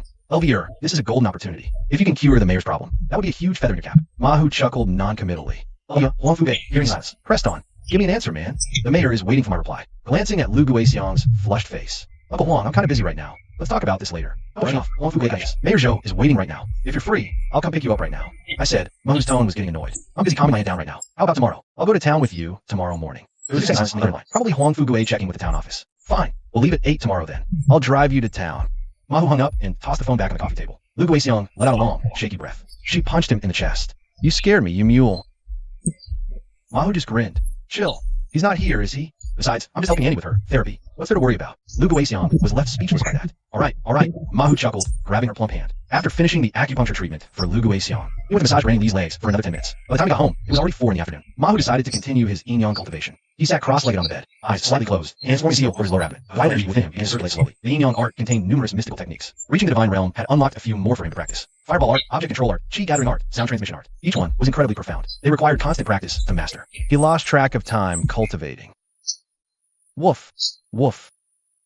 A sudden bark from Big Yellow in the yard jolted him. Ma Hu snapped out of his trance-like state. He grabbed his phone from the table. 5:50 p.m. 3 missed calls, all from Zhang Chunyan. He put his phone on silent before starting. No wonder he hadn't noticed. Elvia, Zhang Chunyan called from the main room. You home? Ma Hu emerged from his room, leaning against the doorframe with his arms crossed. Chloe, here to invite me for dinner? Zhang Chunyan turned around. Don't Chloe me. No answer. So I came over myself. Ma Hu smiled, was meditating. Phone was on silent. Didn't hear it. Zhang Chunyan gave him a once-over. You were doing Qigong? Ma Hu smiled. Oh, no explanation. This is Qigong story. Was the cover he'd given her yesterday when she pressed him. Just a lame excuse I threw out there. People usually don't buy that woo-woo stuff anyway. Saves me a ton of explaining. Even if Chloe actually believed it. Mark wouldn't care. Just need a plausible cover story for the miraculous results. Seeing him stay quiet, Chloe didn't press further. She just asked softly, hungry? That's what Mark liked about her. She wasn't chatty, wasn't nosy, and never clung. You bet. Mark rubbed his stomach. I'm actually starting. Let's go then. Chloe tugged his sleeve. Dinner's ready, just waiting for you. Mark didn't move. His gaze slid from her face to the living room door behind her. Chloe, his voice dropped a notch. Hold up, don't rush off. Chloe paused. What's up? Mark reached out and closed the living room door. You. A faint blush touched Chloe's cheeks. Why'd you close the door? Mark turned to face her. Looked straight in her eyes. I've been cultivating all afternoon, Chloe. Drained a lot of energy. Need a little help from you. Chloe instinctively took half a step back. Her heart suddenly raced. Help with what? Well, Mark's gaze drifted downward, landing on her impressive assets. Chloe's face flushed crimson. Don't mess around. She took another step back. Dinner's ready. My mother-in-law is waiting at home. No rush. Mark moved a little closer. Granny Lee's understanding. She won't mind waiting a bit longer. Chloe bit her lip. The blush deepening. How can you be like this? We're about to eat. Mark just grinned. He held her. We won't be late. You. Chloe's face was still red, her voice trembling slightly. Take it slow. Mark lowered his head, nuzzling along her cheek, seeking that faint, sweet scent. Chloe lightly bit her lower lip. She didn't say anything more, nor did she stop that wandering hand. Oh man, Mark made an exaggerated face. Bao Bao's appetite hasn't been great lately. Whose fault is that? Chloe chided him. Your smoke is so strong. Oh, so that's it. Mark looked up with an awkward laugh. But it's fine, he'll get used to it. And hey, I didn't smoke at all this afternoon. All right. Chloe shot him an annoyed look. Hurry up, we can't be too late. Mark grinned sheepishly and clamped his mouth shut. Chapter 76, Midnight Ambush. A few minutes later, Mark finally lifted his head, looking thoroughly satisfied. Man, I'm so jealous of Bao Bao. Chloe leaned back against the wall. Her eyes were already glazed over. Her cheeks flushed like ripe peaches. Her breathing was ragged, making her chest heave. You. Her voice was hoarse. Why did you stop? Stop. Mark blinked, confused. Didn't you say we had to hurry home for dinner? Chloe's mouth opened slightly. I don't want to go back right now. Mark blinked.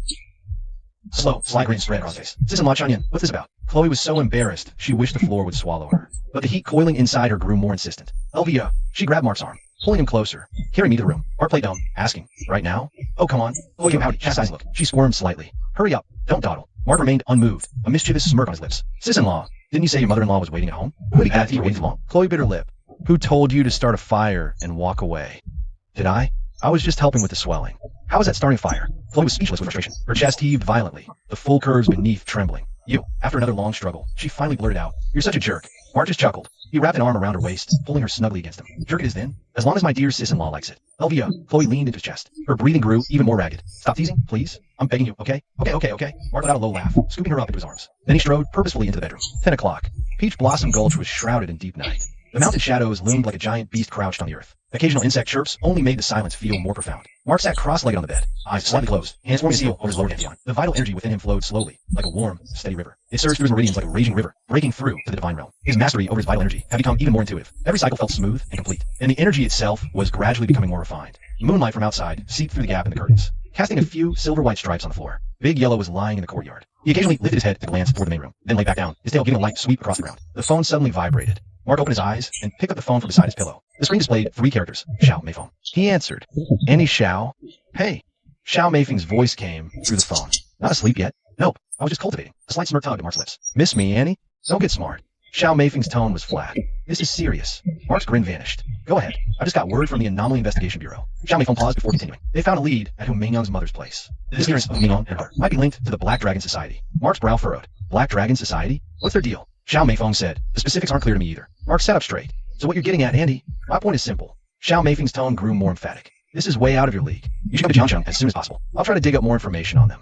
Mark didn't answer immediately, his mind racing. Black Dragon Society. Judging by Annie Zhao's tone, this organization is serious. Hu Mingyang is a 6-tailed fox spirit. If even she couldn't handle them, my own cultivation level is seriously lacking. Mark, are you listening? Xiao Mei Feng's voice cut through his thoughts. I'm listening, Mark replied. Is this Black Dragon Society connected to Black Dragon Pond? I don't know. Xiao Mei Feng's answer was blunt, but I suspect there might be some connection. We can discuss the details when you get to Jiangcheng. Mark thought for a moment. All right, I'll come after treating Mayor Zhou the day after tomorrow. Mayor Zhou? Xiao Mei Feng sounded surprised. How did you get involved with the mayor now? No choice, Mark chuckled. Our village chief set up the gig. Already promised to check out tomorrow morning. Xiao Mei Feng was silent for 2 seconds. Fine, call me after you're done. Got it. Mahu tossed his phone aside. He leaned back against the headboard and let out a long sigh. Early stage, divine realm. In the eyes of ordinary people, that's already something superhuman. But in the cultivation world, and especially in front of that mysterious Black Dragon Society, not worth it. Hu Mingyang's 500-year fox spirit is stronger. Her power far surpasses his. Even if she's missing, maybe dead, with his own meager skills, he'd just be handing them a free kill. Mahu remembered what Xiao Mei Feng had said. This is not something you can handle. Harsh words, but true. He took a deep breath. He looked out the moonlit window. Going to Jiangcheng is a strategic retreat. Xiao Mei Feng is in the divine realm now. Xiaoya is just starting out, but she's young, has huge potential. Sticking together is always better than going solo. Xiao Mei Feng has Paranormal Affairs Bureau connections. Might be able to dig up info on Hu Mingyang and her daughter. As for that Peng Zhanghao, a duel? You might pull shady crap in the dark. Staying in Peach Blossom Gulch has its own risks too. From every angle, Jiangcheng is the best choice. You better hang in there, old charlatan. Mahu got back on the bed, crossed his legs again. He formed his seal, resumed cultivation. Vital energy flowed slowly through his body. 1 minor cycle, 2 minor cycles. 3 cycles later, the night deepened. Sometime later, the Huang suddenly let out 2 low growls. Mahu knew that sound meant the Huang had sensed danger. Not from the village. He snapped to attention. A cold glint shattered the window. Shooting straight for his face, Mahu reacted lightning fast, jerking his head to the side. The throwing knife grazed his ear, embedding itself in the wall behind him. The hilt still vibrating. He had no time to look at the knife, because a second one flew in right after. Mahu's body flashed, shifting horizontally across the room. This time, the knife didn't hit the wall. Instead, it traced an arc through the air and kept coming at Mahu, who had dodged to the side. Chapter 77. Who saved me? Mahu's pupils contracted sharply. Telekinesis? Looks like a powerful cultivator. No time to think. His body instinctively ducked low. The flying dagger grazed his scalp, slicing off a few hairs. In a flash, the 2 daggers moved again. But this time, it didn't target Mark. They flew back the way they came. Mark crouched low on the floor, his gaze fixed on the window. The curtain was slashed open by 2 gashes. Outside was pitch black, nothing visible. He quickly extended his psychic sense to scan the outside. A masked figure stood in the courtyard. His aura was dense and powerful, far surpassed his own. A divine realm novice-level cultivator. Mark knew in his gut, even if they were both at the same novice divine realm level, there was a world of difference between a rookie and a seasoned pro. Let's take this outside and kick his ass. Once decided, Mark burst out of the room. The masked man stood in the moonlight, outlining a tall, burly silhouette. He stood by the window and slowly turned around. His eyes glinted coldly in the dark like 2 sharp blades. Who the hell are you? Mark's hands subtly gathered power. Why sneak attack me? The masked man didn't answer. He tilted his head, studying Mark for 2 seconds. In the moonlight, only a pair of icy eyes were visible, staring at him like a venomous snake. Divine realm novice. The masked man seemed slightly surprised. Looks like I need a raise. Mark's pupils contracted. A raise meant this guy was hired. Someone paid him to come after me. Who? Zhang Hao. Or someone else? Who hired you? Mark demanded, his voice low. The masked man didn't answer about Zhang Hao. He just flexed his wrist, knuckles cracking loudly. You get paid, you do the job. The masked man raised his hand.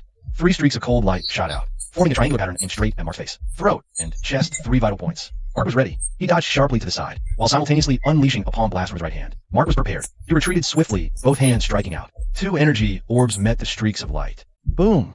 A deafening explosion.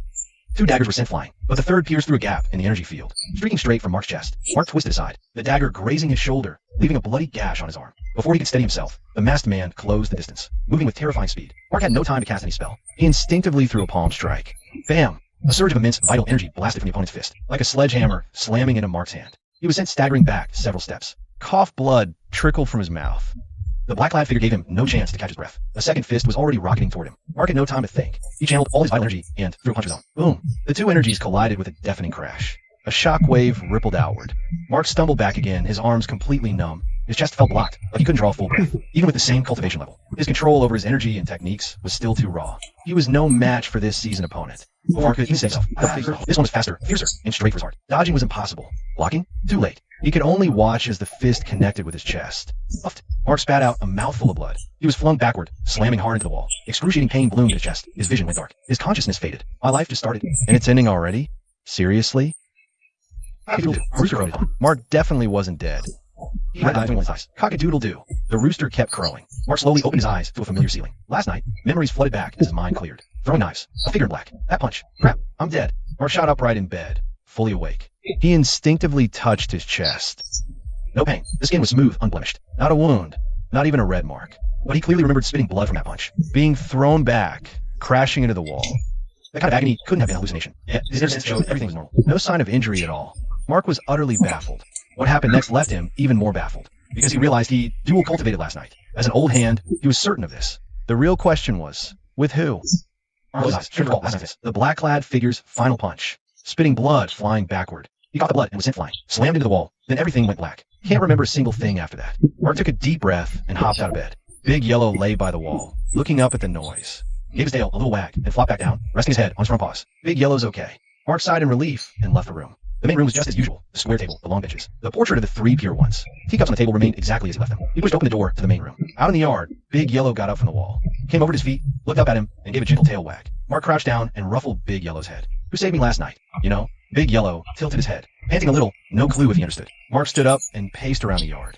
Who the heck saved me from that guy in black? Someone powerful enough and willing to dual cultivate. Only two fit. Humingyong, a six-tailed fox spirit, totally capable of saving me from that guy. How could she suddenly show up to save me? Xiao Mei Feng? Unlikely. She's early divine realm, same as the guy in black. She went to Jiangchang last night. Couldn't rush back overnight. If she knew someone was trying to kill me, she'd definitely call first. Better go check Humingyong's place first. Mark stood up and hurried out of the room. Crossed the main room and pushed open the corridor gate. Strode off in the direction of Humingyong's house. Big Yellow trotted obediently by his side. Peach Blossom Gully was shrouded in a thin morning mist. The distant mountains were barely visible. Dewdrops on roadside grass. Occasional rooster crows. A bark from a dog, making the morning feel eerily quiet. Mark walked fast, almost jogging to Humingyong's place. The courtyard gate was shut. He gave it a push. It opened. The yard was exactly the same as before. No one had come back. Mark stood in the middle of the yard, sweeping the whole house with his spiritual sense, inside and out. No one. Humingyong's not here. Uli's not here either. Mark withdrew his sense. Stood silently in the yard for a few seconds. So, not Humingyong. Chapter 78. Could have been Big Yellow. Mark turned and walked out of the yard, headed back the way he came. On the way home, he pulled out his phone and dialed Xiao Meifeng's number. Mark, you sound like you just rolled out of bed. What's up calling so early? Someone tried to kill me last night. Silence. Like Aunt May just shot up in her bed. What? Someone tried to kill you? Who? No idea. Masked divine realm guy. Good with knives. Packed a serious punch, too. Mark says as he walks. He got me good. Almost bit the dust. Aunt May's voice is clearly tense now. Are you okay? Are you hurt? Where? Relax, Aunt May, I'm fine. Mark pauses. Someone saved me last night, but I don't know who. That's why I'm calling you.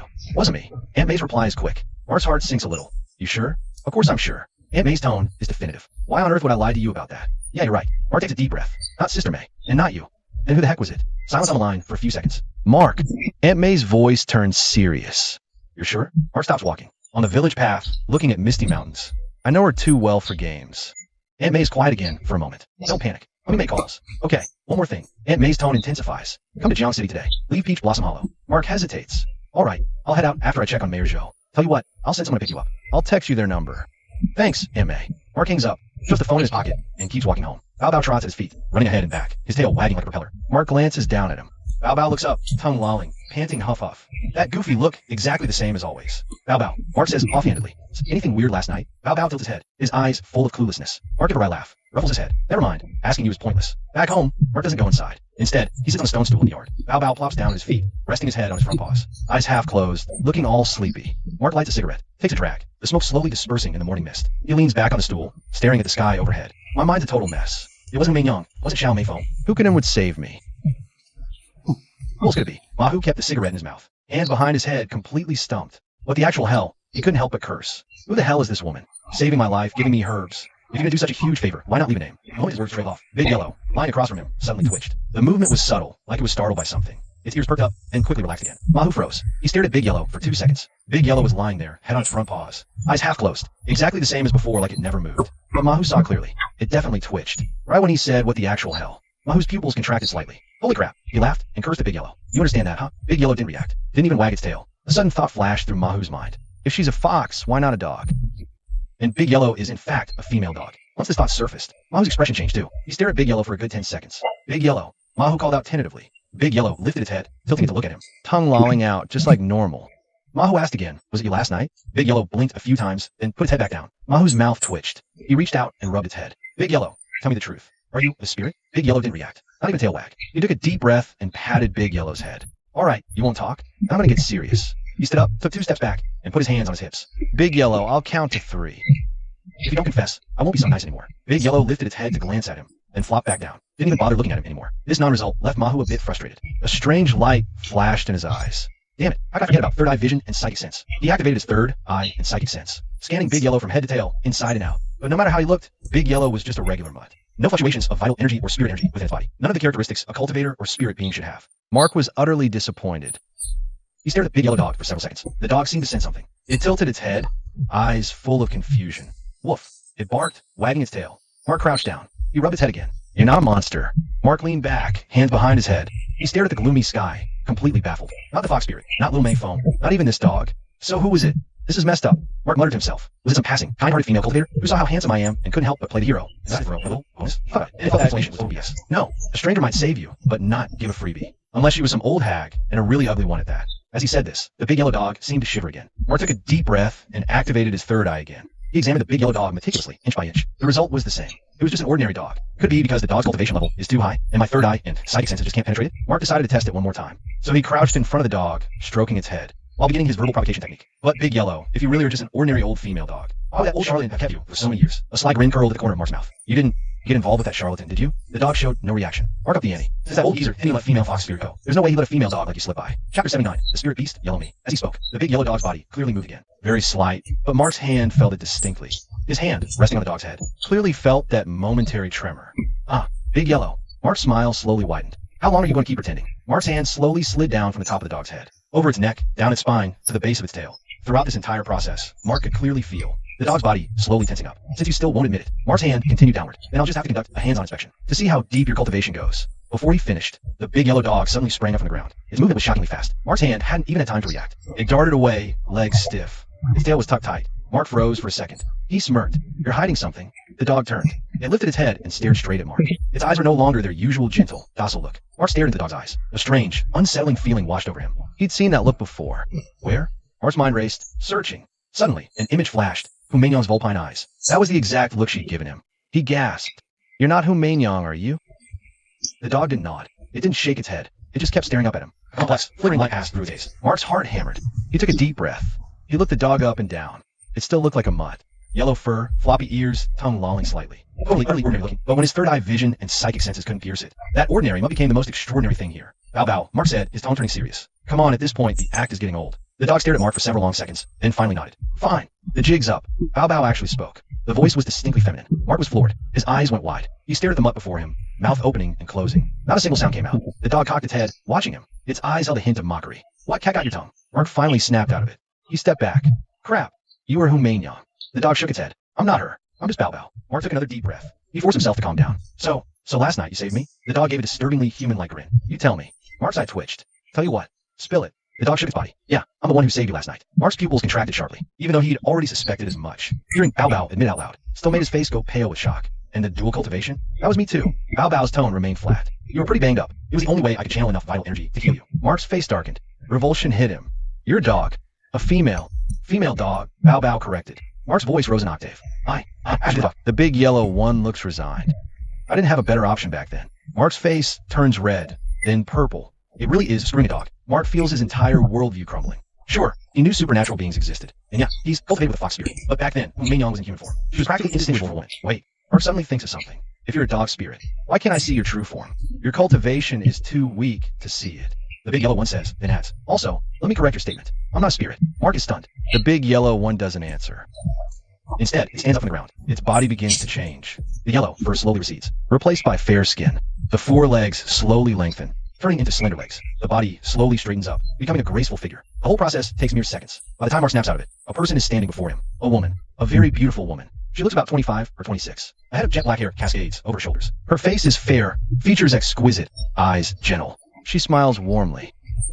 She's wearing a light yellow dress, with a pair of white sandals on her feet. She's clearly a natural-born beauty, no makeup needed, and she bears a striking resemblance to that actress, Youngmi. Maybe even outshines her. Oh, yes, You just turned into Youngmi? Not on purpose. This was my first human form. Mark sucks in a sharp breath. The woman shakes her head. I told you, I'm not a spirit. Then what are you? I'm not a spirit. The woman's tone is flat. To be precise, I'm a spiritual beast. Mark's mouth hangs open for a long time. Spiritual beast? What the hell is that? Sensing his confusion, spiritual beasts and spirits are different. Spirits use demonic energy. Beasts use spiritual, or vital energy. Mark digests this info. So, is a spiritual beast my grandpa raised? Yes. The woman smiles and nods. I was raised by your grandpa. He helped me become a beast. Do you have a human name? She smiles. My name's Huangmi. Your grandpa gave me that name too. Mark was speechless at the old con artist long game. But now that he knew Huangmi could take human form, that wave of nausea mostly subsided. So let me ask you, Mark took a deep breath. What's your cultivation level? Huangmi tilted her head, thinking. A flicker of contemplation passed through her peach blossom eyes, roughly equivalent to a cultivator's divine realm perfection stage. What? Mark's voice shot up an octave. Perfection. He stared, wide-eyed, looking Huangmi up and down, like he was examining some rare treasure. Divine realm perfection. He'd just been petting a dog's head here. She was a full 3 minor realms above him. Mark knew perfectly well that once he reached the divine realm, every single step up a minor realm meant exponentially greater distance and difficulty to break through. If you just compared raw power and cultivation, he was like an ant in front of Huangmi. Chapter 80, The Guardian. Mark pressed on. So between you and Hu Mingyang, who's stronger? Huangmi offered a gentle smile. Hu Mingyang is at Six Tails, late stage divine realm. Mark sucked in another sharp breath of cold air. A six-tailed fox demon. Weaker than this female dog? No, female spirit beast. So Mark didn't dare act cocky anymore. His tone became more respectful. You're stronger than Hu Mingyang? You could say that, Huangmi said flatly, as if stating a simple fact. Mark stared at Huangmi from the stone bench. A question suddenly hit him. If he was powerful, why didn't you step in sooner last night? Huangmi glanced at him, her eyes held a hint of exasperation. That man's mental vision was particularly high. I originally wanted you to use him for practice. I didn't expect you'd be such a pushover. Mark was left speechless. He opened his mouth to say something, but the words died on his lips. Because what Huangmi said was true. He was a pushover. Both at the early divine realm stage. The masked man beat him easily. If Huangmi hadn't intervened, he'd be a corpse right now. I just broke through. Mark muttered, a bit sulky. Have a master my techniques. Huangmi just smiled. Mark slumped against the stone bench, lit a cigarette, and took a deep drag. The smoke slowly dissipated into the morning mist. His mind was racing. Huangmi spirit beast. Divine realm perfection. Stronger. She'd been staying by his side as Big Yellow all this time. The old con artist had set this up long ago. Even if he went down into the Black Dragon Pool, Sister May and I are still in the village. Unless it's some powerhouse above the Void Realm. Nobody's touching a hair on my head. Mark looked at me and asked, what about that guy in black last night? I said casually. Broke him. Tossed in Grove for Lord Who's dinner. Mark's jaw dropped. You fed him to Lord Who? Yeah. I nodded like it was obvious. He had to die anyway. Why waste good meat? Mark sucked in a sharp breath. This woman, no, this bitch, looks all sweet and gentle. But damn, she plays for keeps. But hey, I'm into it. So who was that guy anyway? Did you find out who hired him? I nodded. Zhang Hao paid him. Mark's pupils shrank, his face darkening. That son of a... He caught himself, remembering who he was standing next to. Actually, last night, I was the real son of a bitch. Ugh, scratch that. Mark quickly added. Sorry, force of habit. I'll work on that. I just frowned slightly, not really bothered. Talking about the old geezer made Mark think of something. He hesitated before asking. So, are you one of the old man's women too? The second he said it, he regretted it. Dumb question. With that old cooch track record, a knockout like me? Wait, he hands himself. No. I shook my head a bit awkwardly. Seeming to think that wasn't convincing, I quickly added, your grandpa raised me. He always treated me like a daughter. Oh, Mark nodded, letting out a small sigh of relief. Good. At least I'm not sharing a bed with the old perv. Mark stubbed out his cigarette, flicking it into the corner trash can. So tell me about this Black Dragon Pool. Why did the old man go down there? I sat down on the stone bench across from him, crossing my long legs neatly. There's a black dragon seal beneath the pool. A real dragon? Mark blinked. What's the old man doing down there then? I glanced toward the direction of the Great Siang Mountains. Grandpa said that dragons been sealed for over 1,000 years. Your grandpa is the 11th generation guardian of the pool. Mark's mouth hung open. He was speechless. The 11th generation guardian? No wonder the old man holed up in Peach Blossom Gully. Turns out it's the family business. I continued. Recently, the seals started showing signs of weakening. That's why Grandpa went down to check. So why hasn't he come back up for days? Is he in danger right now? Huangmi shook her head calmly.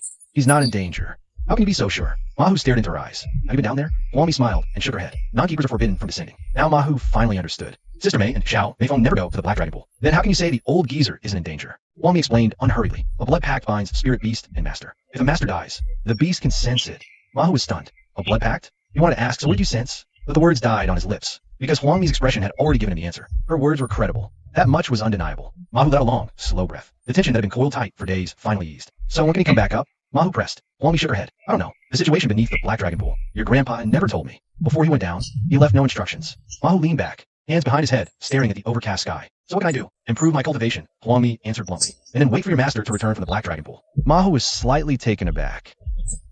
Now Huang Mi was saying it too. He asked casually, can we trust Mei Yang and Xiao Mei Feng? They can be trusted, but not completely. Seeing Mahu's puzzled look, Huang Mi explained further. They each have their own personal agendas. And you? Mahu grinned. Can I trust you completely? Huang Mi smiled and nodded. Of course. Why? Mahu stared into Huang Mi's eyes. Because I'm your grandpa's spirit beast. I don't have the right to choose for myself. Huang Mi's words were flat, her eyes showing no ripple of emotion. If that's the case, Mahu grinned again. Does that mean you'll do whatever I tell you to do? Huang Mi looked at him with a half smile. What do you want me to do? Like a date or get busy? Huang Mi was taken aback. On that face, so eerily similar to certain celebrities, two faint blushes appeared. Don't be ridiculous. I'm not like Mei Yang. Mahu wanted to tease her more, but looking into those clear eyes, he stopped. The words just died in his throat. The way Huang Mi looked at him, Like a big sister watching her little brother. there was an indescribable gentleness and acceptance in her eyes. That look made Mahu feel like if he kept acting like a jerk, He'd be a real piece of work. Ahem. Mahu cleared his throat. He straightened up. I was just messing with you. seeing his expression.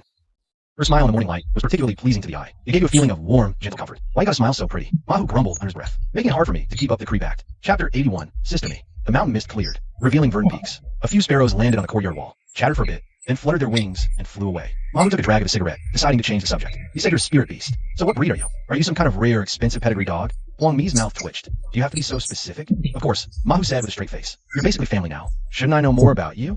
Huang Mi sighed. A flicker of helplessness passed through her peach blossom eyes. I'm just a regular Chinese native dog. Mahu paused, then snorted with laughter. A mutt.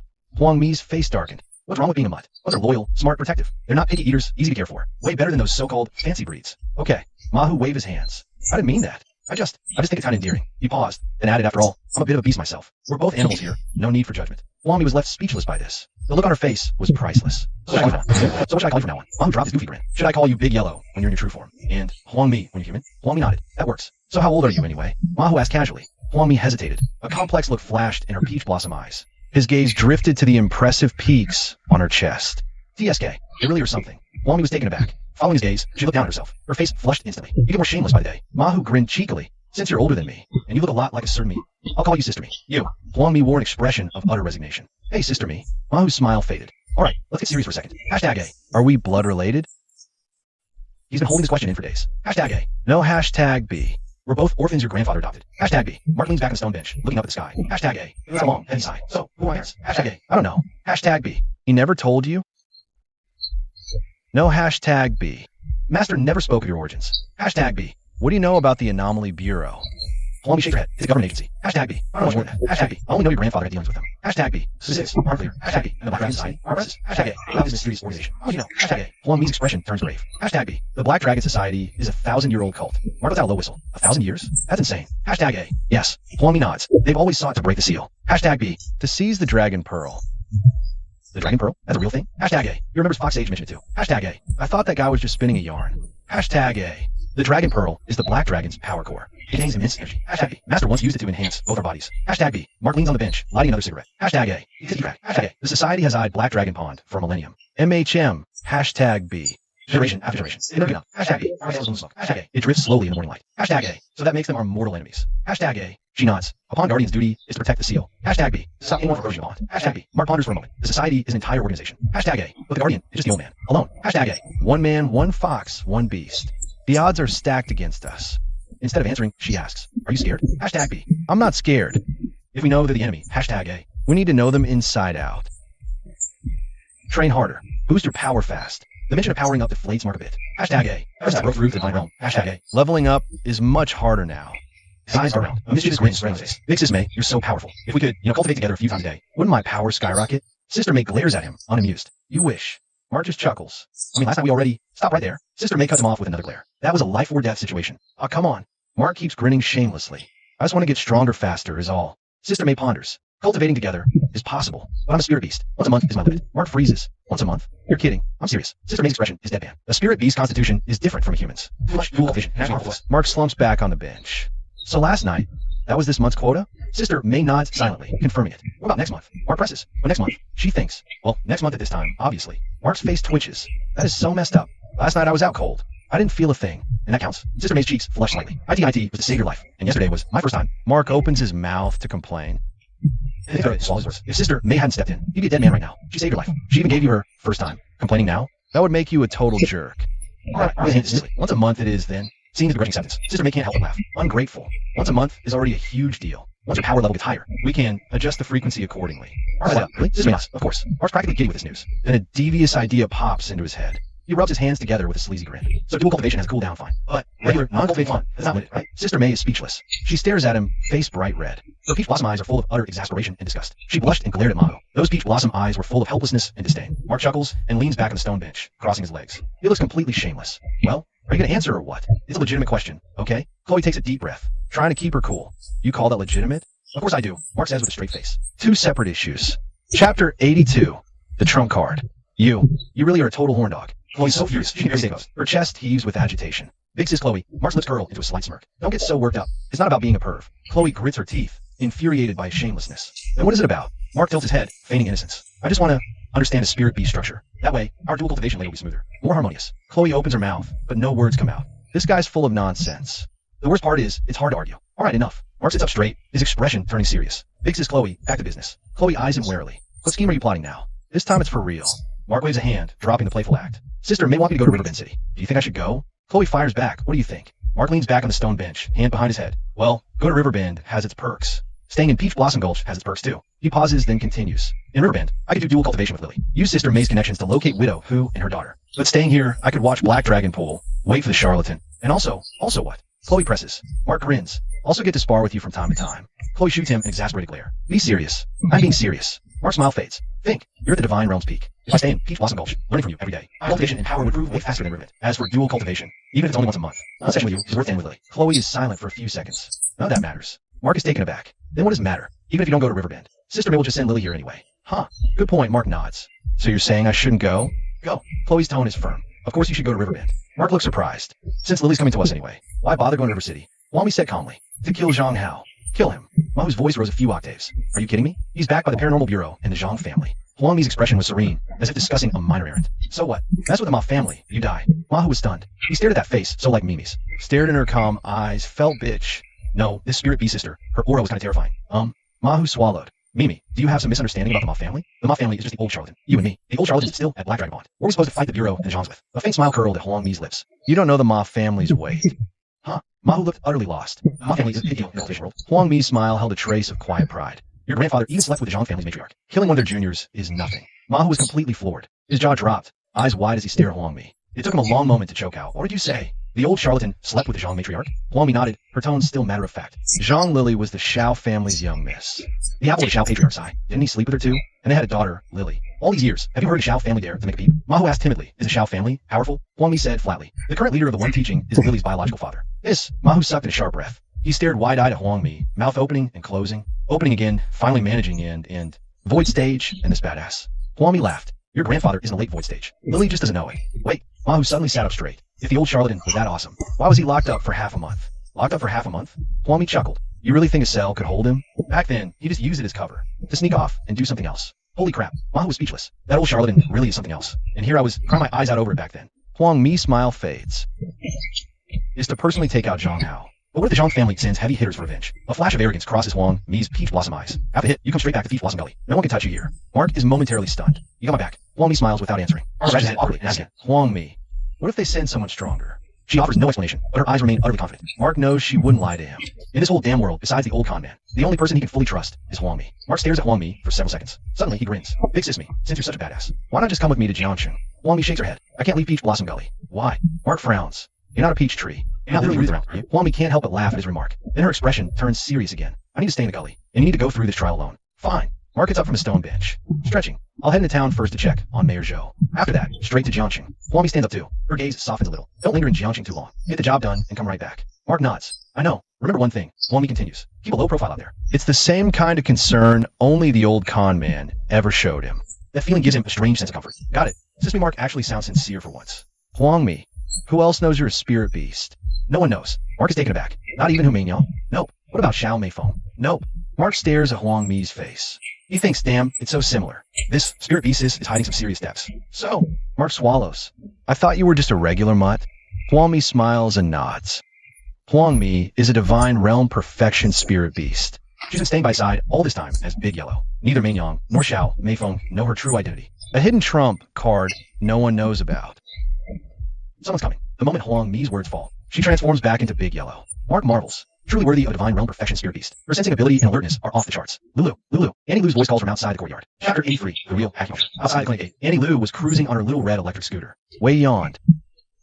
What brings you here? I can't pick you up for breakfast. Annie Lou patted the back seat. Hop on quick. Your Uncle Huang is waiting at home. Wei walked over and plopped onto the back seat. He naturally wrapped his arms around Annie Lou's waist. Auntie Lou stiffened slightly. She gave him a reproachful look. Stop, someone might see. What's there to be afraid of? Wei chuckled. If I don't hold on, what if I fall? Auntie Lou didn't say anything more. The electric scooter puttered and wobbled onto the village road. They hadn't gone far when Annie Lou suddenly spoke up. Wait, honey, Annie needs to talk to you about something. What is it? Auntie Lou hesitated. Her voice dropped lower. From now on, you should stop. Wei raised an eyebrow. Stop what? Stop fooling around with me? Annie Lou's face flushed with embarrassment. Truth will out. We can't keep this up forever. Wei asked with a smile. You really don't want it anymore? And Mei Chem. Annie Lou bit her lip and nodded. Really? Wei gave a knowing smirk. Let me see if you're just playing hard to get. Annie Lou let out a soft cry. Wei, what are you doing? Don't be nervous. Wei continued his mischief. I just want to verify if you really don't want it. You can't. Annie Lou's words were cut short. As her body stiffened noticeably, then the world seemed to spin. Wei, stop messing around. It's as someone sees. Her words said one thing, but her body was telling a different story. Relax. Wei's lips brushed against the back of her ear. I know what I'm doing. No one will see. Auntie Lou clenched her lower lip tightly. She felt like she was floating. The little scooter swayed unsteadily. Its speed fluctuated fast and slow. Luckily, they didn't run into anyone from the village along the way. As they neared home, Wei pulled his hands back early. Auntie Lou breathed a sigh of relief. She quickly parked the scooter at the courtyard gate. Auntie Lou got off the scooter. Her legs wobbled. She steadied herself on the handlebars. She turned and glared at Wei, her eyes a mix of shame and annoyance. You're such a bad boy. Wei grinned. He stepped towards the courtyard. Auntie Lou stood there, taking several deep breaths. Once her blush faded, she followed him into the yard. Uncle Huang was sitting in the main room, drinking tea. Seeing Mark come in, he quickly stood up. Mark's here. Have a seat. Eat up while it's hot. Mark greeted him. He sat, reaching for a bun.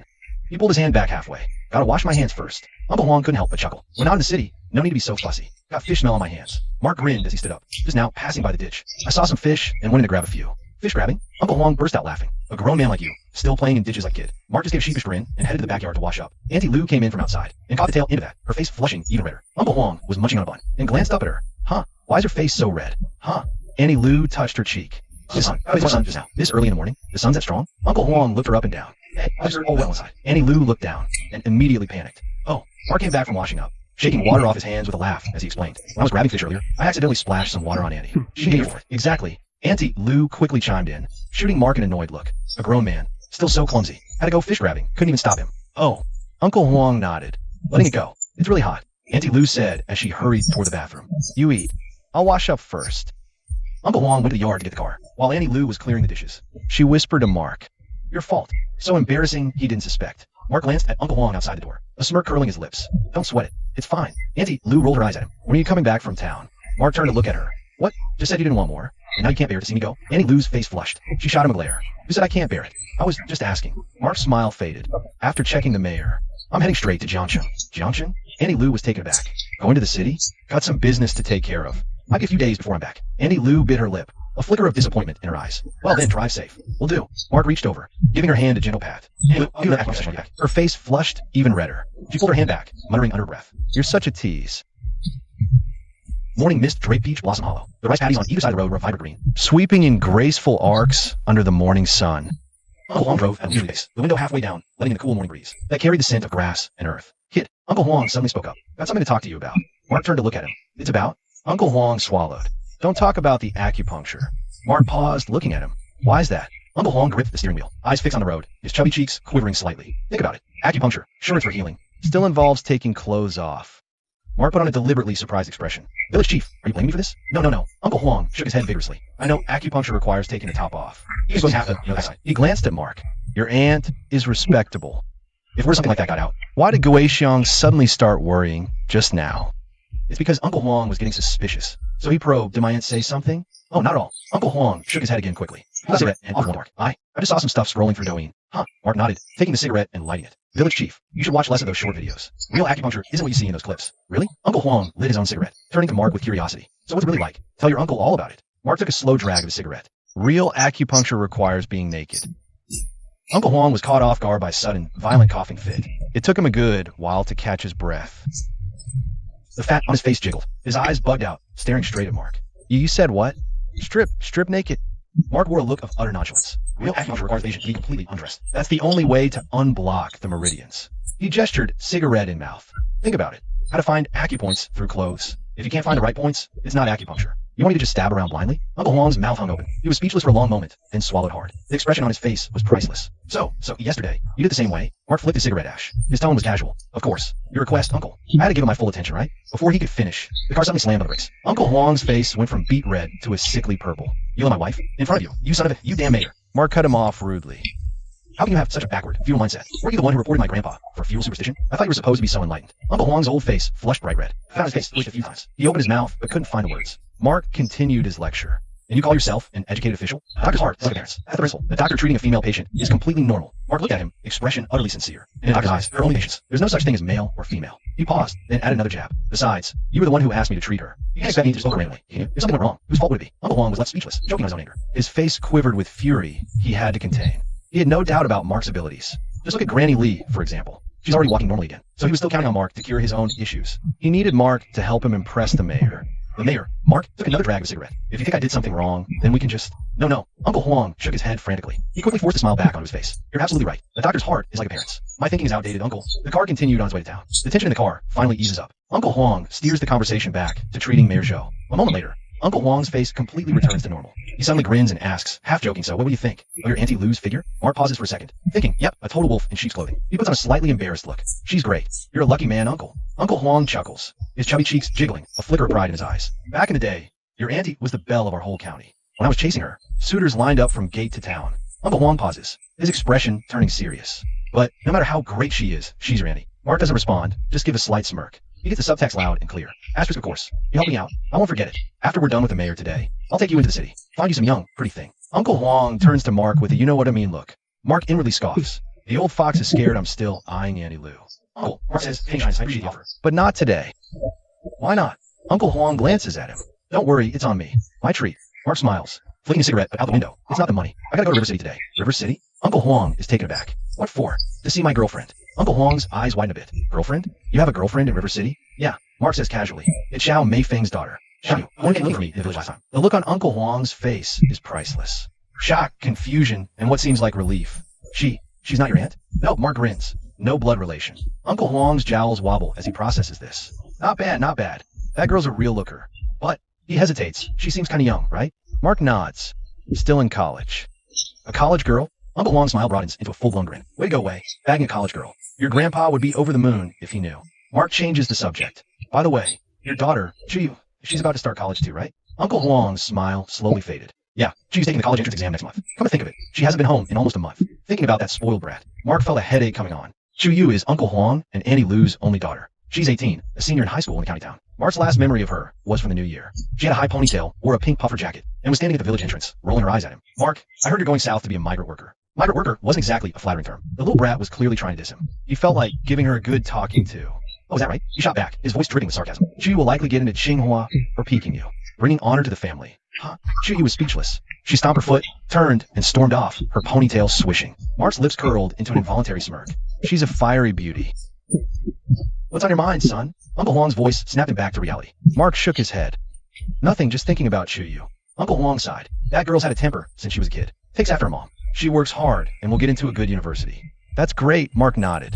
Uncle Huang sighed again. His fingers tightened on the steering wheel. It's just, well, listen, son, I'm gonna tell you something. Keep it to yourself. Seeing his hesitant look, Mark got curious. What is it? Something about Chiyu? Uncle Huang swallowed. She's got a boyfriend recently. Mark raised an eyebrow. Isn't that normal? She's 18. What's wrong with dating? Normal? Normal my foot. Uncle Huang's voice rose a notch. What's she doing dating? It'll ruin her studies. Leaning back in his seat, Mark said slowly, Mayor Zhou, that's an old-fashioned thing you got there. 18 is prime time for puppy love. What's the big deal with a little romance? Uncle Huang's chubby cheeks quivered. I'm open-minded, but her boyfriend... I'll forget it. Let's not talk about this. Chapter 5. Assisted by arrives at Taoshan Town Government. It was already 9:30 in the morning. Uncle Huang parked the car, unbuckled his seatbelt, and shot Mark a look. Elvier, when you meet Mayor Zhou later, don't go shooting your mouth off. Mark pushed the car door open, yawning. Just treating him. No need to chat. Good, that's good. Uncle Huang wriggled out of the car, straightened his dark blue jacket, and smoothed his hair with his hand. Just get Mayor Zhou's ailment fixed, and your uncle here won't let you down. Mark sized up the office building in front of him. Don't you worry, village chief. Consider this mission accomplished. They headed straight to the 4th floor.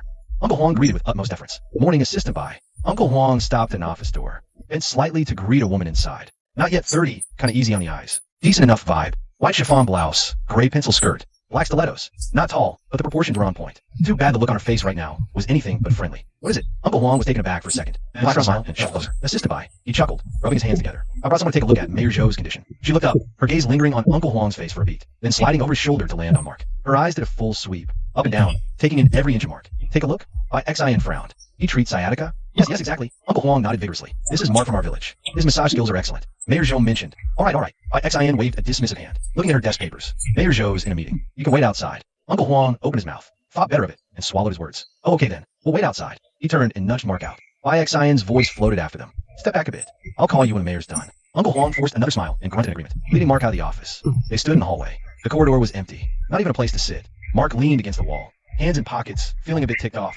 Chief, who's that woman? So full of herself. Uncle Huang glanced back towards the office, leaned in, and lowered his voice. Her name's by Xin. On paper, she's just an assistant. But in reality, she's Mayor Zhou's special assistant. They say she'll be promoted to town office director soon. Even the deputy mayors have to show her some respect. Oh, Mark raised an eyebrow. What's her deal? Uncle Huang looked around. His voice dropped even lower. She was just a regular teacher. Mayor Zhou took a shine to her and gave her a boost. Oh, Mark finally got it. So that's how she got the fast track. Keep it down. Uncle Huang panicked, looking around. Afraid someone might have overheard Mark. Mark gave a dismissive smirk. Let's go in and wait. Uncle Huang was stunned. Huh? Mark ignored him and turned toward the mayor's office. Lure. Uncle Huang hurried after him, grabbing his arm. What are you doing? Assistant, I said to wait outside. There's not even a place to sit out there. Wait for what? Mark shook off his hand and kept walking. You. Uncle Huang's chubby face quivered with anxiety. Don't make trouble. Assistant by is not someone to mess with. Mark didn't look back, striding right into the mayor's office. Bai Xin looks up from her files, seeing Mark swagger in like he owned the place. Her brow instantly furrowed. Who said you could come in? Mark paid her no mind, walked over to the sofa and plopped down. He crosses his legs, lights a cigarette.